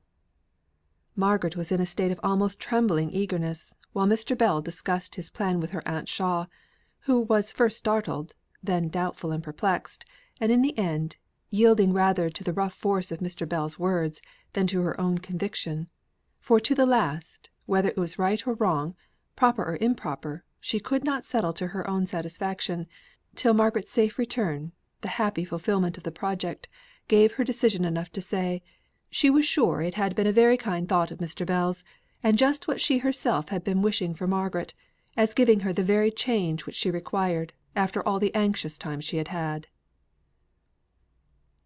CHAPTER XLVI. Once and Now. So on those happy days of yore Oft as I dare to dwell once more, Still must I miss the friend so tried, Whom death has severed from my side.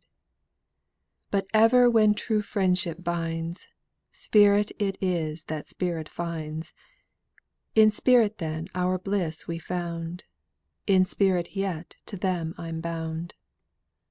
Uhland. Margaret was ready long before the appointed time, and had leisure enough to cry a little, quietly, when unobserved, and to smile brightly when any one looked at her.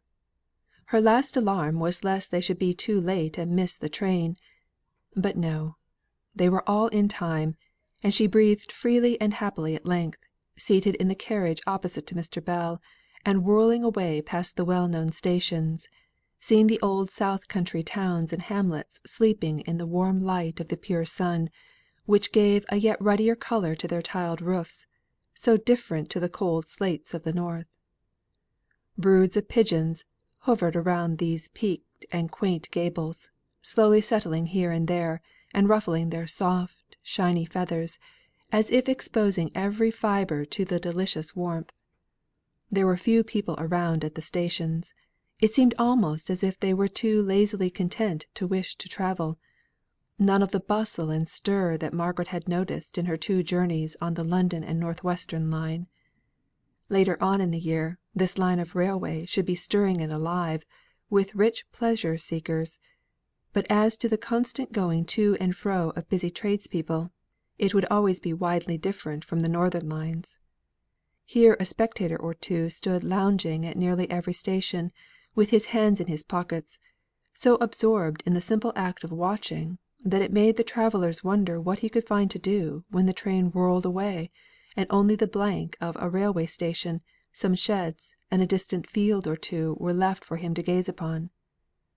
The hot air danced over the golden stillness of the land; farm after farm was left behind, each reminding Margaret of German idylls, of Hermann and Dorothea, of Evangeline. From this waking dream she was roused.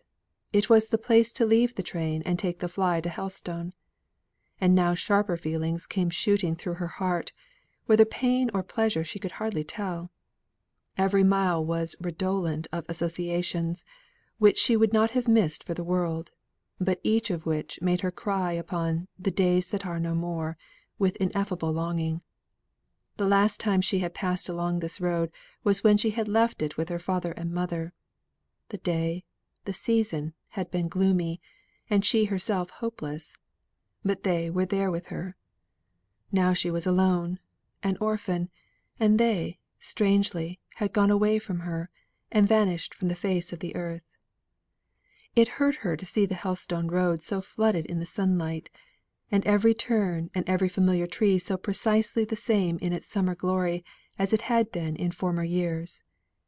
Nature felt no change, and was ever young. Mr. Bell knew something of what would be passing through her mind, and wisely and kindly held his tongue. They drove up to the Lennard Arms, half farmhouse, half inn, standing a little apart from the road, as much as to say, that the host did not so depend on the custom of travellers as to have to court it by any obtrusiveness; they, rather, must seek him out. The house fronted the village green, and right before it stood an immemorial lime tree, benched all round, in some hidden recesses of whose leafy wealth hung the grim escutcheon of the Lennards. The door of the inn stood wide open, but there was no hospitable hurry to receive the travellers. When the landlady did appear, and they might have abstracted many an article first, she gave them a kind welcome, almost as if they had been invited guests, and apologised for her coming having been so delayed, by saying that it was hay time, and the provisions for the men had to be sent afield, and she had been too busy packing up the baskets to hear the noise of the wheels over the road, which, since they had left the highway, ran over short soft turf. "Why, bless me!" exclaimed she, as at the end of her apology a glint of sunlight showed her Margaret's face, hitherto unobserved in that shady parlour. "It's Miss Hale, Jenny!" said she, running to the door and calling to her daughter. "Come here! Come directly! It's Miss Hale!" And then she went up to Margaret and shook her hands with motherly fondness. "And how are you all? How's the Vicar and Miss Dixon? The Vicar above all. God bless him! We've never ceased to be sorry that he left." Margaret tried to speak and tell her of her father's death. Of her mother's it was evident that Mrs. Purkis was aware, from her omission of her name; but she choked in the effort, and could only touch her deep mourning, and say the one word, "Papa." "Surely, sir, it's never so!" said Mrs. Purkis, turning to Mr. Bell for confirmation of the sad suspicion that now entered her mind. "There was a gentleman here in the spring it might have been as long ago as last winter who told us a deal of Mr. Hale and Miss Margaret, and he said Mrs. Hale was gone, poor lady, but never a word of the Vicar's being ailing." "It is so, however," said Mr. Bell. "He died quite suddenly, when on a visit to me at Oxford.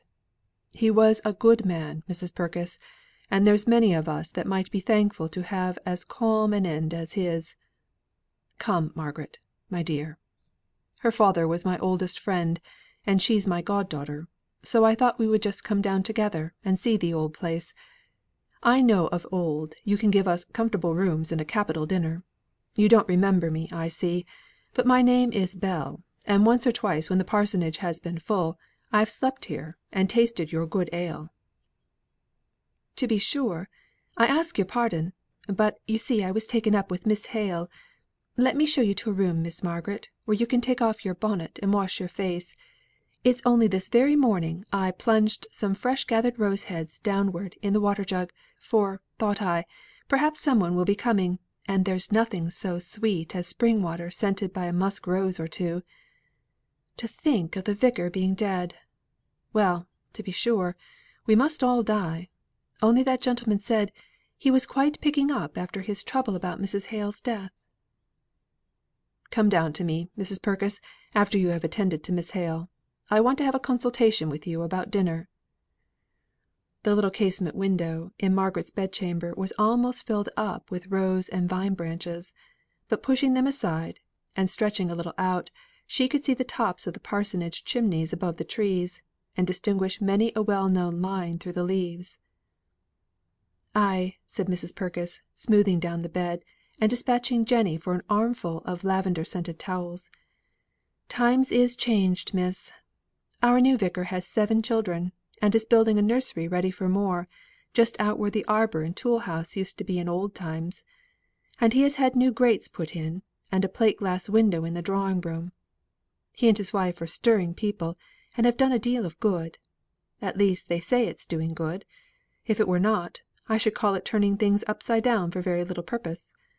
The new Vicar is a teetotaller, miss, and a magistrate; and his wife has a deal of receipts for economical cooking; and is for making bread without yeast; and they both talk so much, and both at a time, that they knock one down as it were; and it's not till they're gone, and one's a little at peace, that one can think that there were things one might have said on one's own side of the question. He'll be after the men's cans in the hay field, and peeping in; and then there'll be an ado because it's not ginger beer; but I can't help it. My mother and my grandmother before me sent good malt liquor to haymakers, and took salts and senna when anything ailed them; and I must e'en go on in their ways, though Mrs. Hepworth does want to give me comfits instead of medicine, which, as she says, is a deal pleasanter, only I've no faith in it. But I must go, miss, though I'm wanting to hear many a thing. I'll come back to you before long." Mr. Bell had strawberries and cream, a loaf of brown bread, and a jug of milk, together with a Stilton cheese and a bottle of port for his own private refreshment, ready for Margaret on her coming downstairs; and after this rustic luncheon they set out on a walk, hardly knowing in what direction to turn, so many old familiar inducements were there in each. "Shall we go past the Vicarage?" asked Mr. Bell. "No, not yet. We will go this way, and make a round so as to come back by it," replied Margaret. Here and there old trees had been felled the autumn before, or a squatter's roughly built and decaying cottage had disappeared. Margaret missed them each and all, and grieved over them like old friends. They came past the spot where she and Mr. Lennox had sketched.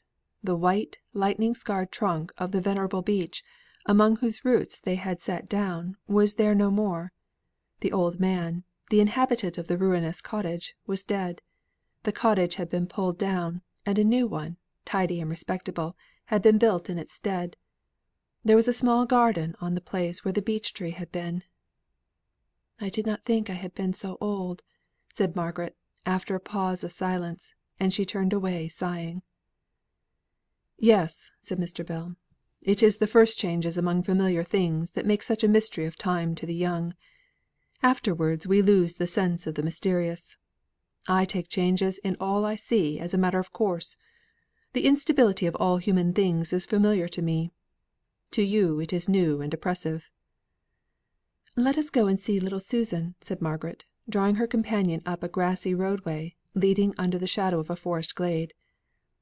"With all my heart, though I have not an idea who little Susan may be. But I have a kindness for all Susans, for simple Susan's sake."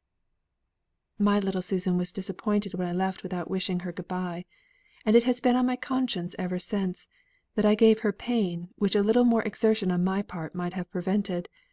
But it is a long way. Are you sure you will not be tired?" "Quite sure; that is, if you don't walk so fast. You see, here there are no views that can give one an excuse for stopping to take breath. You would think it romantic to be walking with a person faint and scant o' breath, if I were Hamlet, Prince of Denmark. Have compassion on my infirmities, for his sake." "I will walk slower for your own sake. I like you 20 times better than Hamlet." "On the principle that a living ass is better than a dead lion?" "Perhaps so. I don't analyse my feelings." "I am content with your liking me, without examining too curiously into the materials it is made of. Only we need not walk at a snail's pace." "Very well. Walk at your own pace, and I will follow; or stop and meditate, like the Hamlet you compare yourself to, if I go too fast." "Thank you; but as my mother has not murdered my father, and afterwards married my uncle, I shouldn't know what to think about, unless it were balancing the chances of our having a well cooked dinner or not. What do you think?" "I am in good hopes. She used to be considered a famous cook as far as Helstone opinion went." "But have you considered the distraction of mind produced by all this haymaking?" Margaret felt all Mr. Bell's kindness in trying to make cheerful talk about nothing, to endeavour to prevent her from thinking too curiously about the past; but she would rather have gone over those dear loved walks in silence, if indeed she were not ungrateful enough to wish that she might have been alone. They reached the cottage where Susan's widowed mother lived. Susan was not there; she was gone to the parochial school. Margaret was disappointed, and the poor woman saw it, and began to make a kind of apology. "Oh, it is quite right," said Margaret. "I am very glad to hear it. I might have thought of it; only she used to stop at home with you." Yes, she did, and I miss her sadly. I used to teach her what little I knew at nights. It were not much to be sure, but she were getting such a handy girl, that I miss her sore. But she's a deal above me in learning now." And the mother sighed. "I'm all wrong," growled Mr. Bell. "Don't mind what I say. I'm 100 years behind the world. But I should say, that the child was getting a better and simpler and more natural education stopping at home, and helping her mother, and learning to read a chapter in the New Testament every night by her side, than from all the schooling under the sun." Margaret did not want to encourage him to go on by replying to him, and so prolonging the discussion before the mother; so she turned to her and asked, "How is old Betty Barnes?" "I don't know," said the woman, rather shortly. "We's not friends." "Why not?" asked Margaret, who had formerly been the peacemaker in the village. "She stole my cat." "Did she know it was yours?" "I don't know. I reckon not." "Well, could you not get it back again when you told her it was yours?" "No, for she'd burnt it." "Burnt it!" exclaimed both Margaret and Mr. Bell. "Roasted it," explained the woman. It was no explanation. By dint of questioning, Margaret extracted from her the horrible fact that Betty Barnes, having been induced by a gipsy fortune teller to lend the latter her husband's Sunday clothes, on promise of having them faithfully returned on the Saturday night before Goodman Barnes should have missed them, became alarmed at their non appearance, and her consequent dread of her husband's anger; and as, according to one of these savage country superstitions, the cries of a cat, in the agonies of being boiled or roasted alive, compelled, as it were, the powers of darkness to fulfil the wishes of the executioner, resort had been had to the charm. The poor woman evidently believed in its efficacy. Her only feeling was indignation that her cat had been chosen out from all others for a sacrifice. Margaret listened in horror, and endeavoured in vain to enlighten the woman's mind; but she was obliged to give it up in despair. Step by step she got the woman to admit certain facts, of which the logical connection and sequence was perfectly clear to Margaret; but at the end, the bewildered woman simply repeated her first assertion, namely, that "it were very cruel for sure, and she should not like to do it, but that there was nothing like it for giving a person what they wished for; she had heard it all her life, but it were very cruel for all that." Margaret gave it up in despair, and walked away sick at heart. "You are a good girl not to triumph over me," said Mr. Bell. "How? What do you mean?" "I own, I am wrong about schooling. Anything rather than have that child brought up in such practical paganism." "Oh, I remember. Poor little Susan! I must go and see her. Would you mind calling at the school?" "Not a bit. I am curious to see something of the teaching she is to receive." They did not speak much more, but thridded their way through many a bosky dell, whose soft green influence could not charm away the shock and the pain in Margaret's heart, caused by the recital of such cruelty; a recital, too, the manner of which betrayed such utter want of imagination, and therefore of any sympathy with the suffering animal. The buzz of voices, like the murmur of a hive of busy human bees, made itself heard as soon as they emerged from the forest, on the more open village green on which the school was situated. The door was wide open, and they entered. A brisk lady in black, here, there, and everywhere, perceived them, and bade them welcome with somewhat of the hostess air, which, Margaret remembered, her mother was wont to assume, only in a more soft and languid manner, when any rare visitors strayed in to inspect the school. She knew at once it was the present vicar's wife, her mother's successor; and she would have drawn back from the interview had it been possible; but in an instant she had conquered this feeling, and modestly advanced, meeting many a bright glance of recognition, and hearing many a half suppressed murmur of "It's Miss Hale." The vicar's lady heard the name, and her manner at once became more kindly. Margaret wished she could have helped feeling that it also became more patronising. The lady held out a hand to Mr. Bell with "Your father, I presume, Miss Hale. I see it by the likeness. I am sure I am very glad to see you, sir, and so will the vicar be." Margaret explained that it was not her father, and stammered out the fact of his death. wondering all the time how Mr. Hale could have borne coming to revisit Helstone, if it had been as the Vicar's lady supposed. She did not hear what Mrs. Hepworth was saying, and left it to Mr. Bell to reply, looking round, meanwhile, for her old acquaintances. "Ah! I see you would like to take a class, Miss Hale. I know it by myself. First class, stand up for a parsing lesson with Miss Hale." Poor Margaret, whose visit was sentimental, not in any degree inspective, felt herself taken in, but as in some way bringing her in contact with little eager faces, once well known, and who had received the solemn rite of baptism from her father, she sat down, half losing herself in tracing out the changing features of the girls, and holding Susan's hand for a minute or two, unobserved by all, while the first class sought for their books, and the Vicar's lady went as near as a lady could towards holding Mr. Bell by the button, while she explained the phonetic system to him, and gave him a conversation she had had with the inspector about it.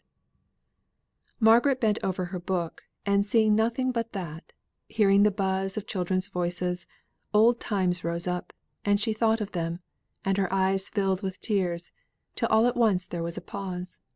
One of the girls was stumbling over the apparently simple word a, uncertain what to call it. "A, an indefinite article," said Margaret, mildly. "I beg your pardon," said the Vicar's wife, all eyes and ears, "but we are taught by Mr. Milsom to call a an who can remember?" "An adjective absolute," said half a dozen voices at once; and Margaret sat abashed.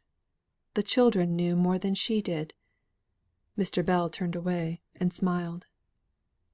Margaret spoke no more during the lesson, but after it was over, she went quietly round to one or two old favourites, and talked to them a little.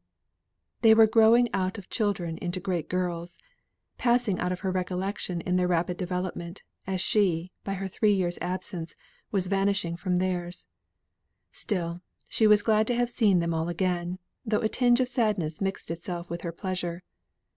When school was over for the day, it was yet early in the summer afternoon, and Mrs. Hepworth proposed to Margaret that she and Mr. Bell should accompany her to the parsonage, and see the word improvements had half slipped out of her mouth, but she substituted the more cautious term alterations, which the present vicar was making.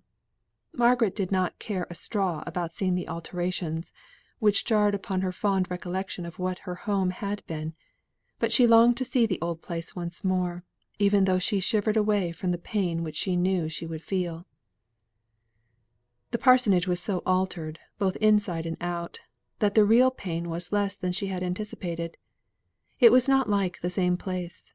The garden, the grass plat, formerly so daintily trimmed that even a stray rose leaf seemed like a fleck on its exquisite arrangement and propriety, was strewed with children's things: a bag of marbles here, a hoop there, a straw hat forced down upon a rose tree as on a peg, to the destruction of a long beautiful tender branch laden with flowers, which in former days would have been trained up tenderly, as if beloved. The little square matted hall was equally filled with signs of merry, healthy, rough childhood. "Ah!" said Mrs. Hepworth, "you must excuse this untidiness, Miss Hale. When the nursery is finished, I shall insist upon a little order. We are building a nursery out of your room, I believe. How did you manage, Miss Hale, without a nursery?" "We were but two," said Margaret. "You have many children, I presume?" "7. Look here. We are throwing out a window to the road on this side. Mr. Hepworth is spending an immense deal of money on this house, but really it was scarcely habitable when we came for so large a family as ours, I mean, of course."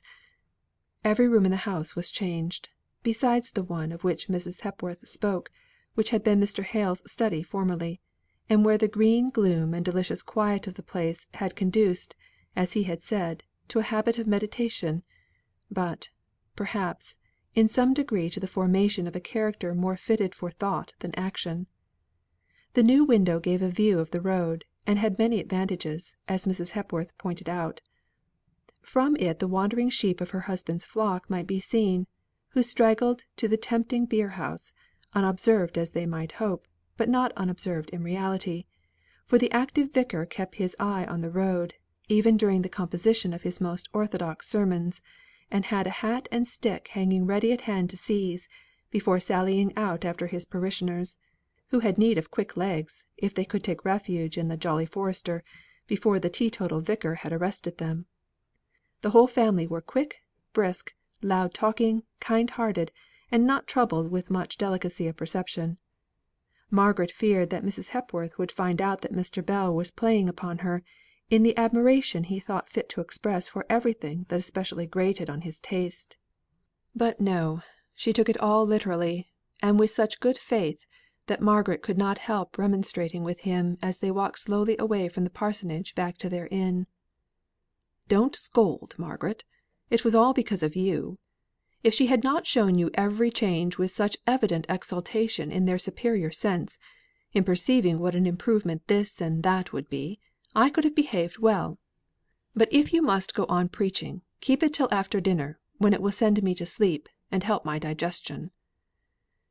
They were both of them tired, and Margaret herself so much so, that she was unwilling to go out as she had proposed to do, and have another ramble among the woods and fields so close to the home of her childhood; and, somehow, this visit to Helstone had not been all, had not been exactly what she had expected. There was change everywhere, slight, yet pervading all. Households were changed by absence, or death, or marriage, or the natural mutations brought by days and months and years, which carry us on imperceptibly from childhood to youth, and thence through manhood to age, whence we drop like fruit, fully ripe, into the quiet mother earth. Places were changed, a tree gone here, a bough there, bringing in a long ray of light where no light was before. A road was trimmed and narrowed, and the green straggling pathway by its side enclosed and cultivated. A great improvement it was called; but Margaret sighed over the old picturesqueness, the old gloom, and the grassy way side of former days. She sat by the window on the little settle, sadly gazing out upon the gathering shades of night, which harmonised well with her pensive thought. Mr. Bell slept soundly, after his unusual exercise through the day. At last he was roused by the entrance of the tea tray, brought in by a flushed looking country girl, who had evidently been finding some variety from her usual occupation of waiter, in assisting this day in the hay field. "Hallo! who's there? Where are we? Who's that? Margaret? Oh! now I remember all. I could not imagine what woman was sitting there in such a doleful attitude, with her hands clasped straight out upon her knees, and her face looking so steadfastly before her. What were you looking at?" asked Mr. Bell, coming to the window, and standing behind Margaret. "Nothing," she said, rising up quickly, and speaking as cheerfully as she could at a moment's notice. "Nothing indeed! A bleak background of trees, some white linen hung out on the sweet briar hedge, and a great waft of damp air. Shut the window, and come in and make tea." Margaret was silent for some time. She played with her teaspoon, and did not attend particularly to what Mr. Bell said. He contradicted her, and she took the same sort of smiling notice of his opinion as if he had agreed with her. Then she sighed, and putting down her spoon, she began, apropos of nothing at all, and in the high pitched voice which usually shows that the speaker has been thinking for some time on the subject that they wish to introduce. "Mr. Bell, you remember what we were saying about Frederick last night, don't you?" "Last night! Where was I? Oh, I remember. Why, it seems a week ago. Yes, to be sure, I recollect we talked about him, poor fellow." "Yes. And do you not remember that Mr. Lennox spoke about his having been in England, about the time of dear mamma's death?" asked Margaret, her voice now lower than usual. "I recollect. I hadn't heard of it before." "And I always thought that papa had told you about it." "No, he never did. But what about it, Margaret?" "I want to tell you of something I did that was very wrong, about that time," said Margaret, suddenly looking up at him with her clear honest eyes. "I told a lie," and her face became scarlet. "True, that was bad, I own. Not but what I have told a pretty round number in my life; not all in downright words, as I suppose you did, but in actions, or in some circumlocutory way, leading people either to disbelieve the truth or believe a falsehood. You know who is the father of lies, Margaret? Well, a great number of folk, thinking themselves very good, have odd sorts of connection with lies, left hand marriages, and second cousins once removed. The tainting blood of falsehood runs through us all. I should have guessed you as far from it as most people. What! Crying, child? Nay, now we'll not talk of it, if it ends in this way. I dare say you have been sorry for it, and that you won't do it again; and it's long ago now; and in short, I want you to be very cheerful, and not very sad, this evening." Margaret wiped her eyes, and tried to talk about something else; but suddenly she burst out afresh. "Please, Mr. Bell, let me tell you about it. You could perhaps help me a little. No, not help me; but if you knew the truth, perhaps you could put me to rights. That is not it, after all," said she, in despair at not being able to express herself more exactly as she wished. Mr. Bell's whole manner changed. "Tell me all about it, child," said he. "It's a long story; but when Fred came, mamma was very ill, and I was undone with anxiety, and afraid, too, that I might have drawn him into danger; and we had an alarm just after her death, for Dixon met some one in Milton, a man called Leonards, who had known Fred, and who seemed to owe him a grudge, or at any rate to be tempted by the recollection of the reward offered for his apprehension; and with this new fright, I thought I had better hurry off Fred to London, where, as you would understand from what we said the other night, he was to go to consult Mr. Lennox as to his chances if he stood the trial. So we, that is, he and I, went to the railway station. It was one evening, and it was just getting rather dusk, but still light enough to recognise and be recognised; and we were too early; and we went out to walk in a field just close by. I was always in a panic about this Leonards, who was, I knew, somewhere in the neighbourhood; and then, when we were in the field, the low red sunlight just in my face, some one came by on horseback in the road just below the field stile, by which we stood. I saw him look at me, but I did not know who it was at first; the sun was in my eyes; but in an instant the dazzle went off, and I saw it was Mr. Thornton, and we bowed." "And he saw Frederick, of course," said Mr. Bell, helping her on with her story, as he thought. "Yes; and then at the station a man came up, tipsy and reeling; and he tried to collar Fred, and overbalanced himself as Fred wrenched himself away, and fell over the edge of the platform, not far, not deep, not above 3 feet. But oh, Mr. Bell, somehow that fall killed him."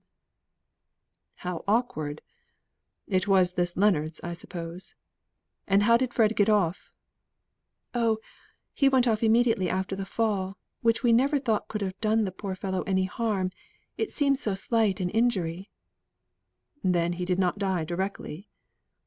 "No, not for 2 or 3 days; and then oh, Mr. Bell, now comes the bad part," said she, nervously twining her fingers together.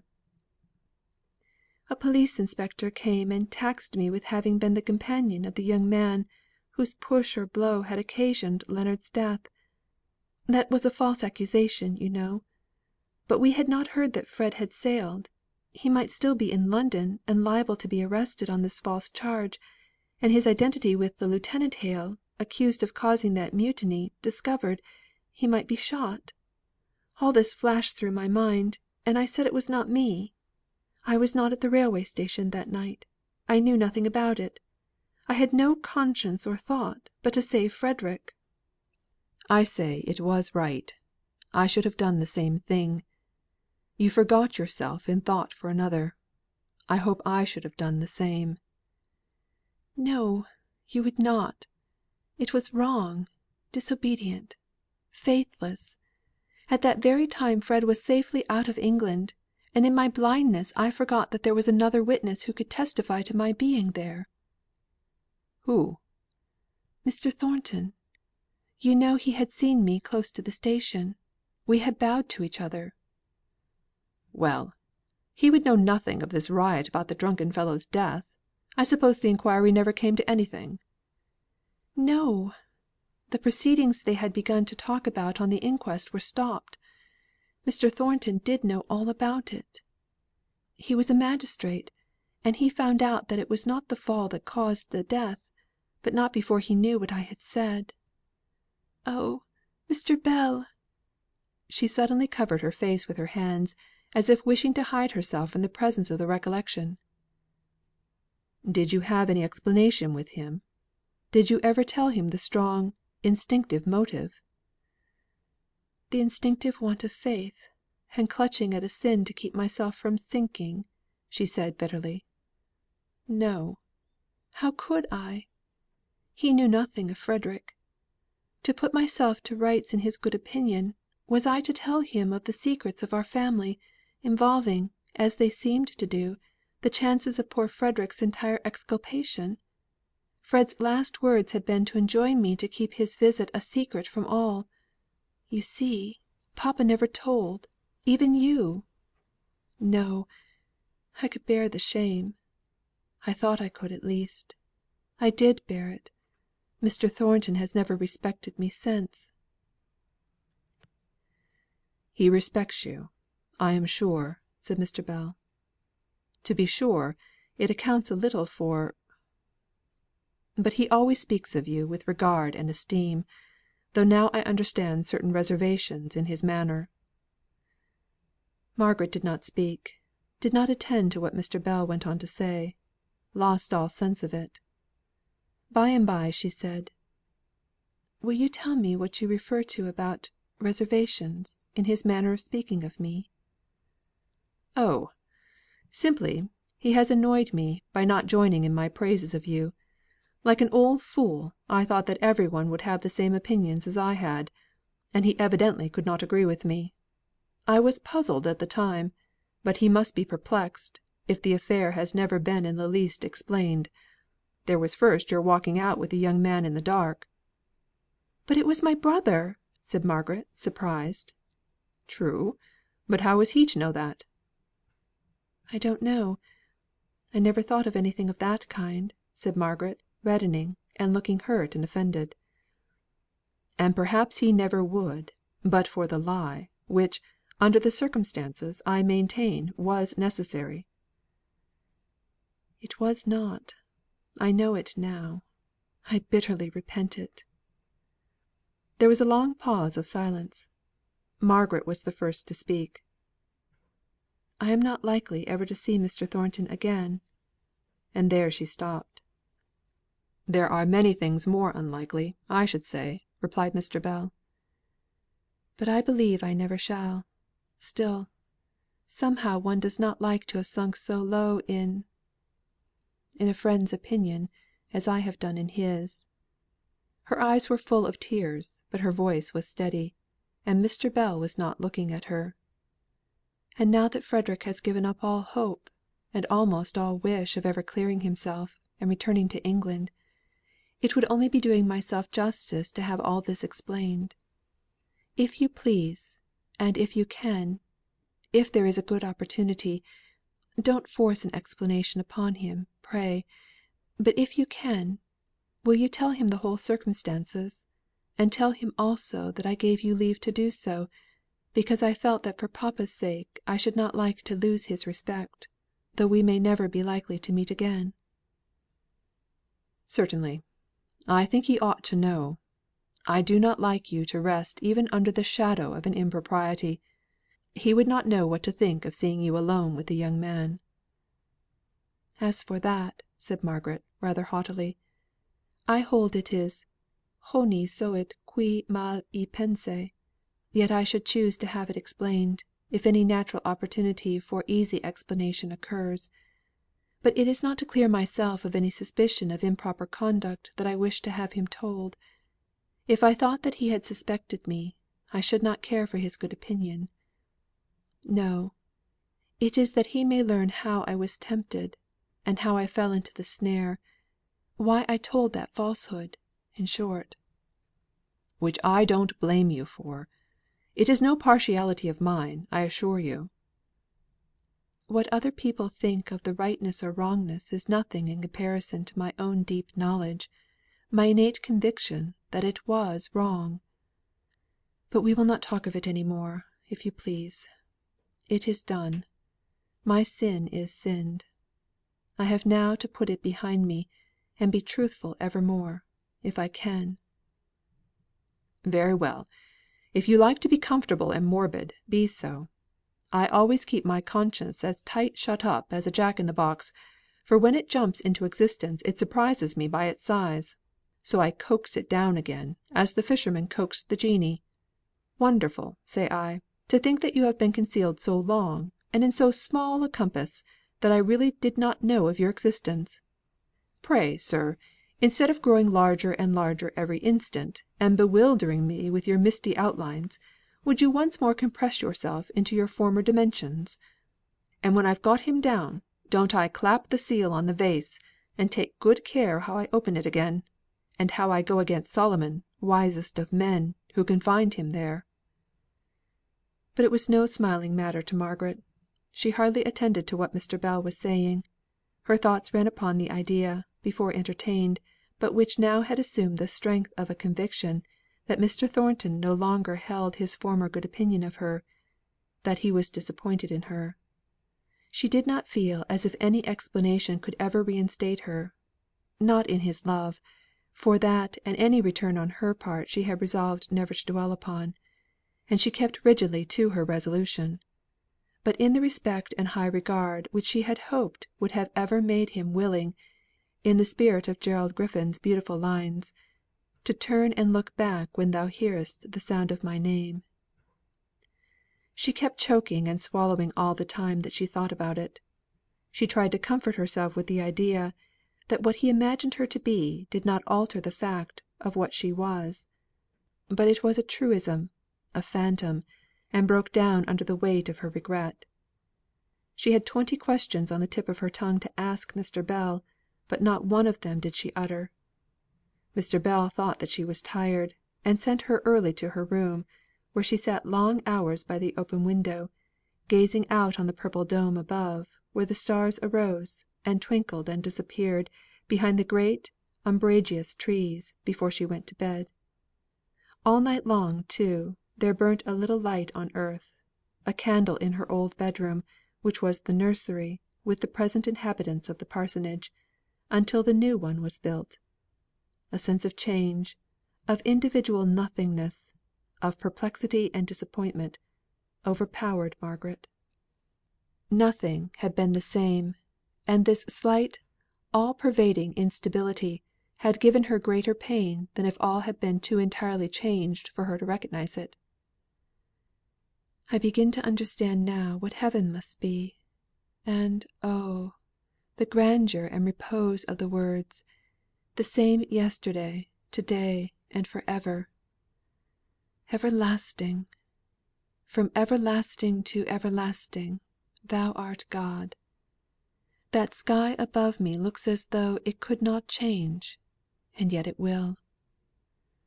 I am so tired of being whirled on through all these phases of my life, in which nothing abides by me, no creature, no place. It is like the circle in which the victims of earthly passion eddy continually. I am in the mood in which women of another religion take the veil. I seek heavenly steadfastness in earthly monotony. If I were a Roman Catholic, and could deaden my heart, stun it with some great blow, I might become a nun; but I should pine after my kind. No, not my kind, for love for my species could never fill my heart to the utter exclusion of love for individuals. Perhaps it ought to be so, perhaps not. I cannot decide to night." Wearily she went to bed; wearily she arose in 4 or 5 hours' time; but with the morning came hope, and a brighter view of things.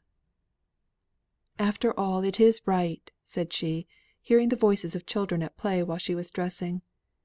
"If the world stood still, it would retrograde and become corrupt, if that is not Irish. Looking out of myself, and my own painful sense of change, the progress all around me is right and necessary. I must not think so much of how circumstances affect me myself, but how they affect others, if I wish to have a right judgement, or a hopeful trustful heart." And with a smile ready in her eyes to quiver down to her lips, she went to the parlour and greeted Mr. Bell. "Ah, Missy! You were up late last night, and so you're late this morning. Now, I've got a little piece of news for you. What do you think of an invitation to dinner? A morning call, literally, in the dewy morning. Why, I've had the Vicar here already, on his way to the school. How much the desire of giving our hostess a teetotal lecture for the benefit of the haymakers had to do with his earliness, I don't know; but here he was when I came down just before 9, and we are asked to dine there to day." "But Edith expects me back. I cannot go," said Margaret, thankful to have so good an excuse. "Yes, I know. So I told him. I thought you would not want to go. Still it is open, if you would like it." "Oh, no," said Margaret. "Let us keep to our plan. Let us start at 12. It is very good and kind of them, but indeed I could not go." "Very well. Don't fidget yourself, and I'll arrange it all." Before they left, Margaret stole round to the back of the Vicarage garden, and gathered a little straggling piece of honeysuckle. She would not take a flower the day before, for fear of being observed, and her motives and feelings commented upon. But as she returned across the common, the place was reinvested with the old enchanting atmosphere. The common sounds of life were more musical there than anywhere else in the whole world; the light more golden; the life more tranquil, and full of dreamy delight. As Margaret remembered her feelings yesterday, she said to herself, "And I too change perpetually; now this, now that; now disappointed and peevish because all is not exactly as I had pictured it, and now suddenly discovering that the reality is far more beautiful than I had imagined it. Oh, Helstone! I shall never love any place like you." A few days afterwards she had found her level, and decided that she was glad to have been there, and that she had seen it again, and that to her it would always be the prettiest spot in the world; but that it was so full of associations with former days, and especially with her father and mother, that if it were all to come over again, she should shrink back from such another visit as that which she had paid with Mr. Bell. CHAPTER XLVII. Something wanting. Experience, like a pale musician, holds a dulcimer of patience in his hand, whence harmonies we cannot understand. Of God's will in his worlds the strain unfolds in sad, perplexing minors. Mrs. Browning. About this time Dixon returned from Milton and assumed her post as Margaret's maid. She brought endless pieces of Milton gossip; how Martha had gone to live with Miss Thornton on the latter's marriage, with an account of the bridesmaids, dresses, and breakfasts at that interesting ceremony; how people thought that Mr. Thornton had made too grand a wedding of it, considering he had lost a deal by the strike, and had had to pay so much for the failure of his contracts; how little money articles of furniture, long cherished by Dixon, had fetched at the sale, which was a shame considering how rich folks were at Milton; how Mrs. Thornton had come one day and got 2 or 3 good bargains, and Mr. Thornton had come the next, and in his desire to obtain 1 or 2 things had bid against himself, much to the enjoyment of the bystanders; so as Dixon observed, that made things even. If Mrs. Thornton paid too little, Mr. Thornton paid too much. Mr. Bell had sent all sorts of orders about the books; there was no understanding him, he was so particular; if he had come himself it would have been all right, but letters always were and always will be more puzzling than they are worth. Dixon had not much to tell about the Higginses; her memory had an aristocratic bias, and was very treacherous whenever she tried to recall any circumstance connected with those below her in life. Nicholas was very well, she believed; he had been several times at the house asking for news of Miss Margaret, the only person who ever did ask, except once Mr. Thornton. And Mary, oh, of course she was very well, a great, stout, slatternly thing. She did hear, or perhaps it was only a dream of hers, though it would be strange if she had dreamt of such people as the Higginses, that Mary had gone to work at Mr. Thornton's mill, because her father wished her to know how to cook; but what nonsense that could mean she didn't know. Margaret rather agreed with her that the story was incoherent enough to be like a dream. Still it was pleasant to have some one now with whom she could talk of Milton, and Milton people. Dixon was not over fond of the subject, rather wishing to leave that part of her life in shadow. She liked much more to dwell upon speeches of Mr. Bell's, which had suggested an idea to her of what was really his intention, making Margaret his heiress. But her young lady gave no encouragement, nor in any way gratified her insinuating inquiries, however disguised in the form of suspicions or assertions. All this time, Margaret had a strange undefined longing to hear that Mr. Bell had gone to pay one of his business visits to Milton; for it had been well understood between them, at the time of their conversation at Helstone, that the explanation she had desired should only be given to Mr. Thornton by word of mouth, and even in that manner should be in no wise forced upon him.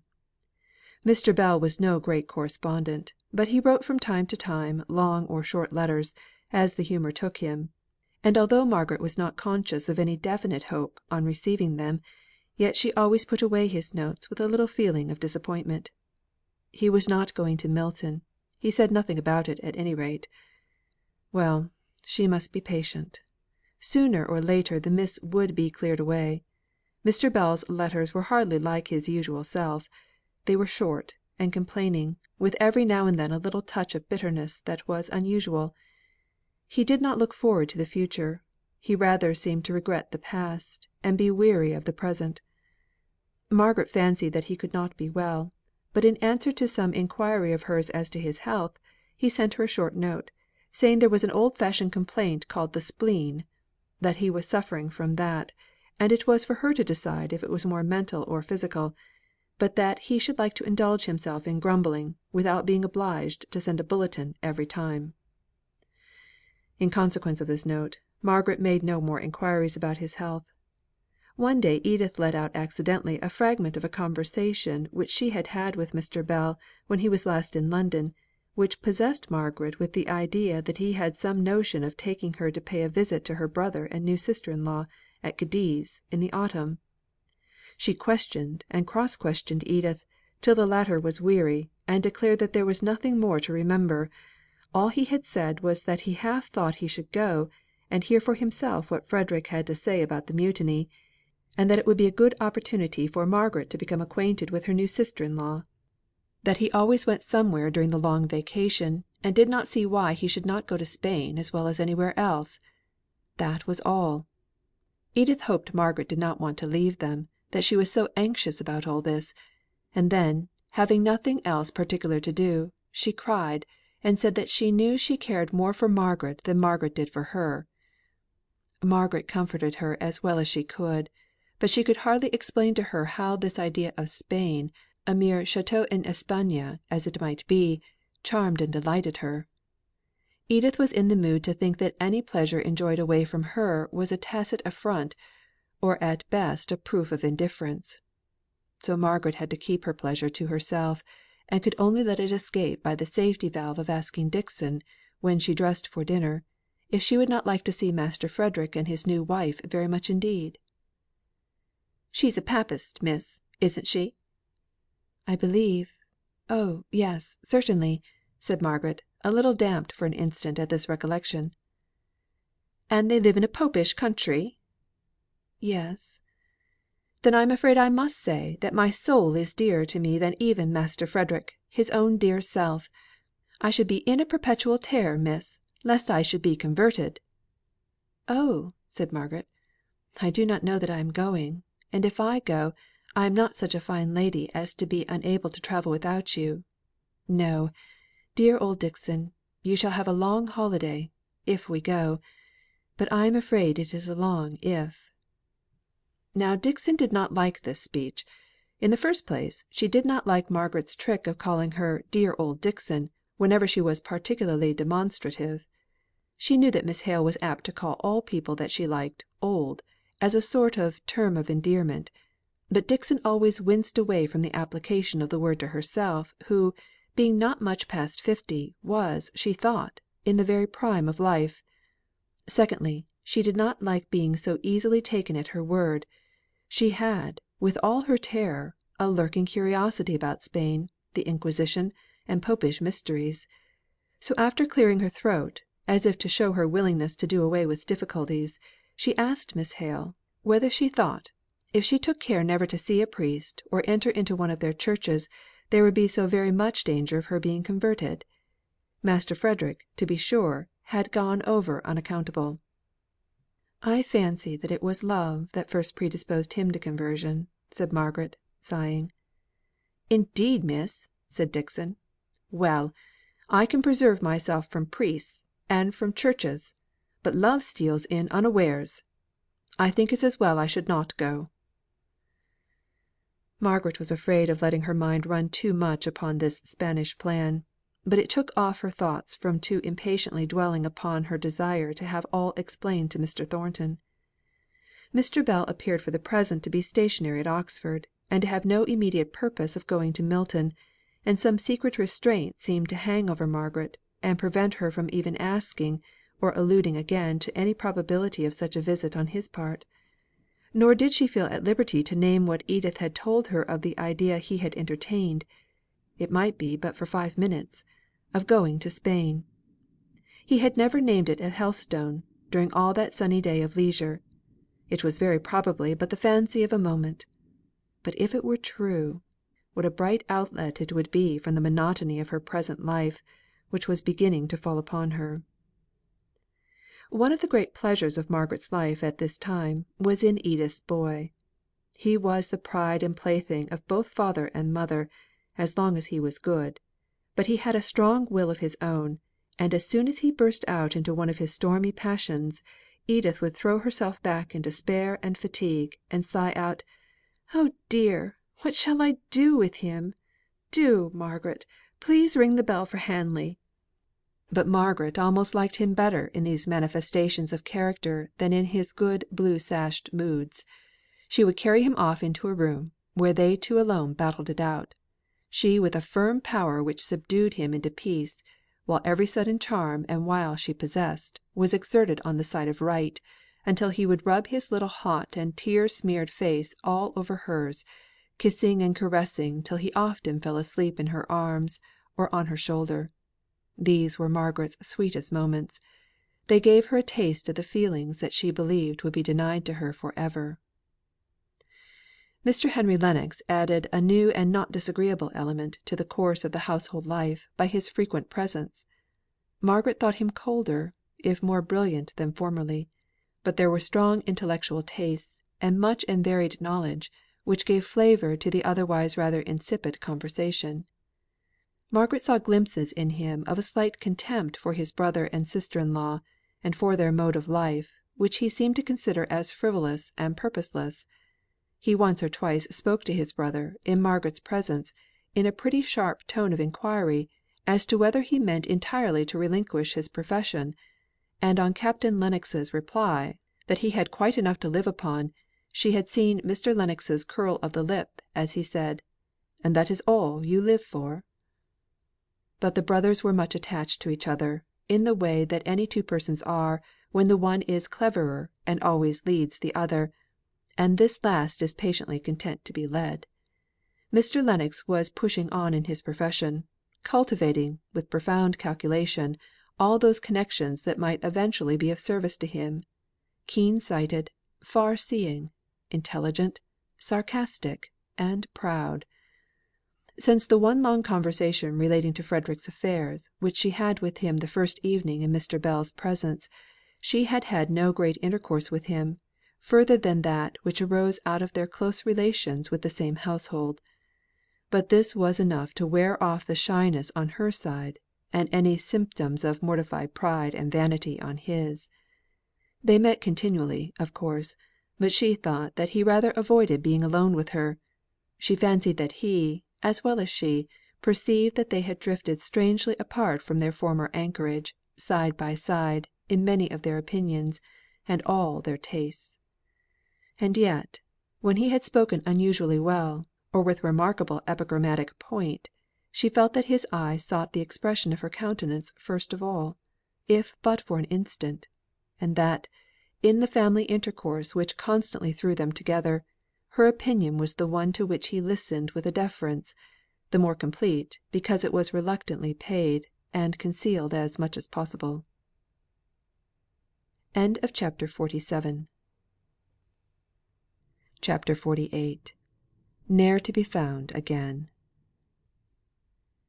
My own, my father's friend! I cannot part with thee. I ne'er have shown, thou ne'er hast known, how dear thou art to me. Anonymous. The elements of the dinner parties which Mrs. Lennox gave were these: her friends contributed the beauty, Captain Lennox the easy knowledge of the subjects of the day, and Mr. Henry Lennox, and the sprinkling of rising men who were received as his friends, brought the wit, the cleverness, the keen and extensive knowledge of which they knew well enough how to avail themselves without seeming pedantic, or burdening the rapid flow of conversation. These dinners were delightful; but even here Margaret's dissatisfaction found her out. Every talent, every feeling, every acquirement, nay, even every tendency towards virtue was used up as materials for fireworks. The hidden, sacred fire exhausted itself in sparkle and crackle. They talked about art in a merely sensuous way, dwelling on outside effects, instead of allowing themselves to learn what it has to teach.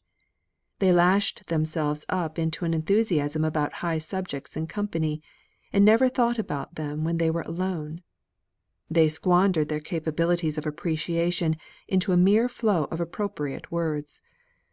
One day, after the gentlemen had come up into the drawing room, Mr. Lennox drew near to Margaret, and addressed her in almost the first voluntary words he had spoken to her since she had returned to live in Harley Street. "You did not look pleased at what Shirley was saying at dinner." "Didn't I? My face must be very expressive," replied Margaret. "It always was. It has not lost the trick of being eloquent." "I did not like," said Margaret, hastily, "his way of advocating what he knew to be wrong, so glaringly wrong, even in jest." "But it was very clever. How every word told! Do you remember the happy epithets?" "Yes." "And despise them, you would like to add. Pray don't scruple, though he is my friend." "There, that is the exact tone in you that " She stopped short. He listened for a moment to see if she would finish her sentence, but she only reddened and turned away. Before she did so, however, she heard him say, in a very low, clear voice: "If my tones, or modes of thought, are what you dislike, will you do me the justice to tell me so, and give me the chance of learning to please you?" All these weeks there was no intelligence of Mr. Bell's going to Milton. He had spoken of it at Helstone as of a journey, which he might have to take in a very short time from then; but he must have transacted his business by writing, Margaret thought, ere now; and she knew that if he could, he would avoid going to a place which he disliked, and moreover would little understand the secret importance which she affixed to the explanation that could only be given by word of mouth. She knew that he would feel that it was necessary that it should be done; but whether in summer, autumn, or winter, it would signify very little. It was now August, and there had been no mention of the Spanish journey to which he had alluded to Edith, and Margaret tried to reconcile herself to the fading away of this illusion. But one morning she received a letter, saying that next week he meant to come up to town; he wanted to see her about a plan which he had in his head, and, moreover, he intended to treat himself to a little doctoring, as he had begun to come round to her opinion, that it would be pleasanter to think that his health was more in fault than he, when he found himself irritable and cross. There was altogether a tone of forced cheerfulness in the letter, as Margaret noticed afterwards; but at the time her attention was taken up by Edith's exclamations: "Coming up to town! Oh dear! And I am so worn out by the heat, that I don't believe I have strength enough in me for another dinner. Besides, everybody has left but our dear stupid selves, who can't settle where to go. There would be nobody to meet him."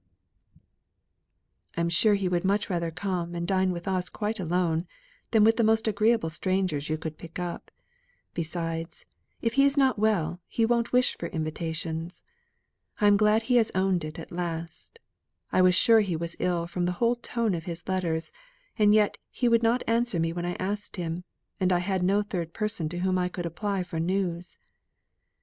"Oh, he is not very ill, or he would not think of Spain." "He never mentions Spain." "No; but his plan that is to be proposed evidently relates to that. But would you really go in such weather as this?" "Oh, it will get cooler every day. Yes, think of it! I am only afraid I have thought and wished too much, in that absorbing wilful way which is sure to be disappointed, or else gratified to the letter, while in the spirit it gives no pleasure." "But that's superstitious, I'm sure, Margaret." "No, I don't think it is. Only it ought to warn me, and check me from giving way to such passionate wishes. It is a sort of 'Give me children, or else I die.' I'm afraid my cry is, 'Let me go to Cadiz, or else I die.'" "My dear Margaret, you'll be persuaded to stay there, and then what shall I do? Oh, I wish I could find somebody for you to marry here, that I could be sure of you." "I shall never marry." "Nonsense, and double nonsense. Why, as Sholto says, you're such an attraction to the house, that he knows ever so many men who would be glad to visit here next year for your sake." Margaret drew herself up haughtily. "Do you know, Edith, I sometimes think your Corfu life has taught you" "Well?" "Just a shade or two of coarseness." Edith began to sob so bitterly, and to declare so vehemently that Margaret had lost all love for her, and no longer looked upon her as a friend, that Margaret came to think that she had expressed too harsh an opinion for the relief of her own wounded pride, and ended by being Edith's slave for the rest of the day; while that little lady, overcome by wounded feeling, lay like a victim on the sofa, heaving occasionally a profound sigh, till at last she fell asleep. Mr. Bell did not make his appearance even on the day to which he had for a second time deferred his visit. The next morning there came a letter from Wallis, his servant, stating that his master had not been feeling well for some time, which had been the true reason of his putting off his journey, and that at the very time when he should have set out for London he had been seized with an apoplectic fit. It was, indeed, Wallis added, the opinion of the medical men, that he could not survive the night, and more than probable that by the time Miss Hale received this letter his poor master would be no more. Margaret received this letter at breakfast time, and turned very pale as she read it. Then silently putting it into Edith's hands, she left the room. Edith was terribly shocked as she read it, and cried in a sobbing, frightened, childish way, much to her husband's distress. Mrs. Shaw was breakfasting in her own room, and upon him devolved the task of reconciling his wife to the near contact into which she seemed to be brought with death, for the first time that she could remember in her life. Here was a man who was to have dined with them to day, lying dead, or dying instead. It was some time before she could think of Margaret. Then she started up, and followed her upstairs into her room. Dixon was packing up a few toilet articles, and Margaret was hastily putting on her bonnet, shedding tears all the time, and her hands trembling so that she could hardly tie the strings. "Oh, dear Margaret, how shocking! What are you doing? Are you going out? Sholto will telegraph, or do anything you like." "I am going to Oxford. There is a train in half an hour. Dixon has offered to go with me, but I could have gone by myself. I must see him again.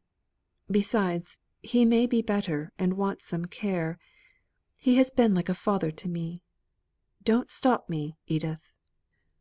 "But I must. Mamma won't like it at all. Come and ask her about it, Margaret. You don't know where you're going. I should not mind if he had a house of his own, but in his fellows' rooms. Come to mamma, and do ask her before you go. It will not take a minute." Margaret yielded, and lost her train. In the suddenness of the event, Mrs. Shaw became bewildered and hysterical, and so the precious time slipped by.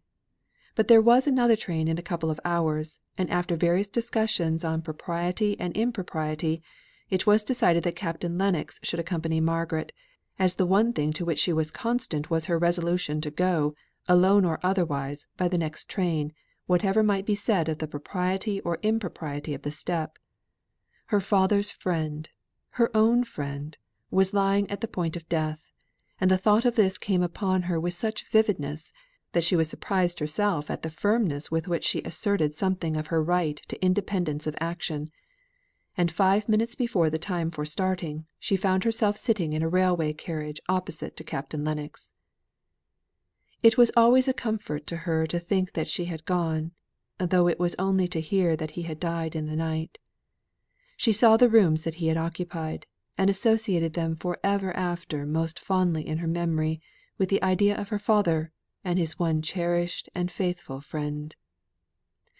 They had promised Edith before starting, that if all ended as they feared, they would return to dinner; so that long, lingering look around the room in which her father died, had to be interrupted, and a quiet farewell taken of the kind old face that had so often come out with pleasant words, and merry quips and cranks.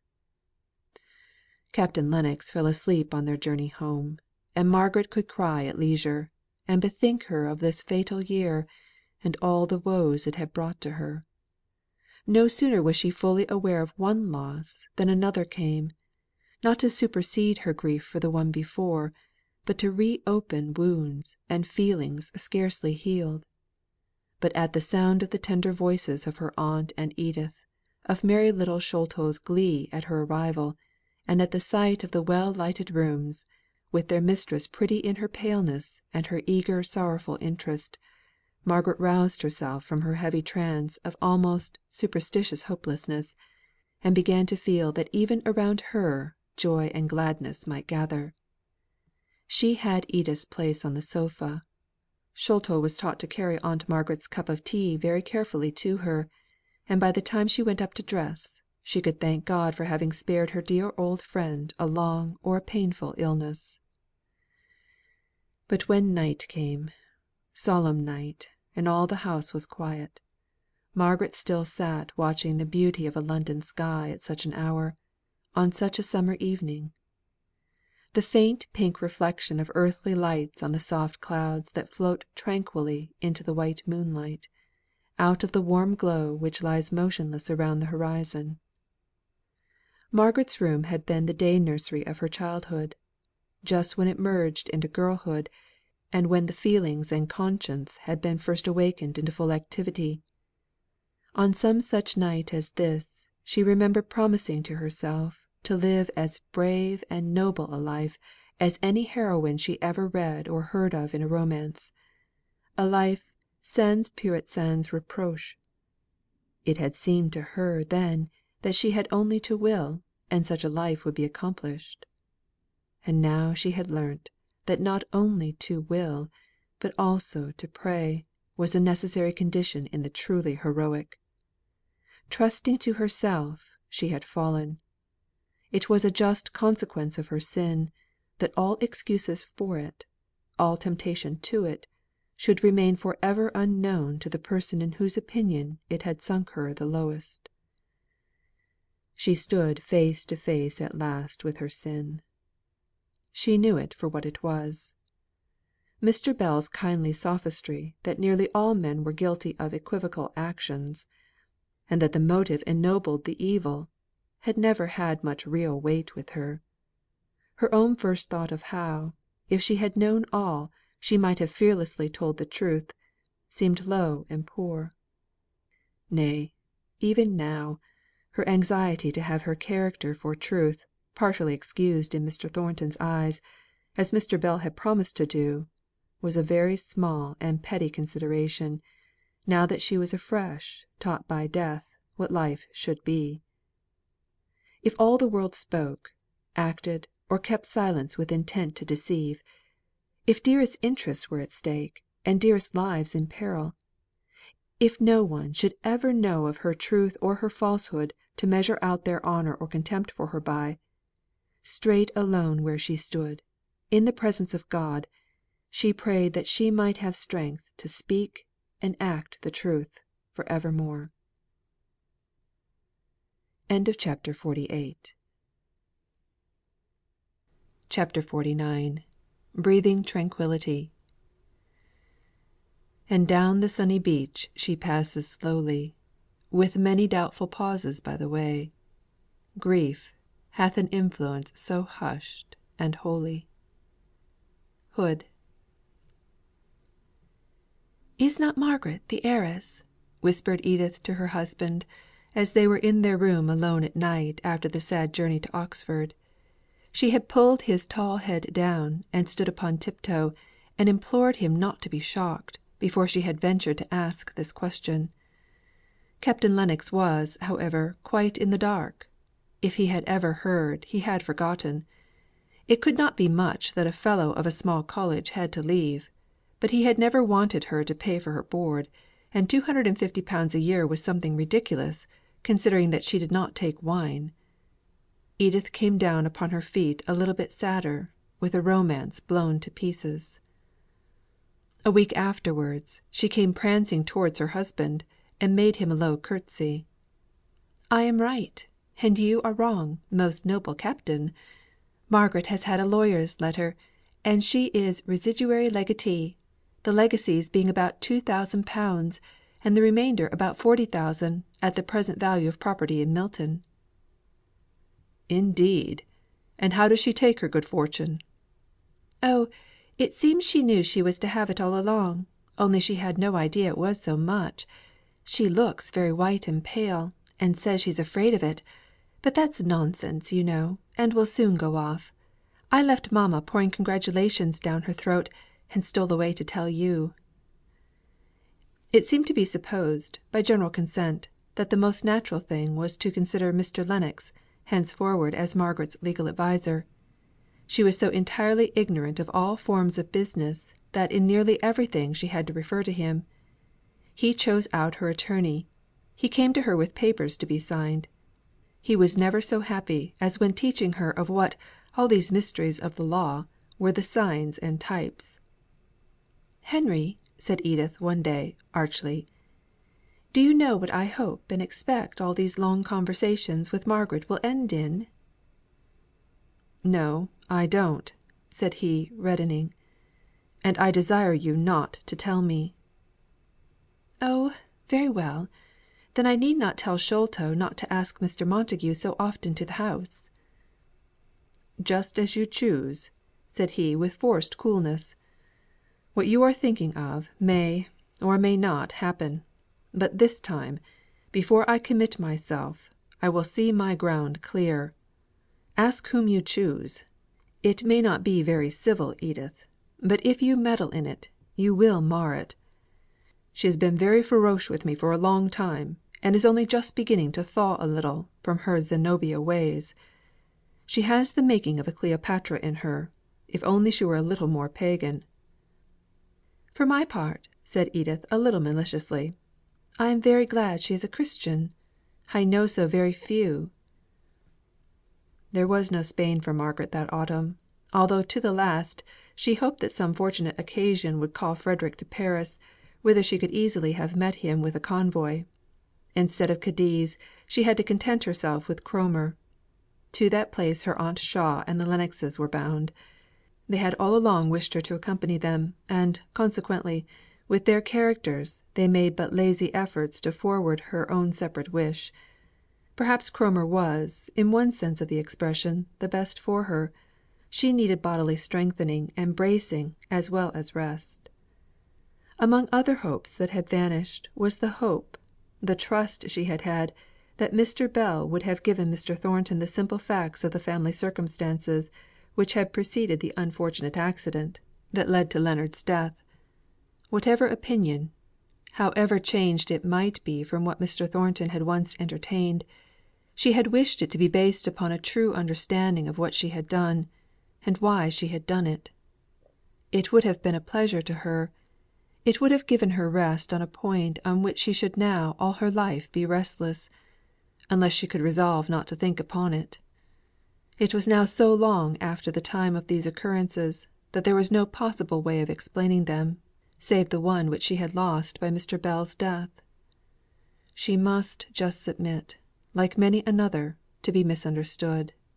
But, though reasoning herself into the belief that in this hers was no uncommon lot, her heart did not ache the less with longing that some time, years and years hence, before he died at any rate, he might know how much she had been tempted. She thought that she did not want to hear that all was explained to him, if only she could be sure that he would know. But this wish was vain, like so many others; and when she had schooled herself into this conviction, she turned with all her heart and strength to the life that lay immediately before her, and resolved to strive and make the best of that. She used to sit long hours upon the beach, gazing intently on the waves as they chafed with perpetual motion against the pebbly shore; or she looked out upon the more distant heave, and sparkle against the sky, and heard, without being conscious of hearing, the eternal psalm which went up continually. She was soothed without knowing how or why. Listlessly she sat there, on the ground, her hands clasped round her knees, while her Aunt Shaw did small shoppings, and Edith and Captain Lennox rode far and wide on shore and inland. The nurses, sauntering on with their charges, would pass and repass her, and wonder in whispers what she could find to look at so long, day after day. And when the family gathered at dinner time, Margaret was so silent and absorbed that Edith voted her moped, and hailed a proposal of her husband's with great satisfaction, that Mr. Henry Lennox should be asked to take Cromer for a week, on his return from Scotland in October. But all this time for thought enabled Margaret to put events in their right places, as to origin and significance, both as regarded her past life and her future. Those hours by the sea side were not lost, as any one might have seen who had the perception to read, or the care to understand, the look that Margaret's face was gradually acquiring. Mr. Henry Lennox was excessively struck by the change. "The sea has done Miss Hale an immense deal of good, I should fancy," said he, when she first left the room after his arrival in their family circle. "She looks 10 years younger than she did in Harley Street." "That's the bonnet I got her," said Edith, triumphantly. "I knew it would suit her the moment I saw it." "I beg your pardon," said Mr. Lennox, in the half contemptuous, half indulgent tone he generally used to Edith, "but I believe I know the difference between the charms of a dress and the charms of a woman. No mere bonnet would have made Miss Hale's eyes so lustrous and yet so soft, or her lips so ripe and red, and her face altogether so full of peace and light. She is like, and yet more," he dropped his voice, "like the Margaret Hale of Helstone." From this time the clever and ambitious man bent all his powers to gaining Margaret. He loved her sweet beauty. He saw the latent sweep of her mind, which could easily, he thought, be led to embrace all the objects on which he had set his heart. He looked upon her fortune only as a part of the complete and superb character of herself and her position; yet he was fully aware of the rise which it would immediately enable him, the poor barrister, to take. Eventually he would earn such success, and such honours, as would enable him to pay her back, with interest, that first advance in wealth which he should owe to her. He had been to Milton on business connected with her property, on his return from Scotland, and with the quick eye of a skilled lawyer, ready ever to take in and weigh contingencies, he had seen that much additional value was yearly accruing to the lands and tenements which she owned in that prosperous and increasing town. He was glad to find that the present relationship between Margaret and himself, of client and legal adviser, was gradually superseding the recollection of that unlucky, mismanaged day at Helstone. He had thus unusual opportunities of intimate intercourse with her, besides those that arose from the connection between the families. Margaret was only too willing to listen as long as he talked of Milton, though he had seen none of the people whom she more especially knew. It had been the tone with her aunt and cousin to speak of Milton with dislike and contempt; just such feelings as Margaret was ashamed to remember she had expressed and felt on first going to live there. But Mr. Lennox almost exceeded Margaret in his appreciation of the character of Milton and its inhabitants. Their energy, their power, their indomitable courage in struggling and fighting, their lurid vividness of existence, captivated and arrested his attention.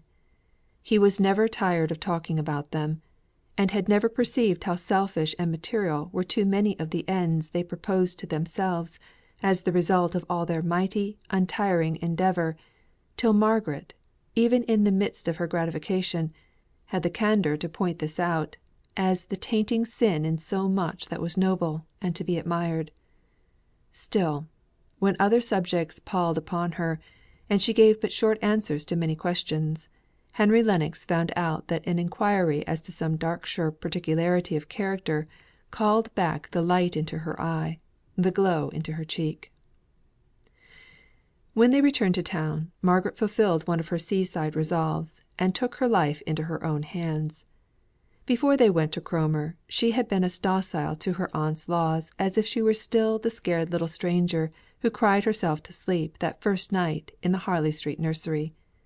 But she had learnt, in those solemn hours of thought, that she herself must one day answer for her own life, and what she had done with it; and she tried to settle that most difficult problem for women, how much was to be utterly merged in obedience to authority, and how much might be set apart for freedom in working. Mrs. Shaw was as good tempered as could be, and Edith had inherited this charming domestic quality.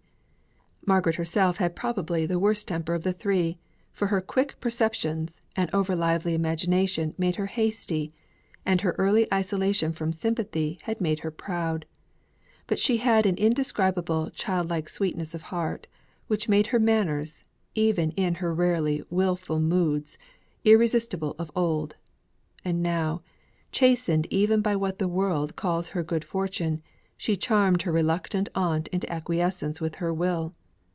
So Margaret gained the acknowledgment of her right to follow her own ideas of duty. "Only don't be strong minded," pleaded Edith. "Mamma wants you to have a footman of your own, and I'm sure you're very welcome, for they're great plagues. Only to please me, darling, don't go and have a strong mind.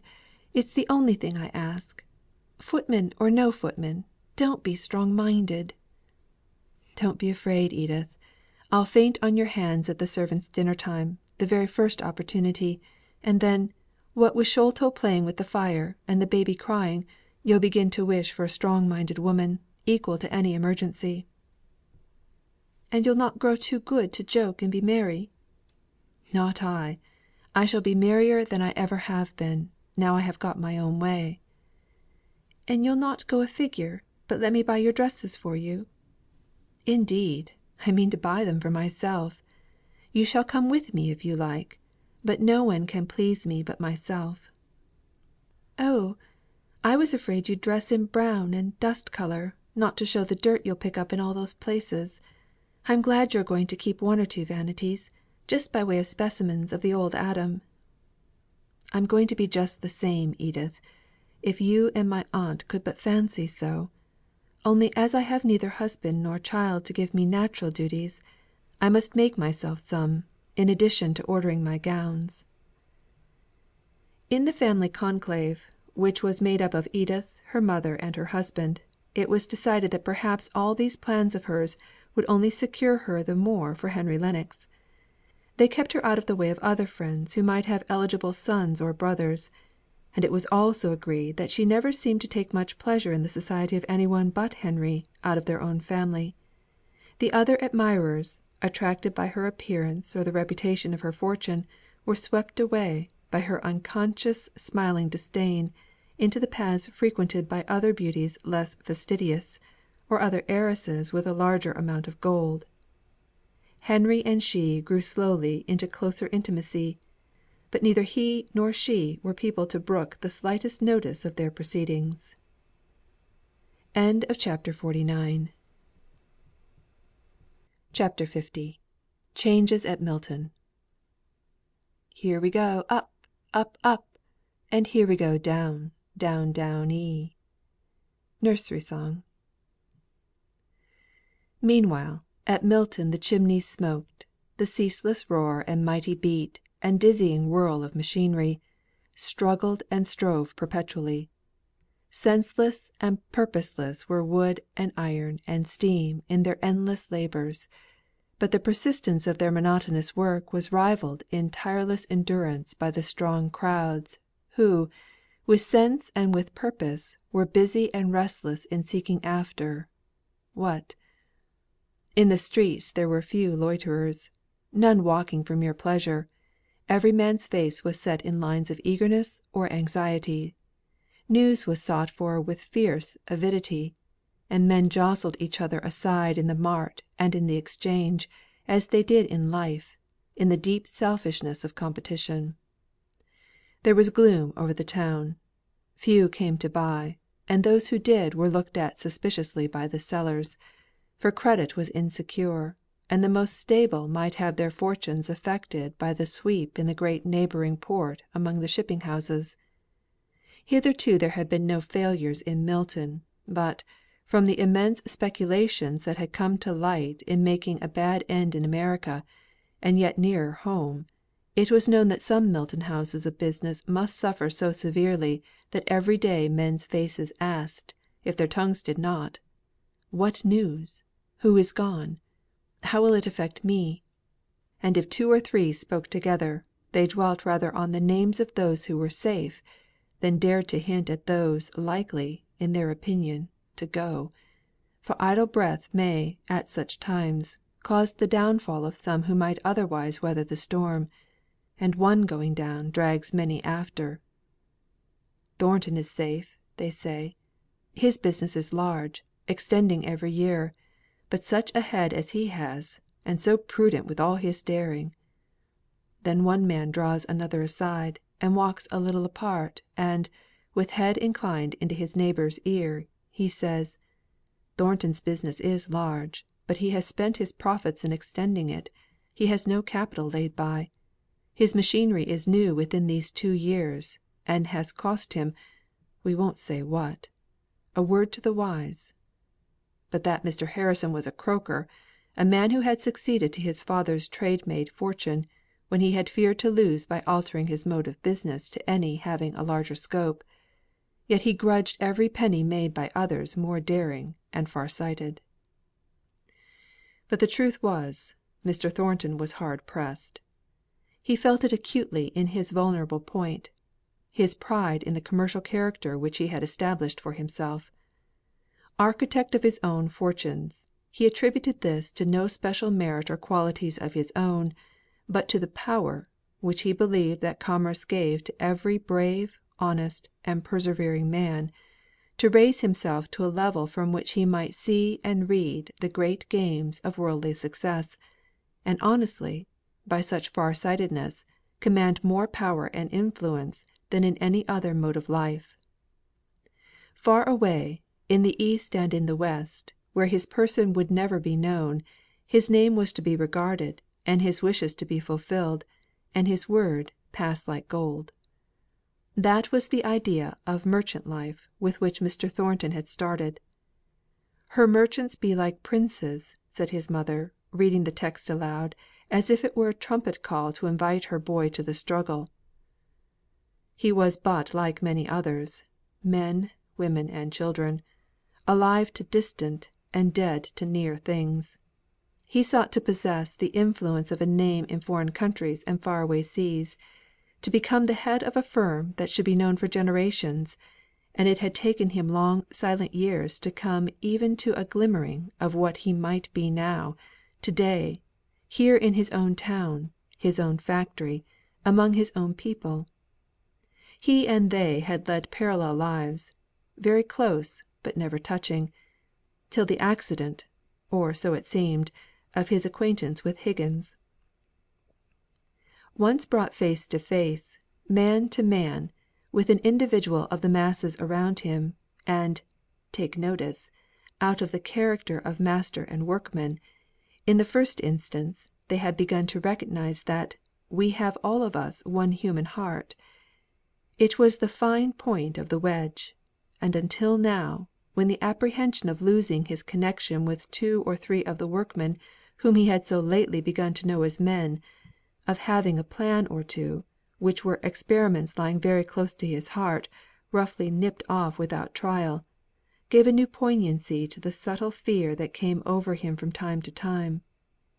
Until now, he had never recognized how much and how deep was the interest he had grown of late to feel in his position as manufacturer, simply because it led him into such close contact, and gave him the opportunity of so much power, among a race of people strange, shrewd, ignorant; but, above all, full of character and strong human feeling.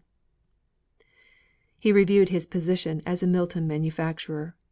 The strike a year and a half ago, or more, for it was now untimely wintry weather in a late spring, that strike, when he was young, and he was now old, had prevented his completing some of the largest orders he had then on hand. He had locked up a good deal of his capital in new and expensive machinery, and he had also bought cotton largely for the fulfilment of these orders, taken under contract.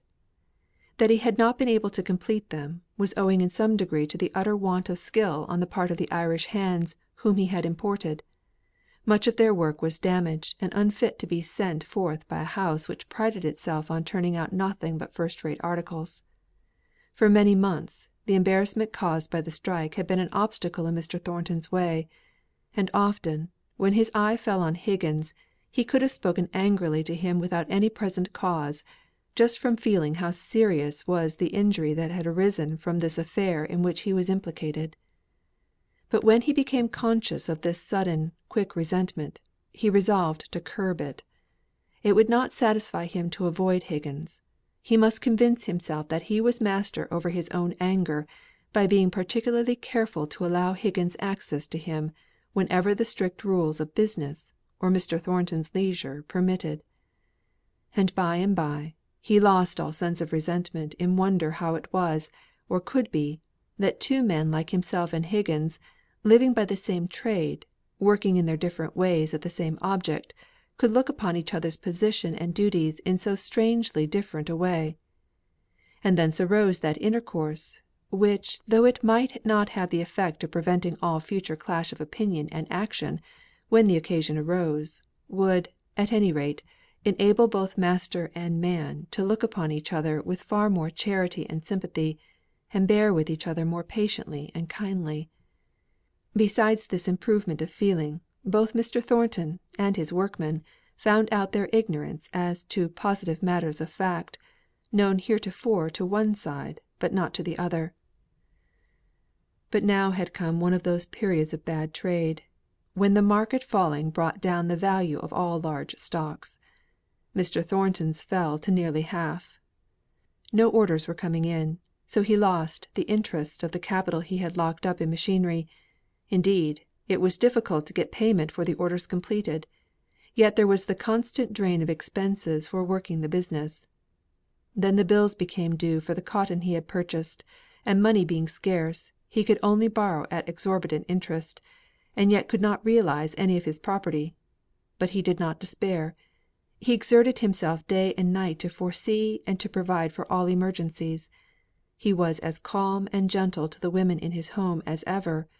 To the workmen in his mill he spoke not many words, but they knew him by this time, and many a curt, decided answer was received by them rather with sympathy for the care they saw pressing upon him, than with the suppressed antagonism which had formerly been smouldering and ready for hard words and hard judgments on all occasions. "The maister's a deal to potter him," said Higgins, one day, as he heard Mr. Thornton's short, sharp inquiry, why such a command had not been obeyed, and caught the sound of the suppressed sigh which he heaved in going past the room where some of the men were working. Higgins and another man stopped over hours that night, unknown to any one, to get the neglected piece of work done; and Mr. Thornton never knew but that the overlooker to whom he had given the command in the first instance had done it himself. "Eh, I reckon I know who'd ha' been sorry for to see our master sitting so like a piece o' grey calico. The oud parson would ha' fretted his woman's heart out, if he'd seen the woeful looks I have seen on our measter's face," thought Higgins one day, as he was approaching Mr. Thornton in Marlborough Street. "Measter," said he, stopping his employer in his quick resolved walk, and causing that gentleman to look up with a sudden annoyed start, as if his thoughts had been far away. "Have you heerd aught o' Miss Margaret lately?" "Miss who?" replied Mr. Thornton. "Miss Margaret Miss Hale the oud parson's daughter. You know who I mean well enough, if you'll only think a bit." There was nothing disrespectful in the tone in which this was said. "Oh yes!"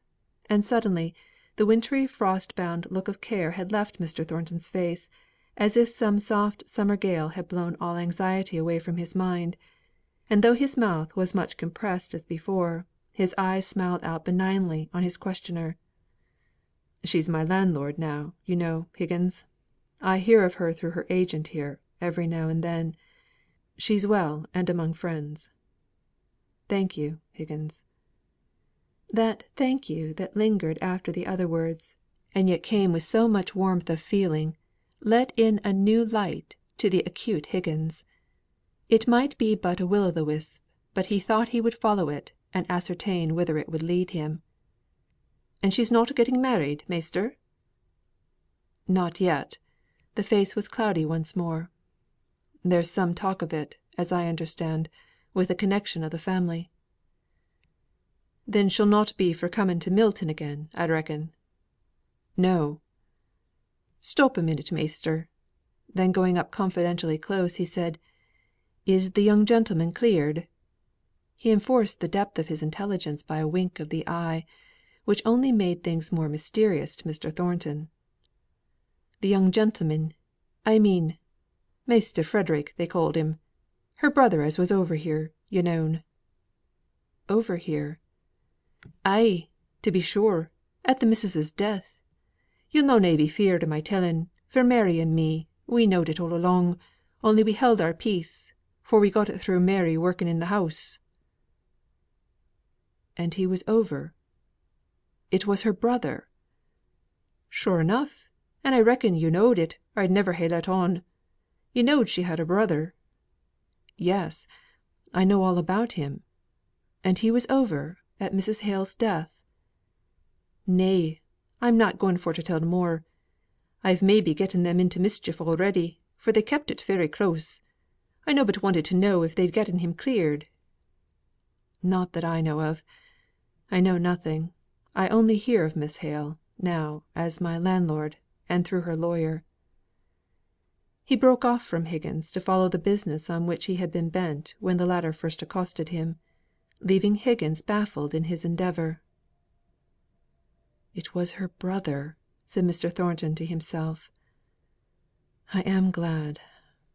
I may never see her again; but it is a comfort, a relief, to know that much. I knew she could not be unmaidenly, and yet I yearned for conviction. Now I am glad." It was a little golden thread running through the dark web of his present fortunes, which were growing ever gloomier and more gloomy. His agent had largely trusted a house in the American trade, which went down, along with several others, just at this time, like a pack of cards, the fall of one compelling other failures. What were Mr. Thornton's engagements? Could he stand? Night after night he took books and papers into his own private room, and sat up there long after the family were gone to bed. He thought that no one knew of this occupation of the hours he should have spent in sleep.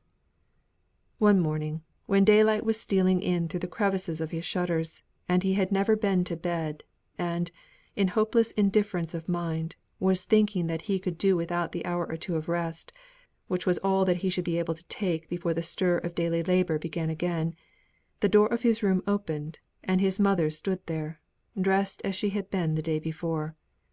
She had never laid herself down to slumber any more than he. Their eyes met. Their faces were cold and rigid, and wan from long watching. "Mother, why are you not in bed?" "Son John," said she, "do you think I can sleep with an easy mind, while you keep awake full of care? You have not told me what your trouble is, but sore trouble you have had these many days past." "Trade is bad." "And you dread?"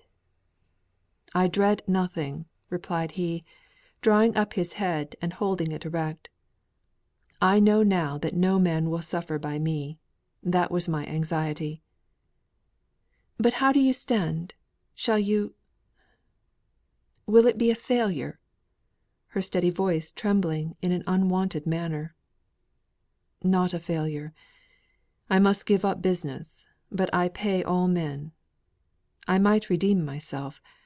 I am sorely tempted." "How? Oh, John, keep up your name. Try at all risks for that. How redeem it?" "By a speculation offered to me, full of risk; but, if successful, placing me above water mark, so that no one need ever know of the strait I am in. Still, if it fails " "And if it fails," said she, advancing and laying her hand on his arm, her eyes full of eager light. She held her breath to hear the end of his speech. "Honest men are ruined by a rogue," said he gloomily. "As I stand now, my creditors money is safe, every farthing of it; but I don't know where to find my own. It may all be gone, and I penniless at this moment. Therefore, it is my creditors' money that I should risk." "But if it succeeded, they need never know. Is it so desperate a speculation? I am sure it is not, or you would never have thought of it. If it succeeded " "I should be a rich man, and my peace of conscience would be gone." "Why? You would have injured no one." "No; but I should have run the risk of ruining many from my own paltry aggrandisement. Mother, I have decided. You won't much grieve over our leaving this house, shall you, dear mother?" "No. But to have you other than what you are will break my heart. What can you do?"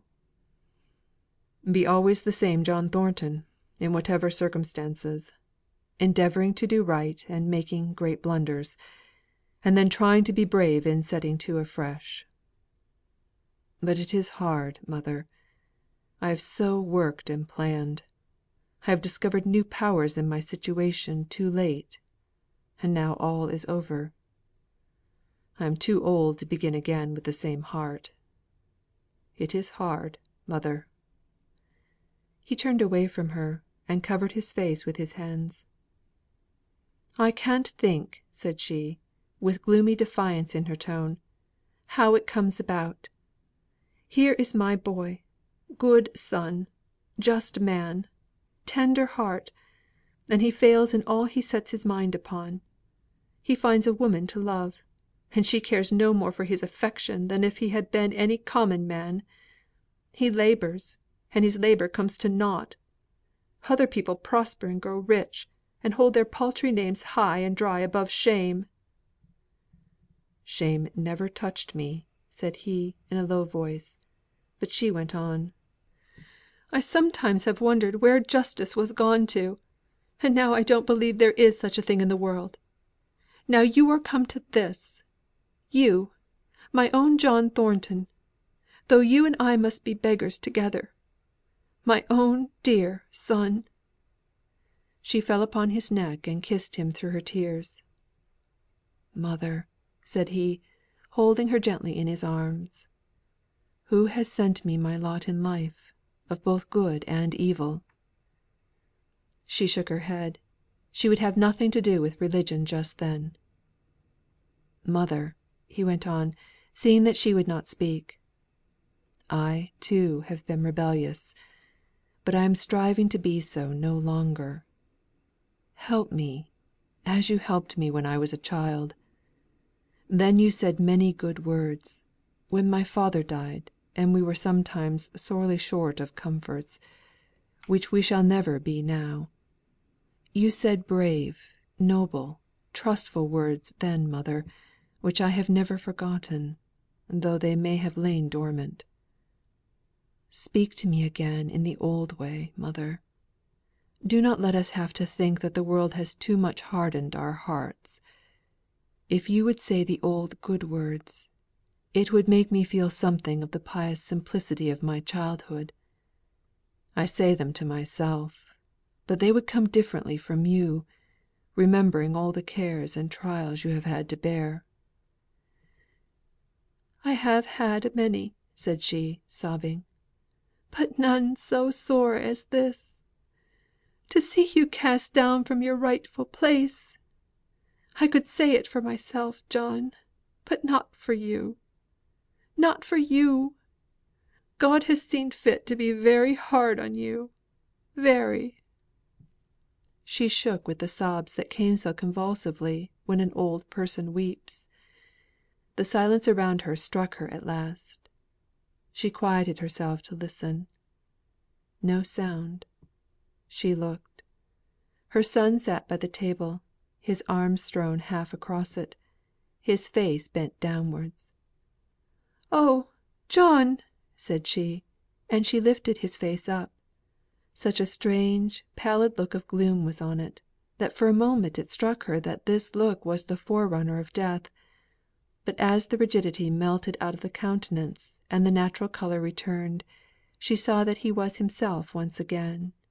All the worldly mortification sank to nothing before the consciousness of the great blessing that he himself by his simple existence was to her. She thanked God for this, and this alone, with a fervour that swept away all rebellious feelings from her mind. He did not speak readily, but he went and opened the shutters, and let the ruddy light of dawn flood the room. But the wind was in the east, the weather was piercing cold, as it had been for weeks. There would be no demand for light summer goods this year. That hope for the revival of trade must utterly be given up.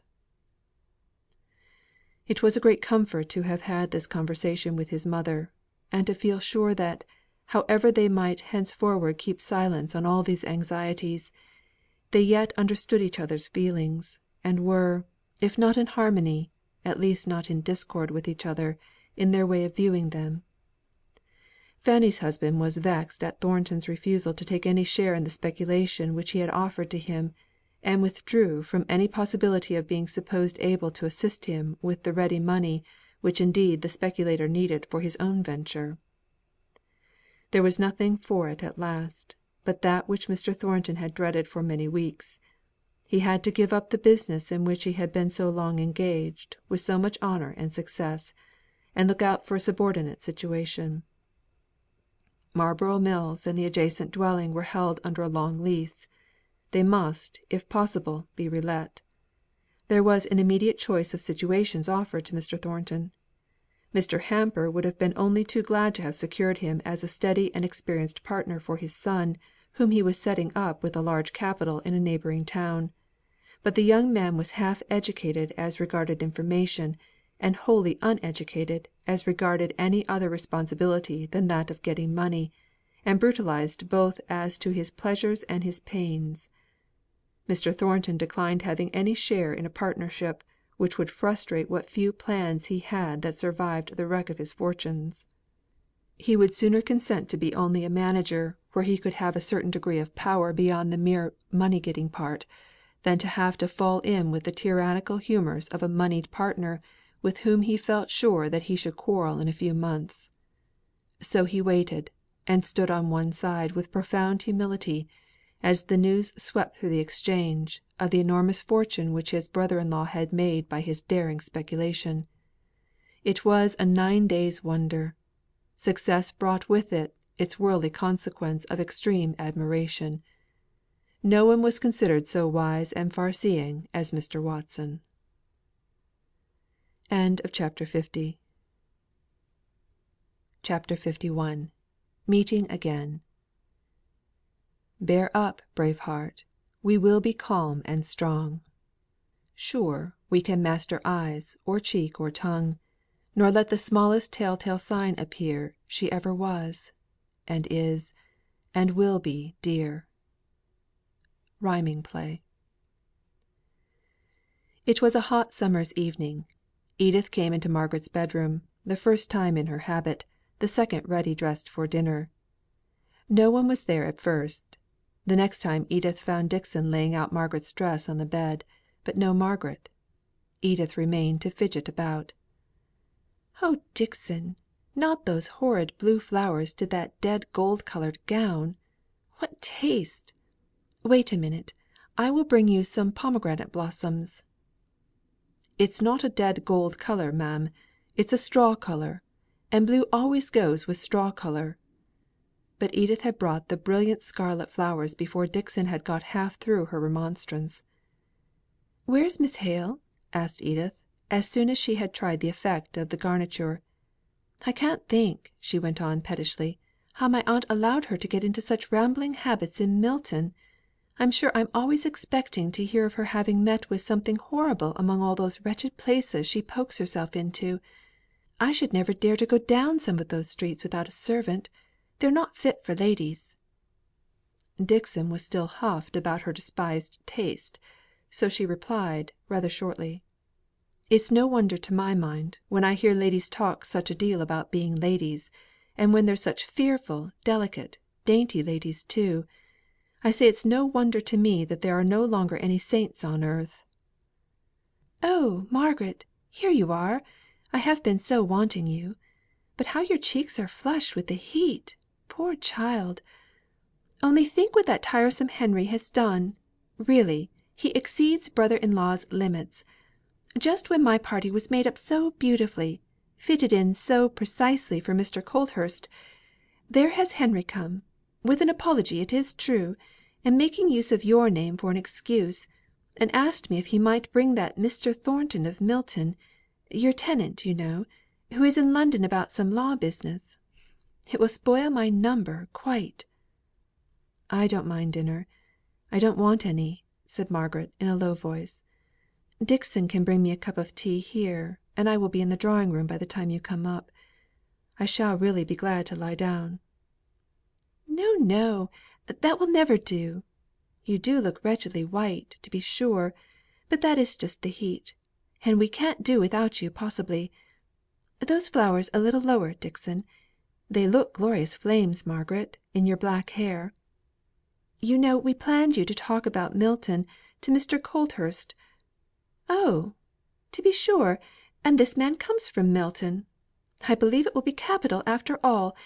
Mr. Colthurst can pump him well on all subjects in which he is interested, and it would be great fun to trace out your experiences, and this Mr. Thornton's wisdom, in Mr. Colthurst's next speech in the House.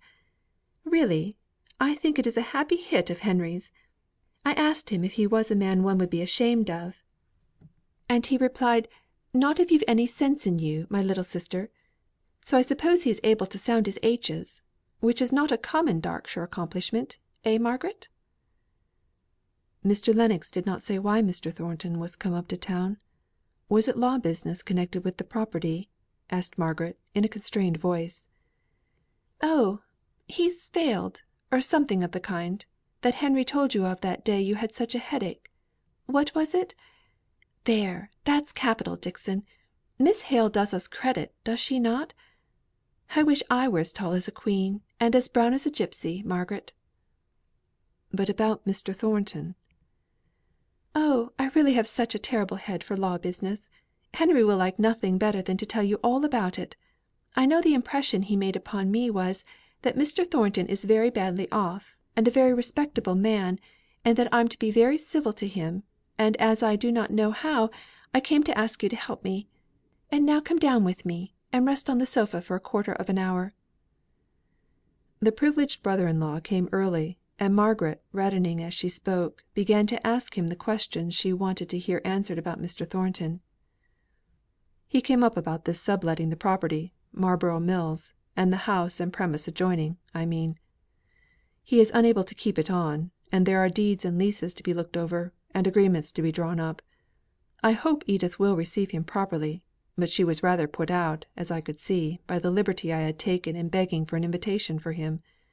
But I thought you would like to have some attention shown him, and one would be particularly scrupulous in paying every respect to a man who is going down in the world." He had dropped his voice to speak to Margaret, by whom he was sitting, but as he ended he sprang up, and introduced Mr. Thornton, who had that moment entered, to Edith and Captain Lennox. Margaret looked with an anxious eye at Mr. Thornton while he was thus occupied. It was considerably more than a year since she had seen him, and events had occurred to change him much in that time. His fine figure yet bore him above the common height of men, and gave him a distinguished appearance, from the ease of motion which arose out of it, and was natural to him. But his face looked older, and careworn; yet a noble composure sat upon it, which impressed those who had just been hearing of his changed position with a sense of inherent dignity and manly strength. He was aware, from the first glance he had given round the room, that Margaret was there. He had seen her intent look of occupation as she listened to Mr. Henry Lennox, and he came up to her with the perfectly regulated manner of an old friend. With his first calm words, a vivid colour flashed into her cheeks, which never left them again during the evening. She did not seem to have much to say to him. She disappointed him by the quiet way in which she asked what seemed to him to be the merely necessary questions respecting her old acquaintances in Milton. But others came in, more intimate in the house than he, and he fell into the background, where he and Mr. Lennox talked together from time to time. "You think Miss Hale looking well?" said Mr. Lennox. "Don't you? Milton didn't agree with her, I imagine; for when she first came to London, I thought I had never seen any one so much changed. To night she is looking radiant; but she is much stronger. Last autumn she was fatigued with a walk of a couple of miles. On Friday evening we walked to Hampstead and back; yet on Saturday she looked as well as she does now." "We! Who? They two alone?" Mr. Colthurst was a very clever man, and a rising member of Parliament. He had a quick eye and a discerning character, and was struck by a remark which Mr. Thornton made at dinner time. He inquired from Edith who that gentleman was, and, rather to her surprise, she found, from the tone of his "Indeed," that Mr. Thornton of Milton was not such an unknown name to him as she had imagined it would be. Her dinner was going off well. Henry was in good humour, and brought out his dry caustic wit admirably. Mr. Thornton and Mr. Colthurst found one or two mutual subjects of interest, which they could only touch upon then, reserving them for more private after dinner talk. Margaret looked beautiful in the pomegranate flowers, and if she did lean back in her chair and speak but little, Edith was not annoyed, for the conversation flowed on smoothly without her. Margaret was watching Mr. Thornton's face. He never looked at her, so she might study him unobserved, and note the changes which even this short time had wrought in him. Only at some unexpected mot of Mr. Lennox's his face flashed out into the old look of intense enjoyment; the merry brightness returned to his eyes; the lips just parted to suggest the brilliant smile of former days; and for an instant his glance instinctively sought hers, as if he wanted her sympathy. But when their eyes met, his whole countenance changed. He was grave and anxious once more, and he resolutely avoided even looking near her again during dinner. There were only two ladies besides their own party, and as these were occupied in conversation by her aunt and Edith, when they went up to the drawing room, Margaret languidly employed herself about some work. Presently the gentlemen came up, Mr. Colthurst and Mr. Thornton in close conversation. Mr. Lennox drew near to Margaret, and said in a low voice: "I really think Edith owes me thanks for my contribution to her party. You've no idea what an agreeable, sensible fellow this tenant of yours is. He's been the very man to give Colthurst all the facts he wanted coaching in. I can't conceive how he contrived to mismanage his affairs." "With his powers and opportunities you would have succeeded," said Margaret. He did not relish the tone in which she spoke, although the words expressed a thought which had passed through his own mind.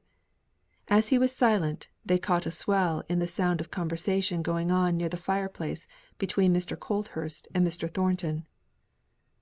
"I assure you, I heard it spoken of with great interest curiosity as to its result, perhaps I should rather say. I heard your name frequently mentioned during my short stay in the neighbourhood."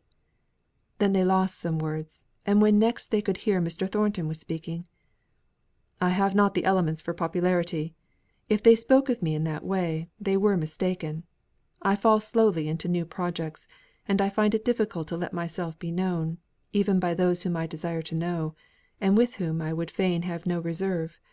Yet, even with all these drawbacks, I felt that I was on the right path, and that, starting from a kind of friendship with one, I was becoming acquainted with many. The advantages were mutual; we were both unconsciously and consciously teaching each other." "You say were. I trust you are intending to pursue the same course?" "I must stop Colthurst," said Henry Lennox, hastily; and by an abrupt yet apropos question, he turned the current of the conversation, so as not to give Mr. Thornton the mortification of acknowledging his want of success and consequent change of position.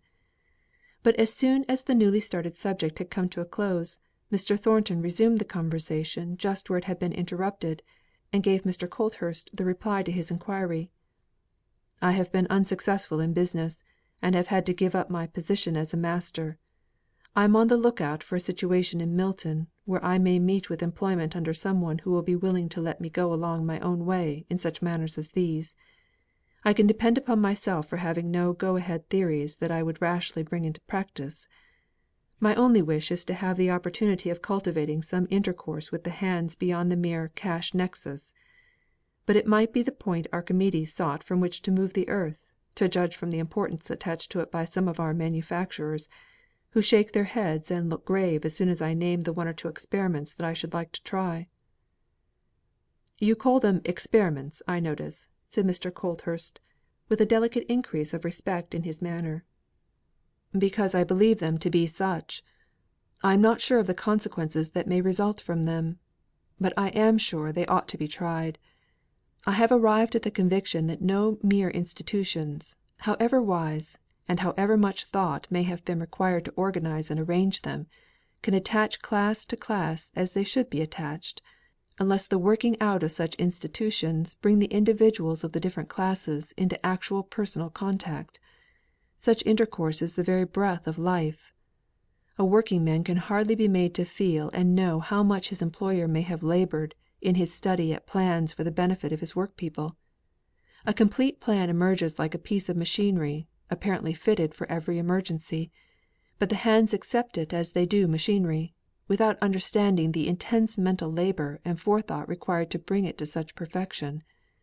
But I would take an idea, the working out of which would necessitate personal intercourse. It might not go well at first, but at every hitch interest would be felt by an increasing number of men, and at last its success in working come to be desired by all, as all had borne a part of the formation of the plan; and even then I am sure that it would lose its vitality, cease to be living, as soon as it was no longer carried on by that sort of common interest which invariably makes people find means and ways of seeing each other, and becoming acquainted with each other's characters and persons, and even tricks of temper and modes of speech. We should understand each other better, and I'll venture to say that we should like each other more." "And you think they may prevent the recurrence of strikes?" "Not at all. My utmost expectation only goes so far as this, that they may render strikes not the bitter, venomous sources of hatred they have hitherto been.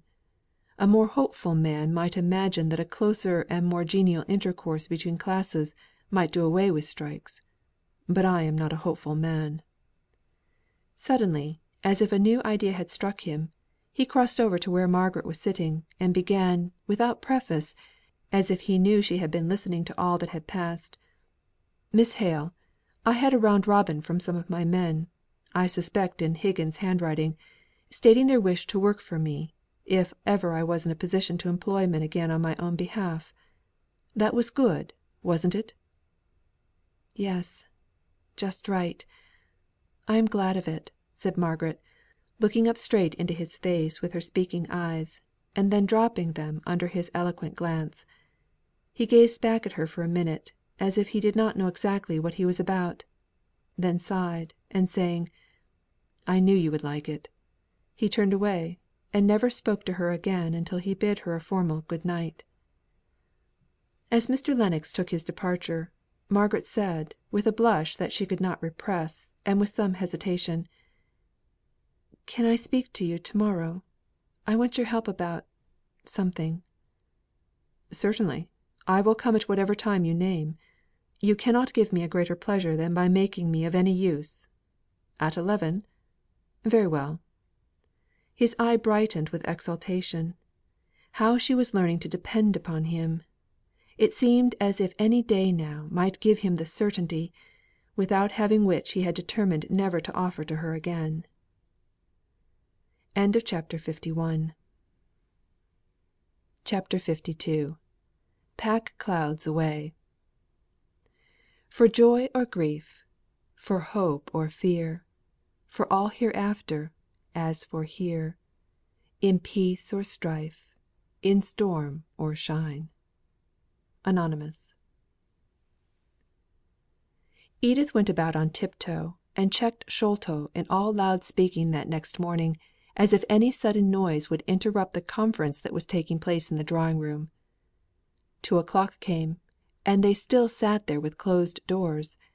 Then there was a man's footstep running downstairs, and Edith peeped out of the drawing room. "Well, Henry?" said she, with a look of interrogation. "Well," said he, rather shortly. "Come in to lunch." "No, thank you. I can't. I've lost too much time here already." "Then it's not all settled?" said Edith, despondingly. "No! Not at all. It never will be settled, if the it is what I conjecture you mean. That will never be, Edith, so give up thinking about it." "But it would be so nice for us all," pleaded Edith. "I should always feel comfortable about the children, if I had Margaret settled down near me. As it is, I am always afraid of her going off to Cadiz." "I will try, when I marry, to look out for a young lady who has a knowledge of the management of children. That is all I can do. Miss Hale would not have me, and I shall not ask her." "Then, what have you been talking about?" "A thousand things you would not understand. Investments, and leases, and value of land." "Oh, go away if that's all.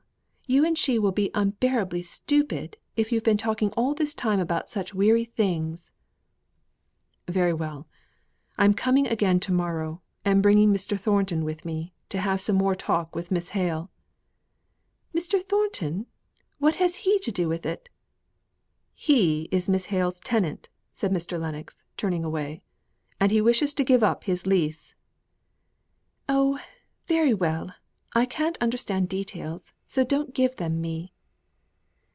"The only detail I want you to understand is, to let us have the back drawing room undisturbed, as it was to day. In general, the children and servants are so in and out, that I can never get any business satisfactorily explained, and the arrangements we have to make to morrow are of importance." No one ever knew why Mr. Lennox did not keep his appointment on the following day. Mr. Thornton came true to his time, and, after keeping him waiting for nearly an hour, Margaret came in looking very white and anxious. She began hurriedly: "I am so sorry Mr. Lennox is not here. He could have done it so much better than I can. He is my adviser in this." "I am sorry that I came, if it troubles you. Shall I go to Mr. Lennox's chambers, and try and find him?" "No, thank you. I wanted to tell you how grieved I was to find out that I am losing you as a tenant; but Mr. Lennox says, things are sure to brighten." "Mr. Lennox knows little about it," said Mr. Thornton quietly. "Happy and fortunate in all a man cares for, he does not understand what it is to find oneself no longer young, yet thrown back to the starting point which requires the hopeful energy of youth. To feel one half of life gone, and nothing done; nothing remaining of wasted opportunity, but the bitter recollection that it has been. Miss Hale, I would rather not hear Mr. Lennox's opinion of my affairs. Those who are happy and successful themselves are too apt to make light of the misfortunes of others." "You are unjust," said Margaret, gently. "Mr. Lennox has only spoken of the great probability which he believes there to be of your redeeming, your more than redeeming what you have lost. Don't speak till I have ended. Pray don't." And collecting herself once more, she went on rapidly turning over some law papers and statements of accounts in a trembling, hurried manner. "Oh, here it is, and he drew me out a proposal I wish he was here to explain it showing that if you would take some money of mine, £18,057, lying just at this moment unused in the bank, and bringing me in only 2.5%, you could pay me much better interest, and might go on working Marlborough Mills." Her voice had cleared itself and become more steady. Mr. Thornton did not speak, and she went on looking for some paper on which were written down the proposals for security, for she was anxious to have it all looked upon in the light of a mere business arrangement, in which the principal advantage would be on her side. While she sought for this paper, her very heart pulse was arrested by the tone in which Mr. Thornton spoke. His voice was hoarse and trembling with tender passion, as he said, "Margaret." For an instant she looked up, and then sought to veil her luminous eyes by dropping her forehead on her hands. Again stepping nearer, he besought her with another tremulous eager call upon her name. "Margaret!" Still lower went the head, more closely hidden was the face, almost resting on the table before her. He came close to her; he knelt by her side, to bring his face to a level with her ear, and whisper panted out the words: "Take care. If you do not speak, I shall claim you as my own in some strange presumptuous way. Send me away at once if I must go. Margaret." At that third call she turned her face, still covered with her small white hands, toward him, and laid it on his shoulder, hiding it even there; and it was too delicious to feel her soft cheek against his, for him to wish to see either deep blushes or loving eyes. He clasped her close, but they both kept silence.